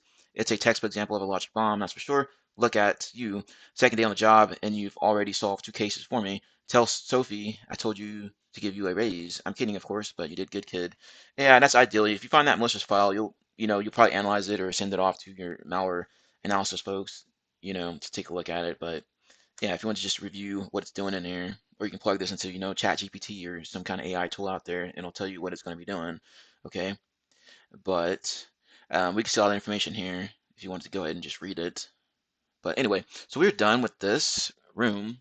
And if you enjoyed the video, if you want to help support the channel, be sure to like, comment, share, subscribe and hit that notification bell so you know every time I post to the channel. Be sure to comment if you had any type of good feedback you want to tell other viewers. It helps people stay motivated and get things done. As always, thank you for taking time to watch my video. Have a nice day, and I will see you in the next one. Hey everybody, this is WireDogSec. Just a quick reminder to subscribe to the channel and hit the notification bell. Once you hit the notification bell, be sure to set to all notifications so you know every time I post to the channel, upload a video, all that good stuff. Let's continue to grow our glorious community here. We are in the cyber trenches. We're not just reporting on it. Be sure to check out my channel as well. I have tons of videos that you can see here, over 300 videos ready for you to check out and learn something from. Be sure to review my posts. I'm frequently posting new things to my channel here, including jobs and everything related to that. Also, I have tons of playlists here that you can review, make it more convenient for you. Anyway, happy defending, happy hacking, enjoy the video. Hey everybody, welcome back to my channel. This is WireDogSec back with another video for you guys. Today's video we are in TryHackMe. This is the SOC Level 1 Legacy pathway, and this is the Digital Forensics and Incident Response module. This is the critical room. Acquire the basic skills to analyze a memory dump in a practical scenario. Hopefully, you all are excited and ready to learn something today. Before we dive into it, if you want to help support the channel, be sure to like, comment, share, subscribe, and hit that notification bell so you know every time I upload to the channel. Without further delay, let's go ahead and dive into it.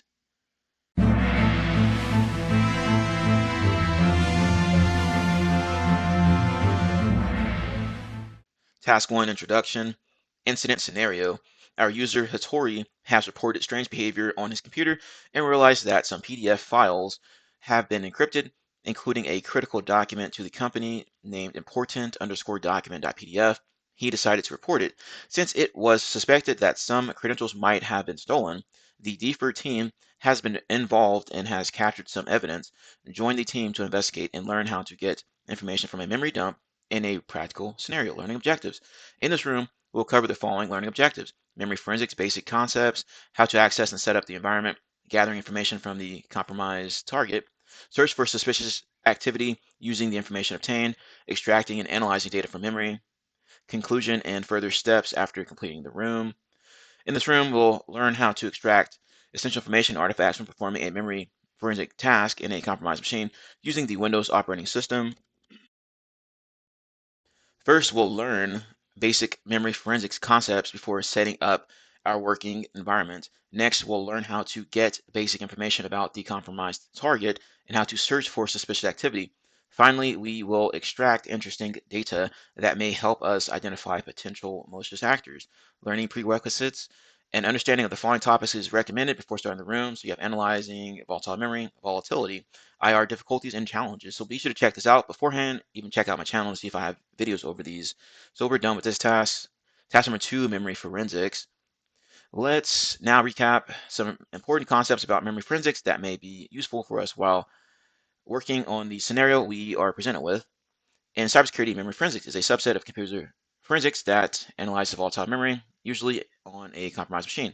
In the Windows OS, it corresponds to the random access memory, or RAM, and its content is flushed with every reboot or shutdown, making it one of the usual initial tasks to perform during incident. The process differs from disk forensic analysis since it not only provides information about what resides on the target computer, but also provides us with information about the processes or applications that were running at a particular time and detailed information on the execution flow of a system or on a system that may not be present in the in regular storage units or application logs.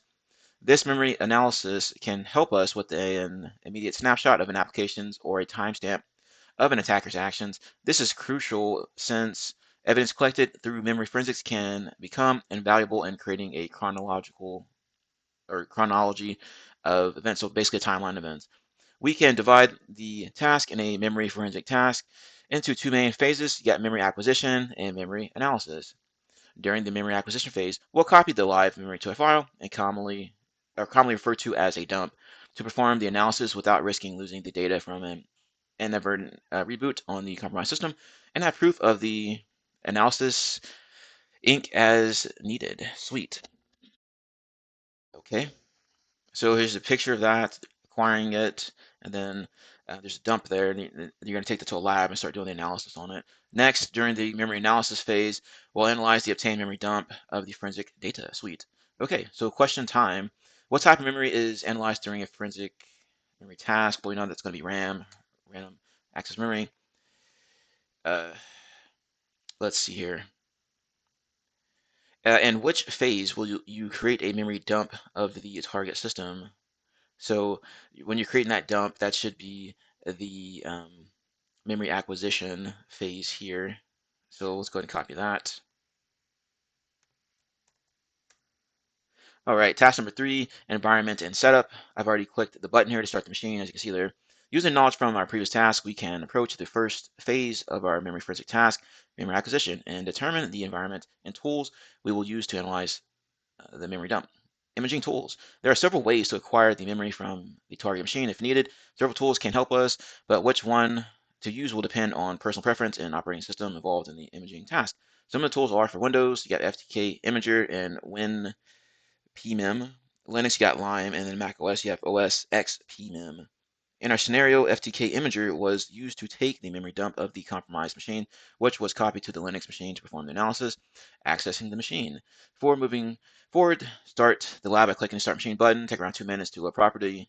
You can access the machine, split through, which we're doing here. You can access it via SSH using these credentials there. A memory dump name, memdump.mem, will be present at the home address here. So in home analyst, okay, that's good to know there. And let's just go ahead and clear the screen here. All right, ready there. So that's good to know there. And there's volatility right there.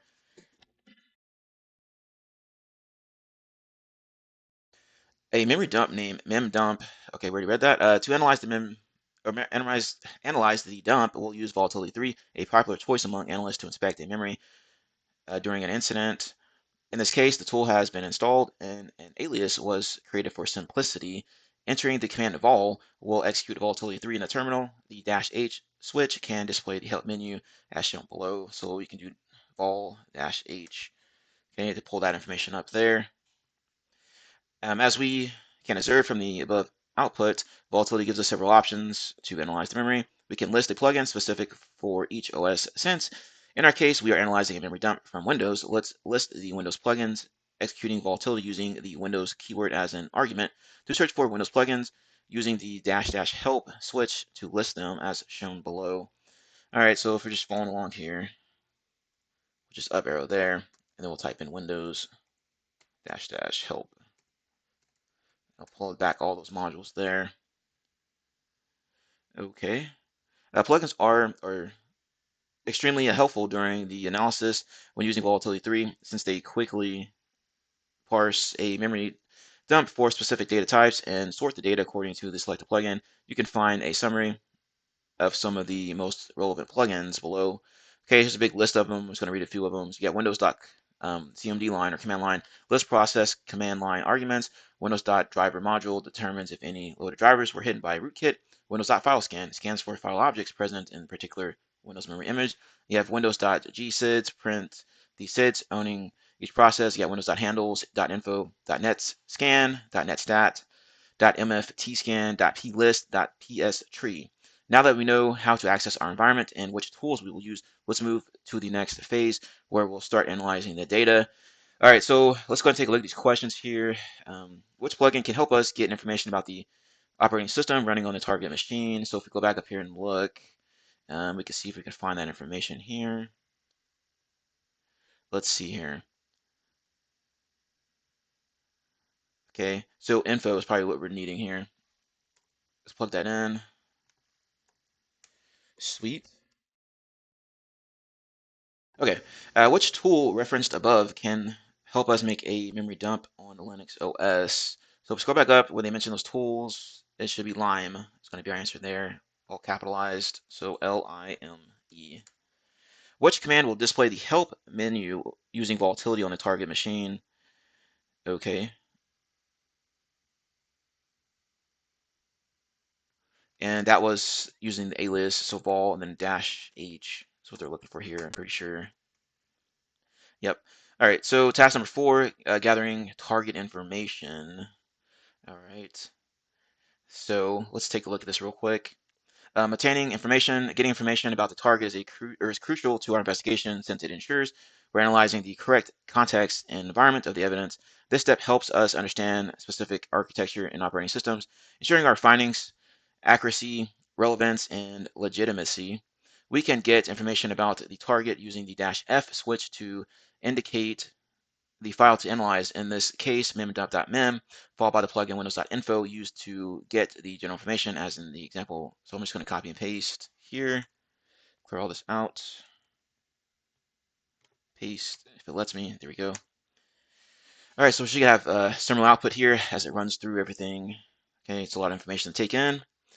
The output above shows relevant information to identify the machine we are working on, such as architecture, number of processors, and version.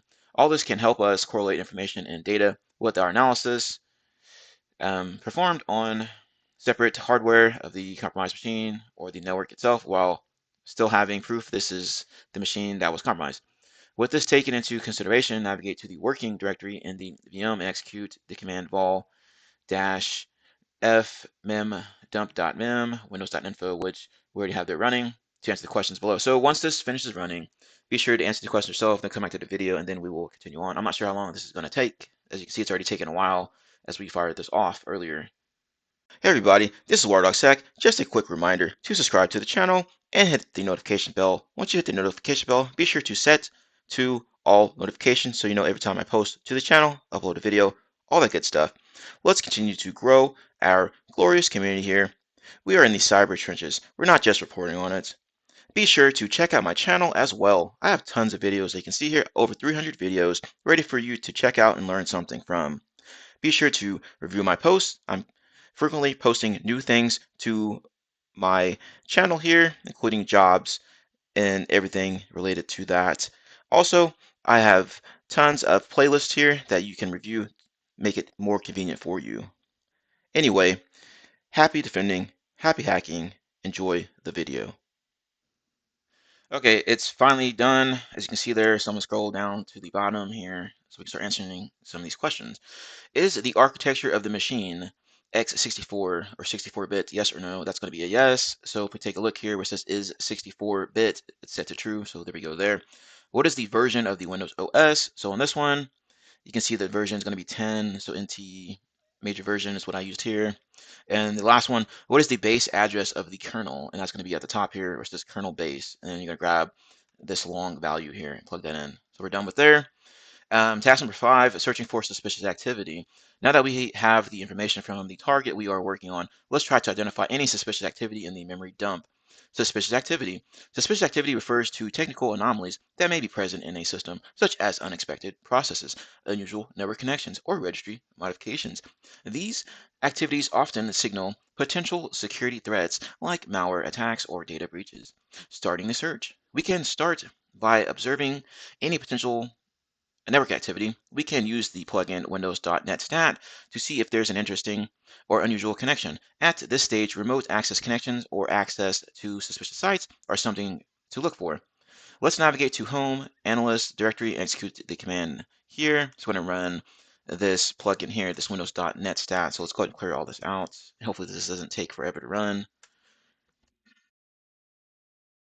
Once it's finished, okay, so we already have a lot of information here. Sweet. So we know it works. All right, so we have similar information here, right? So we got local ports, IP addresses. You can see the columns and names and stuff up here, right? To reference the information down there. Says from the output above, we can observe a connection established on port 3389. Okay, 3389 from the IP, this .139 with this timestamp. This could indicate an attacker's initial access. And now that we have information about the network, let's look at the processes. A volatility plugin we can use is Windows.pstree, which will display a tree of the processes running running on the OS. So let's go ahead and copy and paste this plugin here, which is going to be Windows.pstree. So let's clear this out and fire this off. Okay. Sweet, a lot of information there that could be useful. And we should see something like this as we're going through and trying to identify suspicious activity inside of here. As you see there, they already have it pretty much highlighted there. Um, let's see. As we can observe from the above output, the command provides us with the information on processes hierarchy running on the system, indicating to us the process and their retrospective parent process. In this case, services.exe is the parent process of DLL host. We can see that here, right? So we have 636 as the PID, and that's the parent process ID of DLL host.exe, okay? But how can we identify this process? One of the most common ways is to check the name of the process. Directors commonly use names to try to disguise the execution. One of the ways to do this is to check that the process is not usually present. We can find a list of processes norm or commonly used in Windows represented in the image below. So here we go right there. All right, so that's good information. Considering the above image, or considering the above and looking again at the output, we can observe a process with the truncated name critical underscore updat as shown below. Okay, very interesting there. This process did not look like it is part of the system, and observing it in detail, it's the parent process of update.exe, which is also not listed as a process part of the Windows OS. Great. We identify possible malicious process and should note the information like timestamp, the PID and the PPID, and memory offset. Sweet. That's ideally what you'll do if you go through investigation. You'll check for things out of the ordinary or anomalies, as it was explained earlier. So you have to go and sift through and determine what is normal here. We can see what they're just talking about, updater, and then you get critical update right there. Okay. So anyway, looks like we have some questions here that need to be answered. So go ahead and try to work on those yourself, and then come out to the video, and then we'll step through it together. Should be able to get these as we just ran through these plugins and such. So good luck. Using the plugin Windows.net scan, can you identify the destination IP address where a connection is established on port 80? All right, so we're going to be using this net scan plugin. All right, here, this is what I have here, vol-f, mem.mem, windows.net scan, pipe that into grep, look for established because that's the connections that we're looking for here. Then you're going to pipe that again and grep it on port 80 to try to slim this down. All right, so let it run, do its thing here, and I don't think this takes very long to run. So once it's finished, it'll give us that information. Okay, and just look at this next one here. Using the plugin Windows.net scan, can you identify the program or owner used to access through port 80? Okay, it says it's finished, but there's nothing there yet. Okay, it's still loading. Anyway, and the next one, we're going to have to use that PS tree plugin, right? Yeah, so we're going to use that PS tree plugin. It was referenced somewhere in this room here. To get this one in there, we're going to be looking at the PIDs and like PPIDs as well. So let's see if it's done. There we go. All right, so it's finally done running. There's the destination IP, right? Port 80 established, and then you can see Microsoft or msedge.exe is going to be our answer there for this plugin here where it says the owner. Okay, and we know the destination IP is going to be this one here, this .128, as we saw there from the output, right? Okay, and next one here, let's go ahead and take a look at these PIDs. So let's go ahead and clear this out. I'm just going to up arrow, PS tree, hit enter, and we're going to get a lot of output back, but there's the critical updat, okay? And the PIDs are on the left, and then the PPIDs are on the right, I believe. So let's scroll up, make sure, yes, PID and then PPID. So let's scroll back down, take a look here, and we have 1648 as the PID for critical underscore updat. And if we look through here, that is the PP or the parent process ID right here, 1648 of this updater.exe.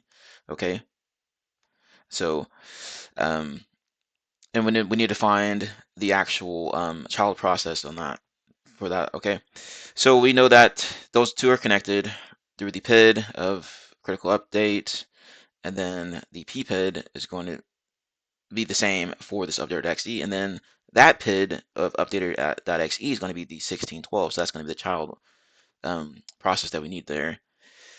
Okay, the next one is, what is the timestamp for the process with the truncated name critical underscore updat? So that's an easy one there. Just basically, scroll to the right side here and just grab everything here that's listed for critical updat. So make sure I grab the right one right there. So grab that, copy and paste that And then there you go. Task number 6, finding interesting data.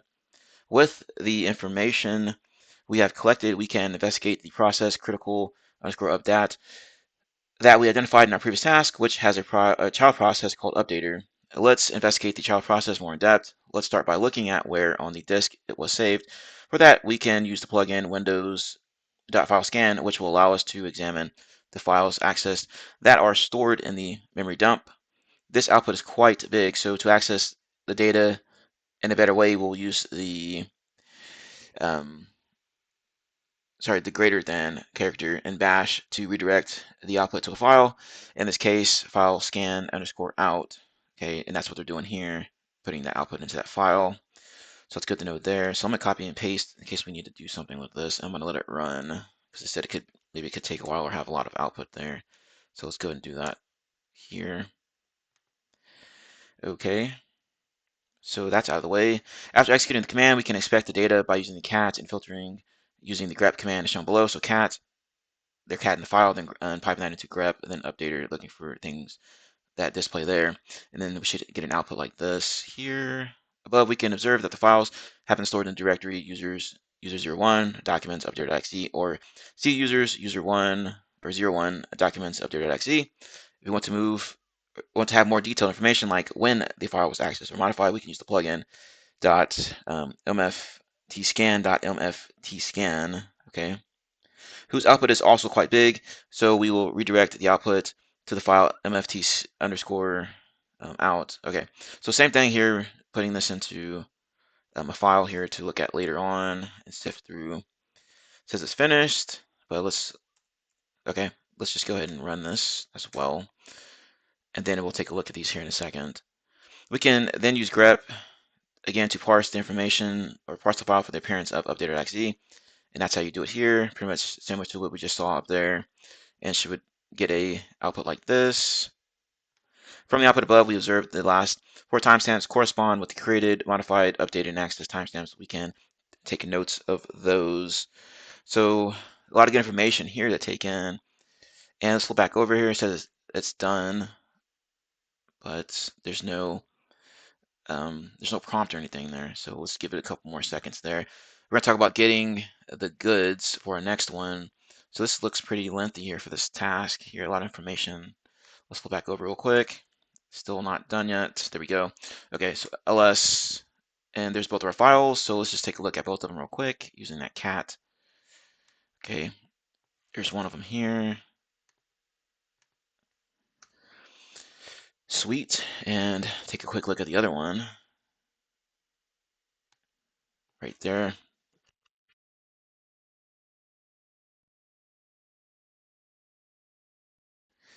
Okay, let's go ahead and continue on here.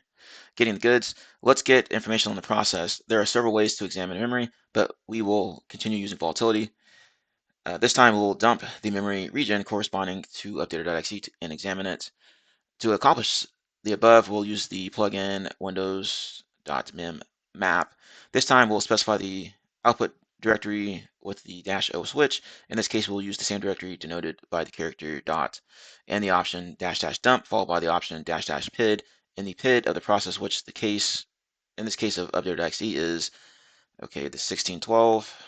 Okay, let's go ahead and run this out. When the command above is finished, we will have a file with an extension called .dmp in our working directory. So let's go ahead and do that. Paste, let it run. Examining the file is difficult since it contains non-printable characters, so we'll be using strings command to analyze the output better. Since we have these file strings available to us now, we could look for key patterns like HTTP or key, or any pattern that could lead us quickly to an artifact. Another way to scroll the terminal is by using the strings command piped to less to navigate through the output as shown in the command output below. So they're using strings PID 16 or on that file, and then they're using less. You can also use more, and there's others out there you can do as well. Basically, just making it easier to read as you're scrolling through this information. Let's see if it's done.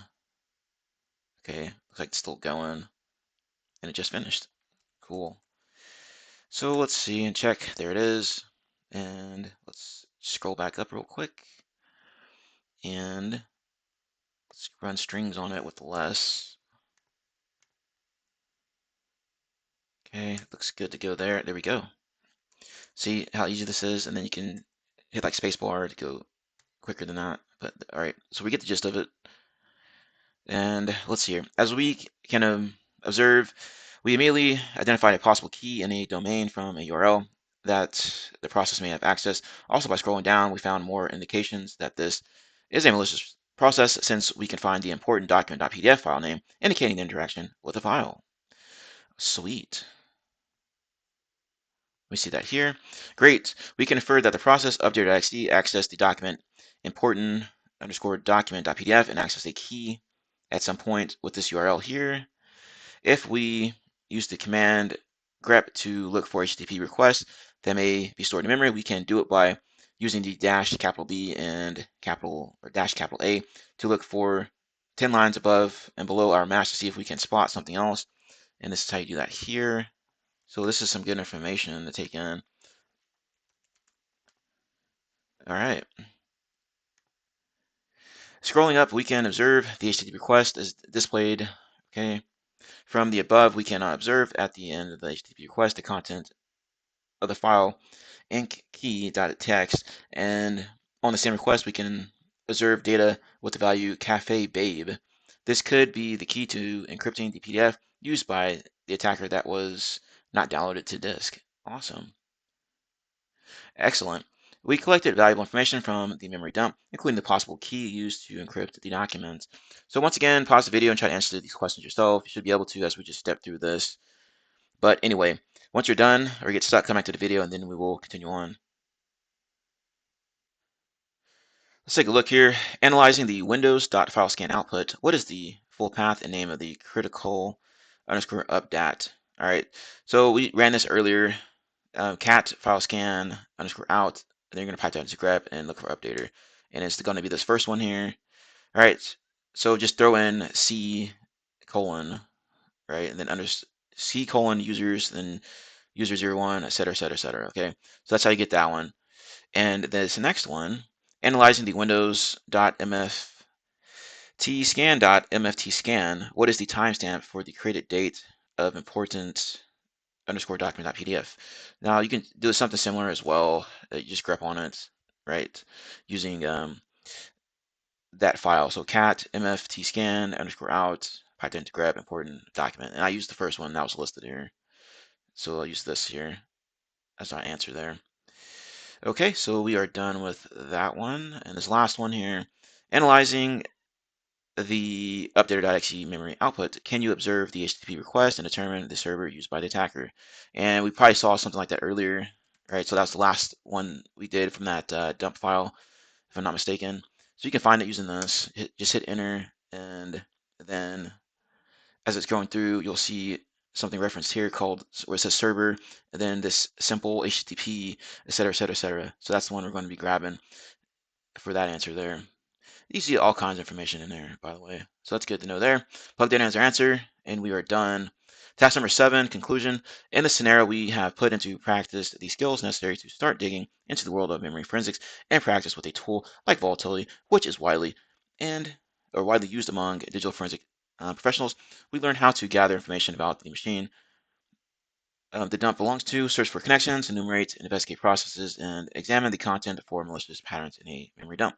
While all the information presented in this room can be used in real-life scenarios, it is possible to delve more deeply into the topic by examining more complex attacks. Some interesting material to get more into it can be the following. So you have Windows Forensics 2, Linux Forensics, iOS Forensics, Windows Application Forensics. Be sure to check my channel for anything related to that could be of use there. And also check the description, see if I have any helpful resources to expand your knowledge.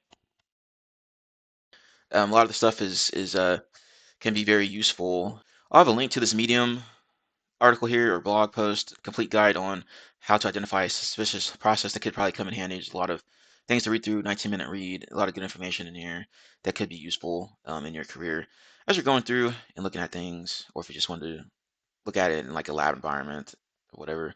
Okay, so we are done there. Let's go ahead and hit complete, wrap up this video. As usual, thank you all for taking the time to watch my video. If you want to help support the channel, be sure to like, comment, share, subscribe, and hit that notification bell so you know every time I post to the channel. Have a nice day, and I will see you in the next one.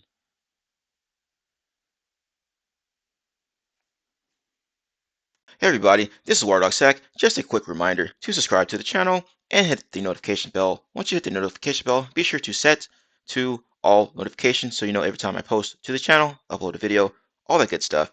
Let's continue to grow our glorious community here. We are in the cyber trenches. We're not just reporting on it. Be sure to check out my channel as well. I have tons of videos that you can see here, over 300 videos ready for you to check out and learn something from. Be sure to review my posts. I'm frequently posting new things to my channel here, including jobs and everything related to that. Also, I have tons of playlists here that you can review, make it more convenient for you. Anyway, happy defending, happy hacking, enjoy the video. Hey everybody, welcome back to my channel. This is WireDogSec back with another video for you guys. Today's video, we are in TryHackMe. This is the SOC Level 1 Legacy learning path. This is the Digital Forensics and Incident Response module. This is the secret recipe room. Perform registry forensics to investigate a case. Hopefully, y'all are excited to learn something today. And before we dive into it, be sure to like, comment, subscribe, share, hit that notification bell if you want to help support the channel. Without further delay, let's go ahead and get into it.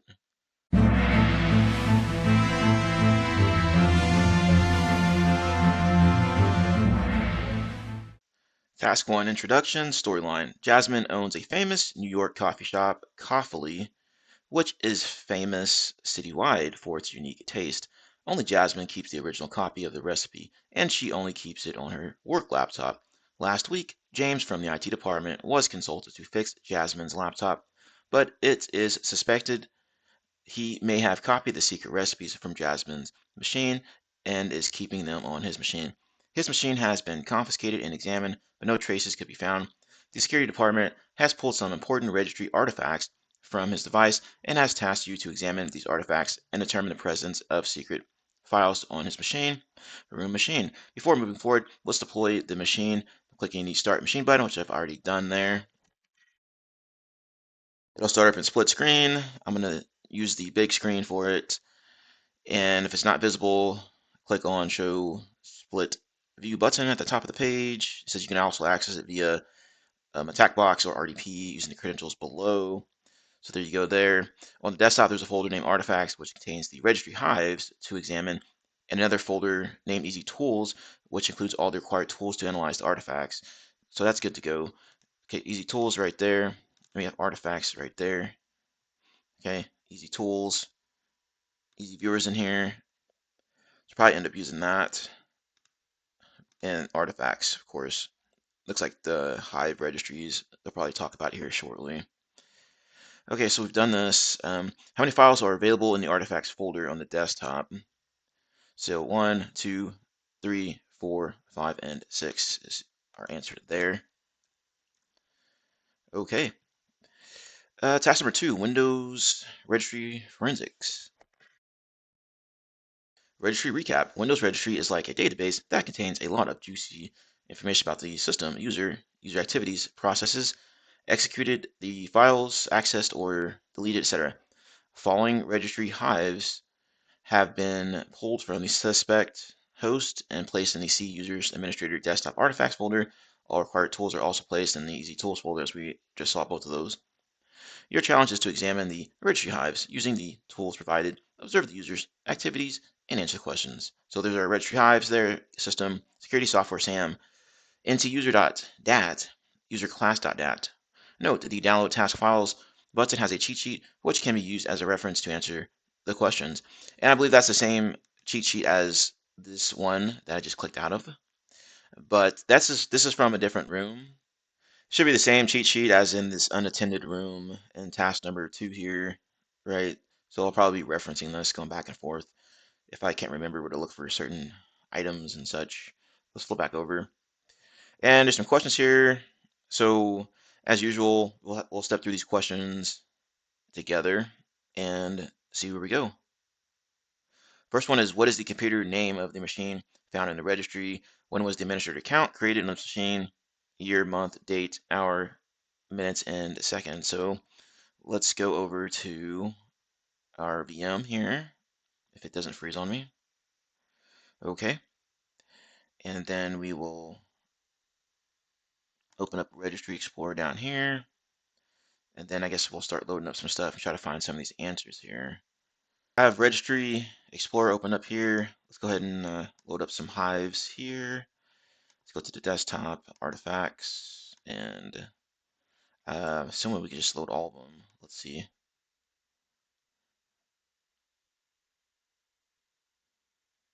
I guess no. Sure. And let's see if it loads up these hives for us. The first one, okay, sweet. Looks like it's working, I guess. If we run into any issues, I guess we'll have to play around with it.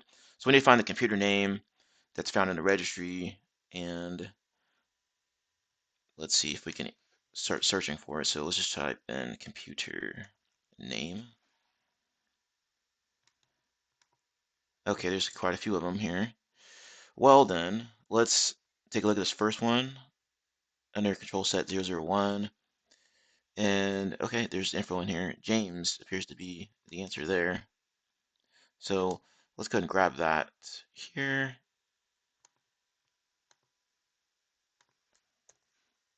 Okay, whatever. James. Okay.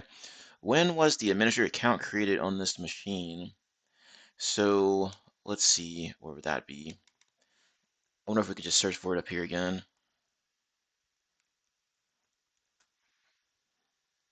All right, let's see if it finds anything. Okay, there's quite a few on here.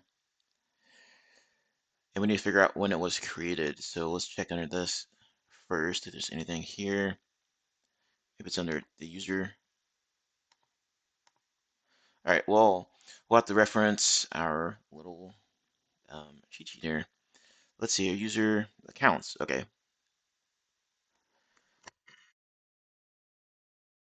So it looks like it may be under SAM domains, accounts, and users. Let's check there, SAM domains, accounts, and users.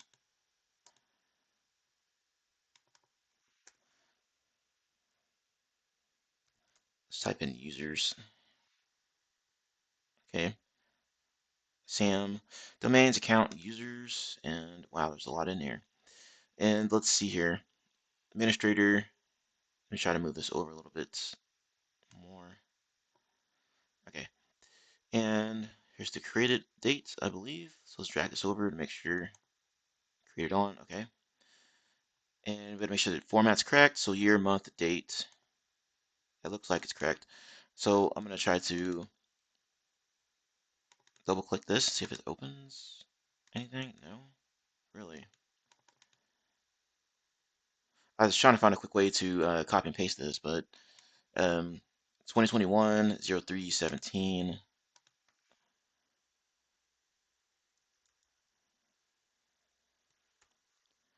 And I already forgot what it was. Okay, 3/17.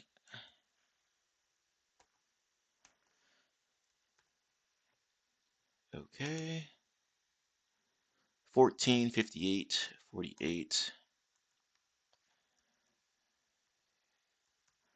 All right, let me double check. 58/48. Okay, sweet. So let's see. There we go. What is the RID associated with the administrator account? Well, it's going to be 500. For that one, that's from experience as well, and you can also see it here, 500. Okay, so user ID 500. And the next one says how many user accounts were observed on this machine? Well, let's see here. It says 7 rows, so I'm assuming there's probably going to be 7 accounts in here.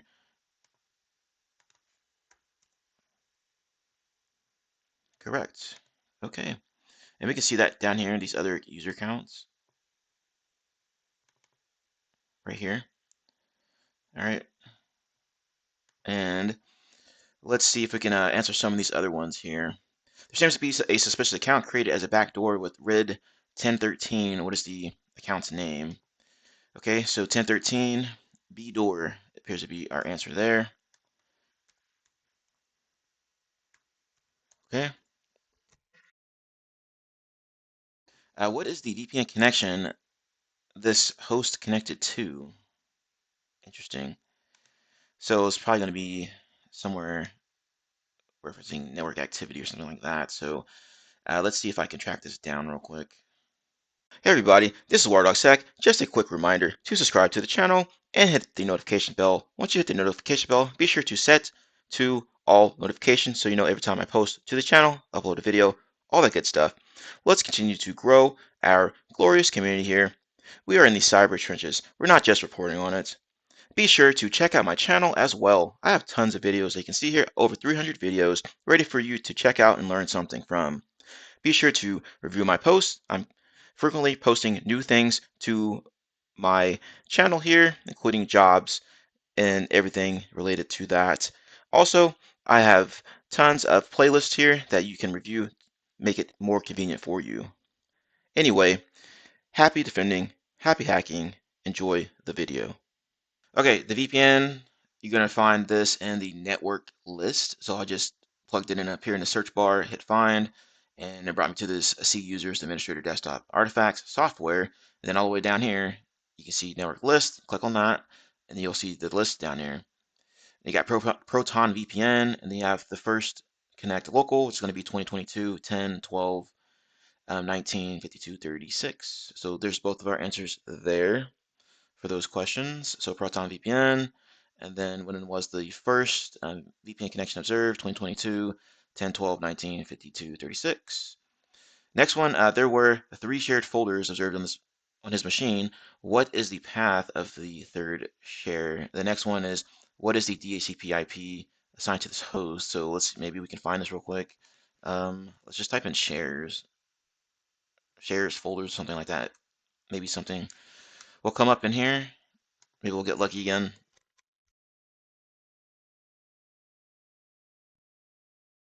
Okay, there's like a bit of a lag or something. There we go. Oh, wow. Okay. Well, let's check this one and see. Doesn't look very useful. Landman server, maybe? Not seeing anything that stands out. There's another one down here. We'll probably just reference that cheat sheet to see if there's anything there for this specific one. So, let's see here. File folder usage. Okay. So maybe it's on the recent docs. All right, so let's check recent docs. If we can't find anything there, then I'll just have to try to figure this out myself and see if I can find anything. Recent docs.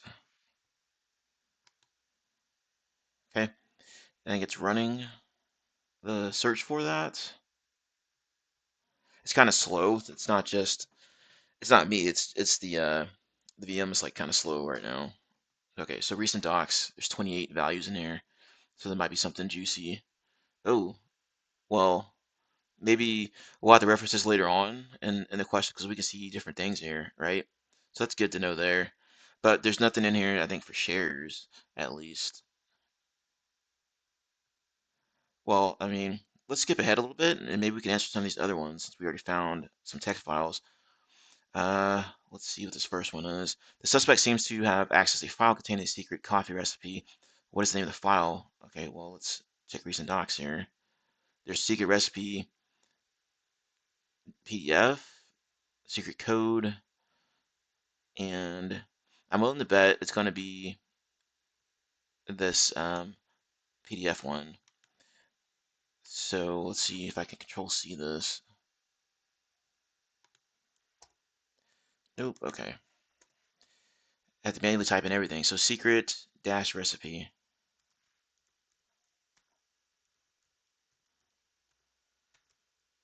dot PDF. Got it.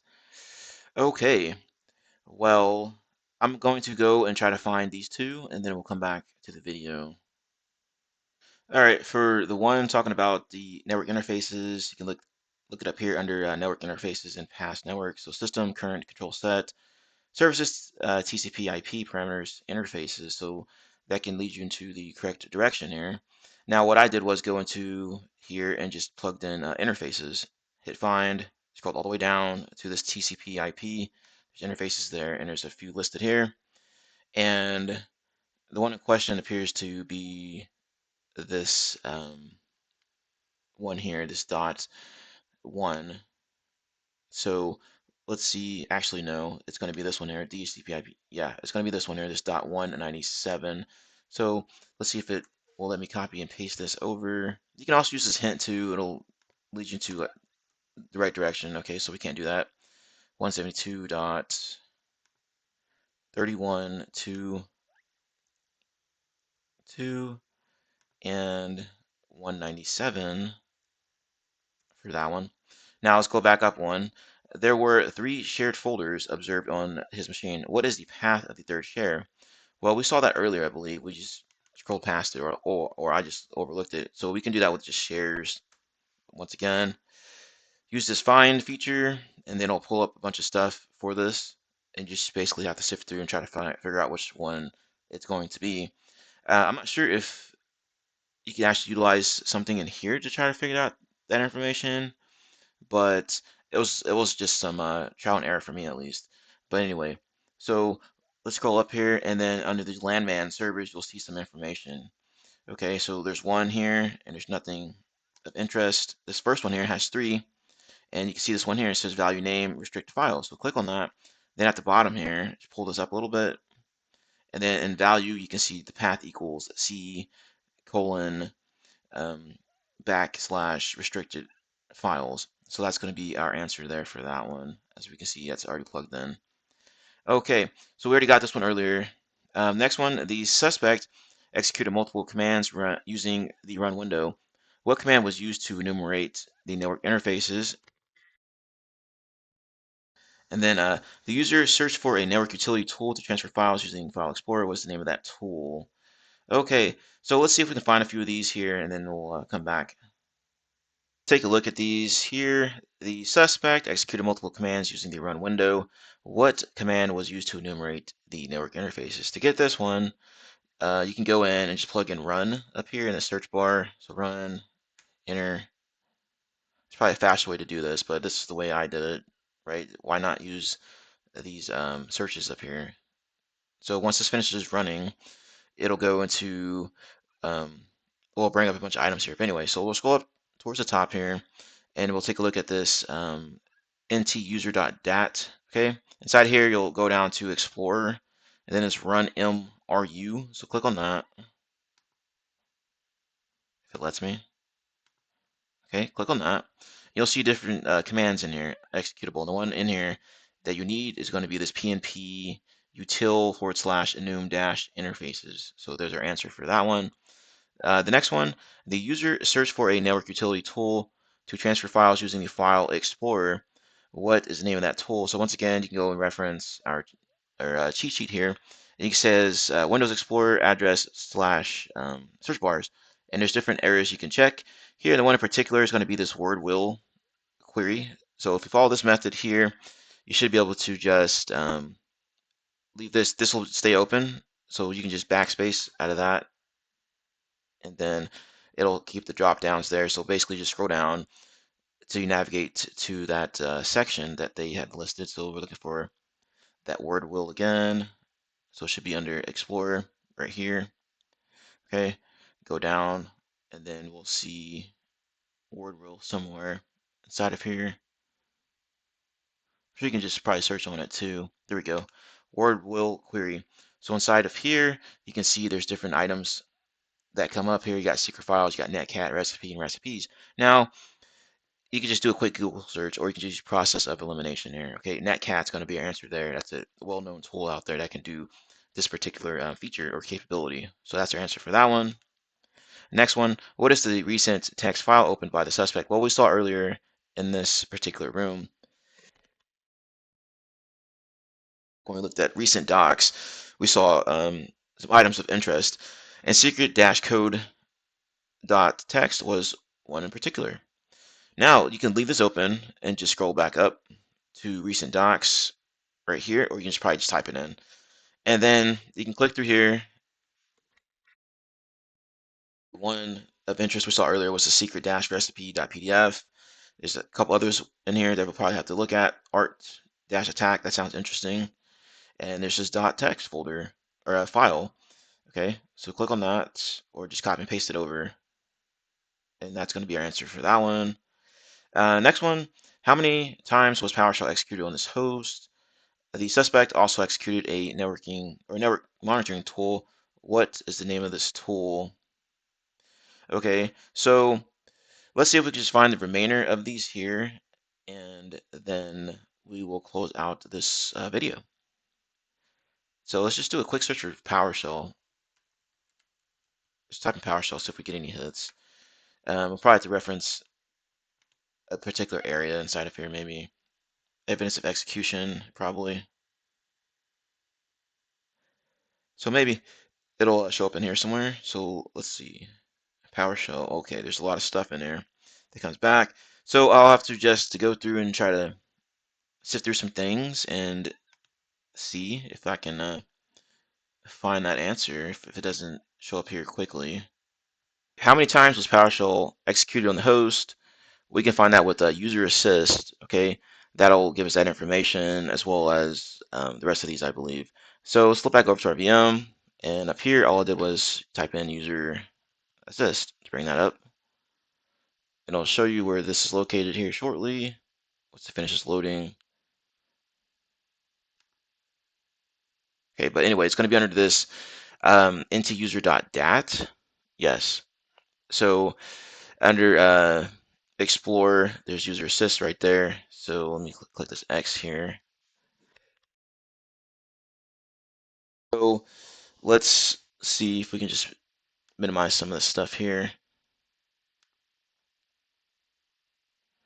Okay. All right. So now we have to go back and try to find that. So let's scroll all the way down here. All right, user assist. There we go. And so there's 9 subkeys, et cetera. So inside of here, there's a few different ones you got to sift through, and the one you want to look at is the one that has 46 in here for the values. So click on that one, and then just drag this over a little bit here, and then there's this neat little search icon up here. Just type in PowerShell, PowerShell.exe, and did I misspell it? Probably did. Yes, I did. PowerShell.exe. Okay, and there we go. There's one that comes up here. And we just needed to grab the how many times it was executed. So to get that, just look at run counter, and then you have 3 right there. So next one, the suspect also executed a network monitoring tool. What's the name of this tool? So this one just basically just click out of this here, and then you got to sift through the results here. As you're sifting through here, you'll come across a tool called Wireshark, which is well known out there in the cybersecurity industry. So there it is, downloads tools, Wireshark, yada yada yada there. So that's going to be our answer there. Next one, Registry Hives also notes the amount of time a process is in focus. Examine the hives and confirm how many seconds was Proton VPN executed. So you're going to do something similar. This little search icon up here, just type in Proton VPN, and I believe there's like 2 entries here. And the one you need to look at is going to be this one, the second entry here, protonvpn.exe. Okay, I think it even specifically says that, right? No, but it's going to be that one. Okay, and basically you just go to this focus time here and just add it up here and just put it in seconds. So you should have 343 seconds once you add everything up here. All right, so that's that one. And the last one is everything.exe. You already know we're going to search on it, so let's go ahead and grab it. Everything.exe is a utility used to search for files in a Windows machine. What is the full path from which everything.exe was executed? So that's exactly what we're going to do.